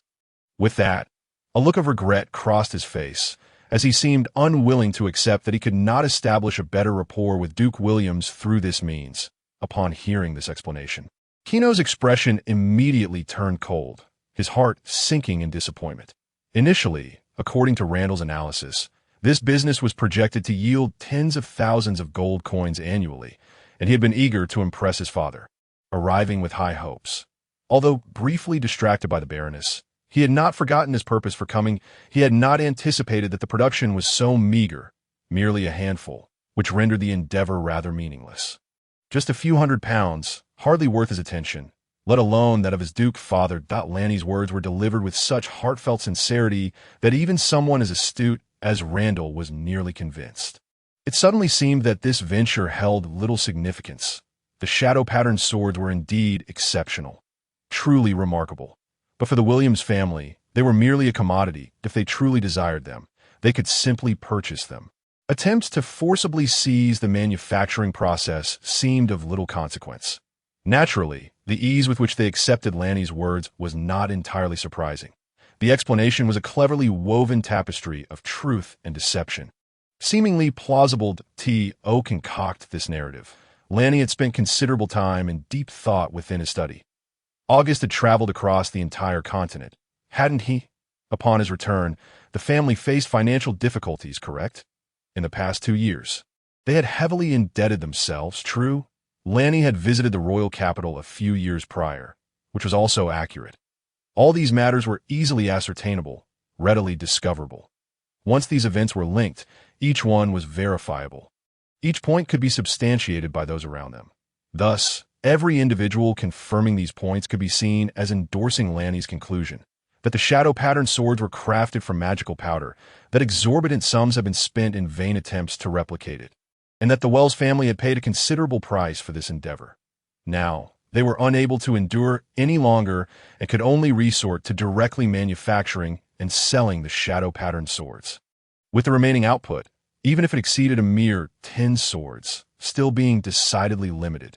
Consider how reasonable this explanation is, how fluid the logical chain, how exhilarating the process of deduction. Perfect! Lanny could not recall where he had encountered such a sentiment. Yet he found it profoundly resonant. If one wishes to convince another of a certain truth, a meticulously constructed chain of evidence is not necessarily required, nor is an elaborate scheme. Point 1 need only present seemingly plausible evidence that leads to the desired conclusion, allowing the other party to complete the reasoning process themselves. Naturally, they will rectify any incongruities along the way, arriving at a conclusion they will hold as undeniable. Observing the disappointed expressions on Kino and Randall's faces, this thought crossed Lanny's mind once more. However, Randall was evidently not inclined to relinquish the matter so easily. He interjected, asking the Baron if it might be possible to part with the remaining magical powder, suggesting that perhaps they could succeed in imitation after all. Lanny glanced at him, remaining silent, and simply shook his head resolutely. Although Randall had intended to press further, he reconsidered. Even if he obtained the powder, whether they could replicate it remained uncertain. Such a small quantity truly held little allure, and thus he ceased his attempts. The subsequent dinner was rather uneventful, bordering on dull and awkward, with Kino incessantly chattering before the hostess about his genius and status. However, Tiffany maintained an air of indifference, eventually ignoring him altogether, which caused Kino to lose interest and fall silent. The food was uninspired, which could be construed as unpalatable, the ingredients utterly mundane, nothing more than ordinary fare. Perhaps the pine chicken could barely be considered a local specialty, and the purpose of their visit had lost its allure. Even the lady of the castle seemed disinterested in him. Kino felt that his restraint in not storming out was a testament to his composure. Early the following morning, Kino departed the castle with his retinue, continuing his royal journey without even bidding farewell to Lanny. In turn, chose not to pursue him, feigning ignorance. Despite the unpleasantness of the previous evening, Randall appeared oblivious. After dinner, he approached Lanny and placed an order for 10 shadow-patterned swords at the price of 30 gold coins, agreeing to send someone to collect them in 2 months and providing half the deposit. He had initially intended to purchase all remaining stock, but Lanny firmly declined, offering a reasonable justification that his castle security forces also required weaponry. Randall did not press the issue further, as he deemed the difference of a few swords insignificant. As for the deposit, he felt no qualms about paying only half. Despite the customary noble practice of full payment, he felt no apprehension that Lanny might renege on the deal or abscond with the deposit. Instead, he harbored a quiet anticipation. Should Lanny fail to deliver, he was curious to see if the Baroness would still regard the young master with such icy indifference. How amusing that would be! Watching Kino and his entourage depart from the window, Lanny exchanged glances with Tim, momentarily at a loss for words. Were they truly no longer going to sell shadow-patterned swords? In the study, as they settled down, Tim impatiently inquired that Lanny's explanation regarding the shadow-patterned swords left him bewildered. When did August acquire such miraculous magical powder? Wasn't the castle's financial strain due to August's poor management? Had he not lived in the castle long enough to hear these various justifications that nearly convinced him? However, facing Kino and his party, he had been unable to inquire further. Now that they had departed, he could no longer contain himself. Although they had successfully dissuaded Kino and his companions from their covetous intentions, a serious question loomed. How would they sell the shadow-patterned swords moving forward? If they continued to sell them, would they not offend the Williams family? Yet refraining from selling would mean losing a rare source of income, which understandably left him anxious. "Haha, Uncle Tim, there's no need to fret," Lanny responded with an air of calm, cheerfully asserting that the 300 gold coins gained this time should sustain the castle for a while. In the short term, there were no significant issues. Lanny poured a cup of tea for Tim from the kettle, signaling him to remain untroubled, assuring him that he had considered this dilemma thoroughly. They would continue selling, albeit in limited amounts after a span of 10 to 15 days. Once the reputation of the shadow-patterned swords had spread further, in his view, the Williams family resided far in the Central Kingdom. By the time they received word, it would be quite some time. At worst, he could simply claim that progress had been made in the replication of the magical powder, as long as they managed to scale appropriately. It seemed unlikely that the other party would be able to exert their influence from such a distance. As long as you are assured, that is enough. Nodding, Tim finally felt a sense of relief. Observing Lanny's unwavering demeanor, he resolved not to interfere excessively, pondering the significant changes Lanny had undergone lately. He was no longer the reckless, impulsive youth of yore, but rather composed and level-headed. Interestingly, he now perceived Lanny as more of a competent baron than August, who was more akin to a knight. Watching Lanny's current demeanor, Tim found himself increasingly pleased, particularly after noticing a newfound determination etched on Lanny's calm face upon entering the study. He couldn't help but wonder what had transpired in his absence. Taking a sip from his cup, he was about to speak when he suddenly froze. What is this? Looking down, he noticed that the hot drink in his cup was unlike anything he typically consumed. The milky white liquid was speckled with mysterious fragments. Uncle Tim, how does it taste? Lanny, who had been discussing the sale of the shadow-patterned swords with utmost seriousness, couldn't help but chuckle upon seeing Tim finally notice the peculiarities of the tea before him. Eagerly awaiting his reaction, uncertain whether the knight could adapt to this somewhat bitter beverage, it seemed that too little sheep's milk had been added, rendering it rather bland. With a smacking of lips, he once again savored the flavor of the tea, tilting his head in hesitation and uncertainty about what had been added, pondering why it was so bitter. "Pa, pa," he exclaimed, observing Tim's mischievous expression. Ranni rolled his eyes, thinking to himself that he was not a child to be subjected to such juvenile jests. This was a hot beverage I had recently been studying, known as tea. Upon careful tasting, it was quite fragrant and beneficial to the body, requiring meticulous savoring to appreciate its true essence. Initially, it was indeed rather bitter, but if one took the time to truly experience it, the richness and sweetness would reveal themselves. "Are you certain that such a bitter concoction qualifies as a hot drink?" he questioned, watching Ranni speak with such conviction. After a moment of hesitation, he cautiously took another small sip. "I truly cannot discern any richness or sweetness. All I taste is bitterness. I fear that no one would find it appealing." After a prolonged silence, he finally set down the cup of water, shaking his head in disapproval, expressing skepticism regarding this overly bitter beverage, which seemed devoid of any creamy essence, standing in stark contrast to the hot drinks favored by the nobility. Likely no one would relish it. It was not a matter of milk being added to tea, but rather tea being mixed with a hint of milk. Tim had fundamentally misunderstood the proportions. However, upon hearing the other's assessment, he felt a twinge of disappointment and could hardly be bothered to correct these misconceptions. The popular hot drinks of this world bore no relation to tea, resembling dairy products far more closely.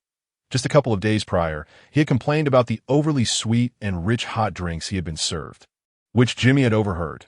The following day, Jimmy mysteriously approached Ranni, producing a small package. "What is this?" Ranni inquired, curious as he unwrapped the outer cloth bag, glancing at Jimmy, wondering what kind of mischief he was up to this time. Yet, when he opened the bag and beheld its contents, he exclaimed, "Tea leaves? Is this really tea? Where did you acquire this? My lord, you actually recognize this?" Jimmy was taken aback, as he had not anticipated that Ranni would be familiar with such a thing. "Making his efforts the previous night seem worthwhile, but I cannot say for certain if this is indeed called tea leaves. Everyone refers to it as bitter shrub leaves.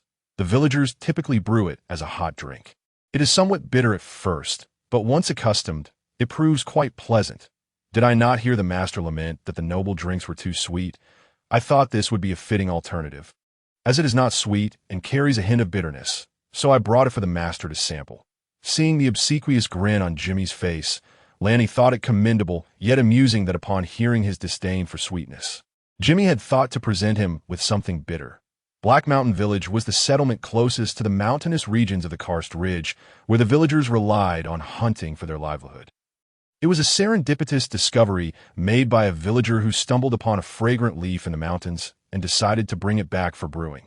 Despite its pronounced bitterness, it surprisingly yielded a pleasant taste once one adapted to it. Eventually, Ranni would learn that the initial discovery of this brewable leaf was made by the elderly Granny May, though he was unaware of this at the time. Gradually, this tea became popular in the vicinity of Black Mountain Village. The hot beverages favored by the nobility were not bitter. On the contrary, they were often laden with sugar, and no one ever considered offering this leaf to the aristocracy. Thus, it remained a drink circulated among the common folk, unknown to the nobles. Only Jimmy, keen to curry favor with Ranni, who he deemed devoid of typical noble pretensions, dared to present this to him, doing so discreetly in the study. Upon careful examination, Ranni found the leaves to be remarkably fresh, likely picked not long ago. He wondered how Jimmy had managed to procure such a large bundle. Had he truly ventured into the mountains at night to gather tea leaves? A careful sniff revealed a faint tea aroma, albeit not particularly strong, mingled with a more pronounced scent of wood due to the lack of proper processing. After offering a few compliments, he sent Jimmy on his way and hurried to the kitchen. Recalling fragmented video clips he had previously seen, eager to attempt the roasting process himself. However, he soon discovered that the task was far from simple. The fire was too high, resulting in scorched leaves. Too low, and they dried out. Too fierce, and they burned.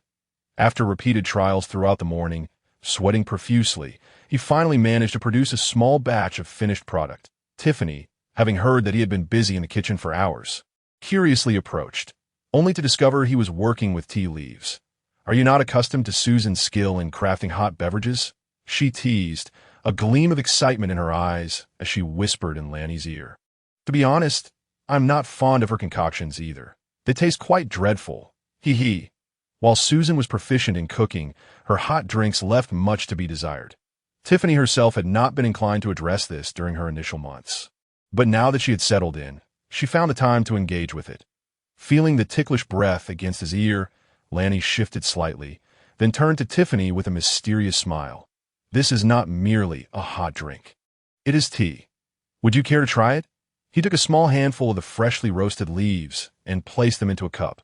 After a moment's contemplation, deciding against overwhelming her with an intense flavor for her first tasting, he added some flowers and a few kitchen spices before pouring in boiling water and adding half a cup of goat's milk. Girls, after all, tend to favor aesthetically pleasing things, and the addition of flowers would certainly enhance the presentation. He was certain he would never add flowers to his own tea. As Tiffany gazed curiously at the colorful brew, she observed it for a considerable time before sniffing at it, finding nothing particularly unusual. Finally, she took a delicate sip. Puffed. The moment the tea touched her tongue, Tiffany was overwhelmed by an odd bitterness that surged in her nasal passages, nearly causing her to spit it out. It was uncertain whether this tea was derived from the same plant Lanny was familiar with or if the magical elements had caused some mutation. But the roasted leaves, aside from possessing a robust tea fragrance, were exceptionally bitter. Comparable to the bitterness of gold thread, Lanny himself had initially struggled to adapt to it as well. Witnessing Tiffany's face contort into a comical grimace, Lanny burst into laughter, prompting Tiffany to retaliate with a few playful punches, which served to relieve her frustration. Since Tiffany could not tolerate the overwhelming bitterness, Lanny found himself repeatedly adding goat's milk to mitigate the harshness. However, as the milk increased, the color grew increasingly pale, and the flavor began to resemble that of milk tea from the future. Remarkably, regardless of the world, milk tea remained a beloved choice among women. Tiffany ultimately took a sip and surprisingly found herself enjoying it. The following day, she had Jimmy bring a substantial package, insisting that Lanny assist her in roasting the leaves. Naturally, the tea prepared for Tim contained less goat's milk, allowing its flavor and fragrance to align more closely with a traditional tea, rendering it naturally more bitter. After hearing Tim's assessment, Lanny felt a pang of disappointment. Until today, he had not intended to rush into this endeavor. Rather, he had contemplated when he might have the opportunity to visit the source of the tea leaves for first-hand experience. Ideally, he would refine the picking methods, roasting techniques, brewing recipes, and even the cultivation of the tea plant from the very beginning. Moreover, such a distinct beverage would require a gradual cultivation of market acceptance. It was not something that could be immediately embraced. He felt confident in his ability to succeed, knowing that the popularity of tea had been well established. He believed that in the kingdom of Andrew, and even in neighboring realms, it would find similar acceptance. However, after the visit from Gino and his entourage, his perspective began to shift. Now, he harbored a desire to expedite the promotion of these tea leaves, aspiring to establish them as a stable source of income for the Wells family. Yet, Tim's critique brought him back to reality, tempering his fervor. "It seems I've been too hasty. One cannot rush. For haste leads to chaos and mistakes." Taking a deep breath, he resolved to set aside thoughts of a tea leaf for the moment and turned to inquire about Tim's recent endeavors. As yesterday had not permitted detailed questioning due to the presence of outsiders, by the way, how did you fare with the other matter I asked you to investigate? Upon hearing Lanny's inquiry, Tim moved his teacup aside and retrieved several sheets of parchment from his person, placing them on the table while gesturing to the contents. "Here is the price list for Elfin City." He sighed, explaining that the battle against the Grumman people had not been going smoothly. The atmosphere in Elfin City was somewhat tense, making it risky to inquire about prices, so he had enlisted the help of locals to gather the information, which accounted for his delayed return. With a sigh, he briefly elaborated on the reasons for his late arrival, providing Lanny with insight into the surrounding circumstances. The parchment contained an array of detailed notes, including market opening times and approximate sales figures for various goods. Ranni nodded in acknowledgement, but did not immediately peruse the documents, setting them aside instead. In response to Tim's puzzled expression, he handed over a stack of papers. "What is this?" Tim asked, glancing at the items in his hand with curiosity. Before reading aloud the training manual for the Karst Ridge Security Brigade, Tim glanced at the object in his hand, then turned his gaze towards the serious-faced Ranni. Feeling somewhat skeptical, Ranni had neither undergone night training nor served in the kingdom's army. His only experience had been a perilous trip to Dragon's Fall with August, during which he had nearly lost his life. What did he truly understand about training? Although Ranni had noticeably matured and shed his former frivolous and impulsive demeanor, it was evident that, being young, he still harbored some resentment over the previous defeat, which likely inspired him to create this training manual. Did he think that by training a group of individuals to fight on his behalf, he could redeem himself? How naive was war merely a game? It was a matter of life and death. I am indeed curious to see what nonsense this boy will concoct. Daily training. Morning exercise every morning. The members of the guard must don full armor, including weapons, shields, not yet provided, and armor, not yet provided, and embark from the castle for a 1-hour journey, traversing through Heishi village and along the river to Haedong village before returning, covering a total distance of 5 kilometers. No one is permitted to fall behind, trample crops, or leave the group without permission. Those who violate the trampling crops rule will face penalty regulation number 3, those who breach the unauthorized departure rule. Upon reading this, Tim chuckled, increasingly convinced that this manual was somewhat childish. How naive! If victory could be achieved through mere running, knights would have long since perished. Nevertheless, the method of training physical endurance is worth a try. He pondered whether to test this approach himself, and continued reading. Daily training. Physical endurance each morning at 8 o'clock. Breakfast will be served, followed by physical training at 8:30. Each member must complete the following tasks: overcoming obstacles, unassisted climbing, and rapid descent via ropes. Overcoming obstacles is an essential skill for every member, enabling them to adapt to various terrains during combat and maximize their combat effectiveness, thereby exerting the greatest pressure and counterattack against the enemy. Each member is required to surmount barriers such as wooden bridges, earthen walls, wooden stakes, and water pits within 2 minutes, reaching the endpoint successfully. Those who complete it in under 1.5 minutes will be rewarded. Those exceeding 2.5 minutes will face penalty regulation number 5. That upon examining the section on physical endurance, Tim shifted from his previous casual demeanor and adopted a more serious attitude. Regardless of whether these training methods would prove effective, the regulations outlined were detailed and clear, with rewards and penalties, encapsulating the essence of training a troop. Imagining the possible forms of these obstacles in his mind, he had to concede that Ranni had indeed put considerable effort into this aspect. Daily training. Formation. The battlefield is ever-changing, yet it fundamentally revolves around encircling the enemy's weaknesses with one's own strengths. Physical endurance is an advantage. Weaponry is an advantage. Numbers are an advantage. However, when the scale is relatively small, forming a formation to surround the enemy locally can also be deemed a localized advantage. Given that the security guard comprises a limited number of members, a large-scale formation is unfeasible. Thus, a square formation is deemed optimal, with one person wielding a shield and 3 surrounding them, delivering continuous thrust to create an encirclement, capable of both offense and defense. Upon reading this, Tim mentally simulated the square formation and discovered its potential in the current state of warfare, due to the rift between knights and their vassals. Formations were nearly non-existent. It was either a full-on assault or relying on sheer numbers to overwhelm the enemy. There was hardly any semblance of a formation. Yet the introductory lines of this section succinctly summarized the myriad complexities of warfare into a simple phrase: utilize advantages to annihilate the enemy.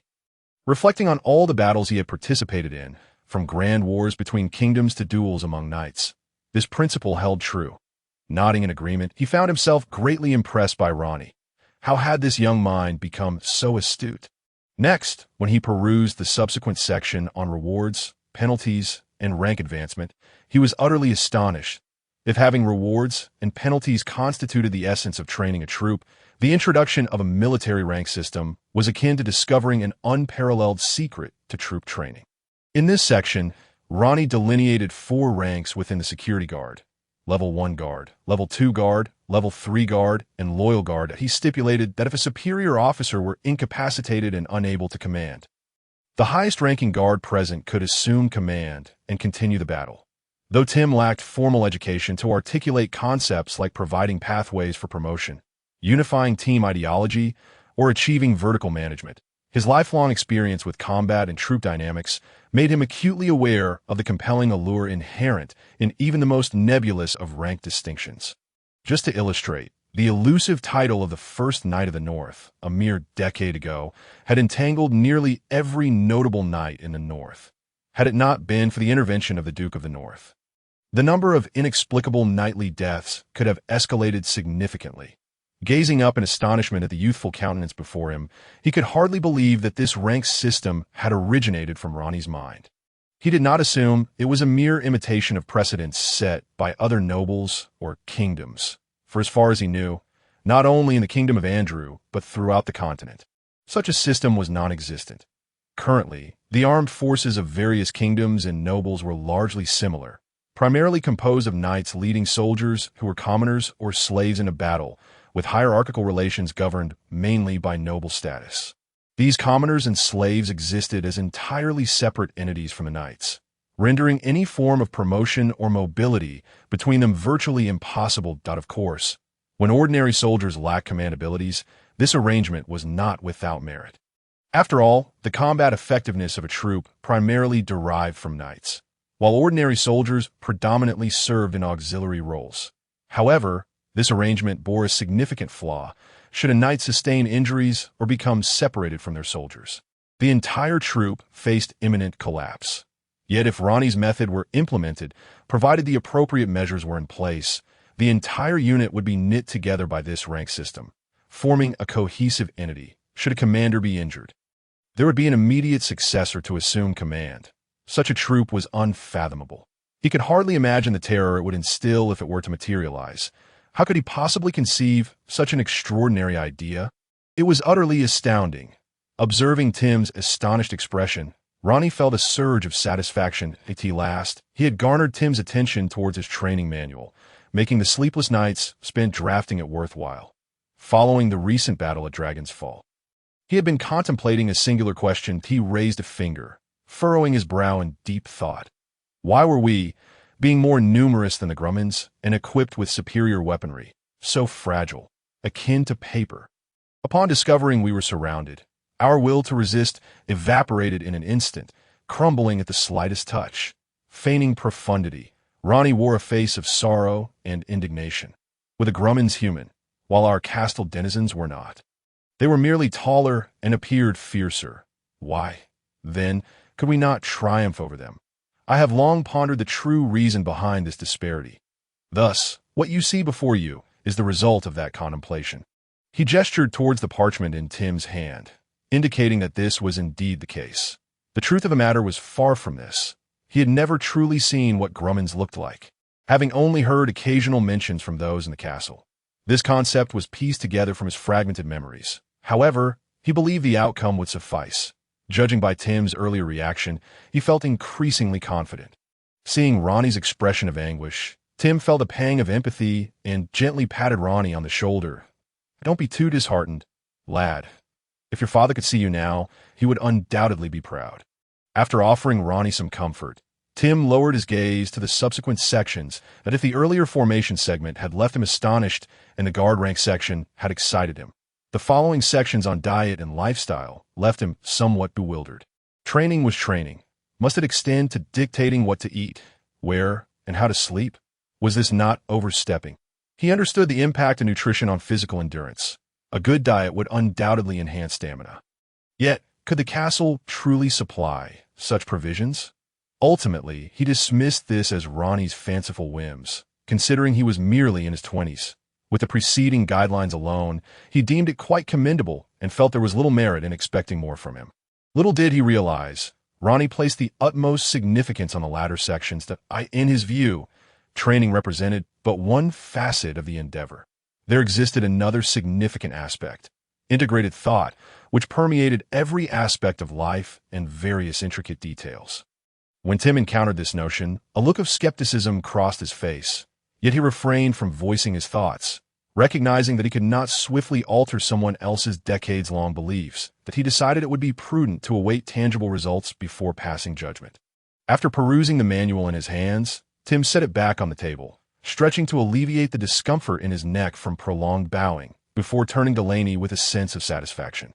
Indeed, quite impressive that if we adhere strictly to the guidelines in this manual, I believe the combat effectiveness of the guard will be commendable. However, he added, gazing into Laney's eyes, there's a prerequisite. Here, he raised a finger, posing the question of how to address the knight's dilemma, that in his estimation, as long as the knight's overwhelming advantage over ordinary people remained unchallenged, all efforts would be futile, merely prolonging the struggle. Would they evolve from mere ants to slightly more enduring ants? Though his eyes reflected inquiry, he harbored a sense of anticipation for the surprises this young man might unveil. Laney, however, did not respond directly to the question. Instead, he tidied the training manual and placed it into a drawer, rising to his feet. "Uncle Tim, come with me. I have something to show you." Presumably, the items prepared by Iron Hammer and Jimmy were nearing completion. The creation was not particularly challenging, but the materials were somewhat elusive, if all went as envisioned. Just 3 or 4 individuals should pose a threat to the fully armored knight. After all, the iron in this world was exceedingly brittle. Far more than he had anticipated. Was it due to the fact that it was wrought iron? Tim's concerns, in Laney's view, were trivial. "Are we headed to the backyard?" Tim inquired, unable to contain his curiosity as Laney walked toward the rear without uttering a word. He found it perplexing that they had been having a perfectly good conversation only to abruptly head outside. "That you'll find out soon enough," Laney replied, casting a mysterious smile over his shoulder upon arriving at the backyard.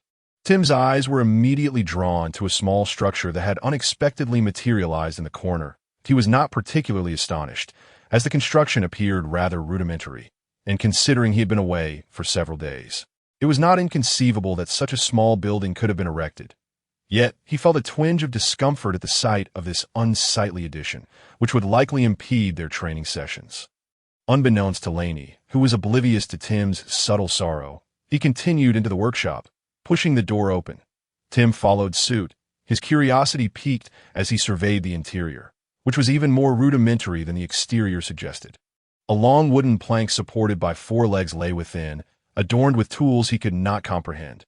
Additionally, several clay-like vessels, resembling oversized cups with handles, rested on the floor. This was actually part of Laney's experiment. As he sought to determine whether he could produce a crucible, if successful, the next challenge would be to raise the temperature further, making casting a viable reality. However, he had encountered numerous obstacles thus far, one being the possibility that Iron Hammer's excavated clay was flawed, as the crucibles he fashioned tended to crack after prolonged exposure in the furnace, despite several attempts yielding unsatisfactory results. Furthermore, the push-pull bellows remained unable to resolve the sealing issues. And due to its operational principles, its potential was inherently limited. A turbine blower would be ideal. His next step involved having Iron Hammer attempt to manually strike gears, hoping to create a human-powered blower. Although he had never seen a manual version of such a device, the fundamental principles were similar. The challenge lay primarily in the fan blades and variable gears that, of course, today was not intended for Tim to view these matters. So he refrained from elaborating, waving his hand to allow the 3 individuals inside to continue their tasks. He then grasped the red tassel spear propped against the wall and exited the room. 3 people. As he stepped outside, Laney suddenly recalled noticing 3 individuals earlier and pondered who the additional young man might be. After a moment of thought, he realized it must be the inexpensive nephew Jimmy had mentioned previously. Setting aside trivial matters, he made his way to the center of the yard, extending the red tassel spear to the already curious Tim. Upon accepting the spear and weighing it in his hand, Tim noted that it felt considerably lighter than his dark-patterned sword, yet the thickness and grip were surprisingly satisfactory. Approximately 2.5 meters in length, it exceeded his nearly 1.9-meter stature, and the shaft had been polished to a remarkable smoothness, with an iron spearhead embedded at the tip. Tim immediately recognized that this gleaming spearhead, with its faint bluish hue, was crafted using the same method as his dark-patterned sword. He was unaware that this was a special phenomenon resulting from quenching, largely unrelated to the number of times it had been forged at IT that moment. Laney began to introduce this newly crafted weapon. This is my proposed solution for dealing with knights. It is called a red tassel spear, constructed from hardwood and fitted with an iron spearhead, suitable for both thrusting and slashing. Try using the strength of an average man to pierce this armor before you. Pointing ahead, Laney indicated that Tim should personally test its power. Before them stood the very armor that Tim had previously pierced with his sword, the hole still visible, lending it a somewhat forlorn appearance. Today, it was sadly chosen once more as the subject of testing. Tim would likely never wish to wear it again, as its fate was destined to be that of a mere test subject for weaponry in the future. Tim first gripped the red tassel spear, swinging it up and down to familiarize himself with its feel before fixating his gaze on the armor. Seeing the damage inflicted upon his own armor caused him a pang of heartache. Nonetheless, he hesitated not, channeling the estimated strength of an adult male as he lunged toward the chest plate of the armor. With a harsh screech, the spearhead successfully penetrated the chest piece of the armor but became lodged within, the depth of penetration barely reaching 2 fingers. Extracting the red tassel spear, he examined the small hole and the spear tip, nodding in approval. Indeed, it possesses armor-piercing capabilities, and the weapon remains undamaged. Yet the force is still insufficient. Step aside. I shall attempt again with the strength of 2. The second attempt yielded far superior results. The entire tapered spearhead was nearly embedded within the armor. If this suit were donned by a knight, it would be akin to being pierced through the chest, and the knight within would undoubtedly not fare well. As he withdrew the red tassel spear, Tim stared blankly at the easily pierced hole in the armor, unsure whether to feel exhilarated or despondent. Previously, while wearing this armor, one was practically invulnerable, save for encounters with heavy weapons like the warhammer or spiked mace, allowing him to wield his massive sword with impunity. However, it seemed that such days of unchallenged dominance were drawing to a close. Gazing at the red tassel spear in hand, he pondered how such a simple weapon, equipped with an iron spearhead, could diminish the knight's pride. Knights could move, and the wooden spear shaft could be severed with a single strike. After much contemplation, he reluctantly articulated the weapon's drawbacks, aware that they were not insurmountable challenges. Laney chuckled, unable to fully empathize with Tim's sentiments, but reasonably surmising that they stemmed from nostalgia for past glories and a tinge of melancholy. Nevertheless, he did not view this as a negative development. As long as the source of change rested in their hands, introducing some variability into the situation was hardly a bad thing. This is not a trivial matter. Do you recall the formation techniques I shared with you? This red tassel spear was specifically designed to complement those formations. Tim had to concede that Laney's ideas were commendable. As long as they could breach armor, they could no longer recklessly charge as before, making numerical superiority meaningful. Is there anything else? Despite the red tassel spear's impressive performance in practice, he disdainfully cast it aside, looking back at Laney. For now, this is it. However, the guard will undoubtedly be equipped with more than just one red tassel spear. Shields and bows will also be arranged. The initial focus on the red tassel spear was intended to demonstrate to Tim and Frank that they indeed possessed the capability to threaten knights. The other equipment could wait. He planned to craft shields from wooden planks, designing square V-shaped shields that would allow for one-handed spear use, ensuring they were not excessively large, merely sufficient to cover most of the body. In this world, bows and arrows typically did not come with iron tips, as they were ineffective against armor and could only inflict harm on civilians. The common folk, lacking substantial protection, could simply sharpen their arrows. Thus, the need for iron-tipped arrows seems unwarranted, especially considering the expense of ironed AS for the guard. He also intended to equip them with bows and arrows. Forget about composite bows, as he had never laid eyes on such an item. Those were the exclusive playthings of the affluent, and being a mere commoner, he had no opportunity to encounter one, let alone create it. He did not plan to craft a bow himself, estimating the technical expertise required to be considerable. Given the current shortage of manpower, he decided it prudent to refrain from such challenges and simply purchase what was needed. However, arrows as consumables could indeed be procured. After all, their attrition rate was immense. With a rudimentary machine tool fashioned, he could unleash a flurry of arrows. Coupled with iron-tipped heads forged by a hammer, he might even pierce armor without the need for close-quarter combat with a red tassel spear. Just a distant barrage of arrows would suffice, which sounded exhilarating. While he could not aspire to bombard the terrain with cannon fire, a rain of arrows would certainly suffice. Upon hearing Lanny's plans, Tim nodded in agreement, acknowledging the comprehensiveness of his considerations. He found himself somewhat hopeful about the guard Lanny intended to establish. Yet Lanny insisted that haste was unwarranted, needing first to await Frank and the castle's groom, Joseph, to promote their cause across each village. Ideally, with 6 villages, he should assign 4 additional individuals to assist concurrently. Sadly, the castle's staff, aside from Frank and Joseph, were predominantly female, and it was rather perilous and unsafe to have women traversing rugged terrain. Very well, then, do so promptly. The current situation is not optimistic, and the atmosphere in Elfin remains tense. The sooner our guard is established, the safer castling will become. Observing Tim's somewhat despondent figure retreat into the castle, Lanny was about to return to his study when a voice called out from behind. "Master! Master!" It was Jimmy, who had been peeking around the workshop entrance. Now that Tim had departed, he approached eagerly. "Master, this is the apprentice I mentioned last time. I've brought him for you to see today." Noticing that Cody did not immediately step forward to pay his respects, Jimmy raised his hand and delivered a playful slap to the back of his head, exclaiming, "What are you dawdling for? Call him master." Cody, merely 16 or 17 years old, bore the lean visage typical of the common folk, his attire somewhat tattered. However, his face appeared remarkably clean, his clothes washed to a pale hue, and his brown hair neatly groomed. This transformation starkly contrasted with the disheveled appearance of Jimmy upon his arrival. One would expect that a boy of his age would possess a strong sense of pride, and thus might resent Jimmy's playful gesture. Yet Lanny observed no signs of discomfort on his face. "Baron, I greet you." Witnessing this tidy young man smile and bow, Lanny formed a favorable first impression of him. "Rise, you are Cody? How old are you?" 16 this year. Master, polite, sensible, and clean. Despite his ordinary looks, he emanated an aura of comfort. Well, Lanny's curiosity was piqued. He wondered how Cody's parents, or perhaps his sister, had managed to raise such an outstanding young man.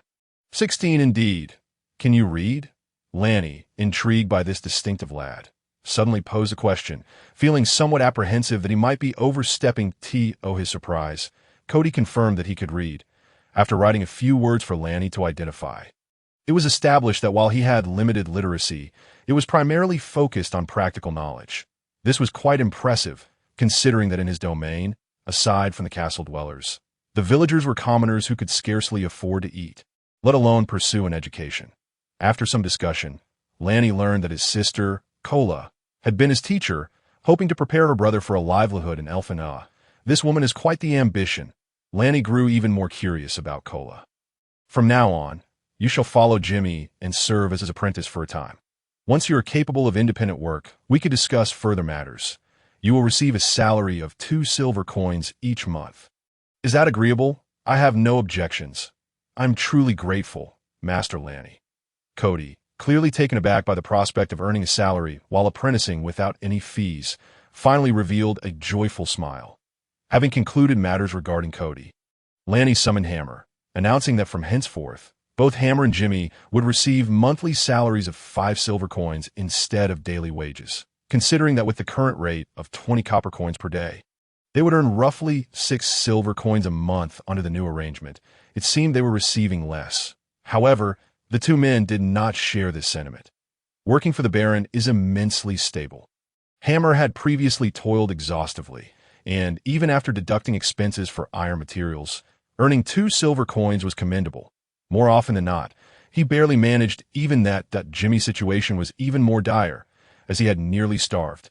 Given the limited size of castling, there were not many artisans available for tool crafting. Most people waited until their tools were utterly unusable before seeking repairs, which offered little financial reward. "Jimmy, in the coming week, you and Cody need to produce 40 red tassel spear shafts. Are there any issues?" "Master, Acquiring the materials may prove challenging. Suitable logs are scarce, and they require proper drying and processing, which may be time-consuming. What do you think? Jimmy began to lament, indicating that the task indeed posed difficulties, and his concerns were valid. Ranni pondered for a considerable time, unable to devise a suitable solution. Just then, he noticed Cody, standing nearby, seemingly hesitant to speak, likely having been instructed by his family to observe and speak little while at the castle. "Cody, do you have any ideas?" With Ranni's permission, Cody suggested involving the villagers in the search for suitable materials, allowing him and Jimmy to focus on cutting and processing them, which, if all went well, should be achievable within a week. Upon hearing his proposal, Jimmy's eyes lit up. Yes, yes, how did I not think of that? "Master, this is no longer a problem. I'll return home tonight and enlist the help of my neighbors. If necessary, I'll buy them some bread as a token of gratitude," seeing that they had devised a solution independently. Ranni decided to let the matter rest. Instead, he observed Cody with keen interest, sensing that this young man possessed a sharp mind. With the issue of the spear shafts resolved, he turned to Hammer. "Hammer, how about you? Can you produce 40 spearheads within a week?" Hammer, silent, simply nodded in response. Looking at the earnest Hammer, Ranni felt it unjust to treat him less favorably compared to Jimmy. After a moment of contemplation, he quietly inquired, "Would you like to take on an apprentice as well?" Hammer's eyes brightened as he straightforwardly expressed that if the compensation were equal to Cody's, he would indeed wish to take on an apprentice. Witnessing Jimmy's proud demeanor with his apprentice, Hammer felt a pang of envy. Yet, as Ranni had not broached the subject, he refrained from making any requests, feeling somewhat hesitant to voice his desires. Ranni nodded, considering for a moment before adding, "However, I have one condition. This apprentice must be a reliable and diligent individual, free from any questionable habits." Seeing Hammer's puzzled expression, Ranni sighed and rubbed his forehead, dismissing the responsibility of educating him. "Very well. Discuss it with your wife. She should understand my expectations." The following day, Hammer arrived at the workshop accompanied by a young man, casting a smug glance at Jimmy as they entered. Jimmy, however, was too indifferent to engage, rolling his eyes and ignoring him. Ranni arrived at the workshop around noon, having taken Frank and Joseph to the nearby Hushy village in the morning, intending to observe how they would promote their recruitment pamphlets. To his surprise, he discovered numerous issues upon witnessing their efforts firsthand. Frank fared reasonably well. As the steward, he was somewhat aware of Ranni's recent actions and habits, effectively understanding and conveying Ranni's intentions. Joseph, on the other hand, struggled, stumbling over his words and faltering when villagers posed inquiries, often needing to consult the pamphlet for answers. As a groom, his status was not particularly high, and he possessed little presence within the castle. However, to Ranni's astonishment, even knowing that Ranni was observing from nearby, Joseph inadvertently projected an air of superiority while interacting with the villagers, prompting Ranni to shake his head in disapproval. Nonetheless, these were not insurmountable issues and would not jeopardize the overall plan. Thus, they continued with their promotional efforts and corrections until nearly noon, at which point Ranni instructed them to proceed to the next village. He hastily made his way back to the castle, rushing straight to the workshop. Suddenly, he recalled that he seemed to have made a significant oversight. If left unaddressed, it could lead to considerable complications. According to his plan, he intended to commence the recruitment of the security brigade in a week's time, which was precisely why he had allotted a week for both Hammer and Jimmy. He hoped that by the time the recruits were gathered, each member would have weapons at their disposal. He had thought of the weapons, considered the recruitment criteria, and even prepared the training methods. Yet he had completely overlooked the matter of accommodation. When the time came, where would these recruits stay? Would they all reside in the castle? His modest castle could barely accommodate a few guests, let alone 30 individuals. Such a notion was utterly impractical. Moreover, it seemed that Jimmy was the sole person capable of constructing buildings in caste. Oh no, to be precise, he was perhaps the only one with the potential to do so. Just yesterday, he had tasked Jimmy with crafting the pole for the red tassel spear, and now he was asking him to build dormitories. He felt a twinge of embarrassment at such abrupt changes in orders. Throughout his journey, he pondered how to resolve this predicament, so much so that when Hammer brought over the young man for an introduction, he only caught snippets of information. His name was Zach, and he was Karina's cousin.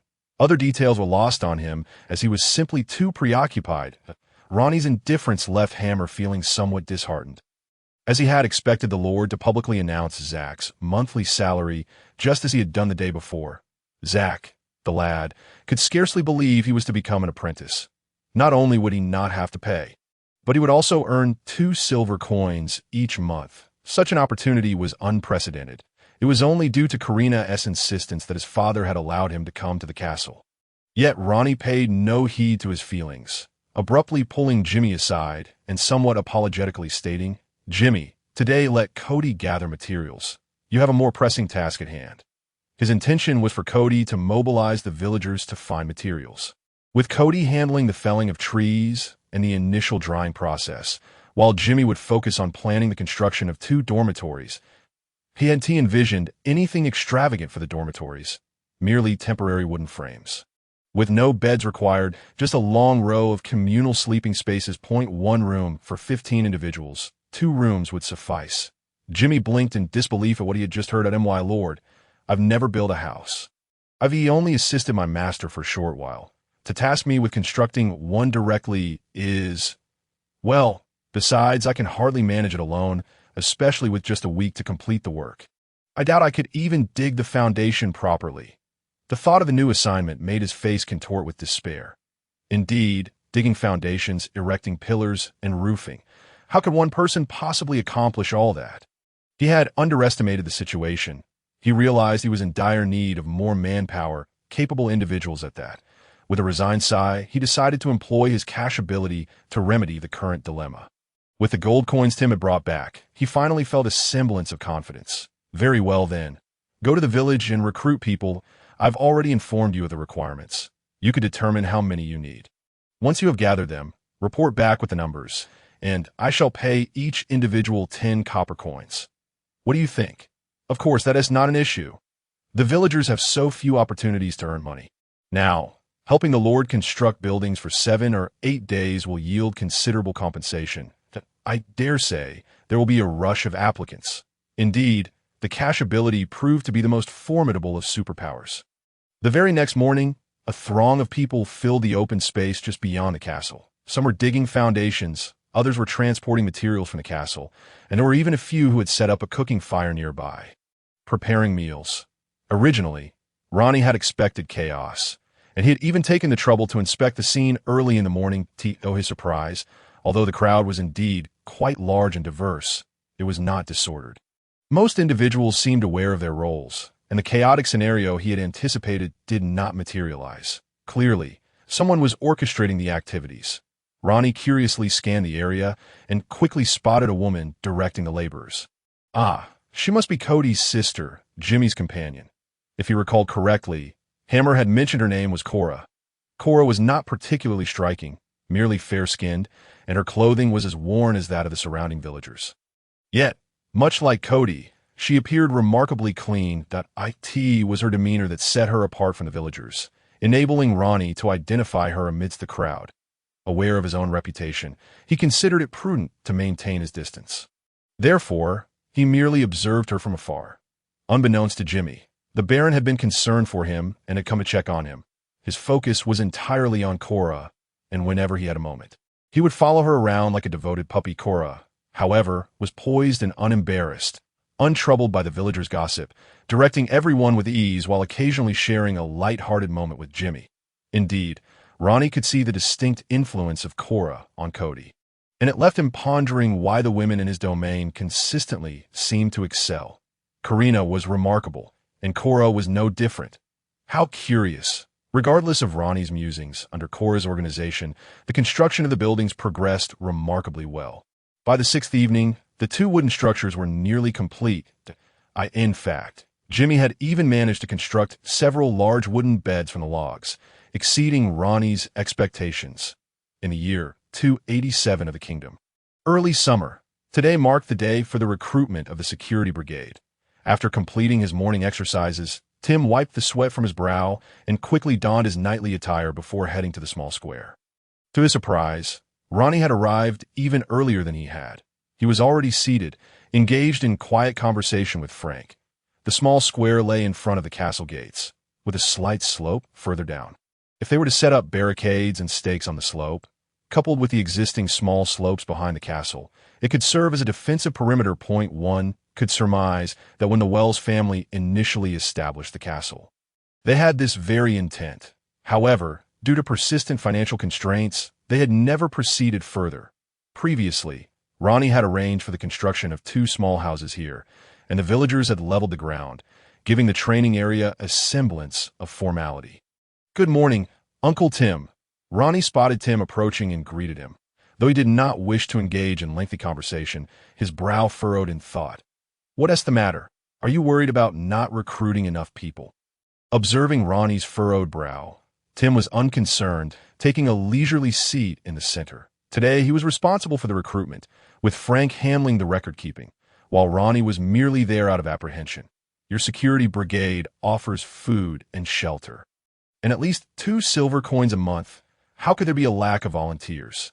You should be more concerned about an overflow of applicants," in stark contrast to Tim's unwavering confidence. Ranni remained apprehensive. Just recently, August had taken over 100 vassals in a battle, suffering heavy casualties. Now, recruiting soldiers again would likely prove challenging, although Frank had mentioned that some stragglers had returned later on. The losses at Dragonfall Ridge had undoubtedly exceeded 50%. And who could be unafraid of death? To mitigate the risk of insufficient responses to the recruitment, he had even instructed Frank to spread the word village by village. Furthermore, to distinguish this recruitment from previous compulsory drafts, he had deliberately named the new brigade and offered wages, while vigorously promoting the significance of the new team to cast. Yet, when it came time to face the reality on the ground, he still felt a sense of unease, lacking confidence as for why he did not resort to compulsory recruitment. It was primarily because he considered that this team would be responsible for the long-term security of the territory. The castle, and himself, he had no desire to repeat the mistakes of August. However, if attendance today proved dismal, he would have no choice but to implement compulsory measures, as the security situation in Cast Ridge was growing increasingly dire, leaving no room for leniency. According to reports from some traders, Count Eno's forces had successfully cornered the Grumman people near Andystown. Should they attempt to break free, Cast Ridge could very well become their next target. If they could not be contained outside of Cast, Count Eno's army would inevitably follow them into Cast, and based on his understanding of these noble troops, Cast would endure the calamity of war twice in quick succession. Nodding, Tim was well aware of the tendencies of noble soldiers and was in agreement with Ranni's concerns. "So, you plan to train these new recruits for a few days before sending them to eliminate the Grumman who have been fleeing for half a year?" Though he did not voice the latter part of his thought, his expression clearly conveyed the sentiment. Naive. Not quite. Lanny shook his head. In truth, Lanny's intention was to have this group train for a time before establishing a defensive position towards castling. If they could create a significant show of force, the Grummans would likely take a detour. This was not merely a figment of his imagination, but rather a conclusion drawn from recent intelligence, analyzed through the lens of the adversary's perspective. The reason the Count had pursued them for nearly half a year, with them still scurrying about, was not solely due to the slow and sluggish mobilization of the nobility, but also because they were sufficiently cautious and agile, a significant factor indeed. This changed the common perception of the Grummans as coarse, ignorant, and barbaric, revealing them instead as cunning foxes, nimbly darting around the north, making them elusive and difficult to catch. Lanny speculated that among this group, there was likely a commander, one who possessed considerable intelligence, that if such a person existed, he would surely understand that once they were ensnared, they would face the dire predicament of encirclement, bringing them perilously close to annihilation. Thus, Lanny's core strategy hinged on 2 principles: intimidation and deterrence. As Lanny slowly articulated his thoughts, Tim found himself involuntarily immersed in them. It must be said, from the enemy's standpoint, Lanny's reasoning indeed held a high likelihood of being correct. "Who did you learn this from?"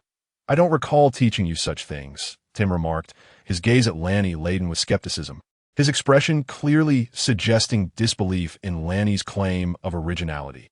Lost in contemplation of the analysis, Tim momentarily forgot that Lanny could not possibly have a source for this knowledge, leaving him at a loss for a response. Fortunately, the sudden arrival of several individuals interrupted Tim's probing inquiries. In the distance, on the road at the foot of the slope, a group of figures appeared, making their way towards the castle. There were about 10 men, all adults, and despite their numbers, they approached the table with an air of confidence, clamoring with questions. Is this the safety team? Are you recruiting? Will there really be compensation? Is it an army being summoned to take revenge on the Grummins? The cacophony left Tim momentarily bewildered as he struggled to address the barrage of inquiries.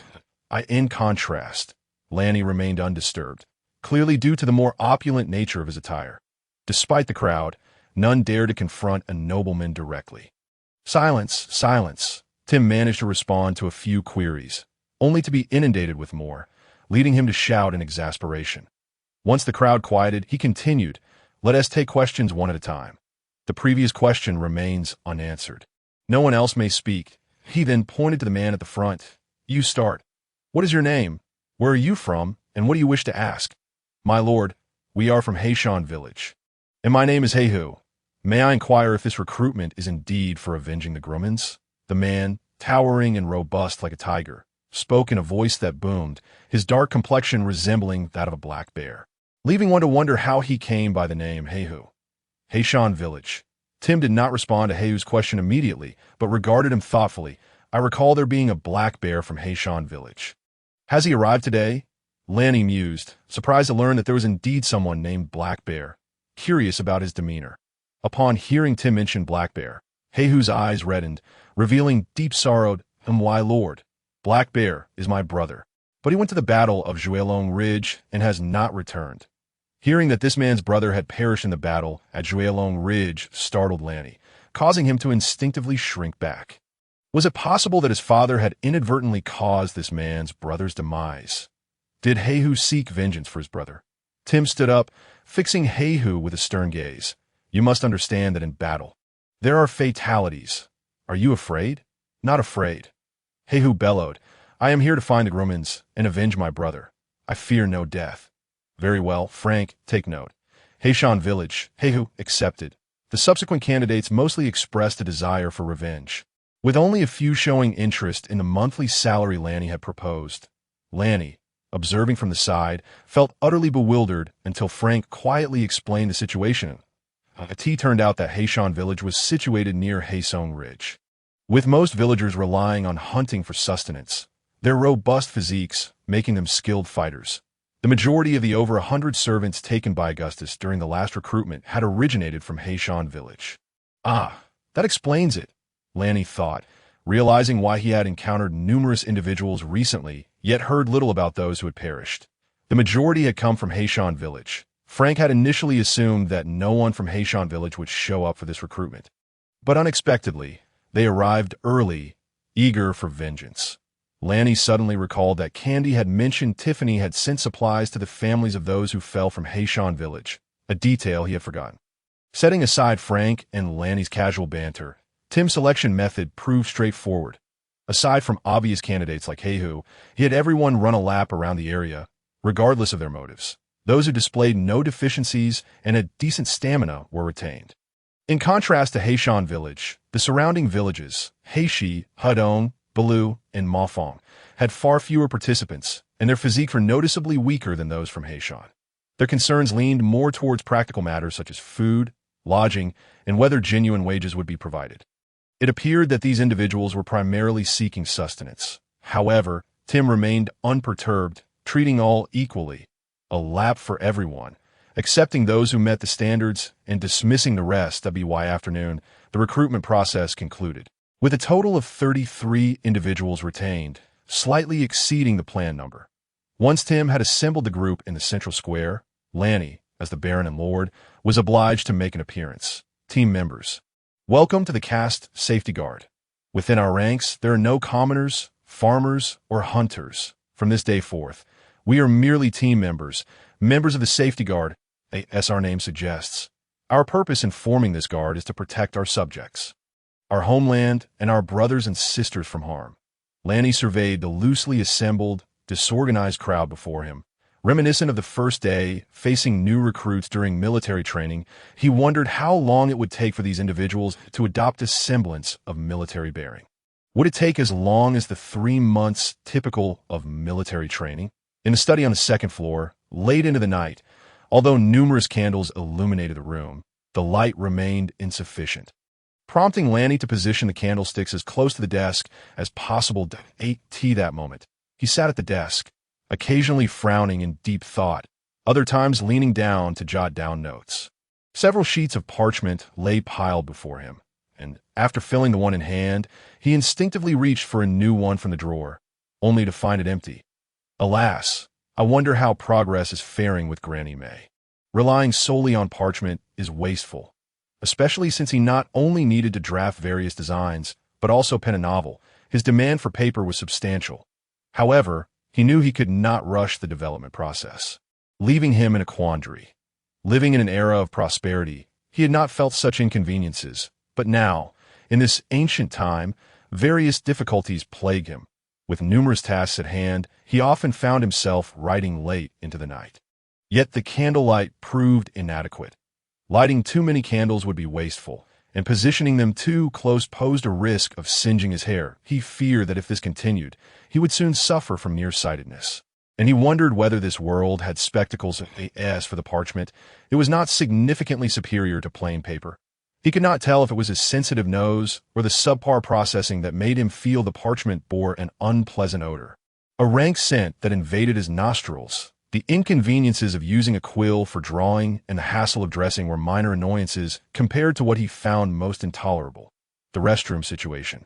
The restroom on the second floor, located at the castle's side, featured a wooden seat with a hollowed center, a primitive form of a toilet.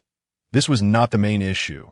The real concern lay in the fact that beneath the seat was no flushing mechanism, but rather a crude pipe resembling a large chimney, leading directly to the ground floor.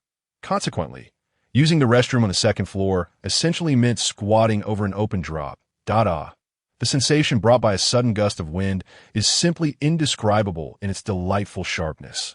Moreover, he recalls hearing discussions about the drawbacks of such ancient Western lavatories. Should an assassin strike, it would serve as an impeccable ambush site, with the prospect of being pierced from below by a spear, a thought that sends shivers down one's spine. It seems that the invention of the flushing toilet is indeed necessary. Otherwise, the mere act of visiting the restroom would be fraught with anxiety. Alas, the mere contemplation of the inventions he wishes to create leaves him feeling somewhat short-handed. Suddenly, the sound of the study door creaking open roused the industrious Ranni from his work. He set down his quill, straightened his back, and raised his gaze, only to be obscured by the candelabra in front of him, rendering the approaching figure indistinct. Initially assuming it to be Frank, he was taken aback upon recognizing the visitor. "What brings you here?" he exclaimed. "I still have a while to go. You needn't wait for me." "My dear, are you still toiling away at this late hour?" Tiffany approached from behind, placing her hand on his shoulder and gently kneading. "Do not overexert yourself. Everyone in the territory is counting on you." Tiffany's petite hand was soft, and though her massage was light, the tenderness enveloped Ranni in immense comfort. "I'll be finished soon. Once I complete this, I shall take a rest. Is that a training manual for the security guards you are writing?" Tiffany inquired, peering over Ranni's shoulder at the materials on the desk, her curiosity piqued. "Indeed," Ranni nodded, closing his eyes to relish Tiffany's ministrations. "I spoke with Uncle Tim last night and realized there is much I still do not comprehend. I must document it. Otherwise, I fear there might be issues during their training. My dear, you are truly remarkable." Tiffany leaned in to plant a soft kiss on Ranni's cheek, then curiously reached for the manual on the table. Feeling the gentle warmth of her lips and hearing her praise, a faint smile crept upon Ranni's face, and even the weariness in his body seemed to dissipate. A man, after all, finds solace in the commendation of his wife. "Is it truly that strict?" Tiffany observed the contents for a while, astonished, and glanced at Ranni. With such high expectations, will the commoners be able to endure it? Have you ever heard the saying, "Sweat more in peace, bleed less in war"? In truth, the contents of his manual equate to the level of military training for college students in another realm. However, here, everyone had grown accustomed to the lethargy of military servitude, and any hint of strictness seemed excessively harsh. Ranni perceived this as a form of bias, If one were to compare this manual with a training regimen of knights, it would truly pale in comparison, merely demanding a bit more meticulousness. That being said, I recall the night training in the Count's castle being even more grueling. It was not uncommon for them to return with bruises and black eyes. Tiffany nodded in agreement, feeling reassured after Ranni's explanation. Oh, during that time? What did you do on a daily basis? Attending soirees and afternoon teas like other noble women. Ranni suddenly realized that they had never discussed her life in the Count castle. His curiosity piqued, he pulled Tiffany onto his lap and softly inquired about her youthful experiences. Soirees? There were a few. Tiffany rested her head against his neck, her gaze drifting into memories. She was the seventh daughter in her family, and being the youngest should have afforded her greater favor. However, her unfortunate status as the illegitimate child of Count Eno and a commoner woman altered her fate. Her mother, strikingly beautiful in her youth, possessed the same golden hair, large eyes, and long legs as Tiffany. By chance, she caught the eye of Count Eno, who became infatuated with her beauty and relentlessly pursued her. Consequently, her mother found herself compelled to become the Count's clandestine lover to alleviate her family's financial plight. Initially, the Count treated her with great care and devotion, and they shared a brief period of sweetness together. However, love tends to fade with time, especially when it is born of mere lust. Soon, with Tiffany's birth and her mother's gradual loss of beauty, the Count's attentiveness waned. Moreover, her mother faced disdain from the castle's inhabitants, and when Tiffany turned 10, they were both expelled from the castle. Although Tiffany remained behind, it was not due to the Count's affection. Rather, it was because she bore the Eno family's bloodline, and the Count would not permit her to marry a commoner, lest he tarnish the noble lineage. Before her 10th year, her mother shielded her from overt bullying, though her 6 older siblings often belittled her. After her mother's expulsion, however, the situation deteriorated drastically, and even the servants no longer respected her. Thus, her time in the Count's household was far from joyous. She spent most of her days reading in her room, as the castle's denizens only brought her pain and humiliation. Books alone provided her solace. Occasionally, she would accompany one of her sisters to a soiree, merely serving as an accessory. Naturally, to play the part of an accessory, she had to appear less than appealing. Her sisters would intentionally dress her down, both to highlight their own beauty and to derive pleasure from the perceived misfortune of this bastard child. Why does this sound so familiar? Isn't this a Cinderella tale? Is it true? As Tiffany recounted her story, Ranni felt an odd sensation. Cinderella? Who is that? Tiffany, unaware of Ranni's thoughts, continued her narrative, seemingly unfazed by the past. Initially, when she was taken soirees, she believed her sisters were acting out of kindness, eager to take her out for some enjoyment. After all, they were blood relatives. They would not harm their own. Perhaps they simply thought she needed a break from the castle's monotony. She had misjudged their intentions. It was not long before she realized that her sister's motives were far from benevolent. One soiree. After a disagreement with another noblewoman, she was drenched in wine, and her sister not only failed to defend her, but joined the other in mocking her. The altercation arose from a mere accident. She had inadvertently knocked the woman's headpiece askew. Not long after, inexplicable rumors began circulating in Elfin, branding Tiffany as a loud, unruly, and ill-mannered madwoman, leading noble women to shun her as if she were a leper. From that point onward, she seldom attended soirees. Thus, in Elfin, your lady is known as a frail, unattractive, and ill-mannered madwoman. Ha ha ha. Initially spoken in jest, her laughter soon turned into a quiver of sorrow, with tears glistening in her eyes, seeing Tiffany's tears. Ranni's heart ached for her. He gently wiped away her tears, tightened his embrace, and softly reassured her, "My dear, it's all right, it's all right. Look, I am a dandy, and you are a madwoman. It seems we make quite the pair." With a soft laugh, Tiffany, who had been on the verge of tears, let out a giggle. The charming sight of her laughing through her tears left Ranni momentarily spellbound. After a while, Tiffany came back to herself, straightened up, and bit her lip as she broached the reason for her visit that evening. "My dear, you are far too exhausted. Let me assist you, shall I?" Ranni pondered for a moment before responding. "These days are not feasible. Let us wait until things are on track. Once we are settled, you can help me manage the kitchen. Cannot it be done now? You truly have been overburdened lately."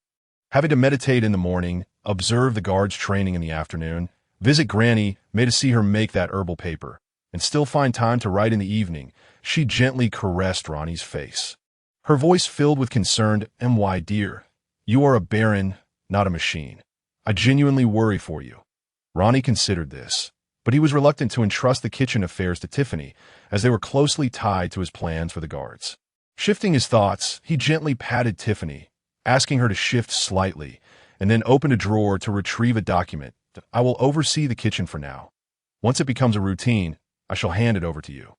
However, you can assist me with this." "What is this?" Tiffany inquired with curiosity, peering at the parchment, softly reading aloud. "The process of making soap." "Soap? What is it for?" "It is akin to the bubble grass used for bathing. A substance for washing one's self and one's hands." Lanny spoke with a hint of pride, noting that this soap was one of the few things he distinctly remembered. At this point, the castle had finally found its rhythm, and it was feasible to figure out a way to create this item. As for the bubble grass he mentioned, it is a natural cleansing plant commonly used during bathing, somewhat resembling a four-leaf clover, but with significantly larger leaves. When agitated in water, it produces a plethora of bubbles, hence the name bubble grass. Tiffany, puzzled, gazed quizzically at her husband, questioning the necessity of soap when everyone already had bubble grass. Lanny hesitated momentarily before explaining that soap would yield superior results, allowing for the convenient removal of grease and dirt from hands and clothing. That made sense. After all, the dried bubble grass was far less effective in winter. Tiffany nodded in agreement, recognizing that if soap was indeed more effective, it should not be bound by seasonal constraints. However, when Lanny expressed his desire to produce it for sale, Tiffany's confusion returned. She looked at Lanny incredulously, asking, "But bubble grass is free. Who would pay for that? Many of our subjects can barely afford to eat. Would they really spend money on bathing?" Tiffany sensed that her husband was momentarily losing touch with reality. In times when many still struggled for food, it seemed implausible to expect them to spend on bathing products. Should they aim for the ultimate goal of creating fragrant soap? Otherwise, how could they appeal to the nobility? Wealthy nobles did not rely on bubble grass. They indulged in soap made from goat's milk and flower petals, rendering plain soap rather unappealing. Nevertheless, he ultimately resolved to first produce the soap and then consider the fragrant variant later. As dawn broke, the sky still dim, the castle was disrupted by intermittent rallying cries, shattering its tranquility. Training a battalion was never a simple endeavor, especially since these individuals were merely villagers who had never encountered a proper military formation, resulting in a chaotic training session. Last night, after Tim had arranged the rest schedule for the guards, Lanny had summoned him to discuss matters for an extended period. This time, their conversation revolved around specific details, such as how to stand at attention, distinguish left from right, shout commands, and fold bedding. Among other things, Lanny racked his brain to recall the tortures he had endured in the past. Tim's expression grew increasingly horrified, to the point of becoming almost petrified. How terrifying! Where had this young man learned such torturous methods? Bedding must be perfectly aligned at right angles. The kicked feet must be at the same height. And standing still for 200 breaths? Just thinking about it was dreadful. Would being trained by him drive someone to madness? Lanny could only concede that personal training was out of the question. He would let Tim handle the training while he would occasionally observe. Thus, this morning, it was Tim who took the guards for their run, while Lanny remained in the castle kitchen, conversing with Aunt Susan and several maids. His current focus was the issue of the guards' meals. Presently, Susan was the only cook in the castle, and it was evident she was struggling to cater to over 30 individuals. Yesterday, he had enlisted Nina and Melinda to assist her. Additionally, he had sent Frank early to Black Mountain Village and Mill Village to procure a substantial amount of meat and grain, which barely sufficed. It was clear that the castle was severely understaffed. When any task arose, even the cooks were in short supply, which was quite unfortunate. Returning to the matter of meals, according to Lanny's stipulations, dinner was supposed to include meat. However, Susan had presented only vegetables, with nary a trace of meat in sight. When Lanny inquired, Aunt Susan appeared somewhat aggrieved, explaining, "Young master, I simply couldn't manage to acquire any in time." With a sorrowful expression, she began to wax lyrical about how these fellows were accustomed to such meals. and that the previous night's food had contained ample grease, which was quite splendid. It was a considerable cost-saving measure. Nina and Melinda wholeheartedly agreed with Susan's rationale, nodding along enthusiastically. Observing this exchange, Lanny felt a headache coming on as he rubbed his forehead. He wanted to voice a few words, yet he feared they might not comprehend. After all, they were well-meaning, and the Wells family had always been frugal, with such behavior previously encouraged. How impoverished must they have been to train the castle's servants into such miserly individuals? Yet, remaining silent was not an option. If every meal consisted solely of vegetables and broth, how could he expect to cultivate elite soldiers? It would be more fitting for them to deliver meals than to train. After considerable contemplation, Lanny finally raised his head and spoke slowly. "Susan, have you considered that since I established the dietary standard for the guards, it was with careful thought? By not adhering to this, are you not showing a lack of respect towards me?" Seeing Susan about to speak, he quickly gestured for her to hold her tongue. "That I understand. I understand. You're looking out for me, and your frugality is commendable and worthy of encouragement." Lanny began with a thumbs up, signaling that her intentions were indeed admirable. Then he shifted his tone. "However, the guard are being trained to ensure your safety, to protect against those despicable grummen who would ravage our Castling Ridge citizens. Given this, should we not treat them a bit better? Without me, they won't have the strength to wield swords against evildoers, right? Shouldn't we be a tad more generous in this regard? Leave the profit-making to me. I entrust you, Susan, with the health of these young men." Seeing Lanny's earnest demeanor, Susan finally pursed her lips and reluctantly nodded. Yet, judging by her still unwilling expression, Lanny surmised that it would likely take some time to alter her habits and mindset. Having resolved the kitchen issues, he still needed to seek out Frank to discuss the bedding situation. Just as he was about to rest, he realized with a mixture of amusement and disbelief that he had neglected to prepare bedding for the guards. Fortunately, it was early summer and the weather was not too cold, allowing everyone to manage through the night fully clothed out of course. It was too late to procure bedding today, and they would likely have to endure a few more nights without it. However, it was imperative that Frank be dispatched to make the purchases, as the round trip to Elfin would take considerable time. Reflecting on this, he found it rather humorous. Tim was indifferent, Frank was clueless, and Lanny himself had no experience, which resulted in a chaotic arrangement for the mobilization. First, he forgot to construct the barracks. Then he overlooked preparing bedding and almost neglected the meal arrangements entirely. Thankfully, it was Frank who reminded him to send 2 individuals to the kitchen. Otherwise, they would have had no food for dinner. Imagining a group of young men sitting around the camp with empty bowls, staring blankly at one another, made him feel both embarrassed and amused. Not only were there numerous issues with the arrangements at the castle, but Tim's training also encountered its share of problems. During the morning exercises, it was utter chaos. Some individuals couldn't find their positions, while others engaged in endless chatter with those beside them, making it resemble a bustling marketplace, which left Tim fuming, veins bulging at his temples. After finally organizing the formation, they hadn't run far when someone caused yet another disruption. One person needed to use the restroom, while another suddenly recalled that their belongings were improperly stowed and wanted to return to sort them out. Others continued to chatter incessantly.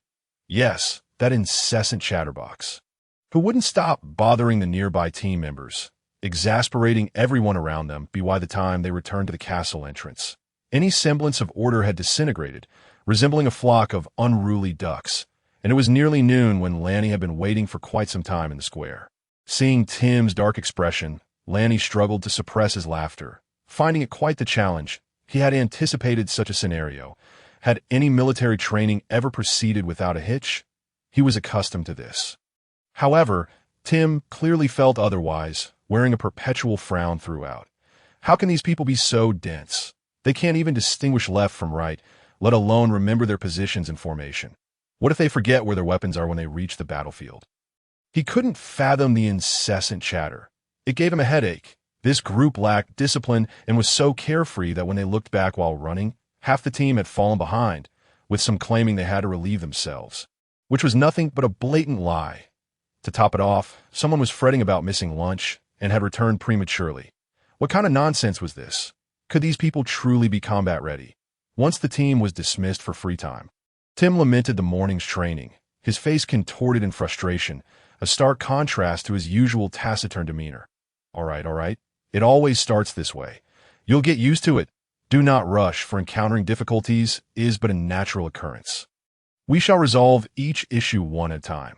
The problem of distinguishing left from right is not particularly challenging. As the training sessions accumulate, most individuals will instinctively remember, necessitating no special adjustments. As for those struggling to find their positions, it suffices to ensure that everyone remembers who is on their left and right. A few rounds of dissolution should suffice. Should errors occur, appropriate penalties will be enforced. And I am confident that soon they will remember with great certainty. Ironically, the issue that Ranni feared most, misidentifying teammates on the same side, did not arise at all, which brought him considerable relief. Reflecting on the agonized expressions of instructors correcting side misidentification circulating online sent a shiver down his spine. Ranni's plan was to divide the 33 individuals into 3 small teams, each comprising 10 members, accompanied by a team leader to assist in management. Of course, it is paramount that any mistakes incur penalties, while exceptional performance receives rewards. For instance, an erroneous left-right distinction warrants 5 push-ups. A positional error incurs 5 push-ups, and speaking out of turn results in 5 push-ups as well. The team that finishes morning runs first will dine 5 minutes early, while the last team will assist the first in washing their garments. And so forth. B. Why fostering a spirit of healthy competition among the members. Tim's burden will be significantly alleviated, freeing him from a need to oversee every detail. As for push-ups, what exactly are they? Tim likely found himself in a fog of confusion, overwhelmed by the multitude of details. Yet, the concept of push-ups struck him immediately, perhaps due to his profession as a knight. When Ranni guided him to the ground for a push-up, Tim dusted off his hands and stood up, a hint of disdain curling his lips. Was this truly the extent of his punishment? He mused that it would be better to simply deliver a beating instead. However, Ranni was taken aback. In a fit of anger, Tim's knightly physique could likely deliver a lethal blow. Moreover, he had no desire to witness or experience the potential repercussions of superiors inflicting casual punishment upon subordinates. No, it is absolutely unacceptable to lay hands on another person, Ranni stated with utmost seriousness. Just a commoner. What's the harm in a little beating? Can they really retaliate? Observing Tim's indifference, Ranni raised his voice once more. Uncle Tim, fixing his gaze unwaveringly upon him, he continued, within the security brigade, I shall not tolerate any officer striking a subordinate at whim. It is a grave transgression. You must remember this. Waving his hand, he added, I will include this rule in the training manual, and I hope you, Uncle Tim, will not be the first to err in this regard. Tim pouted, a hint of reluctance evident. Was it truly too lenient to consider such a light punishment for a mistake? As he spoke, he mimicked the earlier actions with a push of his hand against his chest. Ranni chuckled. Of course, a few push-ups are hardly daunting, but what if we doubled it? Or tripled it? Why don't you try for 2 days? You might find the results exceed your expectations. Formation. A resounding male voice shattered the tranquility of the morning. Upon hearing this command, the previously serene atmosphere in the dormitory transformed into a cacophony of noise, akin to a bustling morning market, rife with curses and complaints. Damn it, where are my pants? Who took them? Crap, where did my clothes go? Why so early? The black tiger on the bed opened his eyes immediately, deftly rolling out of bed, quickly donning the freshly issued uniform and delivering a sharp slap to the still mumbling chatterbox still lost in dreams, the sound crisp and loud. Who? Gavin shot up, bewildered, scanning the room until he realized it was him, muttering in frustration before lying back down in defeat. The black tiger, now dressed, proceeded to slap each of the remaining team members still in bed with practiced ease, clearly having executed this maneuver numerous times. After rousing them, he did not leave alone, but instead stood at the dormitory entrance, vigilantly observing his teammates. Should anyone still be asleep, he would not hesitate to deliver another slap. This period of training had imparted a valuable lesson unlike some others in the company. His primary motivation for joining the guard was not the prospect of salary, but rather the desire for vengeance on behalf of his elder brother. A few months prior, his brother, Haexiong, had accompanied Lord August to the treacherous Longzhong Ridge, where he met his eternal fate, slain by those detestable Grumman, he was determined to exact retribution, to hunt down those Grumman as one would pursue prey, sparing not a single one up before his arrival. He harbored nothing but disdain for the Grumman, and it was the fervor of avenging his brother that compelled him to heed Lord Lanny's call to join the guard. However, upon his arrival, and through the enlightening discussions led by Lord Lanny, he came to understand many things, including the reasons behind the Grumman's frequent descents to pillage, concepts he had never contemplated before. Through Lord Lanny's lucid explanations, it became evident to all that the Grumman were not merely despicable. They were indeed a scourge, committing unspeakable atrocities across the northern realms, wreaking havoc and inflicting great suffering upon the people. Their training was aimed at safeguarding the citizens of the north, protecting the territory of Castle, and ensuring the safety of their own brothers and sisters. Of course, Lord Lanny also noted that not all Grumman were demons, and the guard was neither a band of marauders nor bloodthirsty killers. They must adhere to discipline, uphold ideals, and maintain their convictions. Lord Lanny spoke with such eloquence that it resonated deeply with him. He was no monster, no maniac. He merely sought to avenge his brother. Upon first encountering Lord Lanny, he had feigned respect for the nobleman, yet inwardly harbored a sense of superiority, viewing the Baron as a frail creature, as thin as a willow, and believing he could easily snap his pale neck with a single hand. However, as training progressed, his admiration and respect for Lord Lanny grew immensely. The Lord's wisdom seemed to surpass even the heights of Black Mountain and the depths of the Cast River. In comparison, he felt as foolish as a simpleton. Initially, the guard consisted of commoners who were entirely unacquainted with the commands of left and right turns, nor did they understand the importance of maintaining silence and straight lines in formation. Everyone was lethargic and bewildered, lost in a fog of confusion. Even Lord Tim was exasperated to the brink of violence, and he had contemplated intervening, uncertain whether his strength surpassed that of the knight.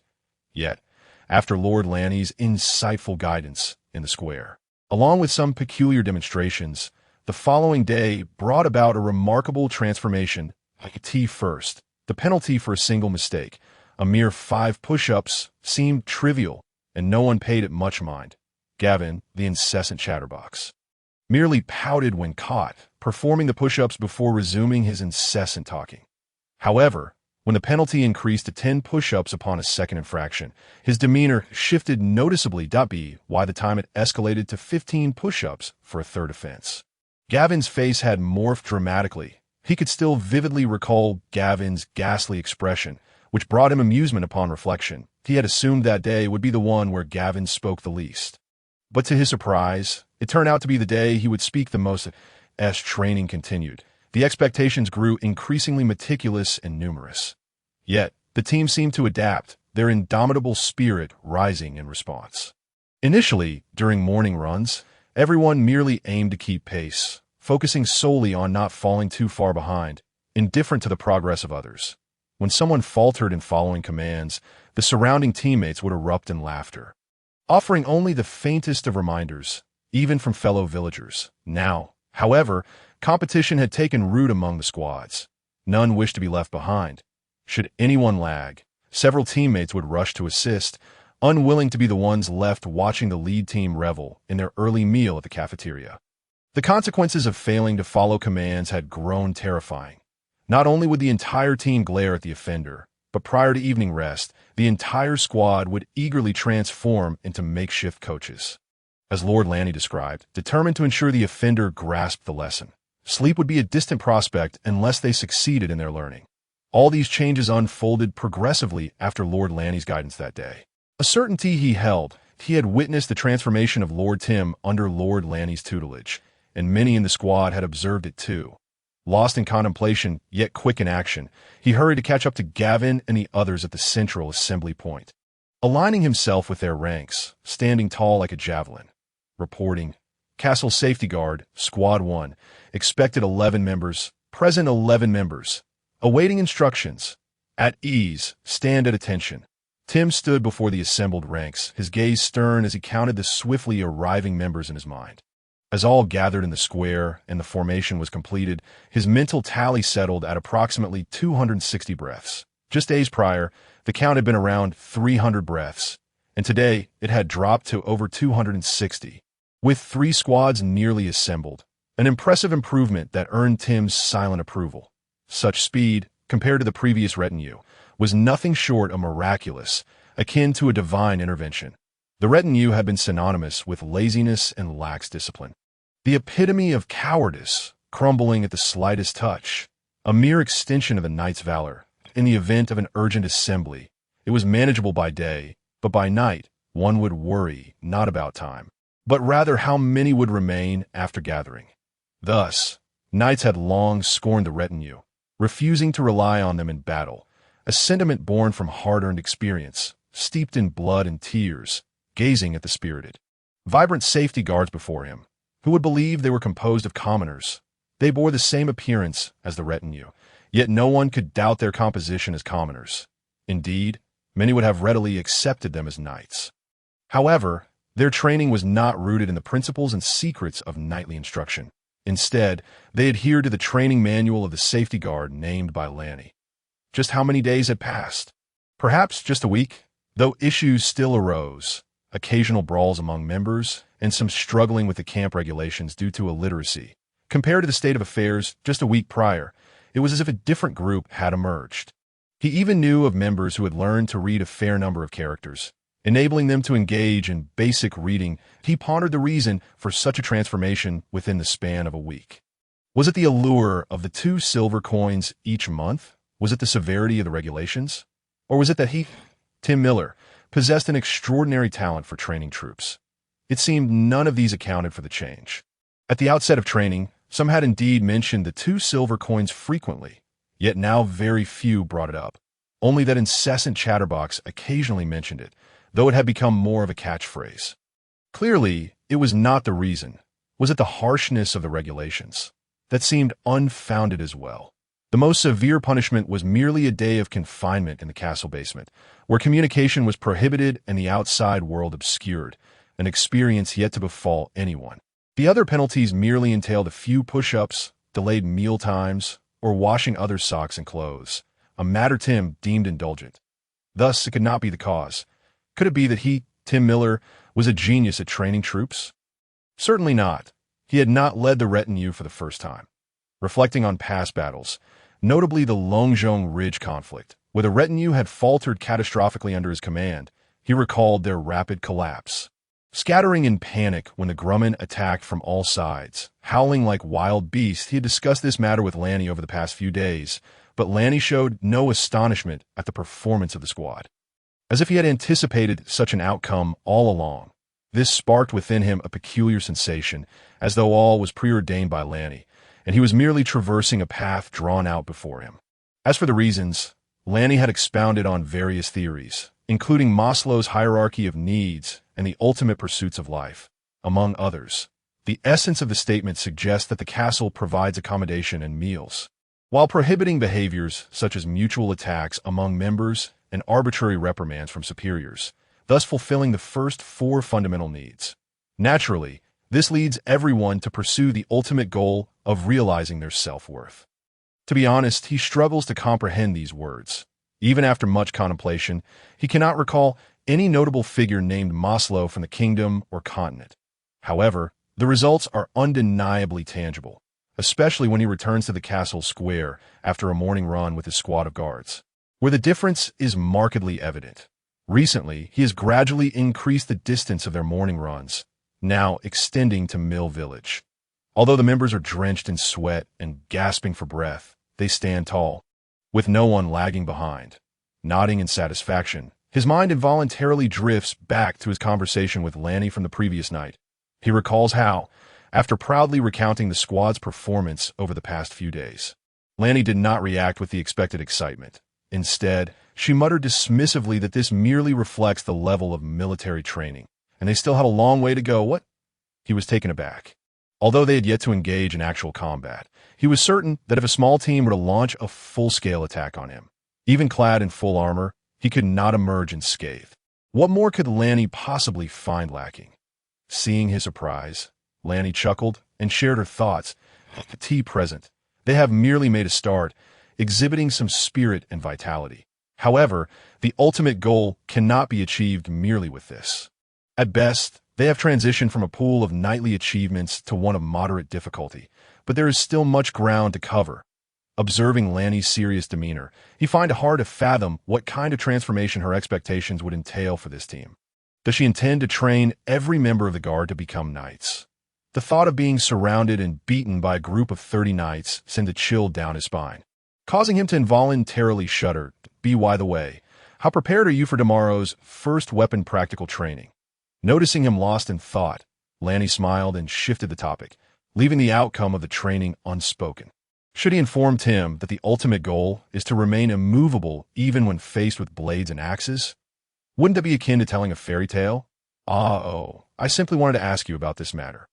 Awakened from his reverie, Tim suddenly remembered his primary purpose for seeking out Lanny today, promptly shaking his head to dispel the chaotic thoughts swirling in his mind. Ever since he began training the guards, he had developed a habit of seeking Lanny, whether he had questions or not, as it brought him a sense of peace. Unbeknownst to him, he no longer regarded Lanny as a mere child he had watched grow up, but rather as a wise individual capable of resolving any difficulties, a lord he could trust and depend upon. I previously received knight training, and while my swordsmanship is decent, I lack confidence in marksmanship. I can only summarize a few movements based on my own experience. Please take a look. With that, he produced a red-tasseled spear, still lacking a spearhead, and began demonstrating the movements he had compiled in the study. The movements were few, many evidently derived from knightly sword techniques. After finishing, Tim eagerly awaited Lanny's demonstration, hoping she would open the drawer and reveal some magical treasure. Very good. Quite impressive. Let's proceed with this for tomorrow. Lanny appeared to be suppressing a laugh. Was her technique truly that amusing? And what about the marksmanship secrets I was hoping for? Is Lanny actually laughing? Indeed, she was chuckling, for Tim, accustomed to swordplay, inadvertently made his red-tasseled spear movements resemble sword techniques, rendering them somewhat comical. Of course, he believed that with time and practice, it would not pose a significant challenge. Seeing Lanny evaluate his efforts briefly before ceasing further demonstration, Tim felt a twinge of disappointment and, undeterred, asked if there were no secrets this time. Secrets? What secrets? Lanny looked at him incredulously, unable to recall ever promising him any secrets. Furthermore, what on earth is a secret? Is it something akin to a martial arts manual?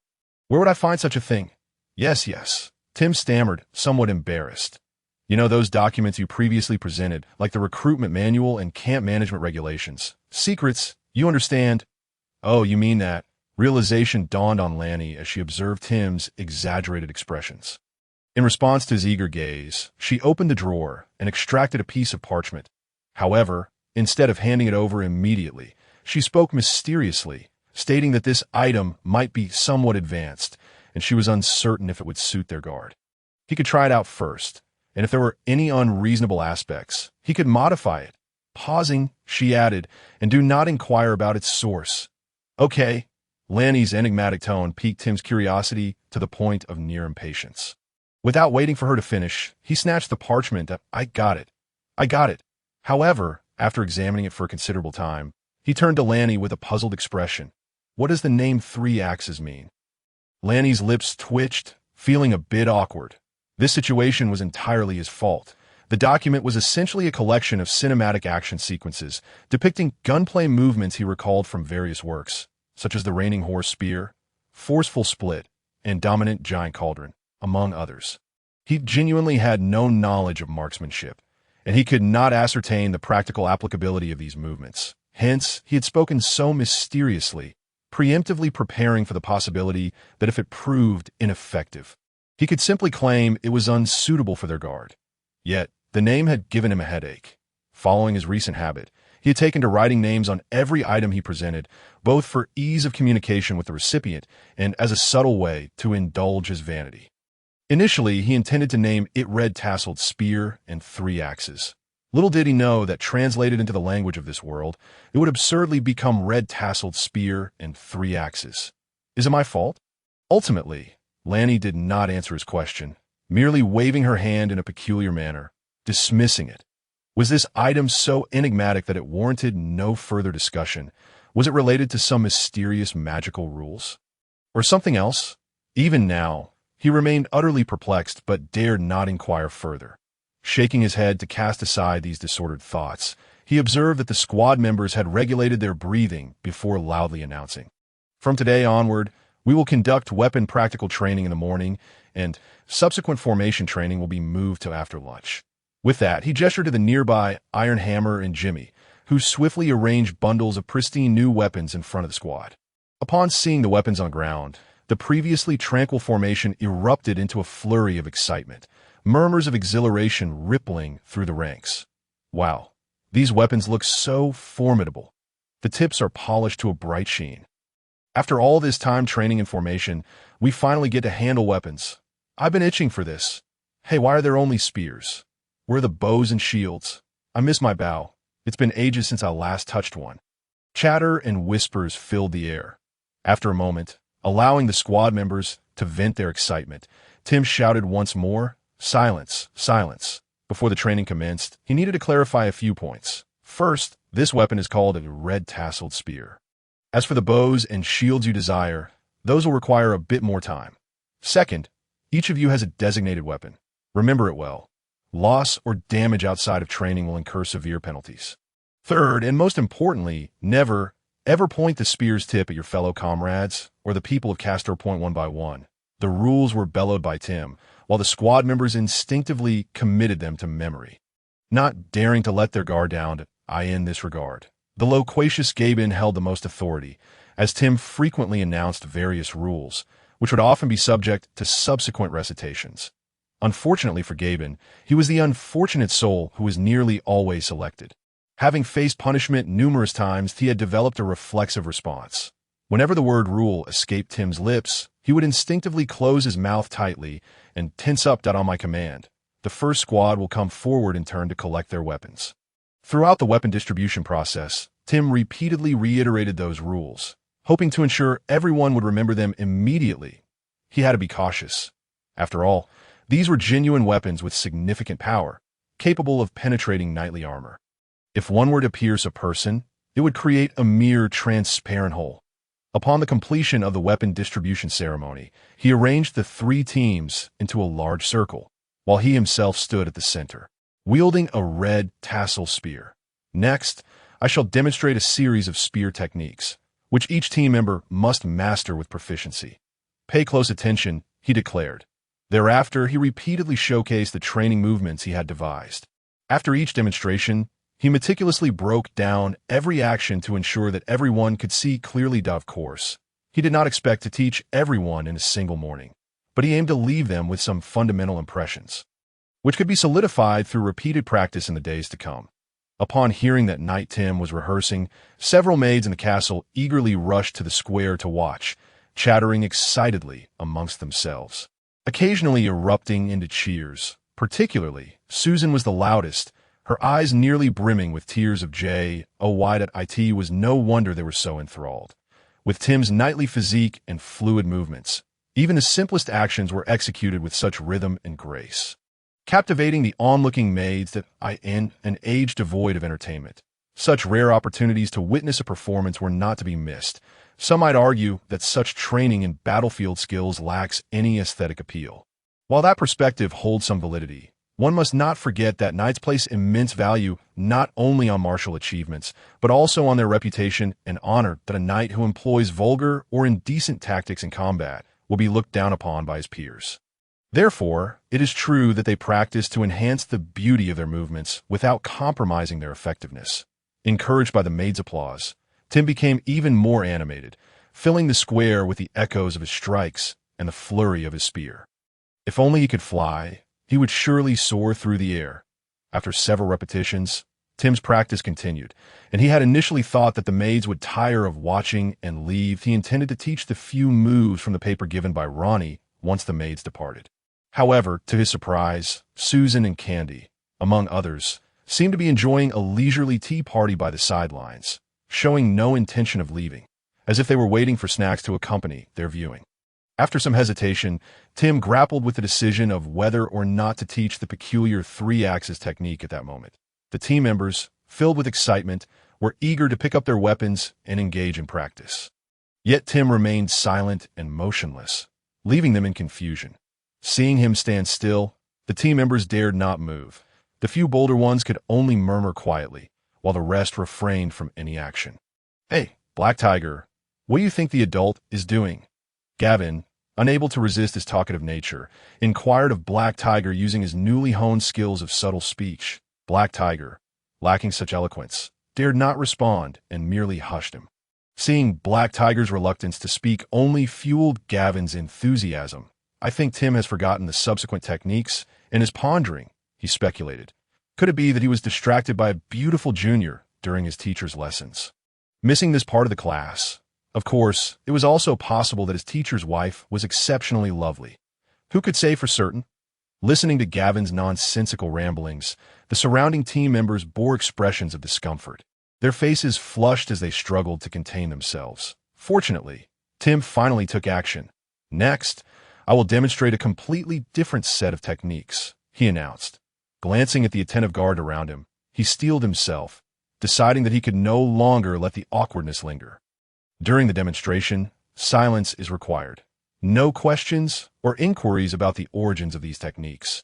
Absorb as much as you can, for I shall not repeat the second set until you have mastered the first. Attention! With that, he thrust his hands forward, stepping out with his left foot and bending his body into an imposing stance. His right hand withdrew to gather strength, his entire body taut, and he shouted serpent as he thrust his right hand forward with all his might. With all his force spent, he swept his hands upward, causing the red tassel spear to spin in the air, transforming the spear tip to face himself. Tim then leaped, catching the spearhead midair and, with all his strength, swung the spear downward while shouting tiger.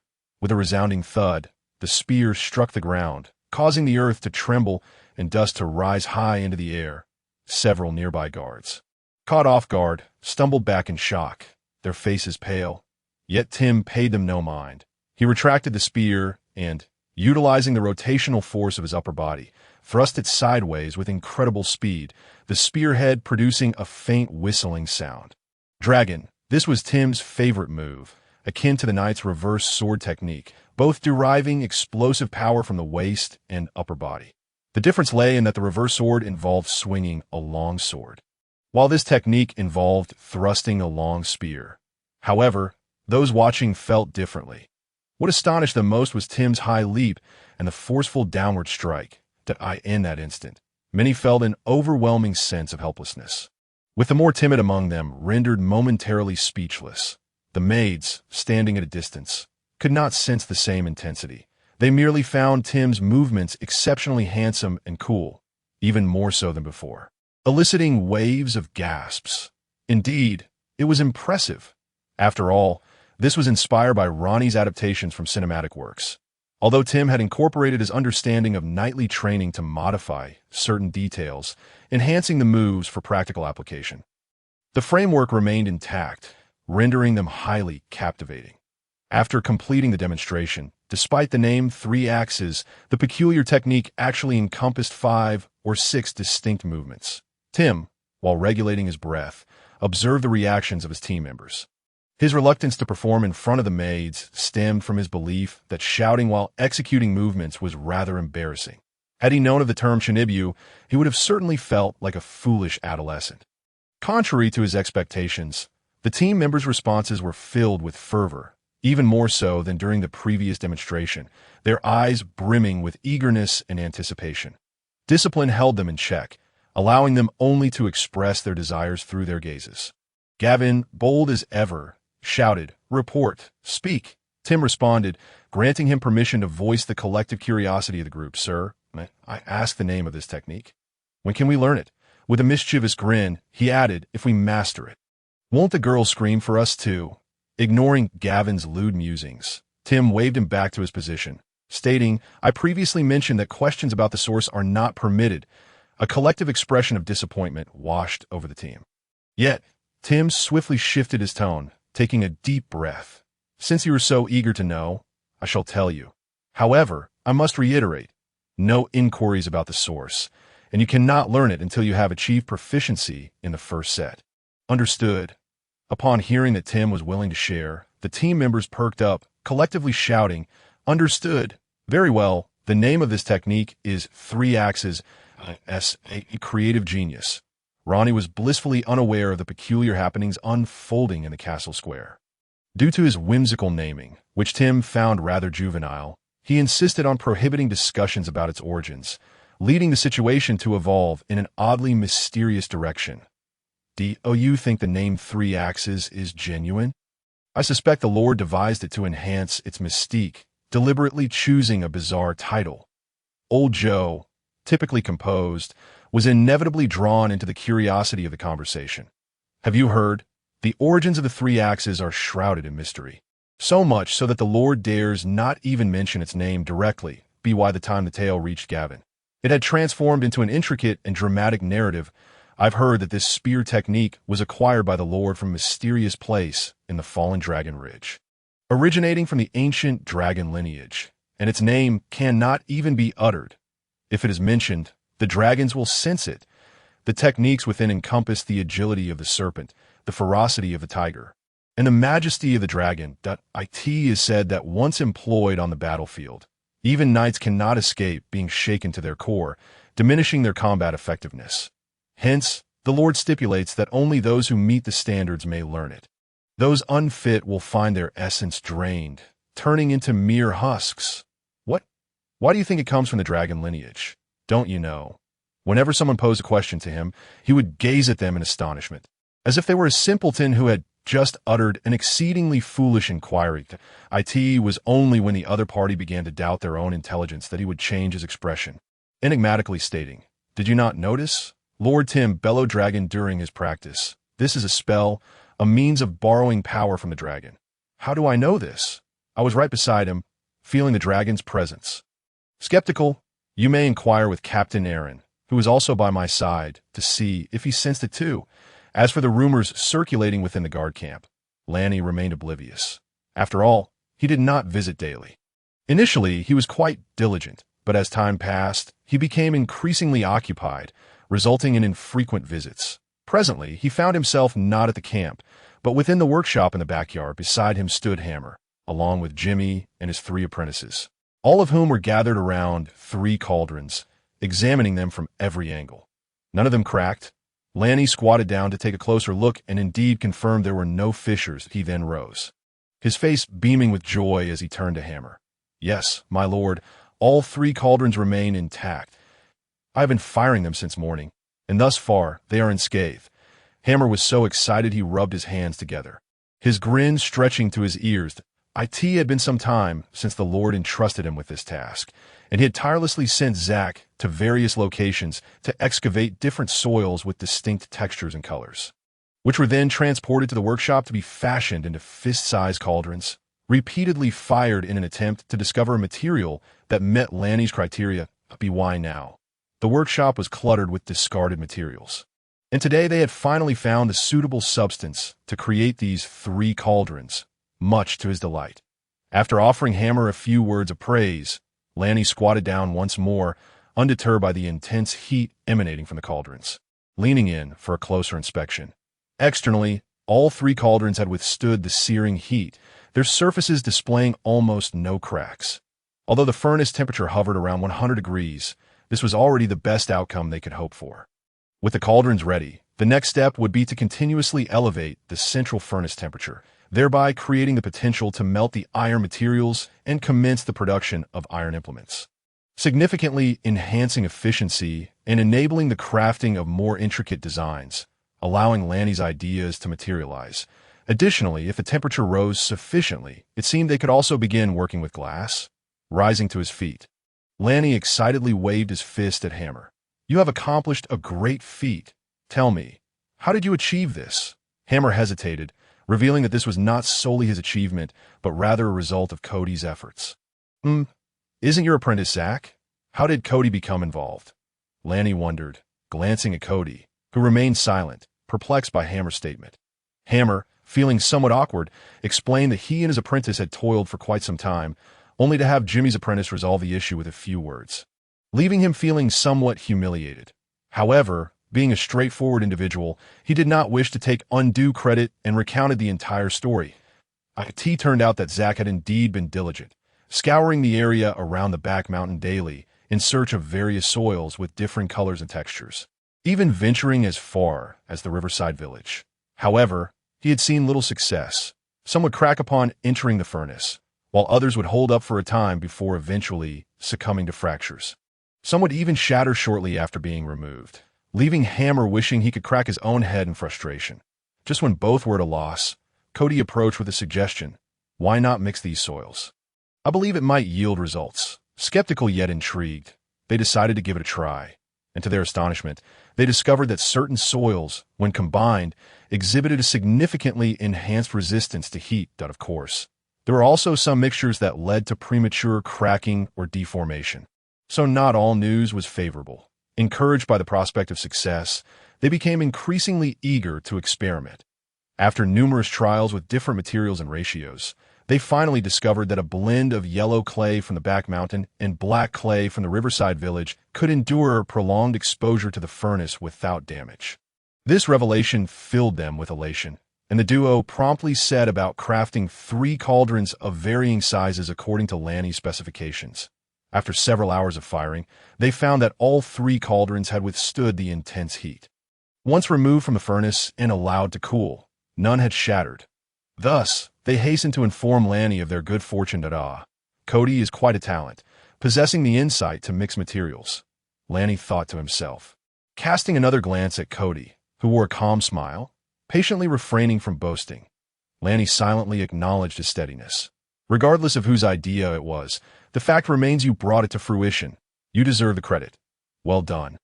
He clapped Hammer firmly on the shoulder. This month's salary will be doubled, and Zach's as well.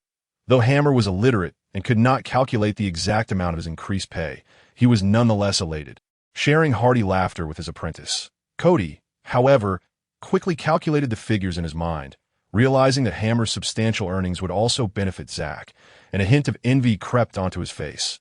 Haha, I thought you wouldn't be swayed. Seeing Hammer rewarded, you couldn't resist, could you? Ranni remarked, observing Cody's subtle change in expression. As for you, Cody, he called, prompting Cody's heart to leap with anticipation. I wish to assign you a task. Should you successfully complete it, you will receive a reward of 10 silver coins. However, failure will yield no reward. Are you willing? Cody was taken aback, his heart swelling with joy as he promptly replied, I am willing. With his intellect, he understood that this was not merely about the reward, but rather an opportunity bestowed upon him by Lord Ranni. A test of his abilities. That it was now a matter of whether he could seize this chance. He fervently hoped the task would not prove too daunting. Though his gaze was resolute, he harbored concerns regarding the task's complexity. He was not afraid of losing the reward. Rather, he dreaded disappointing Lord Ranni. For him, earning Ranni's recognition might be the greatest opportunity of his life, and he was determined not to lose it. Cody, come with me to the study. I will explain the details. Ranni beckoned Hammer and Cody to follow him upstairs, leaving Zach, who wore a foolish grin, and Jimmy, filled with envy, behind. Upon entering the study, Hammer appeared quite at ease, settling into a chair opposite the desk. This was not his first visit to Lord Ranni's study. Ranni typically eschewed any airs of nobility, resulting in a more casual rapport over time.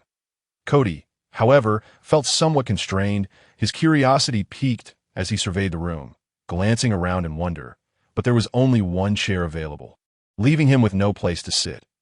According to Jimmy's descriptions, Ranni's study was brimming with magic, housing everything from bellows and furnaces to dark patterned swords, and even the minutiae of tools like chalk lines, hand saws, and chisels. Most design blueprints originated from this very room. Before their creation, they lay hidden within some mysterious corner of the study. Jimmy had even claimed that the study possessed a remarkable enchantment, where any problem could find its solution. After all, why did Lord Tim frequently visit Ranni in the study? Moreover, he had heard that all the regulations and training manuals of the security guard, as well as the recently circulated 3-axis secret, had also emerged from this room. Jimmy even mused that if someone were to tell him a dragon resided within, he would not be surprised. In fact, he would find it quite reasonable that, of course, Jimmy's portrayal was somewhat embellished. He merely sought to impress his sister, while Cody listened with a smile, choosing not to comment. Nevertheless, he couldn't help but feel a surge of curiosity and speculation about the room. Could this truly be the legendary study of the Lord? I found nothing particularly remarkable about it. Rather than being resplendent and grand, it appeared somewhat constricted and a bit dilapidated, if I were to mention any merits. It would perhaps be the clarity of the view. From the position of the window, one could distinctly see the castle's grand entrance, the guards' encampment before it, and even the distant village of Hushi. After surveying the study, I discovered no extraordinary features. Cody, therefore, composed himself, awaiting his master's assignment of a new task. I wonder if something novel will be presented this time. Observing Lord Ranni, who was bent over rummaging through the desk drawer. A spark of anticipation ignited within Cody. Indeed, his expectations were soon met. Ranni swiftly extracted several sheets of parchment from the drawer and placed them on the table. This is what I intend to create next. Have a look at these two hammers, Cody. They pertain somewhat to you. Cody did not find a mention of hammers surprising. He had already surmised that whatever was to be made would inevitably involve hammers, at least in part, when Lord Ranni had called for them earlier. However, he was somewhat perplexed as to why a mere carpenter's apprentice like himself would need to collaborate with a blacksmith to accomplish it. Upon receiving the items from Ranni, he examined them closely, revealing several blueprints that simply depicted a peculiar device with lines. The device's main body was circular, accompanied by a tubular extension protruding from below and two odd cranks, resembling a snail with ears twisted in opposite directions. The subsequent sheets were evidently diagrams of the device's internal structure. Although he had never encountered such blueprints before, he could discern that these illustrations presented the internal workings of the mechanism from both side and frontal perspectives. He quickly recognized that this drawing style was akin to the bellows diagrams he had previously seen from his master, equally intuitive and clear, as long as the creator adhered to the specifications laid out. It would be nearly impossible to err. Yet, the final sheet left him somewhat bewildered. From its perspective, the device appeared as if cleaved by a sharp sword, revealing its cut sections. My lord, what is this sheet? Cody inquired, pointing to the last diagram. Unable to comprehend it fully you understood the earlier diagrams? Ranni remarked. Noticing that Cody was referring to the cross-section, he found it curious that Cody could grasp the other diagrams so well. I gather it illustrates the elevation and lateral views of the device, correct? Oh, you can actually comprehend these blueprints. Ranni expressed surprise, inquiring if Cody had encountered such types of diagrams before. Is this what one calls a blueprint? I have seen some of my masters, but I do not quite understand which part this diagram portrays. It appears as if something has cleaved it apart. What you refer to is a cross-section. It primarily illustrates where a variable speed gear is installed. Here is the air intake, and here is the air outlet, Ranni replied, a faint smile gracing his lips as he elucidated the function and purpose of each component, sharing some considerations he had made during the design process.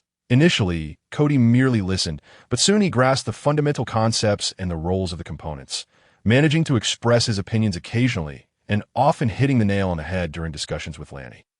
Observing their animated exchange, the blacksmith felt a pang of envy, longing to partake in their dialogue.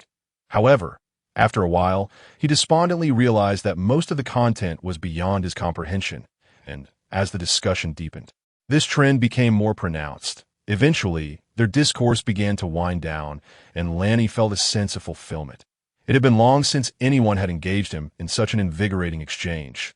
Undoubtedly, Cody was a remarkably quick-witted individual.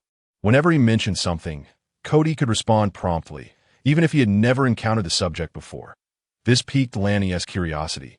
Would Cody surprise him?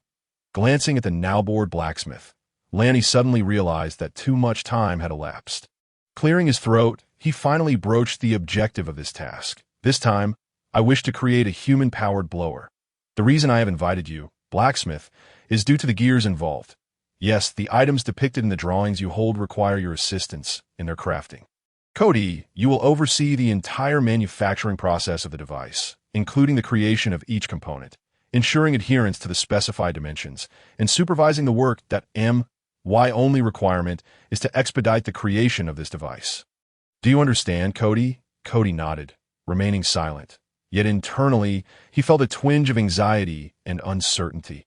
Although he had just engaged in an extensive discussion with Ranni, he was still apprehensive about his ability to construct the device.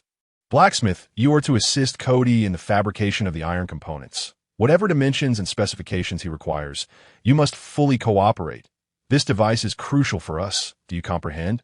The blacksmith was an earnest individual. As long as the instructions were clear, Ranni was confident that there would be no insincerity. However, if not articulated clearly, the situation might become unpredictable. The blacksmith was not known for his temper, and when agitated, his first reaction was often to resort to violence. Moreover, how many blacksmiths possess an amiable disposition? Even the most patient would eventually develop a fiery temperament after enduring the relentless heat of the forge day in and day out. Rest assured, my lord, I will do my utmost to assist Cody, the blacksmith affirmed, revealing no signs of dissatisfaction and promptly agreeing, which eased Ranni's concerns considerably. Very well, you may leave to attend to your tasks. Cody, you stay behind. We still need to discuss the gears in detail. Once the blacksmith departed with his portion of the blueprints, Ranni motioned for Cody to take a seat across from him and then push the diagrams forward. As Cody leaned in to examine the blueprints on the table, Ranni spoke with gravity. These gears must be manufactured with utmost precision, adhere strictly to the dimensions, including the number of teeth. No more. No less, do you understand? Why was he being so meticulous?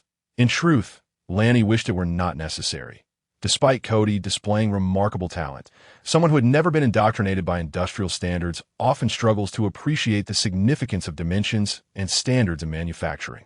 Moreover, the human-powered blower he envisioned was a quintessential product designed with industrial principles in mind.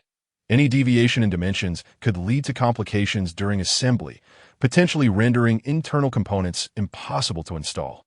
By the time Cody returned to the workshop, a considerable amount of time had passed. As he approached the workshop once more, a wave of anxiety washed over him. What if Jimmy misinterpreted the sudden attention he was receiving? Would he become envious and shun him? Although this somewhat opportunistic brother-in-law treated him well, and he and his sister were quite fond of Jimmy, he had never before enjoyed such prominence in Lord Ranni's eyes. As soon as he entered the workshop, he cautiously approached Jimmy, calling out to him. Yet, unlike before, Jimmy did not respond immediately. Instead, he was bent over a wooden bench, carefully planing a shield that lay atop it. This had been their task over the past 2 days.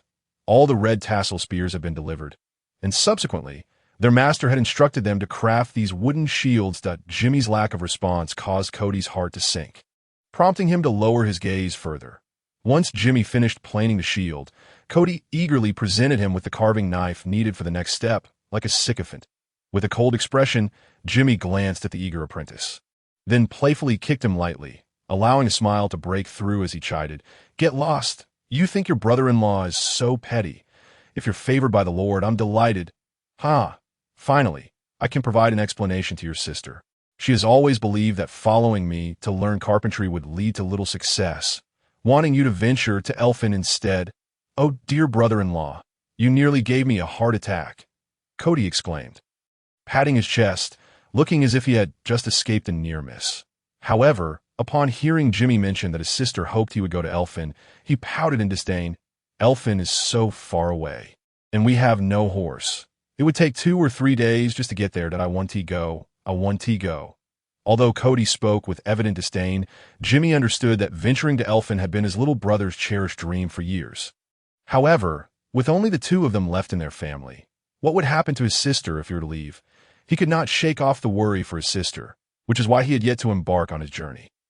Consequently, Kola felt an overwhelming sense of guilt for burdening her younger brother, constantly yearning to secure him a stable livelihood.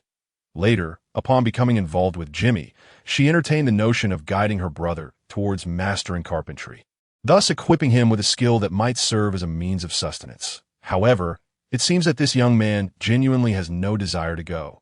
Just moments ago, Hammer returned, his face alight with envy as he recounted how Cody and Lord Ranni were engaged in a fervent discussion, with Cody even tasked with the manufacturing of something called a blower, to the extent that even Hammer was obliged to heed his directives. T.O. claimed he felt no envy would be disingenuous. After all, Jimmy had devoted himself entirely to establishing roots within the castle and had barely managed to catch Lord Ranni's attention.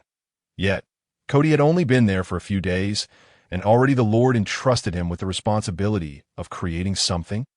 But then he reconsidered. After all, this was his brother-in-law. Why harbor jealousy? If Cody thrived, it would only ease the path for his own engagement with Cola. Ultimately, his heart was akin to a spilled jar of condiments, a chaotic blend of sweetness, sourness, bitterness, and spiciness, all surging forth with no clear flavor.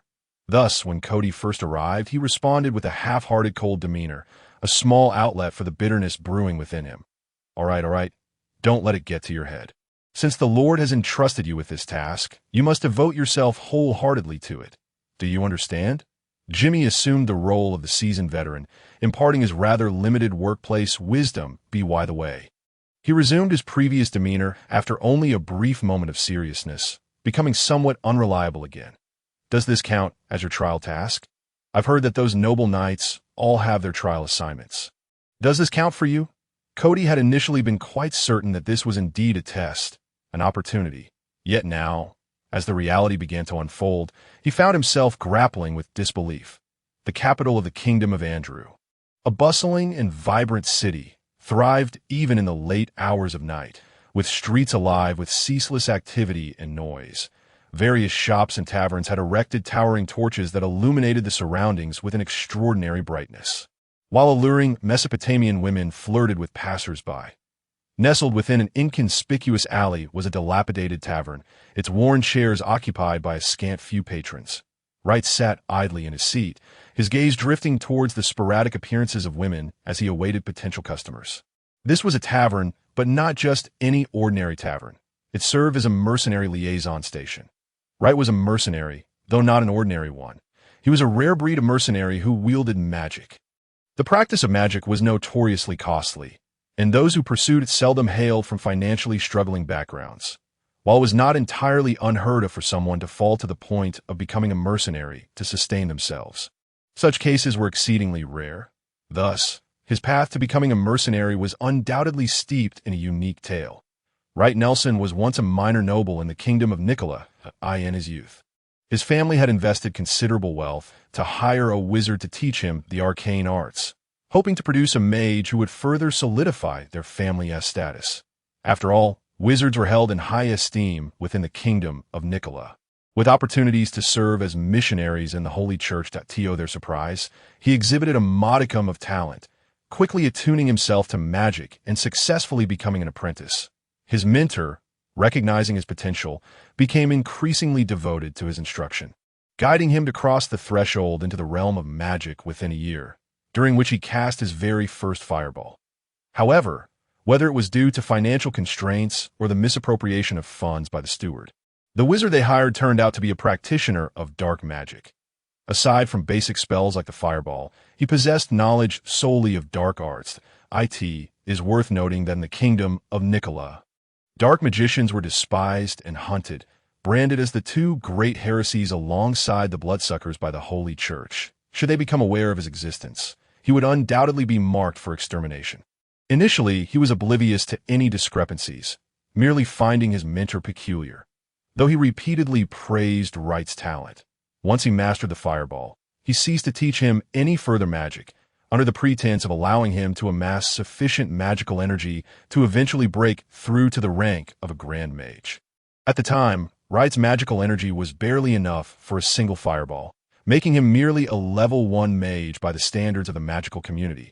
Had someone with a discerning understanding of magic been present, they would have scoffed at his audacity to aspire to transcend to a grand mage. However, Wright, lacking such knowledge, believed wholeheartedly in his mentor's words, diligently practicing meditation each day, nurturing dreams of becoming the first grand mage of his family. Having already achieved the distinction of being the family's first mage, it seemed only natural that he should progress to being the first grand mage as well. Yet, in a world where absolute secrecy is a myth, especially between a teacher and student in frequent contact, it was inevitable that as Wright's understanding of magic deepened, coupled with the Holy Church's relentless propaganda, he would eventually uncover the truth about his mentor's dark affiliations. Upon discovering this revelation, he was engulfed by despair and terror, immediately contemplating reporting his teacher to the church. However, the mentor, clearly anticipating such a scenario, did not impede Wright's intentions, instead coldly stating, "I have been teaching you magic. All the nobles around know this, and it has been over a year. Now, if you tell the Holy Church that I am a dark magician while claiming to be innocent, do you think they will believe you?" Hearing this chilling remark, Wright froze in place, caught between the desire to report and the realization of the consequences as a subject of the newly named Nicola Divine Kingdom.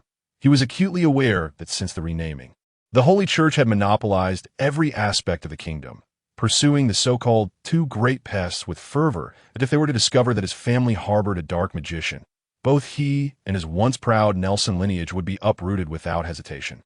The church would not entertain any explanations that he had participated in such purges more than once and understood the fervor of the zealots all too well. Furthermore, even if the archbishop were inclined to listen to his account, who would believe that he had studied under a dark magician for over a year without learning any dark arts? As for concealing his educational history, that was utterly impossible when he first became a mage. The head of his family, his father, had invited numerous peers to their castle for a celebration, a dual purpose of celebration and a display of strength. Nobility was rife with competition, even within the Nicola Divine Kingdom, where the Holy Church remained indifferent to noble rivalries, provided they did not interfere with their missionary pursuits. Now, the very pride of his family, the beacon of their honor, had become a noose tightening around their neck. After much contemplation, he ultimately fabricated a tale of wandering the continent and, alongside his mentor, who he forcibly dragged along, crossed the kingdom's borders, fleeing to the kingdom of Andrew. This was the only way he could safeguard his family, ensuring that they would not be uprooted by the Holy Church due to his actions. Another motivation behind this decision was the knowledge that the kingdom of Andrew did not discriminate against dark magicians or bloodsuckers, a fact he confirmed upon his arrival. As they continued their flight, the gold coins they carried were swiftly depleted, and the cost of living in the capital of Andrew was not insignificant. As for methods of earning, he could not rely on his unreliable mentor. If he could have depended on him, the teacher would not have resorted to deceiving their family for sustenance. In this moment of desperation, he inadvertently encountered a group of individuals he had never before interacted with. Mercenaries. The thought of becoming a mercenary seemed appealing. It promised quick and easy earnings, and he resolved not to follow in the footsteps of his incompetent mentor, misguiding the youth of the nobility. Over the years, he had leveraged his identity as a dark sorcerer, along with his teacher's sole mastery of the dark magic known as Shadow Phantom, to carve out a considerable reputation within the mercenary circles of the royal capital. It was common knowledge that he was a dark sorcerer named Wright, nicknamed the Phantom of the Night. That as for his surname or origins, none could say. The reason for his presence here today, rather than at the renowned Mizomian Tavern in the capital, was due to a message received from his contact yesterday, indicating that a buyer would be arriving today with a transaction specifically requesting his involvement. Rumor had it that this deal was straightforward and easy, yet quite lucrative, amounting to a hefty sum of 100 gold coins, which naturally piqued his interest. However, there was a drawback. The location appeared to be particularly remote, situated not in the vicinity of the capital, but rather in the northern territories of the kingdom. The precise address would only be revealed upon meeting the buyer, as he pondered the information provided by his contact. Iron Leg, and speculated whether this seemingly simple task held any hidden complexities. A figure clad in a black hooded robe suddenly emerged across from him and took a seat. Wright let out a non-committal grunt from his nostrils, refraining from initiating conversation that he was, after all, the illustrious Phantom of the Night, and if the stranger recognized him, he would surely introduce himself. If not, then he was not the person Wright was waiting for. "Right, sir, I was sent by Iron Leg," the stranger declared, confirming that he was indeed the awaited individual. Wright raised his gaze to scrutinize the newcomer, noting that he was completely enveloped in dark attire, revealing only a somewhat mature face and intelligent eyes that gleamed with shrewdness. Indeed, though the sound was similar, their meanings diverged, and the stranger quickly grasped Wright's intent, promptly introducing the task at hand. "You may call me Rand. Who I am is of little consequence, and my target this time is a minor noble from the northern countryside, possessing neither wealth, power, nor an army, for someone as renowned as the Phantom of the Night. This should be an exceedingly simple task. As Rand elaborated, the target was a baron from the northern countryside, with only a single knight in his service and no servants to speak of. The territory was small, housing fewer than 2,000 peasants, and the noble family was quite limited in number, currently consisting only of Baron Wells Ranni and his wife. The objective was to acquire a unique forging technique held by the baron, and if possible, some of the forging magical powder produced using this technique. Both items were deemed essential. Furthermore, Rand noted that this Baron Ranni had obtained the technique through some dubious means, making it inappropriate for public disclosure once it was conveniently acquired. The subsequent handling of this issue was not Wright's concern. After some contemplation, Wright concluded that this task indeed seemed remarkably simple, albeit distant in the northern territories, which made him reluctant to part with the splendor of the capital. He did not believe the northern lands could rival the capital's allure. However, out of respect for Iron Leg, he decided to accept the assignment, viewing it as an opportunity to explore the northern region and experience its unique charm. After all, he had grown somewhat weary of the capital's hustle and bustle after several years. Half the deposit, non-refundable upon failure. He uttered his only complete sentence of the day before lapsing into silence. Lowering his gaze to sip his wheat beer, Rand, not surprised by Wright's demeanor, understood the unspoken rules of engaging the illustrious sorcerer, as he produced a small pouch containing gold coins from beneath his cloak. Rand continued, "To ensure you can promptly obtain the items and avoid any unforeseen delays, I will have a friend accompany you. Rest assured, you need not worry about him interfering with your operations. All his actions will be directed by you until the items are secured." Regarding this additional friend, who seemed more like a watcher, Wright was not taken aback. In this line of work, trust was scarce. Having someone to supervise made sense, provided he did not impede Wright's activities. Seeing Wright's cool nod of agreement, Rand then dropped the coins into Wright's hands, stood to bid farewell, and exited the dilapidated tavern. Blending into the bustling streets of the royal capital, Wright, shedding his earlier aloofness, returned to his residence to greet the old man before setting off towards the northern territories of the kingdom to fulfill this newly acquired simple task. At the gates of Castling, before the Lord's castle, "Hey, young man, may I inquire if you are from this castle?" On this day, as per his routine, Baron Ranni was making his way out of the castle towards the guard camp when he was unexpectedly halted by a middle-aged man who had appeared by the roadside. The man was unfamiliar to him, well-dressed, with fair skin and clear eyes, definitely not one of the local peasants. Having dispatched the red-tasseled spears several days prior, he had yet to personally assess the training's progress and intended to do so today, only to find himself detained mid-journey. The guard camp, while close to the castle gates, still lay at a slight distance, and the square was currently devoid of any presence. "Yes, and you are?" After glancing around, Ranni suddenly felt a twinge of anxiety, subtly retreating a step while mentally assessing the stranger's identity, all the while trying to buy time. The middle-aged man seemed oblivious to Ranni's unease. Upon receiving an affirmative response, he eagerly leaned forward and asked, "Is your master available? I am here to discuss business with him.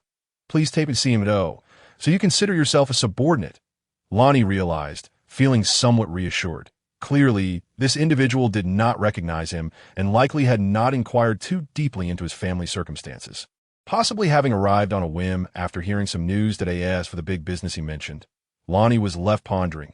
Was there even such a thing as big business at Castling? Big business? How large of a deal are we talking about? If it's trivial, I cannot take you to the castle to scrutinize the man once more, feigning disdain in an attempt to extract more information. Given that he was unaware of the particulars, he could not risk bringing someone into the castle, which was primarily populated by maids and lacked any real defense. Casting a glance at the camp, he noted the continued tranquility and felt a growing dissatisfaction. Had no guards noticed his prolonged presence? Perhaps security measures needed to be tightened. It was concerning that someone had reached the castle gates without any response from the guard. The middle-aged man appeared taken aback, observing Ranni's youthful features with a hint of incredulity, likely deliberating whether the situation was appropriate to share with the servants. Noticing the stranger's reaction, Ranni remained silent, feigning an intent to depart, confident that the man would speak up. As expected, the man grew anxious, grasping Ranni's arm. "Wait, young man, please. Once Lonnie halted again, the man jovially produced a few copper coins to offer, which Lonnie promptly rejected without hesitation, unfazed by the man's embarrassment. I am Fort, the northern steward of the Law Commerce Guild. I have come to discuss the purchase of shadow pattern swords with your master. I assure you, I will not shortchange you for your assistance. The shadow pattern swords. Upon hearing that the man sought to purchase shadow pattern swords, Lonnie's interest was instantly piqued. After all, the only profitable venture in the castle at present was indeed the shadow pattern sword. Ventures in paper, glass, and soap were but distant dreams. Previously, when Tim visited Elfin City, he was hindered and failed to achieve all his objectives, leaving Lonnie with little hope during this period of inactivity. Had it not been for Gino's bulk purchase of all the shadow pattern swords, along with an additional order for 10 more, he might have sent him on another trip. Then follow me, he said, pushing aside the offered copper coins, scrutinizing Fort once more. Since he was from a commerce guild, he likely possessed some degree of influence, prompting Lonnie to turn towards the castle. After all, shadow pattern swords were not inexpensive. A mere petty trader would hardly have the means to deal in such items. Young man, do you know what your master prefers? Are shadow pattern swords truly crafted by him? Throughout the journey, Fort attempted to engage in casual conversation. But it was only when Lonnie led him unimpeded into the castle and up to the second floor that he fell silent. Increasingly astonished, it was not until Lonnie directly entered the study and took a seat that Fort finally reacted. Staring wide-eyed at Lonnie, "You are Baron Wells? So young?" Nodding, Lonnie gestured for him to sit down, casually ringing the bell for service, then turned his attention to the incredulous Fort. "Indeed, Mr. Fort, would you care to elaborate on your purpose?" "Ah, my sincerest apologies. I was unaware of your youthful disposition, dear Baron." Having expressed my regret, I rose to offer a courteous bow before taking my seat once more, endeavoring to gather my thoughts, as previously mentioned. "I am Fort Jones, the steward of the North for the Lock Trading Company, primarily entrusted with overseeing various trade matters in the northern region." That moment, the sound of Frank's entrance interrupted Fort's discourse. "Frank,